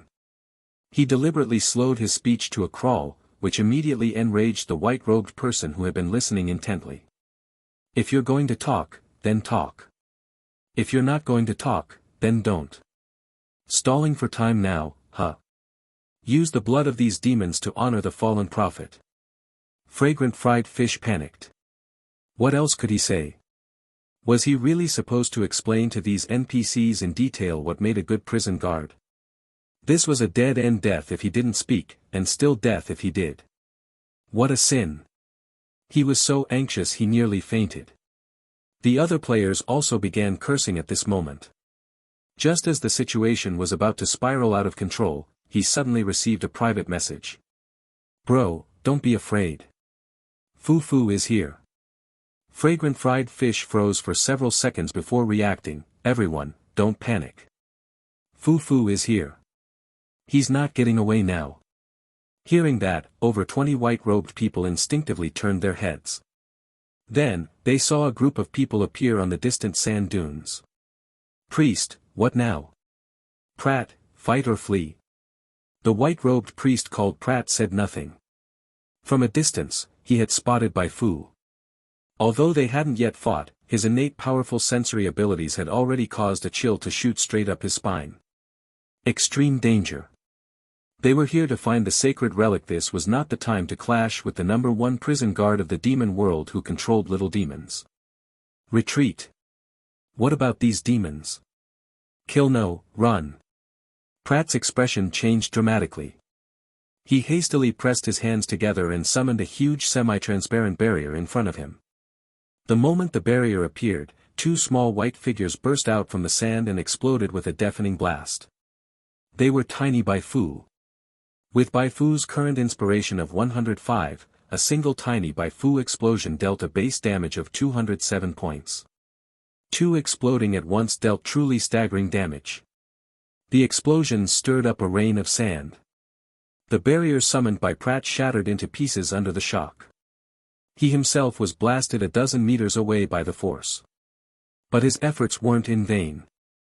The barrier absorbed most of the blast, successfully shielding the other white-robed people. At this point, they no longer cared about fragrant fried fish and the others. They picked up Pratt and began to flee. Trying to run. Bai Fu let out a light snort.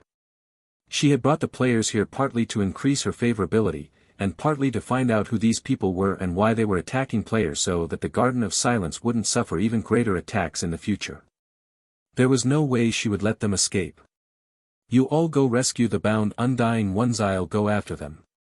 Bai Fu left the players behind, activated fanaticism and overflowing radiance, and shot off like a rocket. She wasn't sure if those people were fleeing on purpose to lure her into a trap, but it didn't matter. She had a finishing move. Right as she set off, she had given Bai Fu new orders to flank from the other direction. A pincer attack. No matter how many calculations those white-robed people had, they were useless. Before absolute power, all tricks ultimately became nothing more than laughable jokes. Pratt's heart sank deeper and deeper. He had given it his all, but still couldn't shake off the woman behind him. At this rate, they were bound to be caught. He could only take a gamble. Change direction. Head for the area with more sandworms. They had more people, so even if they were attacked by sandworms, it wouldn't be too hard to handle. But the woman chasing them was alone. If she got entangled with sandworms, she might not have the energy to chase them anymore. Pratt led the white-robed people straight into the restless sandworm cluster, dodging left and right and narrowly avoiding over a dozen coordinated strikes. Should have shaken her off by now, right? He instinctively looked back, and what he saw made his pupils constrict sharply. That woman was still chasing them, damn it. Not only that, she was getting closer. Was she not afraid of the sandworms? Pratt focused and saw Bai Fu charging forward without the slightest intention of detouring around the sandworms. With 88 constitution, was she supposed to go around? What nonsense sandworms! If flowing light was off cooldown, she used its force displacement to rush through. If it wasn't, she just barreled straight in. I don't care if you're a small mob, an elite mob, or a wild boss. If you show up, I'll ram you into the sky. Pratt grew increasingly frantic from Bai Fu's relentless charge. What kind of monster was this? Truly terrifying. Priest, this is bad. Just as his anxiety peaked, he heard a companion's voice beside his ear. What is it? He turned toward the voice and froze in place. In front of him was a massive pit filled with sandworms, piled together in a way that made his scalp tingle. But that wasn't the most terrifying part. The scariest thing was the person standing at the edge of the sandpit, black hair, but the same face as the woman chasing behind them. They had fallen into a sandworm nest and now were flanked from both sides. There was no escape. Is this also a test from the gods? Pratt shut his eyes in anguish. Looks like we'll have to fight her. Bai Fu, go. Bai Fu gave the order. Upon receiving it, Bai Fu used flowing light to instantly flash in front of Pratt and slammed a tiny Bai Fu into his face. Trading damage for damage, she embodied the berserker spirit to the extreme. Pratt wasn't fighting alone, but Bai Fu's unreasonable fighting style nullified their numerical advantage. Let the others fight. Bai Fu activated psionic shield and focused entirely on pummeling him. In level, stats, HP, and psionic value, Bai Fu had the upper hand in nearly every aspect. The only area where Pratt surpassed her was in his broader skill set. As an Esper power user, Pratt was a master of both Esper defenses and psionic attacks. However, psionic attack, was it? Bai Fu didn't even have a brain. Go ahead and attack, sooner or later you'll just end up depleting yourself. But Pratt didn't know that. He concentrated all his energy on trying to severely injure Bai Fu first, then deal with Bai Fu. As a result, all of his psionic attacks sank without a trace like stones into the sea, causing not even a ripple. In the end, he really did deplete a large amount of psionic energy and fell into a state of weakness. Pratt and the white-robed people around him were beaten into despair. They had never encountered such a bizarre opponent. None of their moves worked. How were they supposed to break through? Bai Fu suddenly played a battle etiquette card and immobilized Pratt. While Pratt was still in shock, the 3-second cooldown for extra-dimensional erosion passed just like that. Boom! A violent explosion blasted Pratt to the ground and scared the sandworms in the pit into scattering in all directions. Pratt's HP dropped drastically. He struggled to get up, his face pale as paper. The fire of hope will never be extinguished. Even if you kill me here today, one day, a hero who inherits the fire of hope will rise to cleanse all filth from this world and return Origin Star to its true form. Bai Fu paused in surprise. Wait a minute, why did that villain's line sound so righteous? She threw a psionic vision at Pratt. Pratt's level wasn't high. His total level was just 31 lower than that sandworm boss Bai Fu had defeated.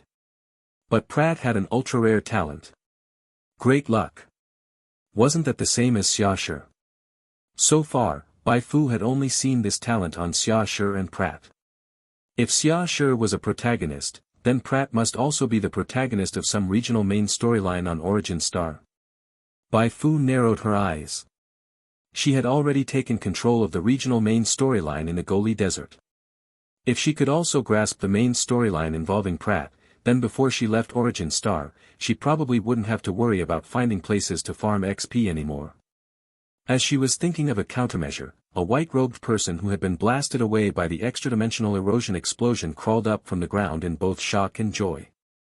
He pointed at the massive pit Bai Fu had referred to as the spawn box and shouted loudly. Sacred relic, priest. It's the legendary sacred relic. 105, your protagonist identity now belongs to me, Bai Fu 22. A sudden cry disrupted the situation. Pratt had already been prepared to die, but upon hearing the keyword, sacred relic, he could no longer care about Bai Fu beside him and struggled to crawl toward the edge of the massive pit. The explosion caused by extra-dimensional erosion threw the sandworms entrenched in the massive pit into complete chaos. Terrified, they scattered in all directions, exposing an area previously buried under the sandworms.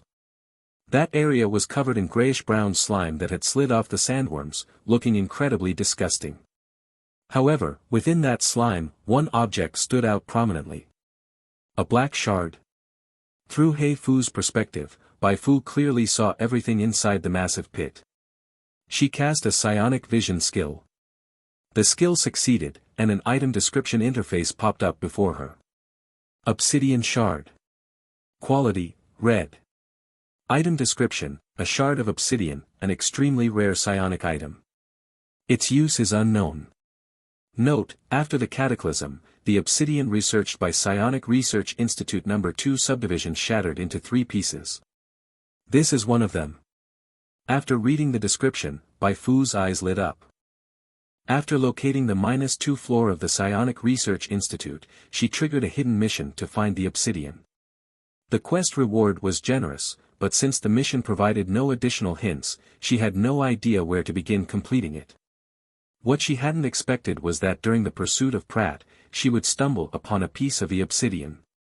Pratt had the great luck talent, and she had the lucky talent. Great luck plus lucky, this combo hit the jackpot.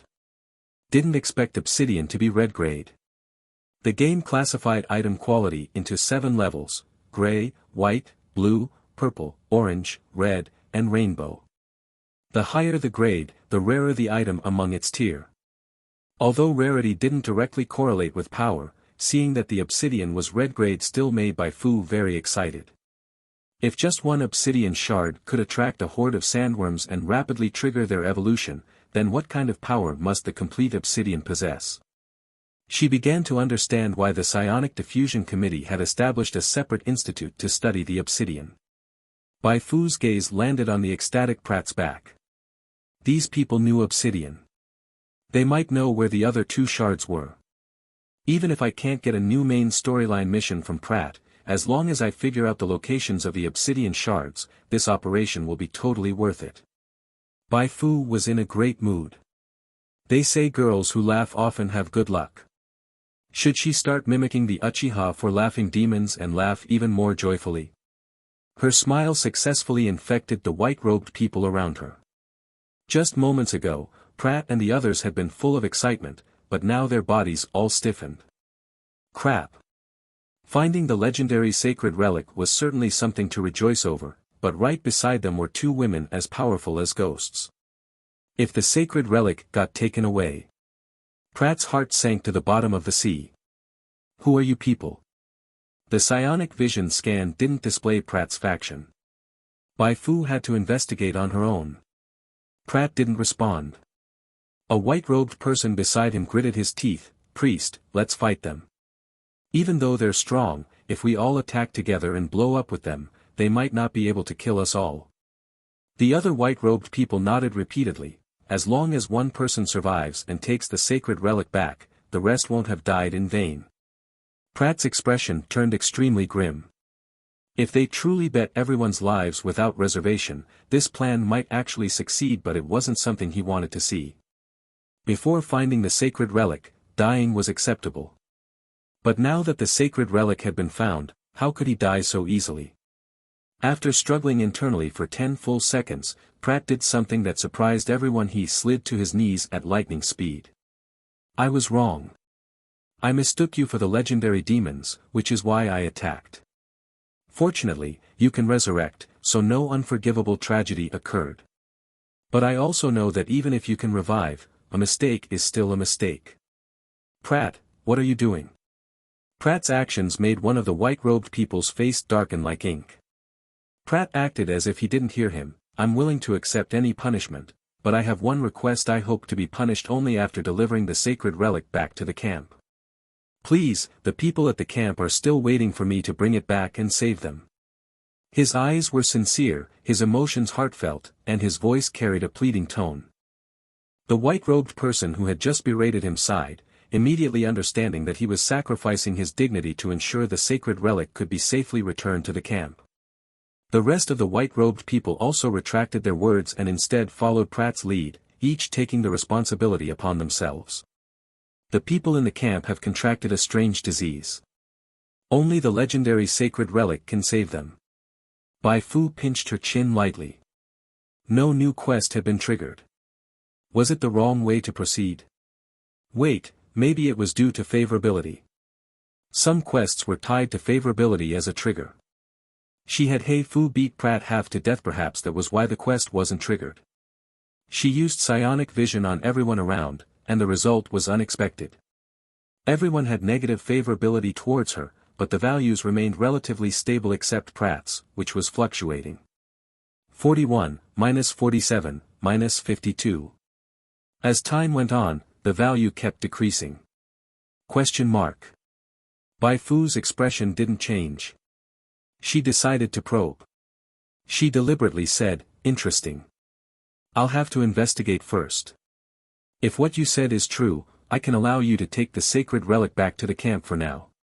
But if you're lying, don't blame me for getting murderous. Investigating the true identities of Pratt and the others wasn't difficult for her.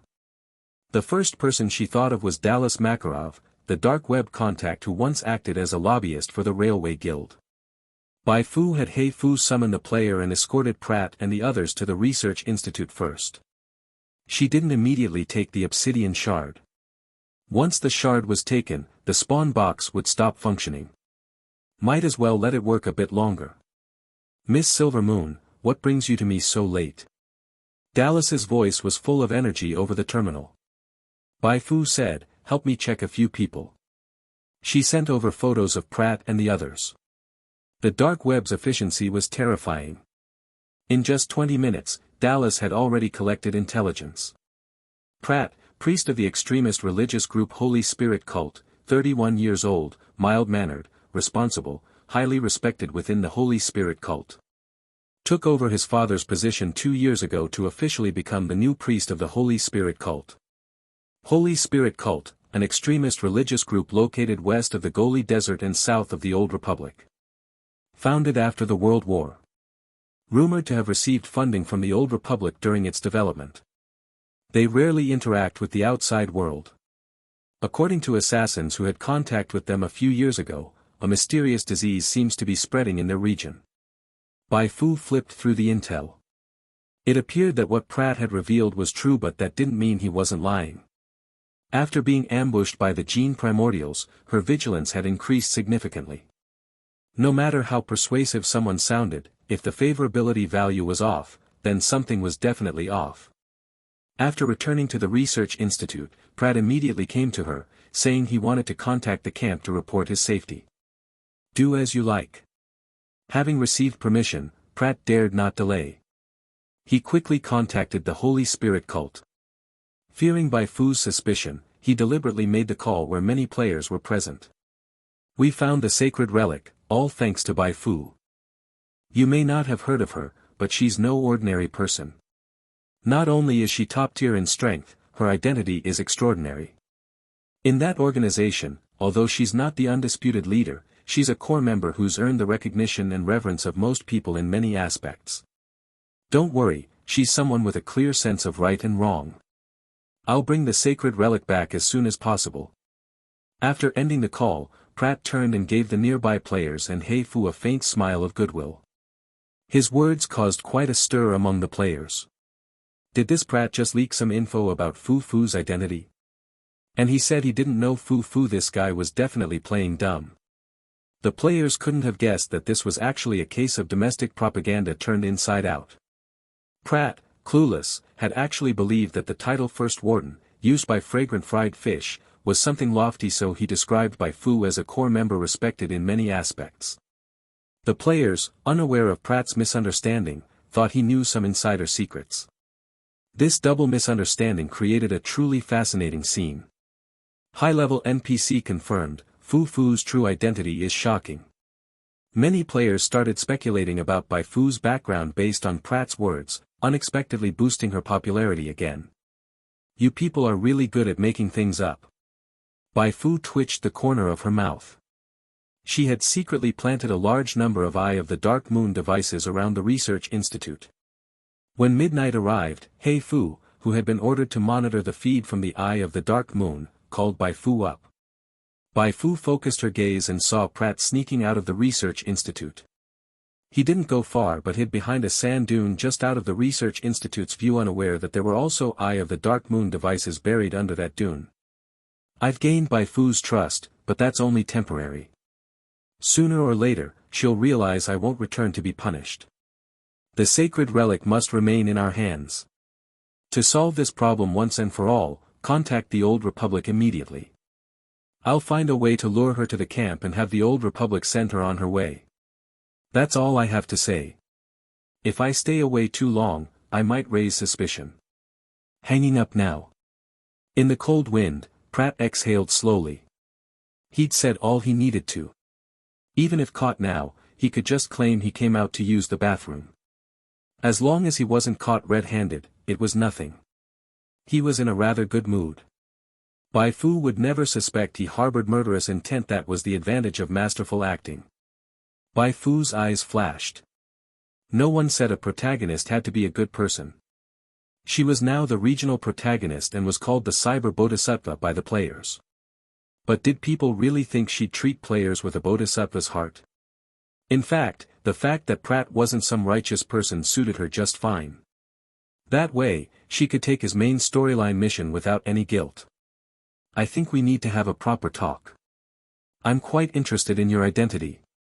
Just as Pratt emerged from behind the sand dune with a smile, Bai Fu suddenly appeared and aimed her gun at his forehead. 106, who in the world doesn't know Fu? Hidden main storyline acquired. The muzzle that suddenly stretched out from the shadows nearly scared the previously smug Pratt into wetting himself. Luckily, he was an experienced actor. In terms of acting skills, he wasn't any worse than the rising star Bai Fu from Beyond the Stars, and in some aspects, even surpassed her. So aside from the initial dilation of his pupils, he showed no abnormality. He never imagined Bai Fu would actually appear here. Before sneaking out, he had specially confirmed that Bai Fu was asleep, and Hei Fu was busy tinkering with cards. Otherwise, how would he have dared to act recklessly? Could it be that all of that was an act, that Bai Fu had already suspected him, and secretly followed after seeing him leave? Pratt shook his head silently. No, that couldn't be.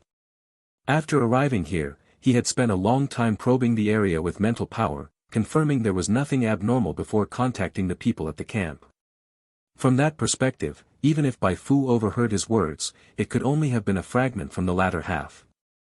Most likely, Bai Fu hadn't heard a single word. She was just trying to put pressure on him to get him to talk. Thinking of this, Pratt slowly calmed down. Palace Master, allow me to address you like this for now. I'm a bit confused about the current situation. Bai Fu said, you don't need to understand much. Just tell me what you want the obsidian shard, the so-called sacred relic, for. Pratt's face grew anxious. You're suspecting me? I already explained before, the sacred relic is to cure the sick in the camp. If you don't believe me, you can investigate. If you still don't believe me, you can come with us to the camp yourself and see how we use the sacred relic. If you find even the slightest issue, you can execute me on the spot. Bai Fu smirked faintly. That's not the kind of canned response I want to hear. What I want is to know what you want the obsidian shard for. Pratt's heartbeat skipped a beat. How could he say such a thing aloud? If he really did, Bai Fu wouldn't even need to lay a hand on him. Those people in the camp would tear him to pieces. He could only continue to deny it. I want the sacred relic solely to cure the sick in the camp. There's no need for us to argue here. If you don't want to help us, then either let us go or kill us directly. As he spoke, he put on a look of heroic self-sacrifice. Bai Fu didn't mind Pratt's posture.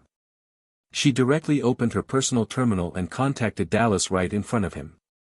Help me investigate Pratt's private ties to the Old Republic. The faster, the better. If you can't find anything, post a bounty for me. Let's start with 500,000. I can afford that. If 500,000 isn't enough, raise it to 1 million. Whoever completes the bounty will also receive my friendship. Dallas chuckled in reply, as an S-rank certified assassin and a new dark web queen, your friendship alone is worth more than 500,000. If the family didn't prohibit members from accepting commissions on the dark web, I would have taken the mission myself. Smooth talker. Bai Fu raised an eyebrow slightly. When she looked up again, she noticed Pratt's expression had changed. Dallas Makarov? You know him? Heard of him? Pratt had interacted with the dark web several times. Though someone of his status had no way of directly contacting someone of Dallas's caliber, he had heard plenty about how formidable Dallas was. Dallas was the chief external liaison of the dark web, a key figure of the Makarov family, and a well-known smiling tiger. His personal strength was not necessarily inferior to some S-rank certified assassins. Yet in front of Bai Fu, he acted with the calmness of an old friend. No, this wasn't how one treated an old friend. When facing Bai Fu, he even deliberately lowered his stance. For someone to make Dallas lower himself. Bai Fu's terror likely far exceeded his imagination. Pratt's heart began to sink. He had never heard of anyone named Bai Fu before. He didn't know whether it was because his rank was too low or because Bai Fu had only emerged in the past few months while he had been holed up in the camp. Either way, the current situation was very unfavorable for him. Seeing Pratt remain silent, Bai Fu dialed Su Li's number. She got straight to the point. Do you have an intelligence network in the Old Republic? Bai Fu. Su Li was briefly stunned upon receiving the message, then burst out laughing without restraint. They hadn't seen each other for days, but now Su Li held absolutely no grudges toward Bai Fu. If Bai Fu were in front of her, she would have pounced and planted a few loud kisses on her face. Before the assault on the Marine Biology Research Institute, she had spent years doing missions just to climb from a minor grunt to a core member of the Railway Guild's intelligence division. After that operation, she relied on the methods she had secretly learned from Bai Fu to pacify the Undying Ones, and in just half a month, she had become the deputy director of a new department solely responsible for managing the Undying Ones. In terms of rank, she now surpassed her previous direct superior by half a grade. Pure bliss. When you're free, drop by the Railway Guild. I'll show you some fun things. Cunning woman. Bai Fu rolled her eyes. Let's talk business first. Of course we do.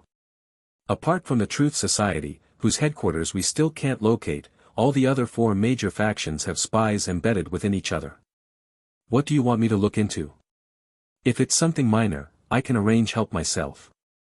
But if it's major, I'll have to submit a request through my former superior, Minister Zhou Hailong. Don't worry, the higher-ups value you greatly these days. It shouldn't be anything major. I just want to check whether Pratt from the Holy Spirit cult has any secret dealings with the Old Republic. Su Li blinked. That I can handle myself. What's up, did the Holy Spirit cult cross you? If you want to deal with them, just let me know. I know plenty of people, both on and off the record. Taking down one Holy Spirit cult is no problem. If you don't want to get involved personally, get that little fanboy of yours, Bugfather Ferreira. He'll make sure all the evidence is wiped clean. Bai Fu. These intelligence people really were ruthless, barely a decent one among them. After hearing Su Li's words, Pratt was utterly paralyzed.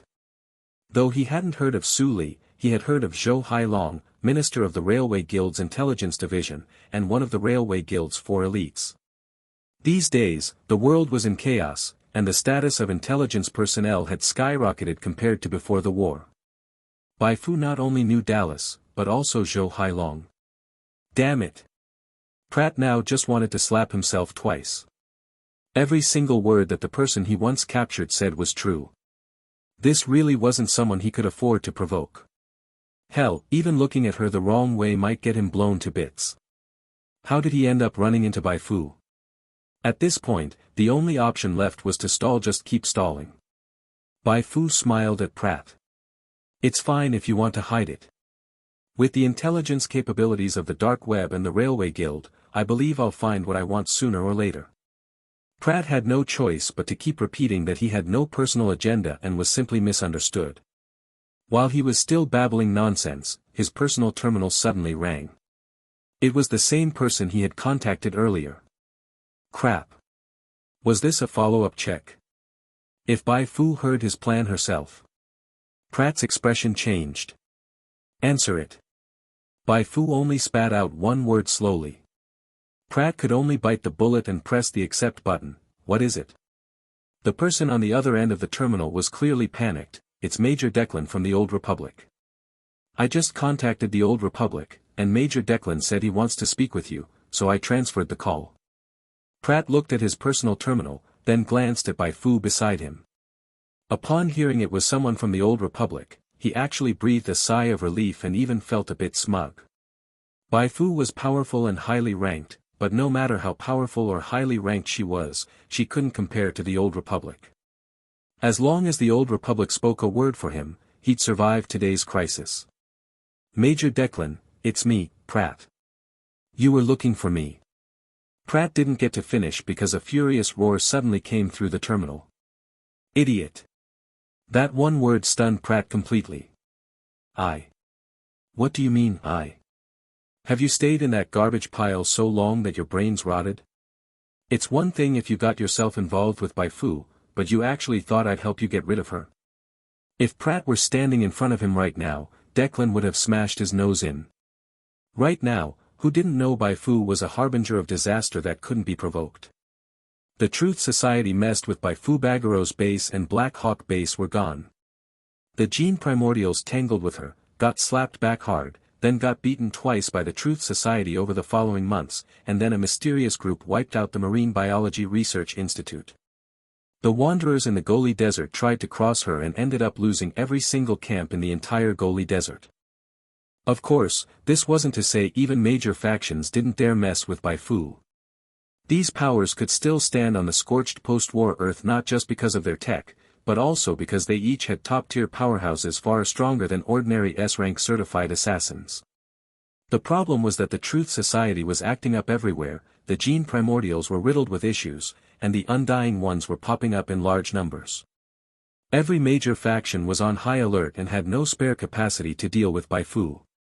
Dealing with Bai Fu either meant sending a top-tier expert or mobilizing a whole squad. Otherwise, even if Bai Fu lost, she'd escape, and once she escaped, they'd have to constantly guard against her returning for an assassination. Killers of this level couldn't destroy a major power head-on, but their unpredictability and assassination tactics were enough to give any faction endless headaches. Declan hadn't realized this at first either. He tried casually asking his superiors and got a vicious scolding. He was still a major after all, and couldn't take the humiliation. He dumped all that anger onto Pratt. Next time, try using your brain before you act. Sure, your offer's high, but who knows if it would even go through. If trouble starts, I'm not cleaning up your mess. Declan hung up furiously. Pratt was devastated by the scolding. Great. Now Bai Fu knew he wanted to kill her, and Declan had clearly shown he didn't want to offend her over Pratt. He was completely isolated. He looked up, no longer in the mood to act. His face was utterly dejected. I'll talk. I'll say everything now. In this situation, he didn't dare hide anything. Pratt began recounting the history of the Holy Spirit cult. The Holy Spirit cult was founded in the Goli Desert after the Cataclysm. At first, it was just a camp formed by a group of survivors, until one day, a man covered in wounds staggered out of the desert and collapsed at the camp gates. The people at the camp saved the man and nursed him for a month. Although the man regained consciousness, his condition worsened over time. Before dying, the man revealed critical information. He told them the cataclysm in the Goli Desert originated from a research institute in the Goli region. The institute had been studying a force that couldn't be fully controlled. As expected, the force went out of control. The test subject went berserk, the lab was destroyed, and the researchers either died or mutated. The leaking force from the lab caused the cataclysm in the Goli region. That's the power of demons. It's the punishment brought by demons. Everyone will die, not just me, but countless others to come. All those who try to control that force will become its prisoners. Their vitality will become unnaturally strong, they might even gain immortality, but they'll no longer be themselves. The man let out a wail and collapsed, never to move again. His words threw the camp into a fury. Most of them had lived in the Goli region or nearby. Learning that their homes were destroyed because of a research institute, how could they not be furious? Thus, the Holy Spirit cult was born. Its mission was to avenge the masterminds who built those research institutes for personal gain and to restore the world to its original state. The reason I regard the undying ones as demons is because their trait of not dying is exactly like what that man described. Pratt interjected briefly, then continued his explanation. The hatred made the Holy Spirit cult members extremely radical, but that radicalism didn't last long. After the generation who remembered the cataclysm passed, the cult became much milder, especially after Pratt's father became the priest. Rather than revenge or restoring the world, Pratt's father was more interested in making money. Years of extremism had yielded no results. Better to leverage the priest's title to turn a profit. Pratt also liked money, but unlike his father, he had greater ambitions. That man had been found by his great-grandfather, who had learned more secrets while caring for him. Like how the masterminds were actually the pre-war major powers. Like how the man had a strange shard in his body. The Holy Spirit cult claimed it was a sacred relic, that the shard protected him and led him out of the Goli Desert, but only his great-grandfather knew it was actually a product of the research institute.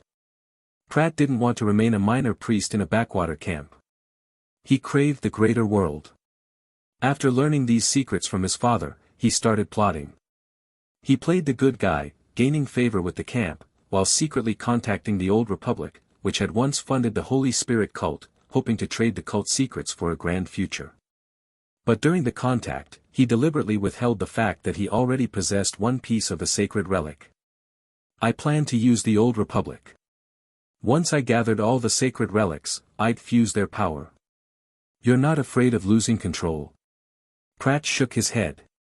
I investigated thoroughly. The research wasn't as simple as that man claimed. Although the Goli region's lab went wrong, other labs in different areas seem to have had several successful cases. Bai Fu understood Pratt was betting big. If he succeeded in absorbing the power of the obsidian, he could ascend to the peak of Origin Star. At that point, he could live out his fantasy of becoming the mastermind behind the labs, wielding invincible power and rising from a priest of an extremist cult to a savior of the world. To reach that goal, he would stop at nothing. After all, once he became the savior, people would step up to whitewash all his sins. What a plan! Bai Fu figured that the original end to Pratt's main storyline was for players to help him a lot before discovering his true nature, then take him down as the world boss who once bore the protagonist title. You have one obsidian shard, I have another. Any clue on where the last one is? Bai Fu asked. Pratt nodded. I spent a long time investigating and finally found a lead. With his explanation, Bai Fu finally triggered a new main storyline. Would-be savior. This main storyline was different from regional main storylines like Elegy of the Watchers. It involved the entirety of Origin Star. 1. Hatred of the old days. The Old Republic was born from a pre-war nation that led psionic research. Perhaps the complete member list of the Psionic Diffusion Committee can be found there. 2. Test subjects. It said the Truth Society absorbed some of the test subjects from the Psionic Research Institute. Clarify the situation. 3. Buried secrets. After investigation, Pratt located the Psionic Research Institute No. 3 subdivision. Address. However, the area is now controlled by the Gene Primordials. Find a way to infiltrate and uncover its secrets. 4. Final Obsidian Shard. This task has been merged with Obsidian Mystery. Note 1, this is a chain quest. Completing any segment will trigger settlement and unlock follow-up quests. Note 2, this is a hidden main storyline quest. As a special commissioner, you may recruit more players to join. Bai Fu skimmed through the 4 quest branches. Most of the rewards were hidden. She'd have to wait for quest settlement ratings to find out, but each branch had generous base XP rewards. Branch 1 offered 500,000 XP, while Branch 4, like Obsidian Mystery, gave 700,000 XP. Clearing all 4 would be enough to unlock her advanced class. Then she could tackle the Goli Desert's regional main storyline and leap straight to the peak of Origin Star. Well done. Bai Fu smiled and nodded at Pratt. The quest was already settled. With that, Pratt was no longer useful. He wasn't a good person anyway. Might as well deal with him now to avoid complications later. What are you doing? Pratt sensed danger, but it was already too late to resist.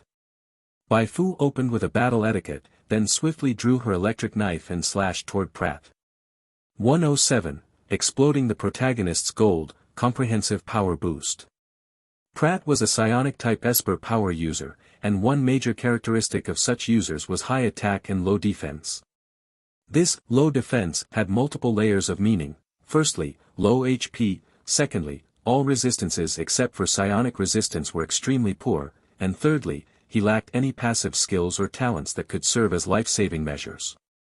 Thus, when Bai Fu's electric knife slashed onto Pratt's body, the damage numbers burst out like spraying bullets from a submachine gun in a shooting game.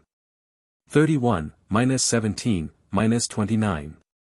Pratt clearly saw his body sliced open by the electric knife, the surging current searing all flesh around the wound to a crisp, and the intense pain ceaselessly assaulted his nerves. He wanted to scream, but his body was restrained and no sound could escape. He wanted to dodge, but his body was locked down, and he couldn't move at all. He could only watch helplessly as the electric knife cut deeper and deeper. A tidal wave of fear nearly drowned him completely. If this paralysis continued for another 10 seconds or so, he would die right here. To become a savior, he had spent a full 10 years gaining the trust of the people in the camp and the Old Republic. He had also exhausted immense effort investigating matters. Out of fear that intel would leak, he even killed his childhood friend who had accidentally glimpsed his secret. If he died here now, wouldn't all of that have been for nothing? There was no one else around now, so he no longer needed to pretend to face death calmly. Driven by a powerful survival instinct, Pratt was delighted to find that he could move. Without hesitation, he launched a psionic shock at Bai Fu.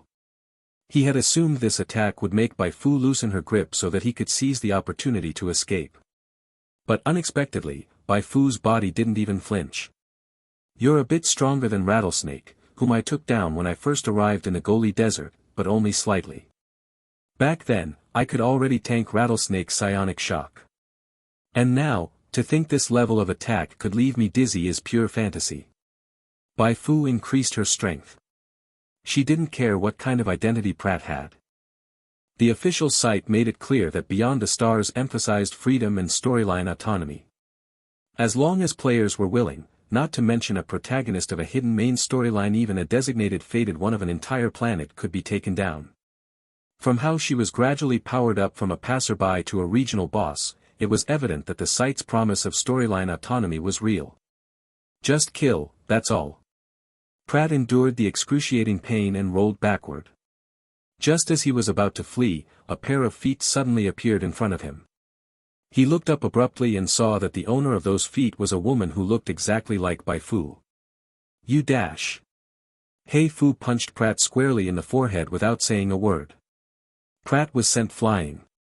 As he hit the ground, a blade crackling with electricity dropped from above, piercing straight through his heart. I can't die, I can't, ah. 37, -12, -49.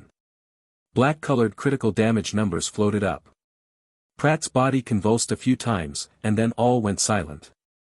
Bai Fu slowly withdrew her blade, and 2 system notifications rang in her ears. You have slain Pratt. Contribution, 100%. After adjustment for level difference, you have gained 200,000 XP. You have completed the hidden mission, all just an empty dream. The first notification alone made Bai Fu's eyes light up. A typical level 31 monster would only give her around 100,000 XP at most now, but Pratt gave her 200,000 XP. As expected of an NPC with the great luck talent, the reward for that hidden mission surely wouldn't be low either. She opened the mission description, and sure enough, since Pratt was still in the growth stage, the base XP reward was only 500,000. But the additional rewards went beyond generous.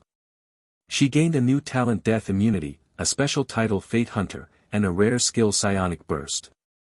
The Death Immunity talent was straightforward. With this, Bai Fu could no longer be one-shot. No matter how high the opponent's damage output, even if one strike could drain several bars of her HP would forcibly retain 5% the first time she was hit. This talent was practically a divine life-saving technique.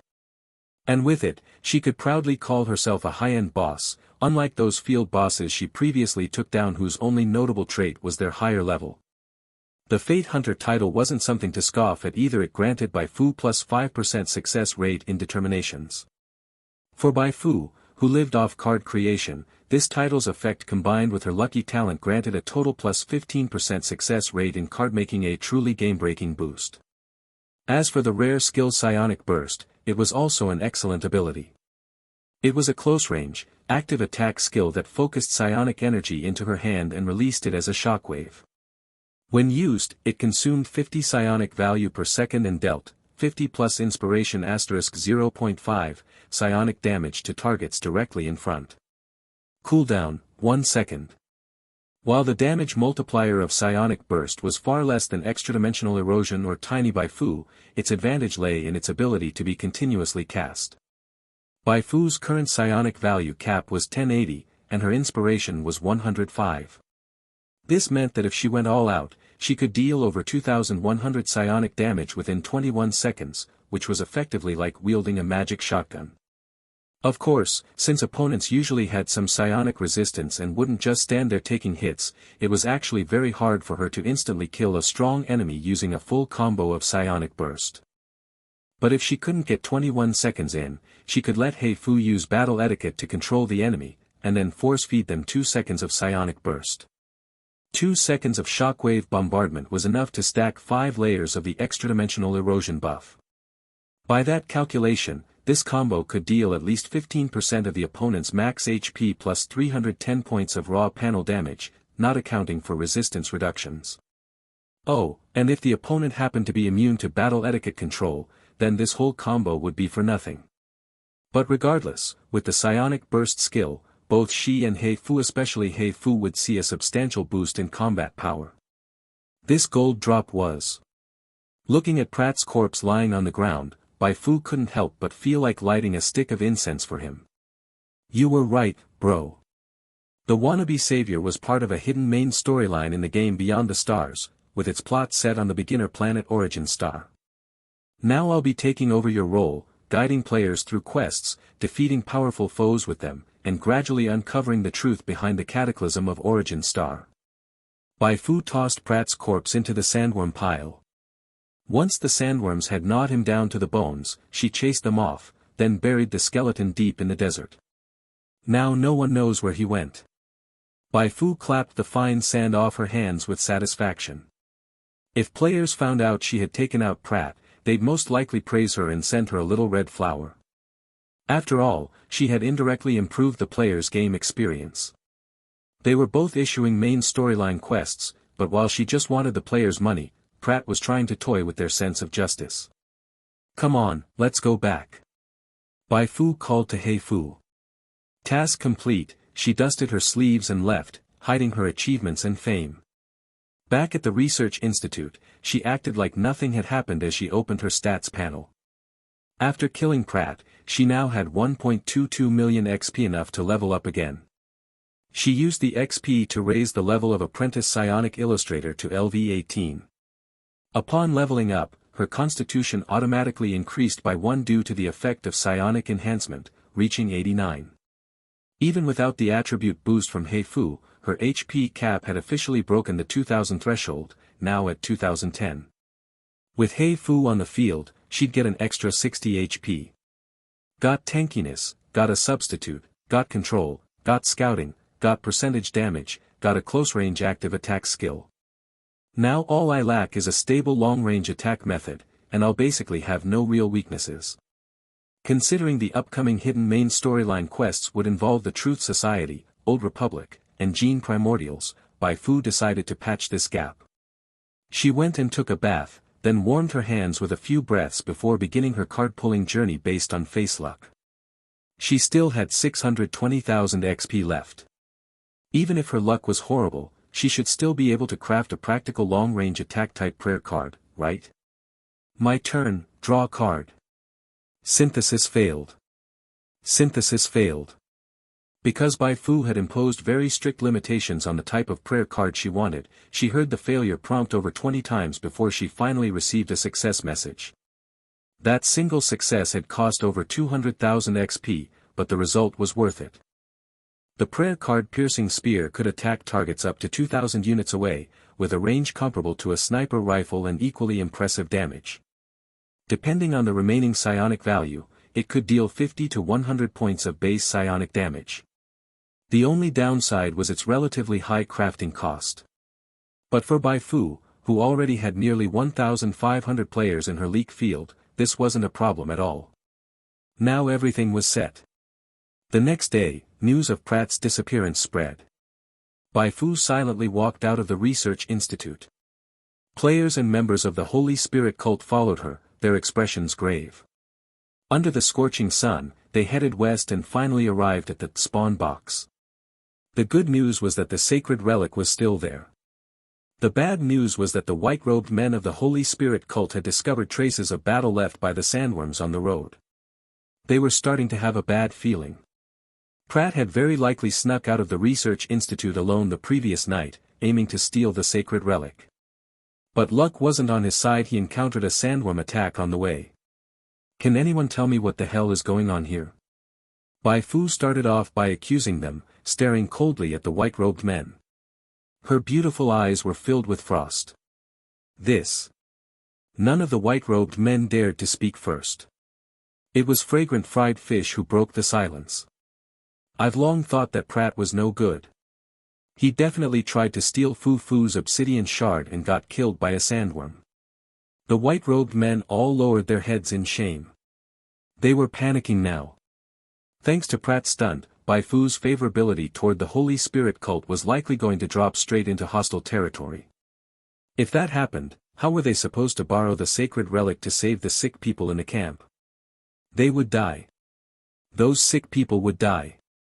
One white-robed man anxiously looked up. We didn't expect Pratt to do something like this. At this point, there's no point in making excuses. I know you must be very upset with us, but the people in the camp are innocent. If you're willing to help save them, I'll do whatever you want. I can give you my money, it's not much, but I'll find a way to earn more and give it all to you. The other white-robed men followed suit, expressing their willingness to sell themselves to repay the debt. Bai Fu stared at them for a long time, then finally sighed. Whether you sell yourselves or not is another matter. First, I want to visit your camp. I'll decide whether to help you after confirming the situation. The Holy Spirit cult had to be visited. There was still an obsidian shard there, after all. As for the rescue mission, that could be handed off to the players. Recently, players from the Garden of Silence had been complaining about getting bored with commission and extermination quests every day. Well then, here's something fresh for you. Hearing Bai Fu say that, the white-robed men were so moved they nearly cried. While thanking Bai Fu, they cursed Pratt in their hearts for pulling such a backstabbing stunt at a crucial moment. Even the players watching the drama unfold were touched. This is Fu Fu, the true monarch Bai Fu who saves the suffering and the needy. 108, dual main storylines, so Bai Fu is the savior. Bai Fu did not rush immediately to the Holy Spirit cult's camp. Her objective this time was to complete the fourth branch of the hidden main quest and gather all the obsidian shards. Over the past few years, Pratt had thoroughly studied the obsidian shard held by the Holy Spirit cult and had sifted through countless news reports, old newspapers, and various documents. Through comparative analysis and elimination, he speculated that the third obsidian shard had only two possible destinations: the Truth Society or the Gene Primordials. His reasoning was that some characteristics of the mutants created by the Truth Society and Gene Primordials closely resembled those of individuals affected by the radiation from the obsidian shard's power. Once he had a clear direction, Pratt conducted a new round of research on the possible location of the third obsidian shard. In the end, based on some inconspicuous news reports, he narrowed it down to two sites. Marsk Wasteland, coordinates XX, XX, XX. Gene Primordials Haidu First Industrial Zone, coordinates XX, XX, XX. Considering that these two coordinates were directly recorded into the hidden main quest, Bai Fu believed the third obsidian shard was very likely at one of the two places. Even if it wasn't, these locations would definitely yield relevant intelligence. She had to admit, while Pratt wasn't exactly a good person, his capabilities were indeed remarkable. If he hadn't encountered her NPC with a player interface, his chances of success with help from players would have been very high. Marsk Wasteland isn't particularly far from the Holy Spirit cult, at most 2 days of travel. Let's head there first. Bai Fu's plan was to check Marsk Wasteland first. If it turned out fruitless, she would go to the capital Haidu of the Gene Primordials and conveniently complete both Branch 3 of the hidden main quest and source of psionic power triggered from Xiashi, saving herself another trip later. Having made her decision, she returned to shelter number 11 with the players and the white-robed persons. Sharpening one's tools won't delay the work of cutting wood. On the way to the Holy Spirit cult and Marsk Wasteland, she might encounter people from the Truth Society or the Old Republic, so she had to prepare adequately. Over the next 2 days, she and Bai Fu combined forces and hurriedly produced a large number of prayer cards. These included life-saving psionic shields, scouting tiny Bai Fu, and the newly unlocked psionic burst and penetrating spear. Besides those, she also made many lower requirement prayer cards. If anything came up, she would distribute them to the players and let them collectively charge forward so the people of this world could experience what it meant to face the fourth calamity. Over the past 2 days, shelter number 11 became very lively because all the players knew Bai Fu was about to lead another mission. Yay! I heard she's taking several hundred people this time, far more than the 50 from last time. Last time, we watched the whole hang from a street lamp process up close, but didn't really get to fight. Wonder how it'll go this time. Players from the Garden of Silence were full of anticipation, but players from other factions were getting anxious. Those who sided with Su Li and the Human Alliance were fine, but those who joined other factions wore dark expressions. Damn it, can't I get one too? Bai Fu is great, but she's not mine. That sucks. I'm not jealous. Not at all. Bai Fu, Bai Fu, they're all nothing compared to my darling Qingbao. Some more radical players might see themselves getting no benefits and just blow things up alongside the Garden of Silence players. Bai Fu pondered secretly, thinking she must take precautions. She first contacted Gao Yuan and asked him to keep an eye out in her absence, then sent Anya, Old Nisan, and others to another refuge the Garden of Silence was heavily constructing in the Goli Desert, in case of any incidents. Once everything was ready, Bai Fu put away the obsidian shards and officially led the players and white-robed persons toward the Holy Spirit cult. Even players who only joined during version 1.1 had developed for over a month by now. So although she brought a large number of players this time over 400, their average level was still quite impressive. Level 12. Just at this level, as long as there's enough weapons and ammo, throw them anywhere and they'd be a force to reckon with. Bai Fu felt quite satisfied with her achievements over the past few months. Now, she was only one step away from her great leap forward. Under the guidance of the white-robed persons, Bai Fu arrived smoothly at the Tongshan camp of the Holy Spirit cult. Tongshan camp lay 400 kilometers west of the Old Republic and the Railway Guild. The area had always been desolate before the Cataclysm, with frequent droughts and little rain. After the Cataclysm, it became even more barren. Walking along the outskirts of Tongshan camp, Bai Fu saw only abandoned buildings with doors and windows wide open, cobwebs forming at the corners.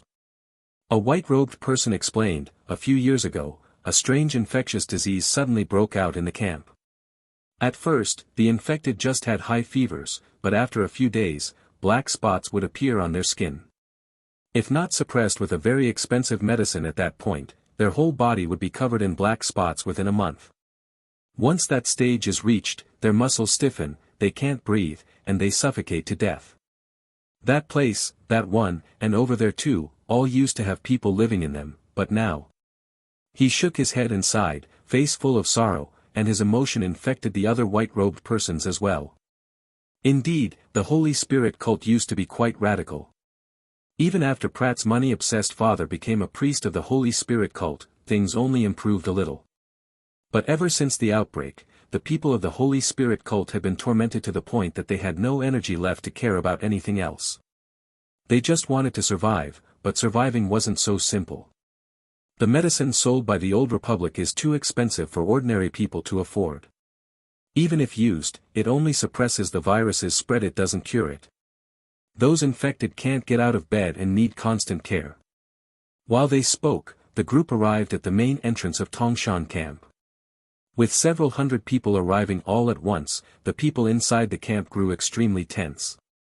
If this was a provocation, the Holy Spirit cult in its current state would struggle to fend them off. The white-robed persons who came with Bai Fu quickly ran ahead, raised their hands high and shouted, "Don't be afraid. We found the sacred relic. This Silver Moon Lady brought the sacred relic here to verify our condition." What? That shout made the entire camp erupt in excitement. Within minutes, dozens of people came rushing out of the camp, each wearing joyful expressions. "Silver Moon Lady, thank you so much for coming. This is great. We're finally saved. Where's Pratt? Why don't I see him?" At the mention of Pratt's name, the crowd fell into a strange silence. It was Bai Fu who broke the quiet. He suddenly disappeared while we were preparing to come here. We searched for a long time but couldn't find him. Huh? The people of the Holy Spirit cult looked baffled. Bai Fu casually changed the topic. "Time is tight. We'll discuss him later. For now, take me to see this disease you mentioned." With no choice, the Holy Spirit cult members suppressed the matter of Pratt's disappearance for now. They led He Fu and part of the players deeper into the camp. Since it was an infectious disease, all the patients had been placed in an isolation area. An elderly man who seemed highly respected pointed to the quarantine zone. Usually, only those in special protective suits dare to go near. "I'll ask someone to fetch one that fits you." He Fu stopped the old man, and under Bai Fu's control said, "No need. I won't be infected. They aren't afraid of infection either. Just take us in directly."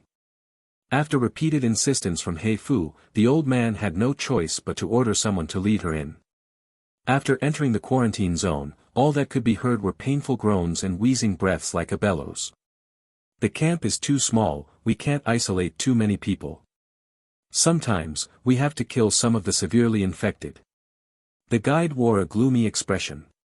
"Please, help them. Excavation Princess felt her eyelids twitch uncontrollably. Damn, this was way too tough. At that moment, both Bai Fu and the player received a new mission to help Tongshan Camp treat the infectious disease. The mission itself was simple, just to cure the illness, but executing it was not, due to the lack of clear prompts. The good news was that the mission rewards were quite generous, with plenty of XP, money, and faction favorability. Of course, that generosity was from the player's perspective. Bai Fu, who held two main storylines, didn't care much for that bit of XP. She used psionic vision on the patients lying in bed and the medicine bought from the Old Republic. There wasn't much to say about the disease itself until the investigation was complete. Everything remained question marks. But the medicine was another story. Muscle Enhancement Potion, Prototype Type 3, a special potion developed by the Old Republic. Though diluted, it cannot cure muscle hardening syndrome, it can prevent further deterioration of the patient's condition. For treatment, use the high concentration type. First use grants +1 endurance. From the medicine's description, the Old Republic seemed to have a high concentration potion capable of curing the disease. So why weren't they selling it to the Holy Spirit cult? Were they trying to milk the Holy Spirit cult for profit? The problem was, the Holy Spirit cult didn't look like they had much to milk. And if they let everyone in the cult fall ill, there wouldn't be any profit to make. Looks like the investigation needs to start from the potion angle. Bai Fu had already confirmed that obsidian shards were completely useless for treating the disease. She shared her discovery with the player, and at the right time, she also passed on sub-branch 1 of the hidden main storyline Would-Be Savior, letting the player investigate the potion while also trying to obtain a specific list from the Psionic Diffusion Committee within the Old Republic. These kinds of shareable quests were very special. Even if she didn't do anything, Bai Fu could still get a portion of the rewards once the player completed the mission. If it weren't for that, she wouldn't have handed such quests over to the player. Why share the spoils when you can enjoy them alone? All the players, including Excavation Princess, thought they had come to treat the sick and act like living Buddhas, but who would have thought that during their chat, Bai Fu would drop a main storyline mission on them? Wait, a main storyline mission? Some players realized something was off. Bai Fu already released a main storyline called Elegy of the Watchers, and now there's another one called Would-Be Savior. Holy crap, dual main storylines. Bai Fu alone holds 2 of them. Players from the Garden of Silence and those who saw the news in the community were all stirred up. Fu, just how many surprises are you hiding? Is it possible that Bai Fu holds more than just 2 main storylines? You might as well say all the main storylines on Origin Star are tied to Bai Fu. Honestly, that might just be true. Bai Fu is number 1 under heaven. Actually, more than the dual storylines, I'm more intrigued by the name of this new main storyline. Would-Be Savior. Even the slowest player at this point couldn't help but start daydreaming. As a die-hard Bai Fu fan and someone who rose to fame making videos related to her, Excavation Princess couldn't help but hold her breath at that moment. Oh no, the deeper she thought about it, the more she felt like she was going to bliss out and lose focus. But she simply couldn't stop herself from thinking. At Excavation Princess digging treasure, what do you think? For a time, the community was flooded with players tagging Excavation Princess, hoping she would give her opinion. What else could she say? Wasn't it already obvious? Mission verified. It's pretty much confirmed that Fu Fu's character role is Savior of Origin Star. You're asking what I think? Of course I'm popping champagne. Just how much lore could be dug up from a savior? Excavation Princess didn't even dare to think too deeply. One thing was certain: invincibility. Once the news that Bai Fu was highly likely to be the savior spread, the entire atmosphere in the community shifted. Those who already envied the Garden of Silence faction players were now even more envious. And those who used to think, if I can't have it, I'll destroy it, suddenly felt a wave of fear. Thank goodness they hadn't acted yet. Otherwise, they would have ended up antagonizing someone with a pivotal role in the Origin Star's storyline. If they actually succeeded in killing Bai Fu, that'd be one thing. But if they failed, they wouldn't be able to access the main storyline missions and would be left standing around like idiots watching other players have all the fun. This was the savior, after all. Even though the title was Would-Be Savior, and she might not actually become one, it still meant that Bai Fu, if not the main protagonist of Origin Star, was at least among the top characters. Some players stomped their feet in regret. Why didn't I follow those who restarted at shelter number 11 back then? The players' reactions made Bai Fu beam with joy. That was just perfect. This kind of misunderstanding among players was all benefits and no downsides for her. The most immediate perk was that during her next enhancement, her character profile might actually become Savior.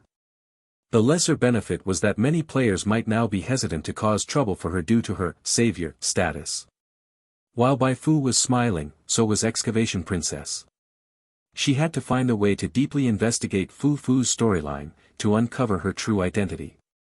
If she could expose Bai Fu's true identity ahead of time, it would be even more sensational than a new version update. While the players were shocked by the new main storyline, things were looking bleak on the Holy Spirit cult side. The sacred relic couldn't cure the disease.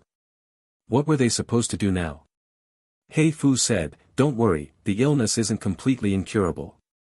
I already have some leads. I'll have the people who came with me investigate. Just wait patiently." To be honest, the members of the Holy Spirit cult didn't really believe Bai Fu's words, but she and Bai Fu had traveled all the way here and promised to help. What else could they do but feel grateful? They waited. They had already waited a long time, so a little longer didn't hurt. After delegating the mission, Bai Fu sent Tiny Bai Fu to wander around the camp. Without much effort, she found another obsidian shard at Pratt's residence. She didn't take the shard immediately, planning to act after returning from the Marsk wasteland. After arranging the tasks for the players, she selected a group of sharp and skilled ones who had come with her. "I need to make a trip to Marsk first." Bai Fu didn't reveal her purpose. She mainly worried that if players discussed it in the community and the Truth Society caught wind, the whole trip would be wasted. Marsk Wasteland.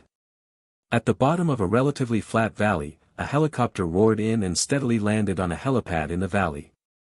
In an instant, people on both sides swarmed forward. President. They stood in two straight lines and saluted the person stepping down from the helicopter.